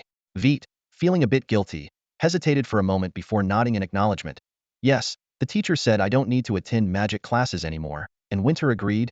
Upon hearing this, Ao and the others exchanged glances, unsure how to respond. They had been inseparable since birth, but didn't want Veit to endure the tedious spell practice any longer. Suddenly, without a word, Celine turned and leaped off the corridor, spreading her wings and flying upwards. Veit instinctively wanted to chase after her, but was stopped by Dyneth. Shaking his head, Dyneth advised, "We understand your choice, and so does Celine. She's just having a hard time accepting it right now. You know her temper. Chasing after her now would only make things worse. Give her some time. She'll come around." Veit hesitated for a moment before finally sighing. He knew Dyneth was right and decided to hold back the urge to follow. Wit's heart relaxed at the sight of Tinnet's gentle smile. "Thanks a lot," he said gratefully. Tinnet shook his head, spread his wings, and flew upwards. Isa gave Wit a glare before following suit. Turning to Billy and Ao, Wit suggested, "You guys should go too. If Celine loses her temper, Tinnet and Is might not be able to handle her alone." "What about you, boss?" Billy asked. Wit looked up and sighed. "You guys can use elemental magic, which puts a lot of pressure on me. I'm planning to learn shaping magic from Boke, and then head to the library to study magical arrays." Although Wit's physical growth had been rapid, putting immense pressure on Billy and the others, their progress in elemental magic had equally stressed Wit. Dragon scales and skin are highly resistant to magical elements, but not completely immune. The same 4-node elemental spell might need to hit Billy 10 times on the same spot to break his dragon scales and skin, while it might take 30 or more hits on Wit. The key is that Wit's defense has its limits. As Winters said, only magic can defeat magic. Seeing his companions advance in elemental magic, Wit felt immense pressure. Billy and Ao paused for a moment, realizing Wit had a point. Their strengths were increasing, just in different areas. Ao gave Wit a long look and said, "Once I'm out of the young dragon phase, I want to challenge you to a fight." With that, he flew upwards as well. Wit was taken aback, staring oddly at Ao's retreating figure, then turned to Billy. "I meant we can't take magic classes together. Not that we can't take any classes together, right?" Billy scratched his head in confusion. Boss, should I relay that message to them?" Wit looked at Billy, speechless, and suddenly lunged, grabbing Billy's tail and tossing him out of the stone corridor. "Off you go." He really didn't want to converse with a dragon whose brain seemed to have just one cell. Billy was caught off guard by Veit's sudden attack, but as a dragon, flying came as naturally to him as breathing. With a few powerful flaps of his wings, he steadied himself in midair. "Boss, there's no need to take it out on me." Veit rolled his eyes, his tone tinged with annoyance. "Just get lost." Veit snapped irritably. "Got it," Billy responded, quickly vanishing from sight. However, Veit's earlier words had stirred something in Billy. While Veit was undeniably strong now, it was mainly due to his physical prowess. Billy thought to himself that if he could master elemental magic quickly enough, he might one day defeat Veit and take the lead. This idea excited him. What thrilled Billy even more was Veit's admission that their progress in elemental magic was putting pressure on him. This gave Billy even more motivation to learn. However, he overlooked a crucial detail. Veit had said, "You all and not you." Even if Veit had meant you, it certainly wouldn't have been referring to Billy, as his magical skills were the weakest among Celine and the others. Unfortunately, Veit was unaware of Billy's thoughts. Otherwise, he would have doused his excitement with a cold bucket of reality. After watching Billy leave, Veit flew towards the 9th level. He noticed that Billy and the others seemed to be flying upwards as well. The difference was that Celine, who had left first, had already reached the volcano's rim. Veit wanted to catch up but remembered what Dynite had said and reluctantly abandoned the idea. While Boko was engrossed in making potions, the sound of light footsteps caught his attention. He looked up to see Veit entering, and after a moment of surprise, he smiled and shook his head. Just like Lofa, Boko remarked. Curious, Veit flew up to the lab bench and asked, was Lofa like this too? Boko shrugged. He's always been headstrong. But he did complete his teaching duties, so even Winthos couldn't complain. He paused before adding, just don't tell him I said that. If this lab bench gets damaged, that guy will make my life miserable. Before he could finish speaking, Boko suddenly stopped and stared intently at Veit. Feeling uneasy, Veit clutched his tail. What are you looking at? Boko chuckled awkwardly. Sorry, force of habit. But your dragon scales are definitely brighter than the last time I saw you. Did you eat some minerals today? Veit looked at Boko in surprise. How did you know? Boko pointed to his collection of specimens with pride. I'm a professional. Glancing at the eerie collection, Veit nodded. Lofa said my dragon's stomach matured early, so I'm no longer in the juvenile phase. He told me to inform Winthos about it. Boko stroked his chin thoughtfully. An early mature dragon's stomach? Huh? Given your appetite compared to Celine and the others, we should have seen this coming. It's actually good news for you. Though it won't speed up your exit from the juvenile phase, it will enhance your scale's resistance to elements. Plus, a strong dragon stomach will help you recover your stamina quickly. He continued. Lofa probably already gave you storage scales. I recommend storing a lot of food in them. With enough food, you can save a lot of time during training. Veit's eyes lit up at this suggestion, and he nodded eagerly. That's a great idea. I'll remember it. Boko smiled and returned to his potion making.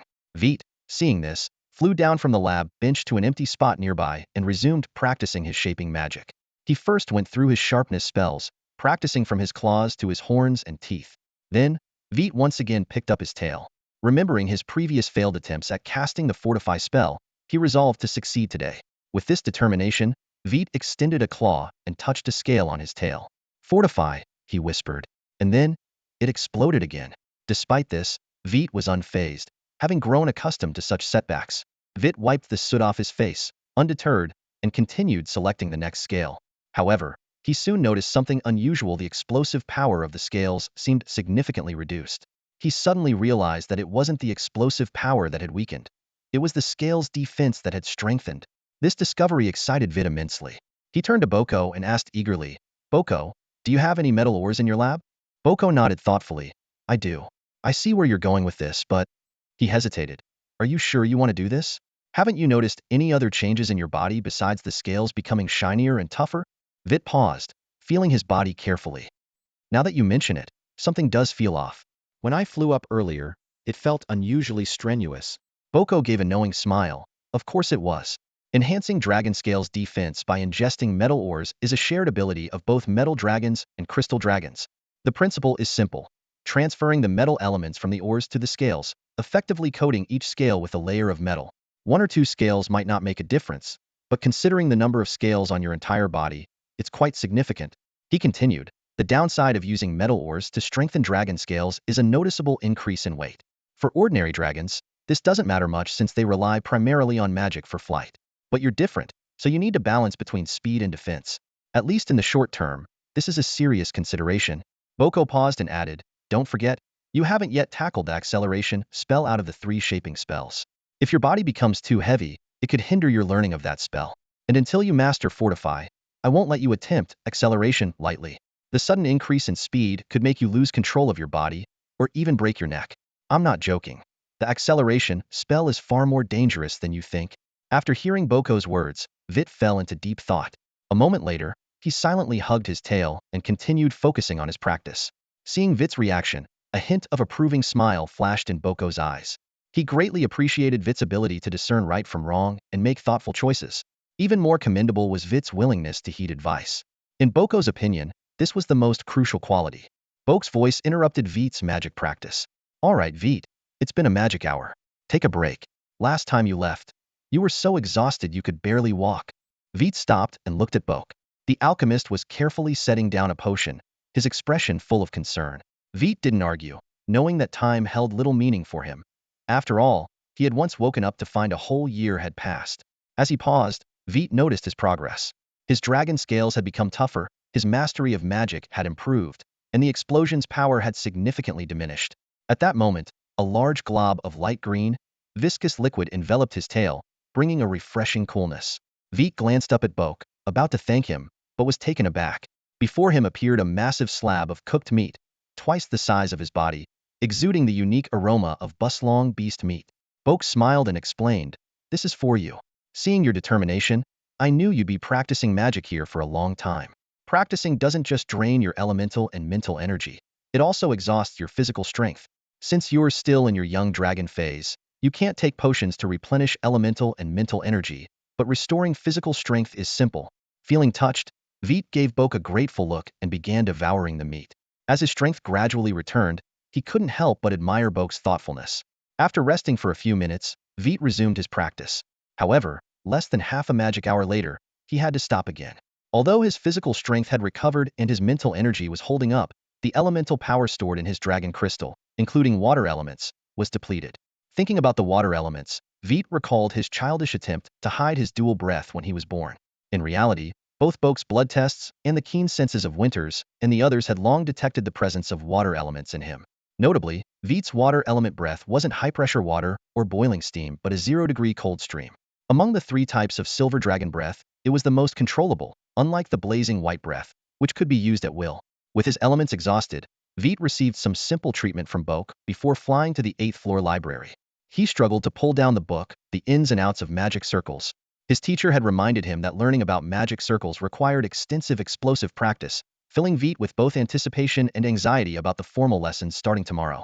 To avoid making any fundamental mistakes, Veit decided to first skim through the book's first half. Considering that Winters had chosen this book for him, it was clear his teacher had already thought about how magic circles could benefit him. However, Winters did not make decisions for Veit. Like a cautious doctor, he first let Veit taste the essence of studying magic circles, and then allowed Veit to choose whether to continue down this path. Whenever Veit thought of this, a wave of gratitude surged in his heart for Winters. Perhaps Veit was naturally suited to studying magic circles. When he opened the heavy metal book and began reading the basics of magic circles, he became completely absorbed, losing track of time. It wasn't until his mental energy was nearly depleted, and a yawn escaped his mouth, that he reluctantly closed the book and prepared to leave. But as Veit turned around, the sight before him nearly made him jump. Winters had somehow positioned himself behind Veit, his eyes half closed, head bobbing as if he might collapse at any moment. Veit's heart tightened with fear, worried that Winters might accidentally crush him, which could be fatal. "Winters!" Veit called out urgently. Hearing the voice, Winters opened his eyes in a daze. Realizing his lapse, he let out a big yawn and rubbed his eyes with his paw. "Sorry, Veit," he said. "I really don't like this place. It's too quiet, and books make me sleepy. But," he added with a self-deprecating smile, "if I ever suffer from insomnia, this would be the perfect place to sleep." Winters then turned to the matter at hand. "Boko just told me about your situation. After discussing it, we found an appropriate amount of metal ore for you to consume. Although I don't believe shaping magic is dragon speech magic, I have to admit it's indeed the most suitable magic for you. I'm sorry for being too stubborn and failing to fulfill my duties as a teacher." Veit was about to speak, but Winters interrupted. "No need to defend me. When I'm wrong, I'm wrong. I haven't lost the courage to admit my mistakes." Seeing Veit's puzzled expression, Winters continued, "Boko understands your progress with shaping magic, so he'll be setting your daily metal ore intake. This will ensure your healthy growth without hindering your accelerated learning. For metal dragons and crystal dragons, metal ore not only affects your scales but also your bones. It's essential for your healthy development. Your growth pattern is different from Celine's and the others, so we have to adjust according to your body's changes." Veit opened his mouth, but could only manage a "thank you." At that moment, he felt nothing but gratitude and could do nothing more. Seeing Veit's expression, Winters smiled slightly. "Go to sleep. It's already late. Tomorrow, you have to learn how to draw magic circles with Janice." Veit obediently nodded and flew out of the library. As he returned to the dragon's lair and was about to enter, a figure emerged from the shadows of the passageway. Veit paused in surprise. "Celine." "Follow me," Celine said briefly before turning to leave. "Follow me." Celine emerged from the shadows of the dragon's lair tunnel, her golden eyes glancing at Veit. She left those words behind as she spread her wings, ready to take off. For some reason, Veit impulsively grabbed Celine's tail. Caught off guard, Celine halted and turned to glare at him, her eyes brimming with hostility. Realizing his mistake, Veit quickly let go and awkwardly scraped his claws against the ground, sparks flying. If you have something to say, I think here is just fine, he said with an embarrassed smile. Celine hovered in the air, looking down at Veit with a serious expression. I want to fight you, and this place isn't suitable, she declared solemnly. Veit scratched his head in embarrassment. Well, my mental energy is pretty drained, and my elemental power is exhausted, though I still have some stamina. If you don't mind, I don't mind. Hearing his response, Celine paused, took a deep breath, and flew straight back into the lair. She felt a mix of emotions. She knew her attitude had been less than ideal when she left earlier, but she wasn't ready to apologize directly. She wanted to resolve the awkwardness, but also felt Veit was partly to blame. After some thought, she decided a fight was the best solution. However, Veit had returned too late and was clearly not in good shape. Celine felt both aggrieved and angry, so she quickly flew back to the lair, trying to act as if nothing had happened. Wait, Celine. Veit's voice called from behind. Celine stopped and turned to look at him, remaining silent. Veit explained, you have a magic class tomorrow, and I need to study magic arrays, so neither of us will be in good shape. How about we rest the day after tomorrow, and then we can have our fight? Celine was taken aback, meeting Veit's apologetic gaze. A hint of regret rose in her heart as she asked, Veit, do you think I'm being unreasonable? Veit looked puzzled. Unreasonable? Didn't you come to me because fighting with AO and the others is too boring? Celine looked up in surprise, then turned away. They are a bit weak. Only AO can fight me for a while. I'm looking forward to our battle. Also, I'm sorry. With that, she flew deeper into the lair. Veit watched as Celine disappeared from sight, finally letting out a deep breath and relaxing his shoulders a bit. The memories left by Veit's father came in handy once again. When Selin, the female dragon, exhibited tantrums akin to a human girl, Veit chose to play dumb, which worked perfectly. Muttering to himself and yawning, he walked deeper into the dragon's lair, utterly exhausted from the day's magical experiments. Although practicing shaping magic alone doesn't consume much elemental energy, activating those magic arrays in the lab was a true energy drainer. Upon entering the lair, Veit instinctively glanced in Selin's direction. She lay there with her wings covering her body, breathing steadily, seemingly asleep. Veit reached his sleeping spot and fell asleep almost instantly. However, he didn't notice a thin gap between Selin's wings. Through this slit, Selin kept watching him until he was sound asleep before closing her wings. Curiously, when Selin's wings closed completely, the wings of the other three dragons also twitched slightly. The next morning, the dragons headed to the dining hall together, chatting and laughing along the way, but no one mentioned the previous day's events. When Isha arrived, they all ate together, and everyone's attention turned to Veit. This left Veit both amused and exasperated, thinking, we've been apart for just a day, not forever. Why the fuss? Hearing Veit's remark, Ao snorted and flew off towards the fourth-floor magic classroom. After bidding Veit farewell, the other dragons followed suit. Watching them leave, Veit sighed helplessly, thinking how childish they were. He then flew towards the ninth-floor teacher's laboratory. Even though he had been to the lab before, Veit still wasn't accustomed to the smell. The scent of blood was tolerable, but the odor of decay was not pleasant. Of course, the lab wasn't overwhelmingly foul, likely just some blood drops in the corners causing the smell. As natural hunters, dragons, especially the giant ones, have an exceptionally keen sense of smell. Even the faintest trace of a scent lingering around could be quite discomforting. Janice was deeply engrossed in studying magic arrays. Upon seeing Veit enter, she set her work aside, turned to face him, and with a smile, asked, Veit, are you mentally prepared? Formulating a magic solution with dragon beast blood is much tougher than using your own blood. Hearing this, Veit nodded solemnly, his expression becoming serious. After yesterday's crash course, he realized the true difficulty of concocting a magic solution. The principle involves using the root sap of the domia plant to reduce the elemental energy's activity in the blood. The lower the activity, the more stable the magic solution. However, if too much root sap is added, it can hinder the flow of elemental energy in the magic core, potentially causing an explosion. The elemental energy in dragon blood is quite active, so adding domia root sap results in a noticeable reaction. But dragon beast blood is different. Its elemental energy isn't very active. Thus, adding domia root sap doesn't cause significant changes, and any slight misstep can lead to a failed concoction. And the price of failure is an explosion. Veit stared intently at the test tube before him. The blood that was once bright red now appeared a pale blue, with tiny red flecks interspersed throughout. This was the blood of a Caslong beast, a small dragon-like creature that could reach up to 30 meters in length when fully grown. The Caslong beast had distinct features: a dragon head without horns, 4 legs on the ground, a slender and elongated body, and movements as swift as the wind. Their claws were hidden within pads on their feet, allowing them to approach prey silently. Their bodies were covered in fur, beneath which lay small scales. Their tails were as long as their bodies and incredibly powerful. These dragon beasts were solitary by nature, preferring to act alone. An adult castlong beast typically had a strength level classified as golden, though individual variations existed. Most castlong beasts were attuned to the wind element, but the blood in Veit's hands came from a rare water element attuned individual. They primarily preyed on the young of capulong beasts or bohuan dragons, being purely carnivorous. Individuals who mastered origin magic had an advantage in hunting and territorial disputes, and through natural selection, nearly all carnivorous dragon beasts possessed this ability. This made their blood rich in elemental energy, an ideal ingredient for concocting magical solutions. At this moment, Veit looked disheveled, with soot marks covering his face and body.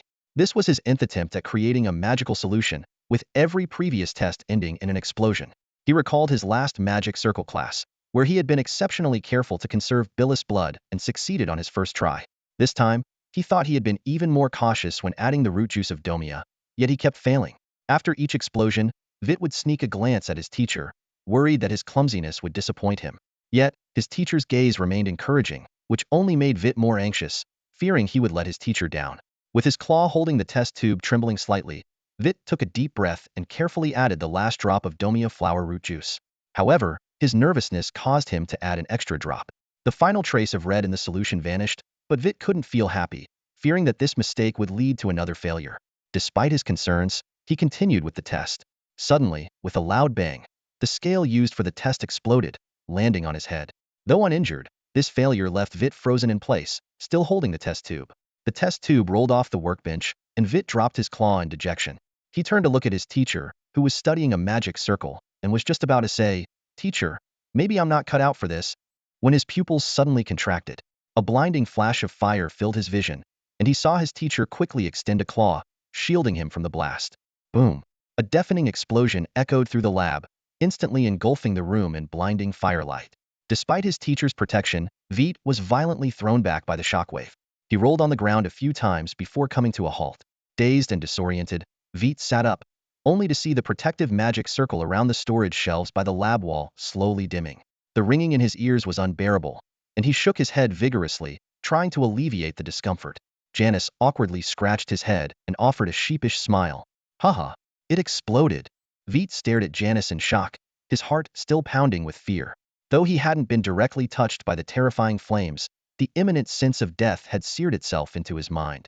Just as Veit was still in a daze, Janice reached out a paw and gently patted his head. The enormous paw covered Veit's entire head, yet it felt surprisingly gentle. "Sorry, did I scare you?" Janice's voice was full of remorse. "But don't worry, magic circle explosions aren't usually that dangerous." He continued to comfort. "Don't be discouraged. When I was learning to concoct magic potions, I blew things up hundreds of times before I got it right." Janice explained. "This is the difference between dragon beast blood and dragon blood. If I let you use dragon beast blood in class to concoct magic potions, you probably wouldn't come back after 3 lessons."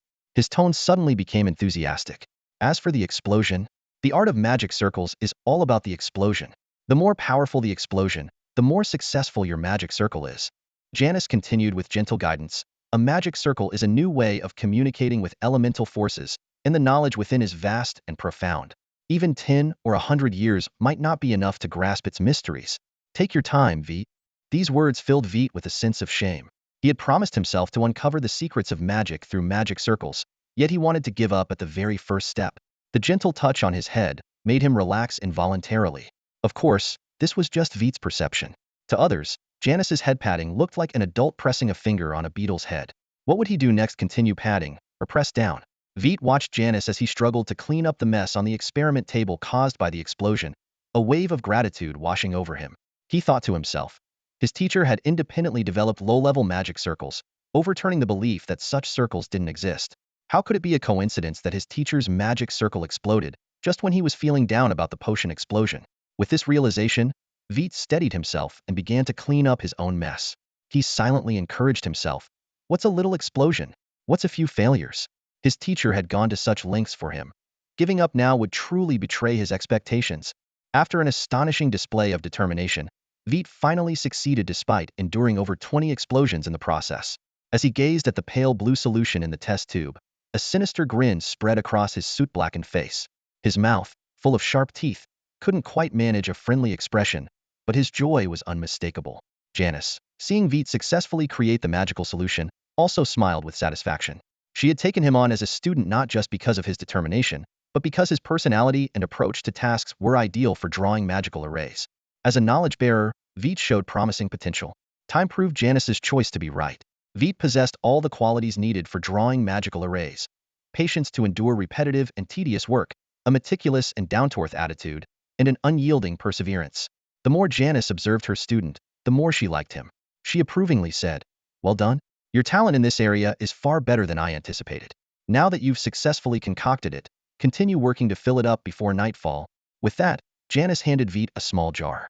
Veit glanced at the jar, which was half his size, then at the test tube in his claw, and the less than helpful magical solution inside. He couldn't help but chuckle wryly. "Teacher, you must be joking." Janice chuckled lightly and explained, "All right, I am joking. Filling the jar is necessary, but there's no time limit. Although I wish that were the case, it's not." Her expression turned serious. "The magical solution you concocted has a limited lifespan. Based on the rate of elemental energy dissipation, it can last no more than a month. Using it after a month will definitely result in an explosion." She continued, "Additionally, magical solutions of significantly different concentrations cannot be mixed, or they will explode immediately. Though the explosion won't be very strong due to the inert properties of Dormia root juice, days of effort could go to waste." As she spoke, Janice took out several more crystal jars of the same size and explained, "Magical solutions of different concentrations need to be stored separately. You'll have to judge the concentration with your eyes. The deeper the color, the higher the concentration. There are 9 levels, from light to dark, labeled from level 1 to level 9. Each level of magical array can only be drawn with the corresponding level of magical solution. Mixing them up will result in an explosion." Veit, however, was unfazed. He had grown accustomed to explosions. Janice then waved her claw, and the experiment table in front of Veit was filled with crystal test tubes, each containing magical solutions of various colors. She explained, "These are for reference. You need to remember the colors of magical solutions of different levels and elements. But this is just a guideline, not an absolute standard. Some variations are normal.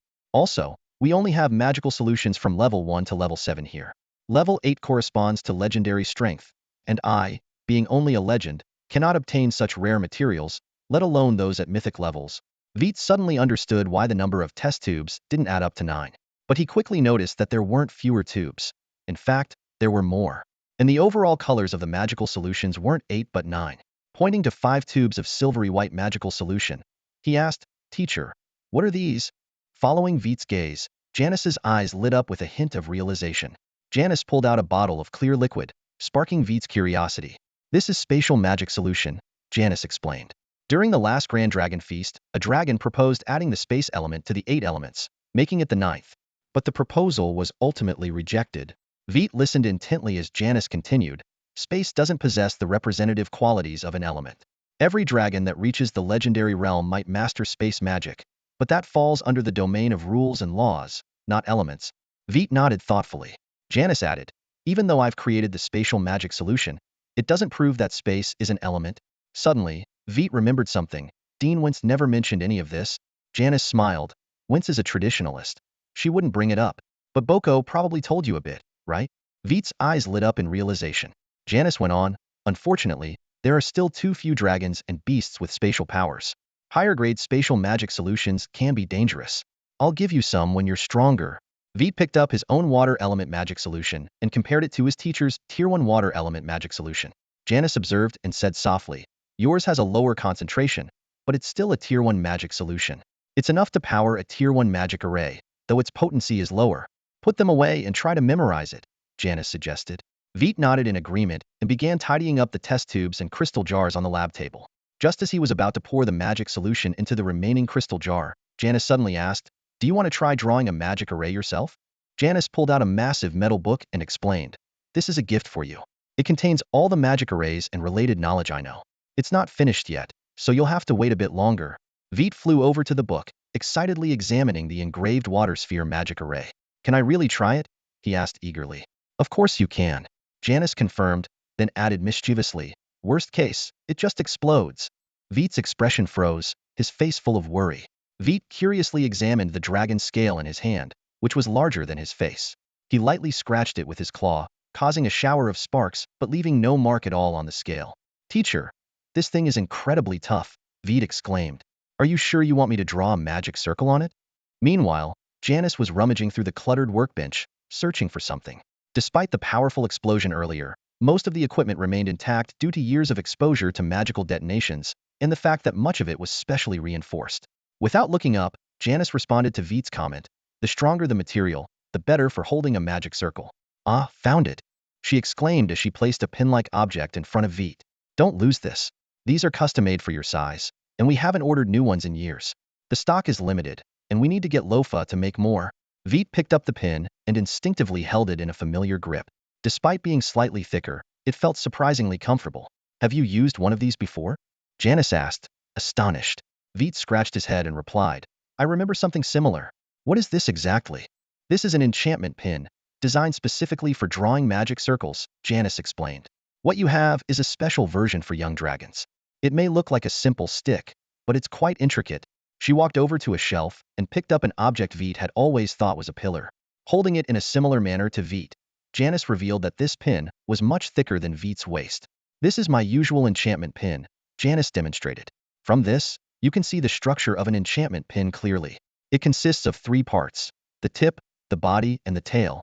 She went on to describe the materials and functions of each part. The tip, made from dragon teeth that can etch onto scales below legendary level. The body, crafted from crystals shed by crystal dragons, with an internal space for holding magical solutions. And the tail, made of mithril, the most critical part of the pin. In the last lesson, you were curious about semi-permanent magic circles. Janice pointed to the tail of the pin. These mithril sections are where the semi-permanent magic circles are. Try channeling your elemental power into the tip of the tail. Veit did as instructed. Immediately, the pin in his hand began to glow, with the mithril circuits emitting a faint red light. Let the elemental power flow through the mithril circuits, Janice said. What do you feel? Veit closed his eyes and concentrated on the energy flowing through the pin in his hand. The flow of elemental energy through the circuit was exceptionally smooth, and Veit's gaze was drawn to the 2 magic arrays on the enchanted pin, one at the tip and the other on the body. Janice smiled and began to explain.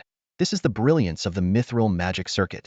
Compared to ordinary mana solution circuits, elemental energy flows more smoothly here. More importantly, the mithril magic circuit can withstand multiple impacts of elemental energy, making it a crucial material for creating semi-permanent magic arrays. He continued, and orichalcum is even better than mithril. It not only withstands stronger elemental energy, but also allows it to flow more smoothly. The presence of orichalcum significantly raises the power limit of magic arrays. As for the 2 magic arrays you see, they are the most basic spatial magic arrays with rather simple effects. Janice turned to Veit and instructed, now, Veit, insert the enchanted pin into the crystal tube containing the mana solution you've prepared. Then, focus and activate the magic array on the pin's body to start the process. Following the instructions, Veit quickly saw the mana solution being drawn into the enchanted pin. Excellent. Janice nodded approvingly. Next, hold the enchanted pin and write on the dragon scale. Simultaneously channel elemental energy to activate the magic array at the tip. Remember, you must write with even pressure and steady speed. And most importantly, no pauses. After hearing the instructions, Veit didn't start writing immediately. Instead, he looked up and asked, Teacher, what should I write? Draw a circle to construct the simplest mana circuit, Janice replied. Veit nodded and leaned over the stone table, gripping the enchanted pin firmly with his right claw. He carefully maintained even pressure and a steady speed, without any pauses, and a perfect circle gradually formed on the dragon scale. Good done. Veit breathed a sigh of relief, but suddenly the circle on the dragon scale began to emit a faint blue light. Instinctively, Veit asked, Teacher, does this mean the mana circuit is successfully established? Janice shook his head, about to speak, when a deafening explosion suddenly erupted. The powerful shockwave instantly flung Veit into the air. It's going to explode. Janice's warning came too late. Climbing up from the ground, Veit, both amused and exasperated, said, Teacher, you should have warned me before I asked that question. Fortunately, the mana solution Veit had prepared was the most basic kind, and his dragon scales provided strong protection, blocking all elemental forces. Despite looking a bit disheveled, he was unharmed. Explosions are inevitable. Janice's voice echoed through the lab as her dragon claw lightly brushed over the charred table. Even I, when drawing unfamiliar magic circles, might cause an explosion if I make a mistake in the mana circuits. It's a necessary mindset when learning magic circles. Her gaze fell on Victor, and her dragon eyes gleamed with wisdom. Understanding the essence of magic circles through explosions can show you where you went wrong. As she spoke, Janice extended her claw, and an invisible force drew a dragon scale from the corner, placing it steadily in her grasp. She examined the scale carefully, her claw tip gently tracing its surface. The shape is correct. It's a standard circle, she muttered. But the depth of the engravings varies, which is one cause of the explosion. Janice continued her analysis, pointing out several spots where the mana solution had overflowed from the circuits. She explained, there could be 3 reasons for this. First, your input of elemental power wasn't stable, causing fluctuations in the solution's flow. Second, there might have been pauses during the drawing process. Lastly, as I mentioned earlier, the uneven depth of the engravings can also lead to inconsistent solution distribution. These are the most common causes of magic circuit explosions. Noticing Victor's fatigue, her tone softened. It's getting late, and you've already spent a lot of energy preparing the mana solution. Continuing to practice now would be counterproductive. Janice gently grabbed Victor's tail and led him to the storage shelf in the lab. She carefully lifted Victor and placed him in front of a crystal jar filled with a pale blue liquid. This is the blood of the karst dragon beast you used earlier. She pointed to the jar. Remember its location? You'll be working with it a lot until you successfully draw all 5-node or lower water attribute magic circles. Victor nodded in understanding. He recalled the 4 stages of magic: lesser magic, intermediate magic, greater magic, and forbidden spells. A level 1 magic circle corresponds to 5 nodes or fewer for lesser magic. Level 2 corresponds to 5 to 10 nodes. Intermediate magic is more complex, with 10 to 40 nodes. Greater magic has 40 to 70 nodes, and 70 to 100 nodes are for forbidden spells. Janice then led Victor to another crystal jar containing a green liquid. This is the root juice of the domia plant. Remember its location as well, she said, her other claw now holding a pile of dragon scales. Keep these safe. Victor obediently put away the dragon scales and looked at his teacher, awaiting further instructions. Janice keenly noticed Wit's reaction, and a slight smile played on her lips. She began to speak, her voice carrying the weight of wisdom. Magic circles and alchemy share common ground, particularly in their goals. Alchemy seeks innovation, and so do magic circles. Simply replicating the magic circles left by ancient dragons might allow you to harness their power, but that falls short of achieving true mastery in the field. True accomplishment lies in creation. Her eyes sparkled with intensity as she continued. What is the essence of a magic circle? It's a novel way of communicating with the elements. Undeniably, this new mode of communication is closely tied to the ancient dragon language. However, what truly makes a difference is not the part that interacts with the elements, but the ancient dragon script, which was once thought to be merely for record-keeping. Janice extended a finger and traced an elegant arc in the air. Therefore, the core of a magic circle is not the magical core itself, but the magical circuit and the ancient dragon script. Master these two, and your future in the realm of magic circles will be boundless. Leaning closer to Wit, her tone grew more intimate. As your teacher, I am imparting not just the skills to draw magic circles, but more importantly, the philosophy of creating them. These insights you can freely apply in the future. Be bold in your experimentation, cautious in your verification, and create your own magic circles. Janice raised 3 fingers solemnly. Remember these 3 things. First, a magic circle is a whole. Second, it is a closed magical circuit. Third, there is no single magic circle for the same spell. With that, Janice gently released Wit, her face softening into a kind smile. All right, today's lesson ends here. You've already mastered the creation of magic solutions, and the magical core is merely a tool which I will provide when needed. As for magical circuits, you just need to continue familiarizing yourself with them. These are the 3 key elements of drawing a magic circle. Her tone turned more stern. From now on, your task here is to prepare magic solutions and draw magical circuits until you successfully create a magic circle. During this process, unless you are truly stuck, I will not give you any further hints. You must overcome all challenges on your own. Seeing the slight apprehension and confusion on Wit's face, Janice gently patted his head, her touch awkward yet filled with warmth. I believe you can do it. Feeling the firm yet comforting touch on his head, Wit's heart gradually calmed. Creating his own magic circle, though daunting, was not entirely out of reach. By deeply understanding the knowledge of magical circuits and ancient dragon script, he had a chance to achieve this goal. With this thought, a fire of determination and anticipation ignited within Wit. He was ready to face the future with newfound vigor and determination. After leaving the teacher's lab, Veit didn't return to the dragon's den immediately. Instead, he went to Boke's lab to continue practicing his shaping magic. His hard work finally paid off. After blowing up dozens of scales, Veit successfully cast a solidifying spell that made the dragon scales larger and thicker. However, his proficiency still needed improvement, as he could only apply the magic 1 scale at a time, which was obviously impractical in actual combat. Exhausted from using up all his elemental power, Veit flew back to the dragon's den, dragging his weary body. Despite his mental energy being more active than other young dragons his age, rest was still crucial for a young dragon's development. Veit understood that overtraining would be counterproductive, so he chose to stop at the right moment, allowing his body to fully recover and be in the best state to face a new day. Upon returning to the den, Veit heard the sound of even breathing inside. Instinctively, he lightened his steps, not wanting to disturb Celine and the others who were also training hard. He gently closed his eyes and quickly drifted off to sleep. The next morning, Veit was awakened by a commotion. Opening his eyes, he saw Celine's large dragon face right in front of him, startling him into raising his head abruptly. Upon closer look, he realized that Celine and the other young dragons were already awake and excitedly waiting for him. Seeing Veit awake, Celine immediately stood up, her golden eyes gleaming with battle spirit. Veit, coming to his senses, couldn't help but smile wryly. Is there really a need to be in such a hurry? We don't have classes today. But Celine was already channeling the light elements within her, emitting a milky white glow. Seeing this, Veit got serious as well. He quickly checked his own state. His elemental power and physical strength were fully restored. Only his mental energy was slightly lacking due to being awakened abruptly, but it was still near its peak.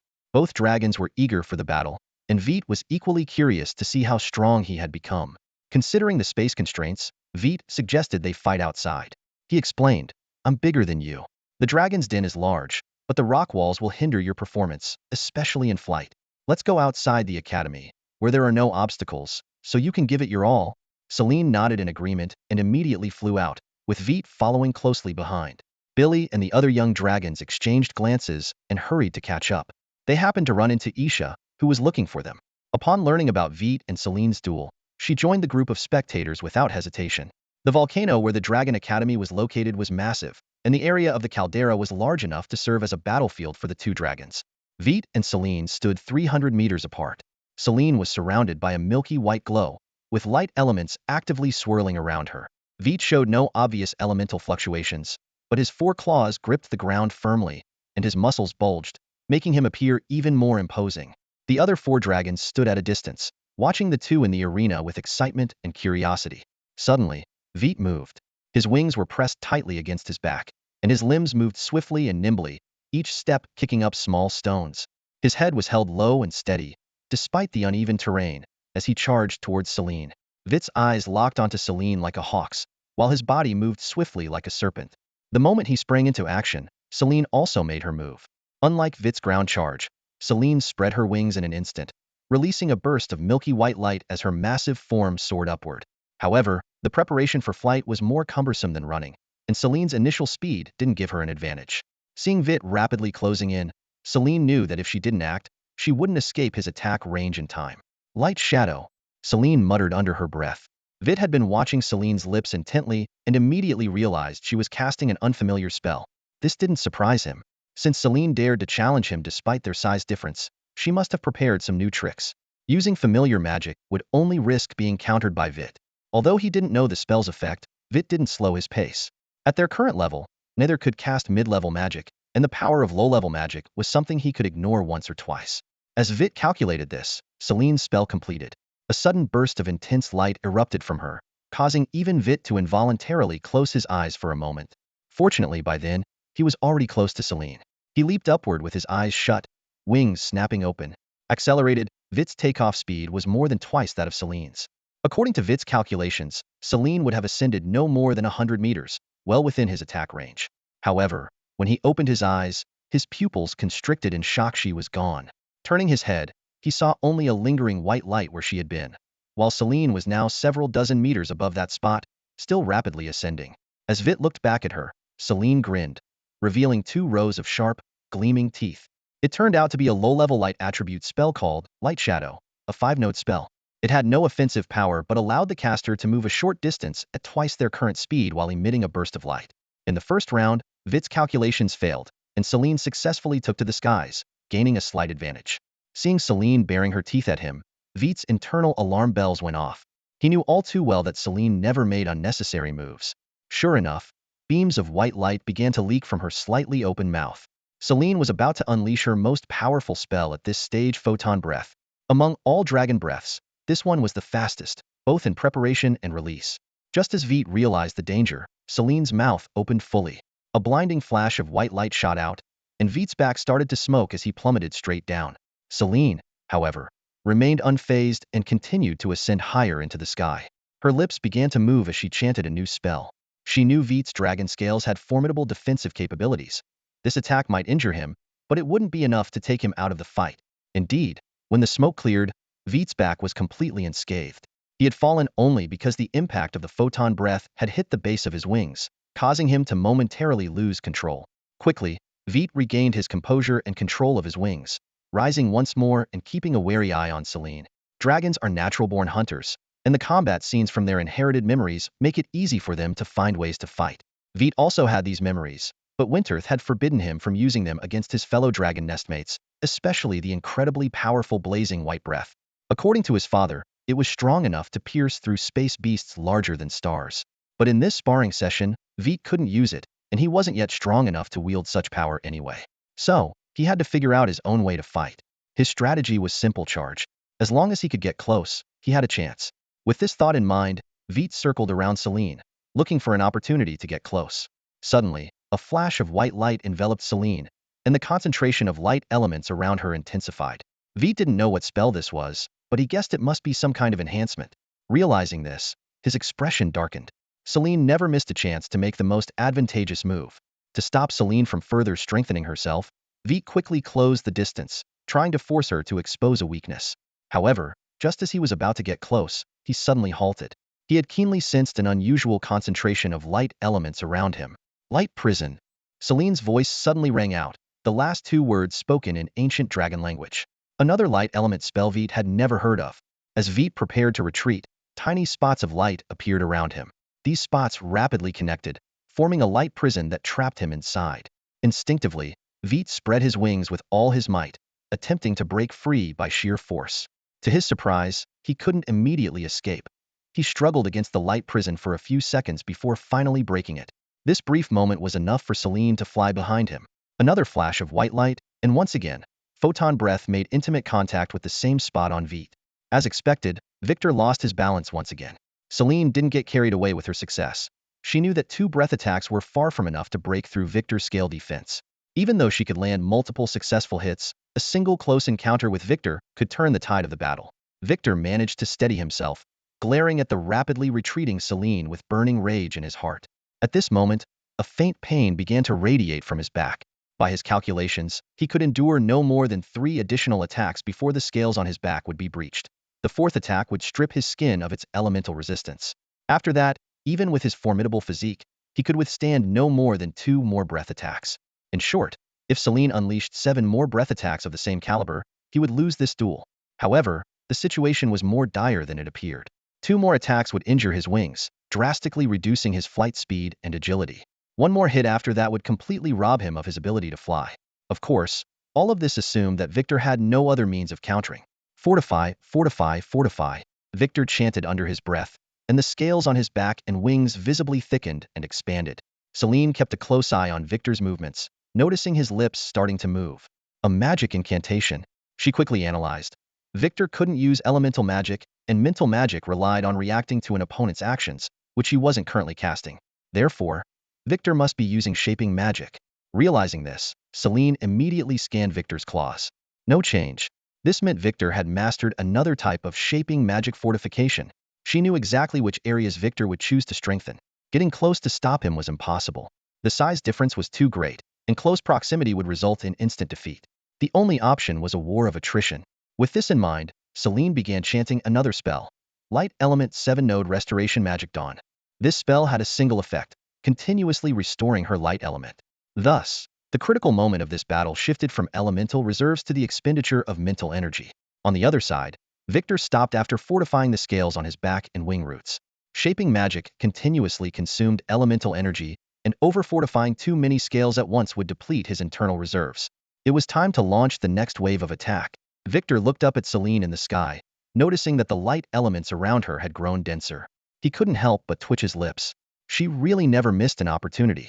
But this time, she was in for a surprise. Victor suddenly flapped his wings, accelerating rapidly. However, his target was not Selene but the high sky. As he slightly opened his mouth, a chilling breath began to seep out. The moisture in the air instantly crystallized into snowflakes upon contact with the cold. Silver Dragon Breath 0 Degree Cold Stream. A stream of frosty white mist surged from Veit's mouth like a torrent, manifesting the sub-zero breath of the silver dragon. Wherever the cold current passed, the moisture in the air instantly crystallized into snowflakes. Unlike Selena, who could unleash her power in a single burst, Veit turned and swung the frigid flow in a wide arc, creating a complete circle with the freezing mist. From a distance, Selena, who had just secured a vantage point, watched Veit's actions with a puzzled expression. She thought to herself that Veit had only two ways to surpass her: close combat or long-range sub-zero breath. Without any water element recovery magic, once Veit exhausted his water elements, he would be forced into close combat. Although Veit's wings had been trained to be very strong, allowing him to compete with her in aerial combat for a short time, his disadvantages in flying would become apparent over longer periods. As Selena contemplated whether Veit had lost his mind, she suddenly noticed that the light elements she had been steadily recovering had stalled. Startled, she quickly looked around, but all she saw was a vast expanse of white.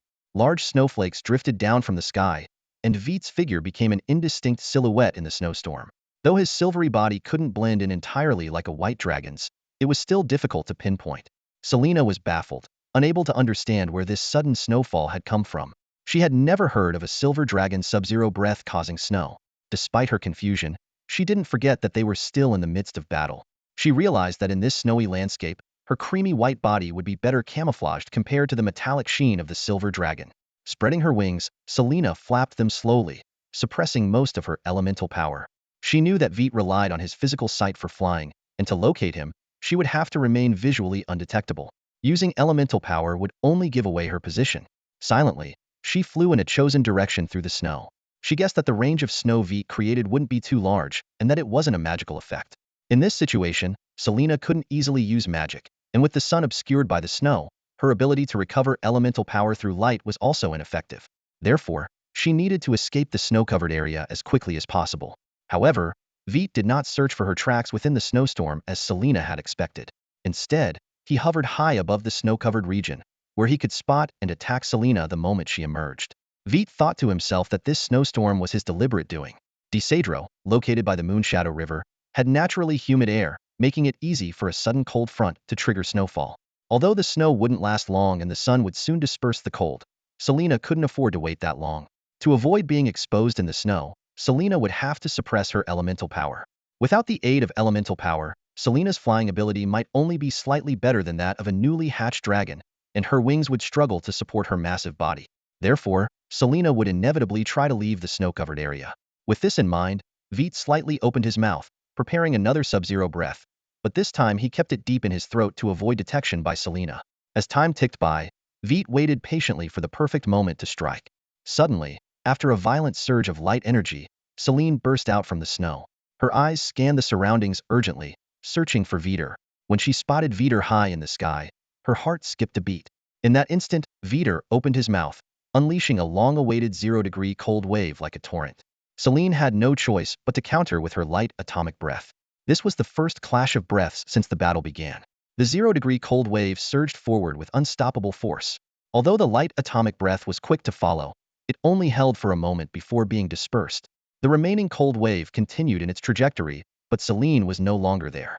She knew her hastily released light atomic breath couldn't match Veiter's, so she immediately changed her position after the release. However, there was no relief in Selene's eyes, only a grave seriousness. She realized the situation was becoming more dire. Sure enough, another zero-degree cold wave came at her from behind, forcing her to use her light atomic breath again to counter. Given the angle and position left her no other option. The worst-case scenario had unfolded. Veiter was forcing her to frequently use her light atomic breath through successive zero-degree cold waves.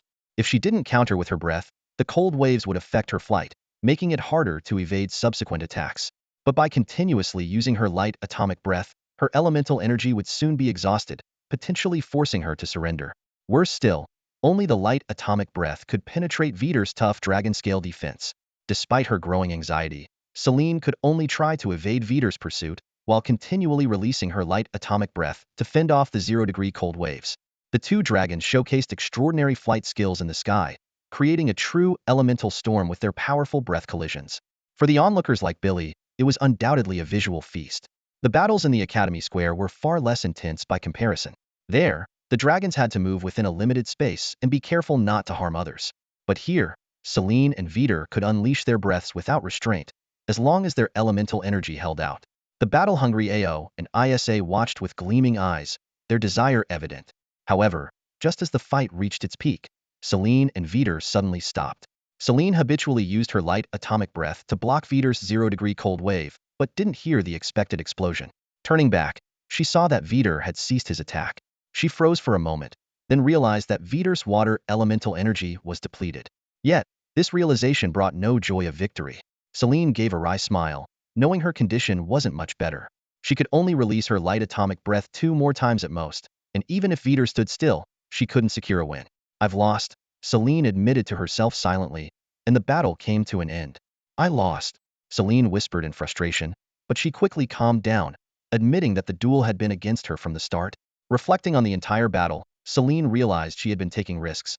She bet that Veit wasn't well-versed in lower-tier light magic, that he lacked proper dragon wing protection, and that his obsession with studying left him inexperienced in combat. The first gamble gave her a brief advantage, but the second failed. Veit had mastered the fortify shaping spell to enhance his defenses. The third gamble also fell through. Veit knew his strengths and weaknesses well and made the right choices at critical moments. Understanding this, Selene felt relieved. She flew over to Veit and curiously asked, "What was with that snowstorm?" Veit smiled and explained, "Didn't you notice the air around here is quite humid? When moist air meets a strong cold front, it snows." Seeing Selene's enlightened expression, Veit posed his own question. "What were those spells you used at the beginning? Especially the one that trapped May couldn't break free immediately, so it must be high level." Selene detailed her spells. The first was the 5-node spell Light Flash, which bursts a brilliant light and boosts speed. Then came the 7-node Morning Light, which slightly enhances light element affinity. Next was another 7-node spell, Dawn, which continuously restores light elements within the body. The one that trapped you was the 9-node Light Prison. "My control isn't perfect, so I had to lure you into a trap," she added with a hint of complaint. "You're really devious, using a snowstorm to disrupt my setup." Veit rolled his eyes. "You're no different," and then listed all the tactics Selene had used against him. On the ground, Billy watched the 2 dragons chatting animatedly in the sky and turned to AO and the others, asking, "Do you think they'll talk all day if we don't interrupt them?" AO, however, was restless, his sharp claws scratching the ground and his tail flicking irritably. Finally, he couldn't contain himself and shouted, "No way, I want to challenge Veit too." He was about to take off when Dinette pinned his tail with a claw, nearly causing him to fall. Fuming, AO turned to unleash a dragon breath, but Dinette calmly asked, "Are you sure you'd be happy winning against Veit under these circumstances?" AO fell silent, snorted, and folded his wings, pulling his tail free before lying down to restore, perhaps to avoid looking. Dinette didn't mind, gazing up at the 2 dragons with a smile in his eyes. "Isn't this better? They're reconciled, and we don't have to feel torn. As for battles, there will be plenty of opportunities. We get 2 days off every 4 days, and Veit won't refuse a fight. But I don't think you can win. Veit has learned Fortify, so his wings won't be a weak point anytime soon. Until you master stronger spells, you won't stand a chance against him." Hearing this, AO opened his eyes, thought for a moment, and calmed down. He did want to fight, but not for a guaranteed loss. Battles should aim for victory, and when victory is impossible, fighting loses its meaning. He was warlike, but not foolish. At that moment, AO felt a burning gaze on him. He looked over to see Isha staring intently at him. AO paused, then realized what was happening. As 2 golden dragons, similar in size, AO couldn't help but wonder how he hadn't noticed such an evenly matched opponent before. He stood up again, staring directly at Isha, his eyes gleaming with a challenge. "Want to fight?" AO's words had barely left his mouth when Isha's eyes lit up. She nodded eagerly, excitement evident on her face. "I'd love to." Before the words had fully formed, the 2 golden dragons soared into the air, creating a new battlefield nearby. Their skills were indeed evenly matched, and the fight was even more intense than that of White and Selene. Claws clashed with a metallic clang, magical lights intertwined in the air, and the heat of their breath waves swept all around. Each attack and defense displayed their astonishing power. Dinette watched the fierce dragon battle, his eyes changing. Despite his attempts to disguise it, the dragon's nature was easily stirred. He turned to Billy, a hint of eagerness in his gaze. Billy, still puzzled about why AO and Isha had suddenly started fighting, felt the stare from behind. He stiffly turned his head to find Dinette staring at him. You don't want to fight too, do you?" Billy asked nervously. Dinette just smiled without speaking, which made Billy even more flustered. He shook his head vigorously, like a rattle. "Don't even think about it. I'm not fighting you. I have no interest in battles." In truth, Billy knew he just had a strong, inexplicable feeling that fighting Dinette would end very badly for him. To Billy's relief, Dinette didn't insist and casually said, "If you don't want to fight, then forget it." At that moment, the commotion from Ao and Isha's battle caught Veit and Celine's attention. They remembered there were still 4 spectators present. The 2 dragons exchanged an awkward glance and quickly flew towards Dinette and the others. Veit met Dinette's gaze and asked nonchalantly, "Why did Isha and Ao start fighting?" Dinette gave Veit and Celine a glance, smiling. "Watching you 2 fight got them interested." He paused before asking, "So, what are you planning to do next? Continue learning magic arrays from your teacher?" This immediately caught the attention of Billy and Celine, who were watching the battle. Veit shook his head. "No way. These past 4 days have exhausted me. Now that we finally have 2 days off, I need to relax. Besides, Billy and the others haven't learned to swim yet, and I really miss the taste of Madragon meat from Moonshadow River." Hearing this, Billy didn't react much, but Celine couldn't hide the smile in her eyes. In the end, the battle between Isa and Ao concluded in a draw. Both dragons were evenly matched in size, elemental power, and combat experience. Without a mistake or sudden burst of strength from one side, it was impossible to determine a winner. After the fight, the 6 dragons decided to head to Moonshadow River after a brief discussion. On their way, they took a detour to the stream where they had previously taught Ao how to swim. Veit reminisced about the time when Billy accidentally ate a red tassel fruit there, causing his lips to swell. Upon some experimentation, Veit confirmed that the fruit was non-toxic and could even add a unique flavor to roasted meat. Lacking proper containers and worried about the fruit spoiling, they had only noted the location of the red tassel fruit tree before. This time, with the dragon scale space, they planned to collect more, though the tree bore fewer than 100 fruits. Just as the dragons were about to leave, Veit noticed that Billy hadn't caught up. Turning around, he saw Billy circling the red tassel fruit tree and asked curiously, "What are you doing?" Billy pointed at the tree and suggested, "Why don't we take it back with us? This way, we won't have to come all the way here again." Veit rolled his eyes and explained, "The soil isn't the problem, but without sunlight, it won't even survive, let alone bear fruit." Sunlight? Billy suddenly had an idea. Doesn't Celine have light element magic? It may not be real sunlight, but the light element has healing properties. It should be enough for the plant to survive, right? Veit paused, scratching his head as he turned to the other dragons. Has Billy always been this smart? Celine shook her head. "I only remember him causing trouble all the time." Ao scoffed, "Always putting things in his mouth." Isa hesitated. "We've only known him for 4 or 5 days, so I can't say for sure." Billy looked to Dinette as a last resort. Dinette smiled and said, "What are you all talking about? Billy is actually quite capable. During our alchemy class, he was the first to complete the assignment." Hearing this, Billy was moved to the point of tears. "Dinette, you're such a good dragon. I misjudged you before." Dinette just smiled. A knowing glint in her eyes. It seemed Billy had been deliberately avoiding her before. Billy's suggestion sparked an idea in Veit's mind. The teacher had only asked him to create a magic array, without specifying its purpose.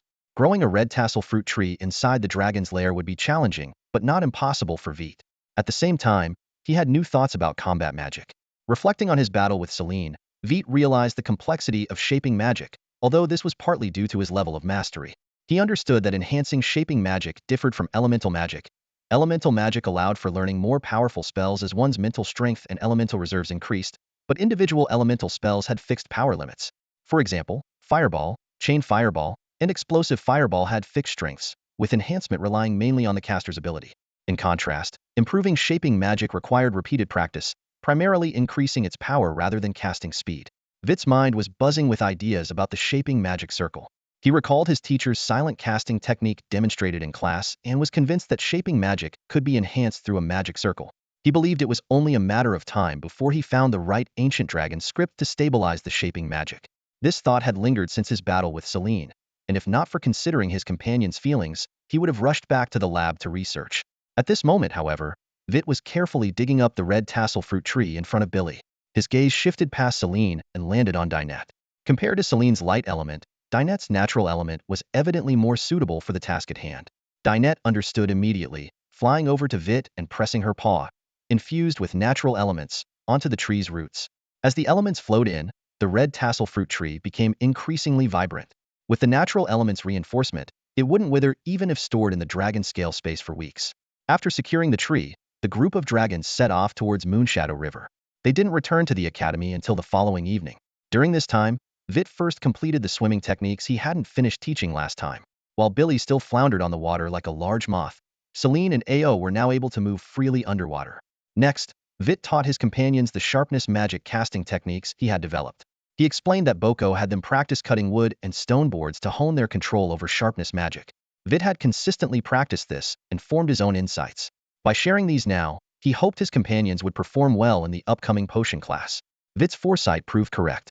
Seeing the bewildered look on Celine's face, he silently thanked himself for his decision. Clearly, his companions hadn't taken Boko's words to heart. Veit realized that his guidance might be their lifeline in the imminent course.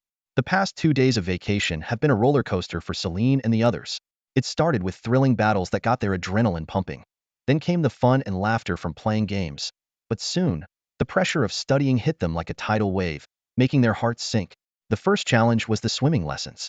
Celine, Ao, and Billy, who couldn't swim, were left suffering on the shore, watching wistfully as Veit and the others swam freely in the Moonshadow River. This stark contrast fueled their determination to learn the skill as quickly as possible. However, the real test was learning sharp magic. Boko had extremely high standards for this magic, with precision being the key. Except for Ao, the other dragons struggled with even basic fine control.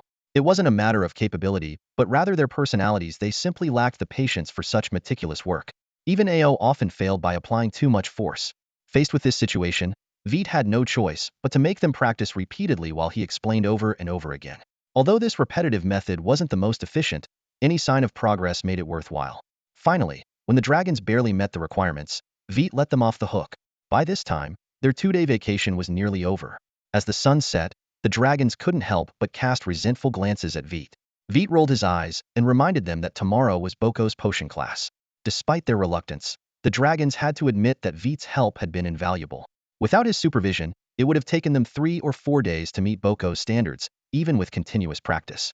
All right, time to head back, Veit sighed, seeing the dragon's reluctance to leave. Come on, it's not like we'll never have another break. Veit's words drew the dragon's attention, leaving him puzzled. Why are you all looking at me like that? Celine hesitated and then softly asked, will you still hang out with us in the future? Learning magic arrays must be really tough. Though the others didn't speak, their worried expressions said it all. When Veit would be able to use elemental magic was still a mystery, even to Winter and the others. Therefore, for Veit, shaping magic, mental magic, and magic arrays were crucial for enhancing his abilities.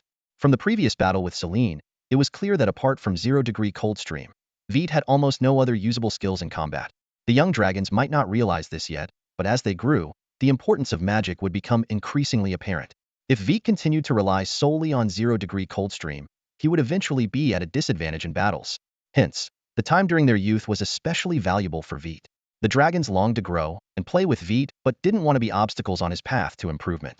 They had mentally prepared themselves for the possibility that Veit might spend all his time learning magic arrays and practicing other types of magic. Seeing Celine and the others' suddenly downcast expressions, Veit couldn't help but laugh. Do you think I'm just a study machine? Learning magic arrays, mental magic, and shaping magic is important. But studying isn't meant to be continuous. A balance between work and rest is the right approach.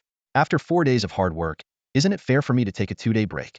Hearing Veit's words, Celine and the others exchanged glances, and then, to Veit's surprise, all the dragons except Isa pounced on him. Even Dinette sneakily grabbed Veit's tail. After a bout of playful roughhousing, someone suggested a race, and suddenly, all the dragons dashed toward the dragon lair at top speed. What motivates them so much, of course, is the punishment. The rules of the flying race are simple yet brutal. The last dragon must transcribe a book from the library's medal collection by claw for each of the other 5 dragons.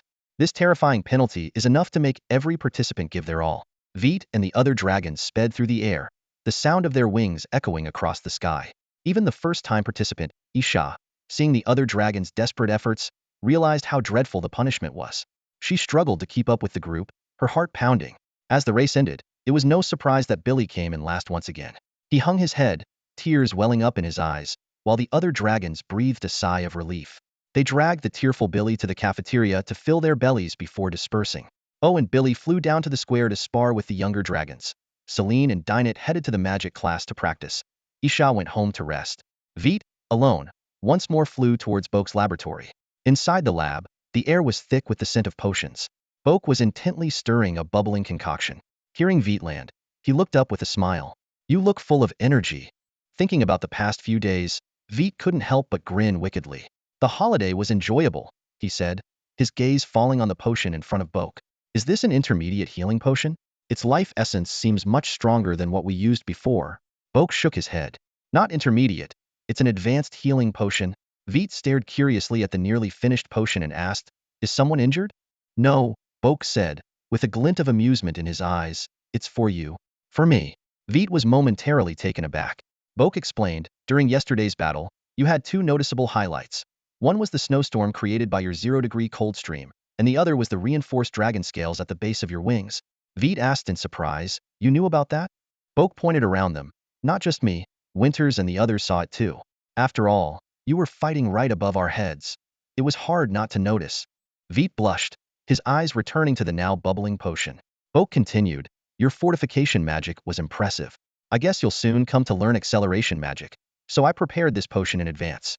The injuries caused by acceleration can't be healed quickly with low-level or intermediate potions. I hope you're ready." Veit nodded firmly. "I'm ready." "Hey, Boko. Winter mentioned that you're the one who decides how much metal or I consume each day." Veit suddenly remembered and asked curiously, "Now that I'm about to start learning acceleration magic, does that mean I don't need to bother with this anymore?" Boko shook his head, his expression serious and earnest. "Learning acceleration magic is one of the reasons you need to consume a specific amount of metal ore, but it's not the only one," he explained. "Metal ore not only enhances the scale's defense of metal and crystal dragons, but also positively impacts your bones." He paused for a moment before continuing, "However, that doesn't mean the more you eat, the better the effect. Otherwise, metal and crystal dragons wouldn't need to learn magic. They could just eat metal ore all day. In fact, there are types of earth dragons that do just that. Their defense and attack power are indeed strong, but their large, heavy bodies significantly hinder their mobility, making it hard for them to hit other dragons in battle." His tone grew more solemn. "Dragons are meant to be versatile. Over-focusing on defense can compromise other aspects. While magic can aid a dragon in flight, it's not without cost. The heavier your body, the more elemental energy you'll consume. As a result, your body could become more of a burden than a weapon in battle." Boko looked at Veit, a slight smile on his face.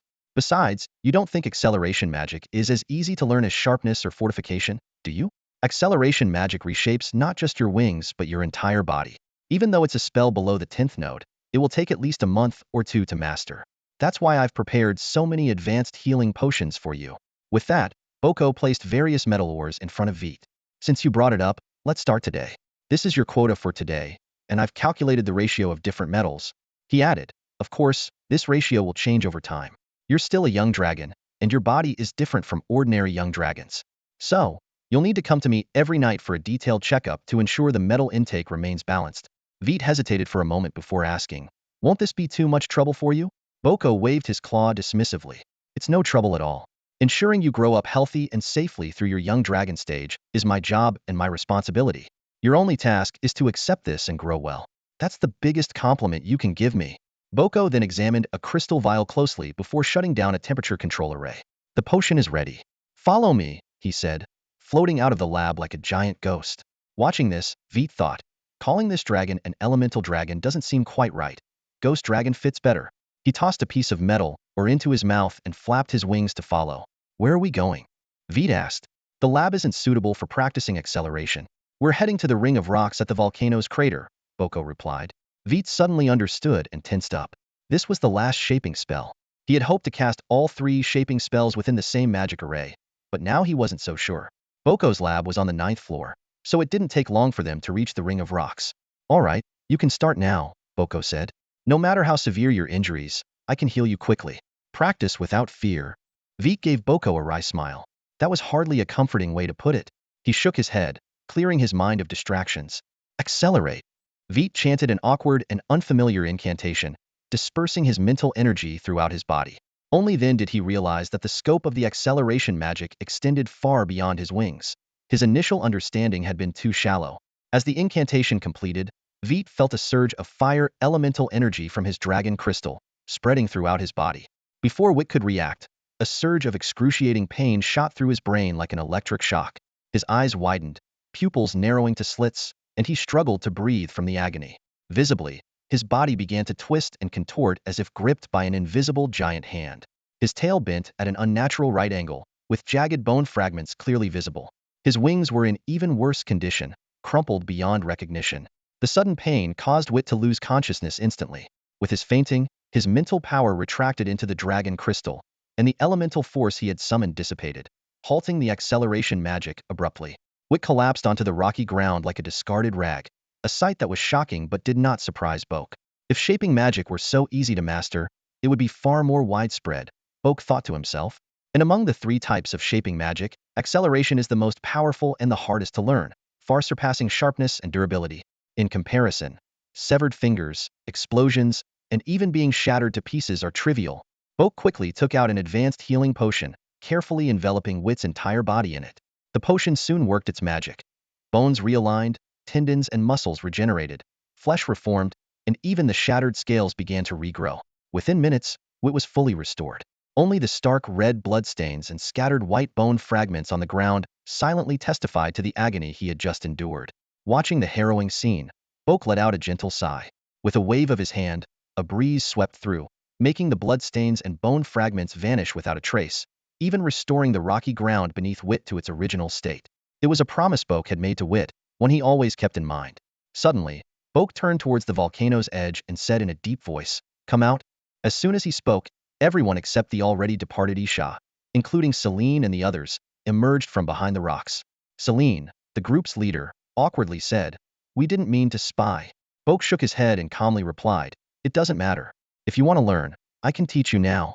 Upon hearing this, Celine and the others frantically shook their heads, the memory of Wit's suffering still fresh in their minds.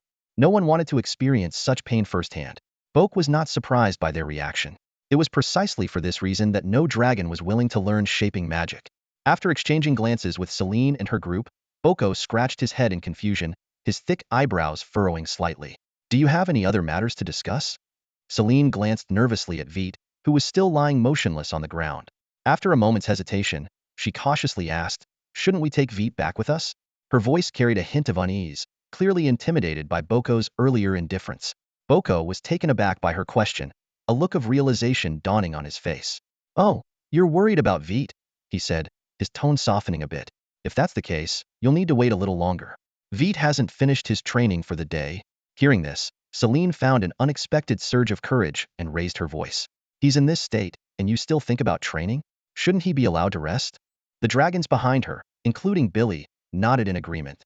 Boko looked at the young dragons before him, a hint of helplessness in his expression.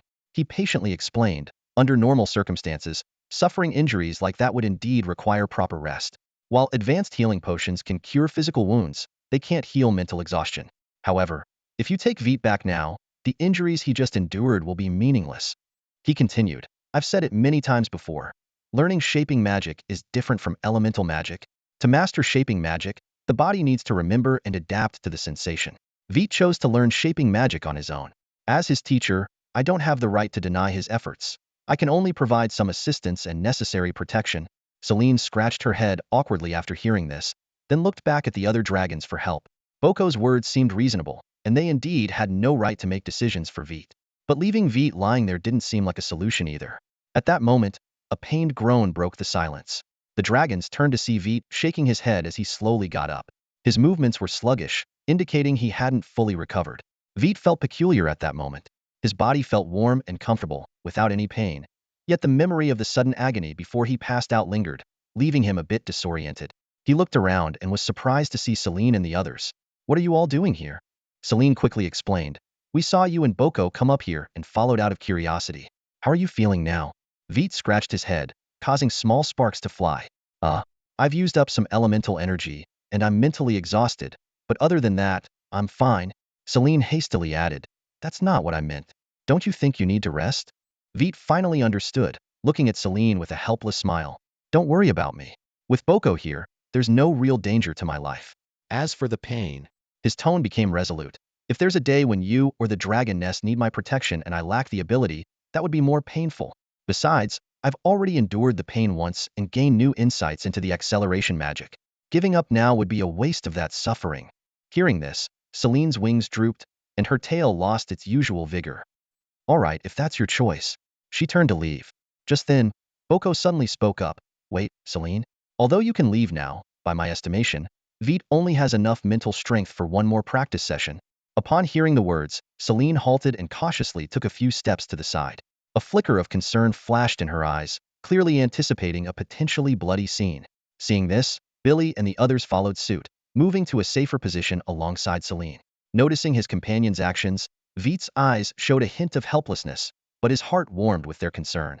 This care only strengthened his resolve to become stronger, not just to protect Celine and the others, but also to ensure he didn't fall too far behind in terms of power. Taking a deep breath, Veit focused and began chanting a spell once more. As the magic took effect, his body twisted and deformed like a crumpled piece of paper. The gruesome sight made Celine and the others avert their eyes, unable to bear watching. Boko repeated the previous process, and once Veit had returned to normal, he nodded to Celine and the others before turning and leaving. As they watched Boko depart, Celine and her companions quickly coordinated to carefully escort the weakened Veit back to the dragon's nest. This time, Veit didn't wake until the following morning. After a night's sleep, he had recovered quite well. As usual, Veit joined Celine and the others for breakfast before heading to class together. Today's lesson was Boko's potion class. Thanks to the special training organized by Veit the previous day, all the young dragons successfully completed the homework from the last session. After passing the assessment, they officially began their studies in potion making. The first lesson focused on herb processing. Boko emphasized that handling herbs required claws imbued with a sharpness spell.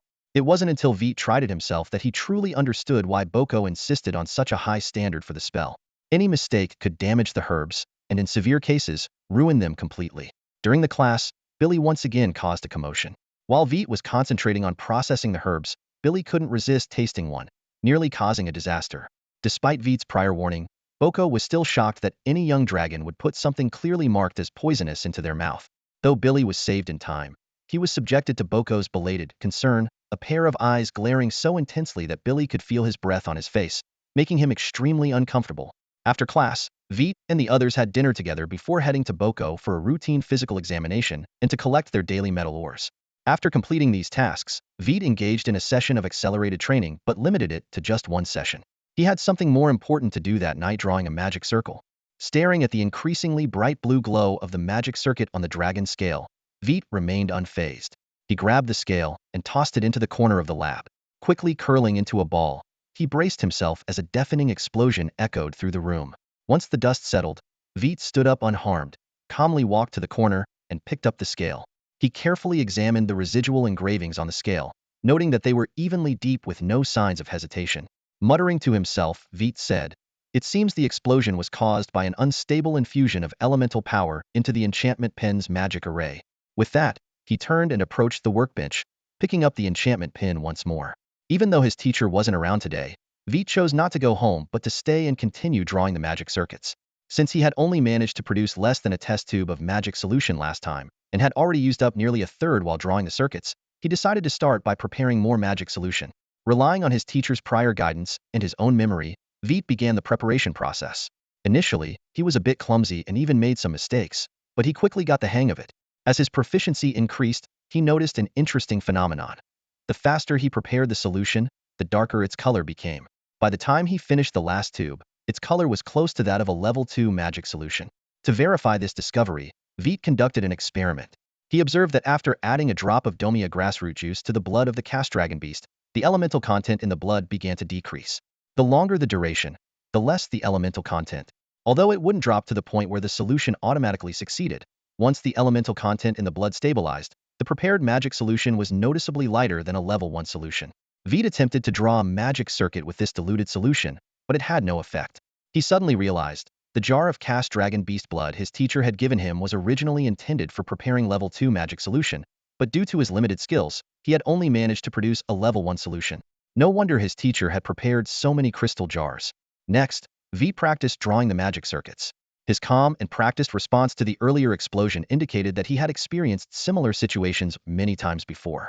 These experiences had clearly led to progress, as he could now draw evenly deep magic circuits without any interruptions. The next challenge was to continuously and steadily infuse elemental power into the enchantment pen's magic array, while maintaining the same level of precision. Remembering these key points, Veit began his operation once more. This would be his last attempt for the day. It was getting late, and if he didn't succeed this time, he would have to continue tomorrow. Fortunately, the magic solution he had prepared today would be enough for a long practice session. Reflecting on his progress for the day, Veit realized that most of his time had been spent preparing the magic solution, with less than a magic hour dedicated to drawing the circuits. Tomorrow, he could focus solely on practicing the magic circuits. As for the task his teacher had assigned him to prepare a jar of magic solution half his volume, Veit decided to challenge himself with a level 2 magic solution, as the level 1 solution was no longer difficult for him. Suddenly, Veit's hand froze. He quickly put away the enchantment pin, his eyes fixed on the circular magic circuit on the scale. A faint blue glow appeared, but unlike before, this time the glow remained steady instead of growing brighter. Success! Victor let out a sigh of relief and carefully placed the dragon scale into the dragon scale compartment. Though elated inside, he didn't show any overt excitement. After all, this was just the simplest magical circuit, far less thrilling than a complete magical array. Victor quickly cleaned up the lab table and the corners that had been affected by multiple explosions, restoring the lab to its tidy state. He then left the lab and walked out onto the stone corridor. The constant noise from the plaza reached his ears, and Victor looked down in surprise. Why are these guys still so excited and haven't returned to the dragon lair? He muttered to himself, then spread his wings and flew towards the dragon lair on the 6th level. Suddenly, a snow-white figure blocked his path. Victor halted and carefully observed the dragon in front of him. It was a white dragon, similar in size to Victor, but the largest among the young dragons from 2 years ago. It had upward curving horns with small branches, a wingspan 1.6 times its body length, and was entirely snow-white with diamond-shaped, small, dense scales and a long, slender tail. Victor noticed that this white dragon's arms were noticeably thinner than those of other dragons, even less than half the thickness of Winter's. Despite this, he knew that the white dragon remained agile and powerful in close combat. More striking was that this white dragon seemed unable to use magic and relied solely on physical strength for flight. However, it did not seem bothered by this at all. The white dragon spoke. "Hello, my name is Miles. What's your name?" Judging that the other dragon meant no harm, Victor nodded slightly and replied, "Hello, you can call me Victor." A gleam of excitement flashed in Miles's eyes, and he suddenly said, "Victor? Huh. Well then, Victor, please accept my challenge." Victor was taken aback, not expecting the sudden challenge from Miles. Veit silently watched Miles, hostility growing in his eyes. He quickly dismissed his earlier thoughts, realizing that this guy was clearly here to cause trouble. In recent years, while Veit was no longer as hyper-vigilant as when he was first born, his nature hadn't changed. Long-term interactions had made him accept Celine and others, and the genuine concern from dragons like Winters had earned his trust. However, Veit remained cautious around the other young dragons in the academy. This wariness had become more subdued with age, but was still present. Veit's approach to dealing with others was simple. Don't provoke him, and he wouldn't provoke you. At this moment, though, it was clear that Miles was looking for a fight.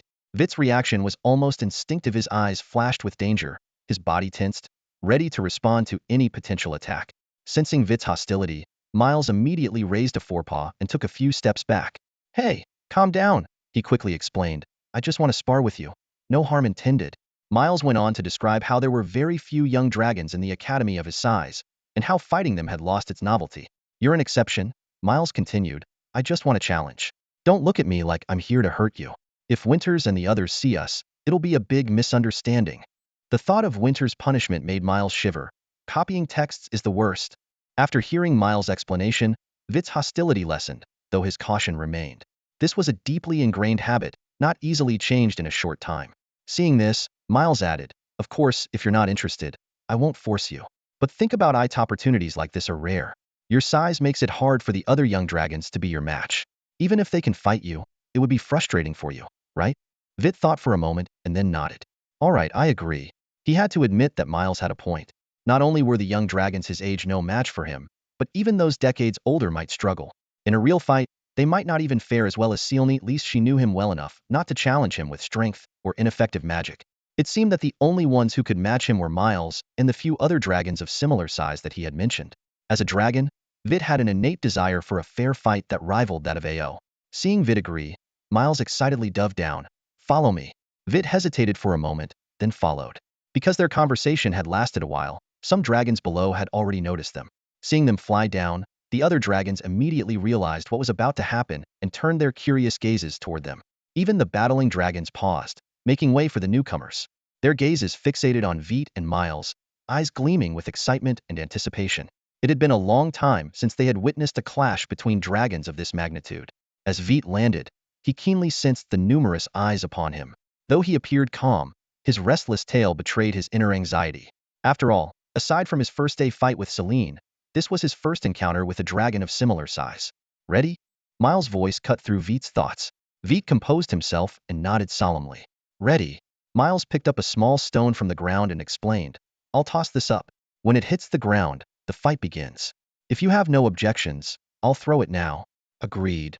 Veit's eyes locked onto the stone in Miles' claw. With a slight chuckle, Miles threw the stone high into the air. He had long anticipated this battle and had no intention of using any tricks to gain an advantage. Veit, seeing this, felt a slight admiration for Miles, but quickly dismissed the thought as the stone began its descent. Ding! The stone clattered against the rocky ground with a sharp sound. In an instant, both dragons sprang into action.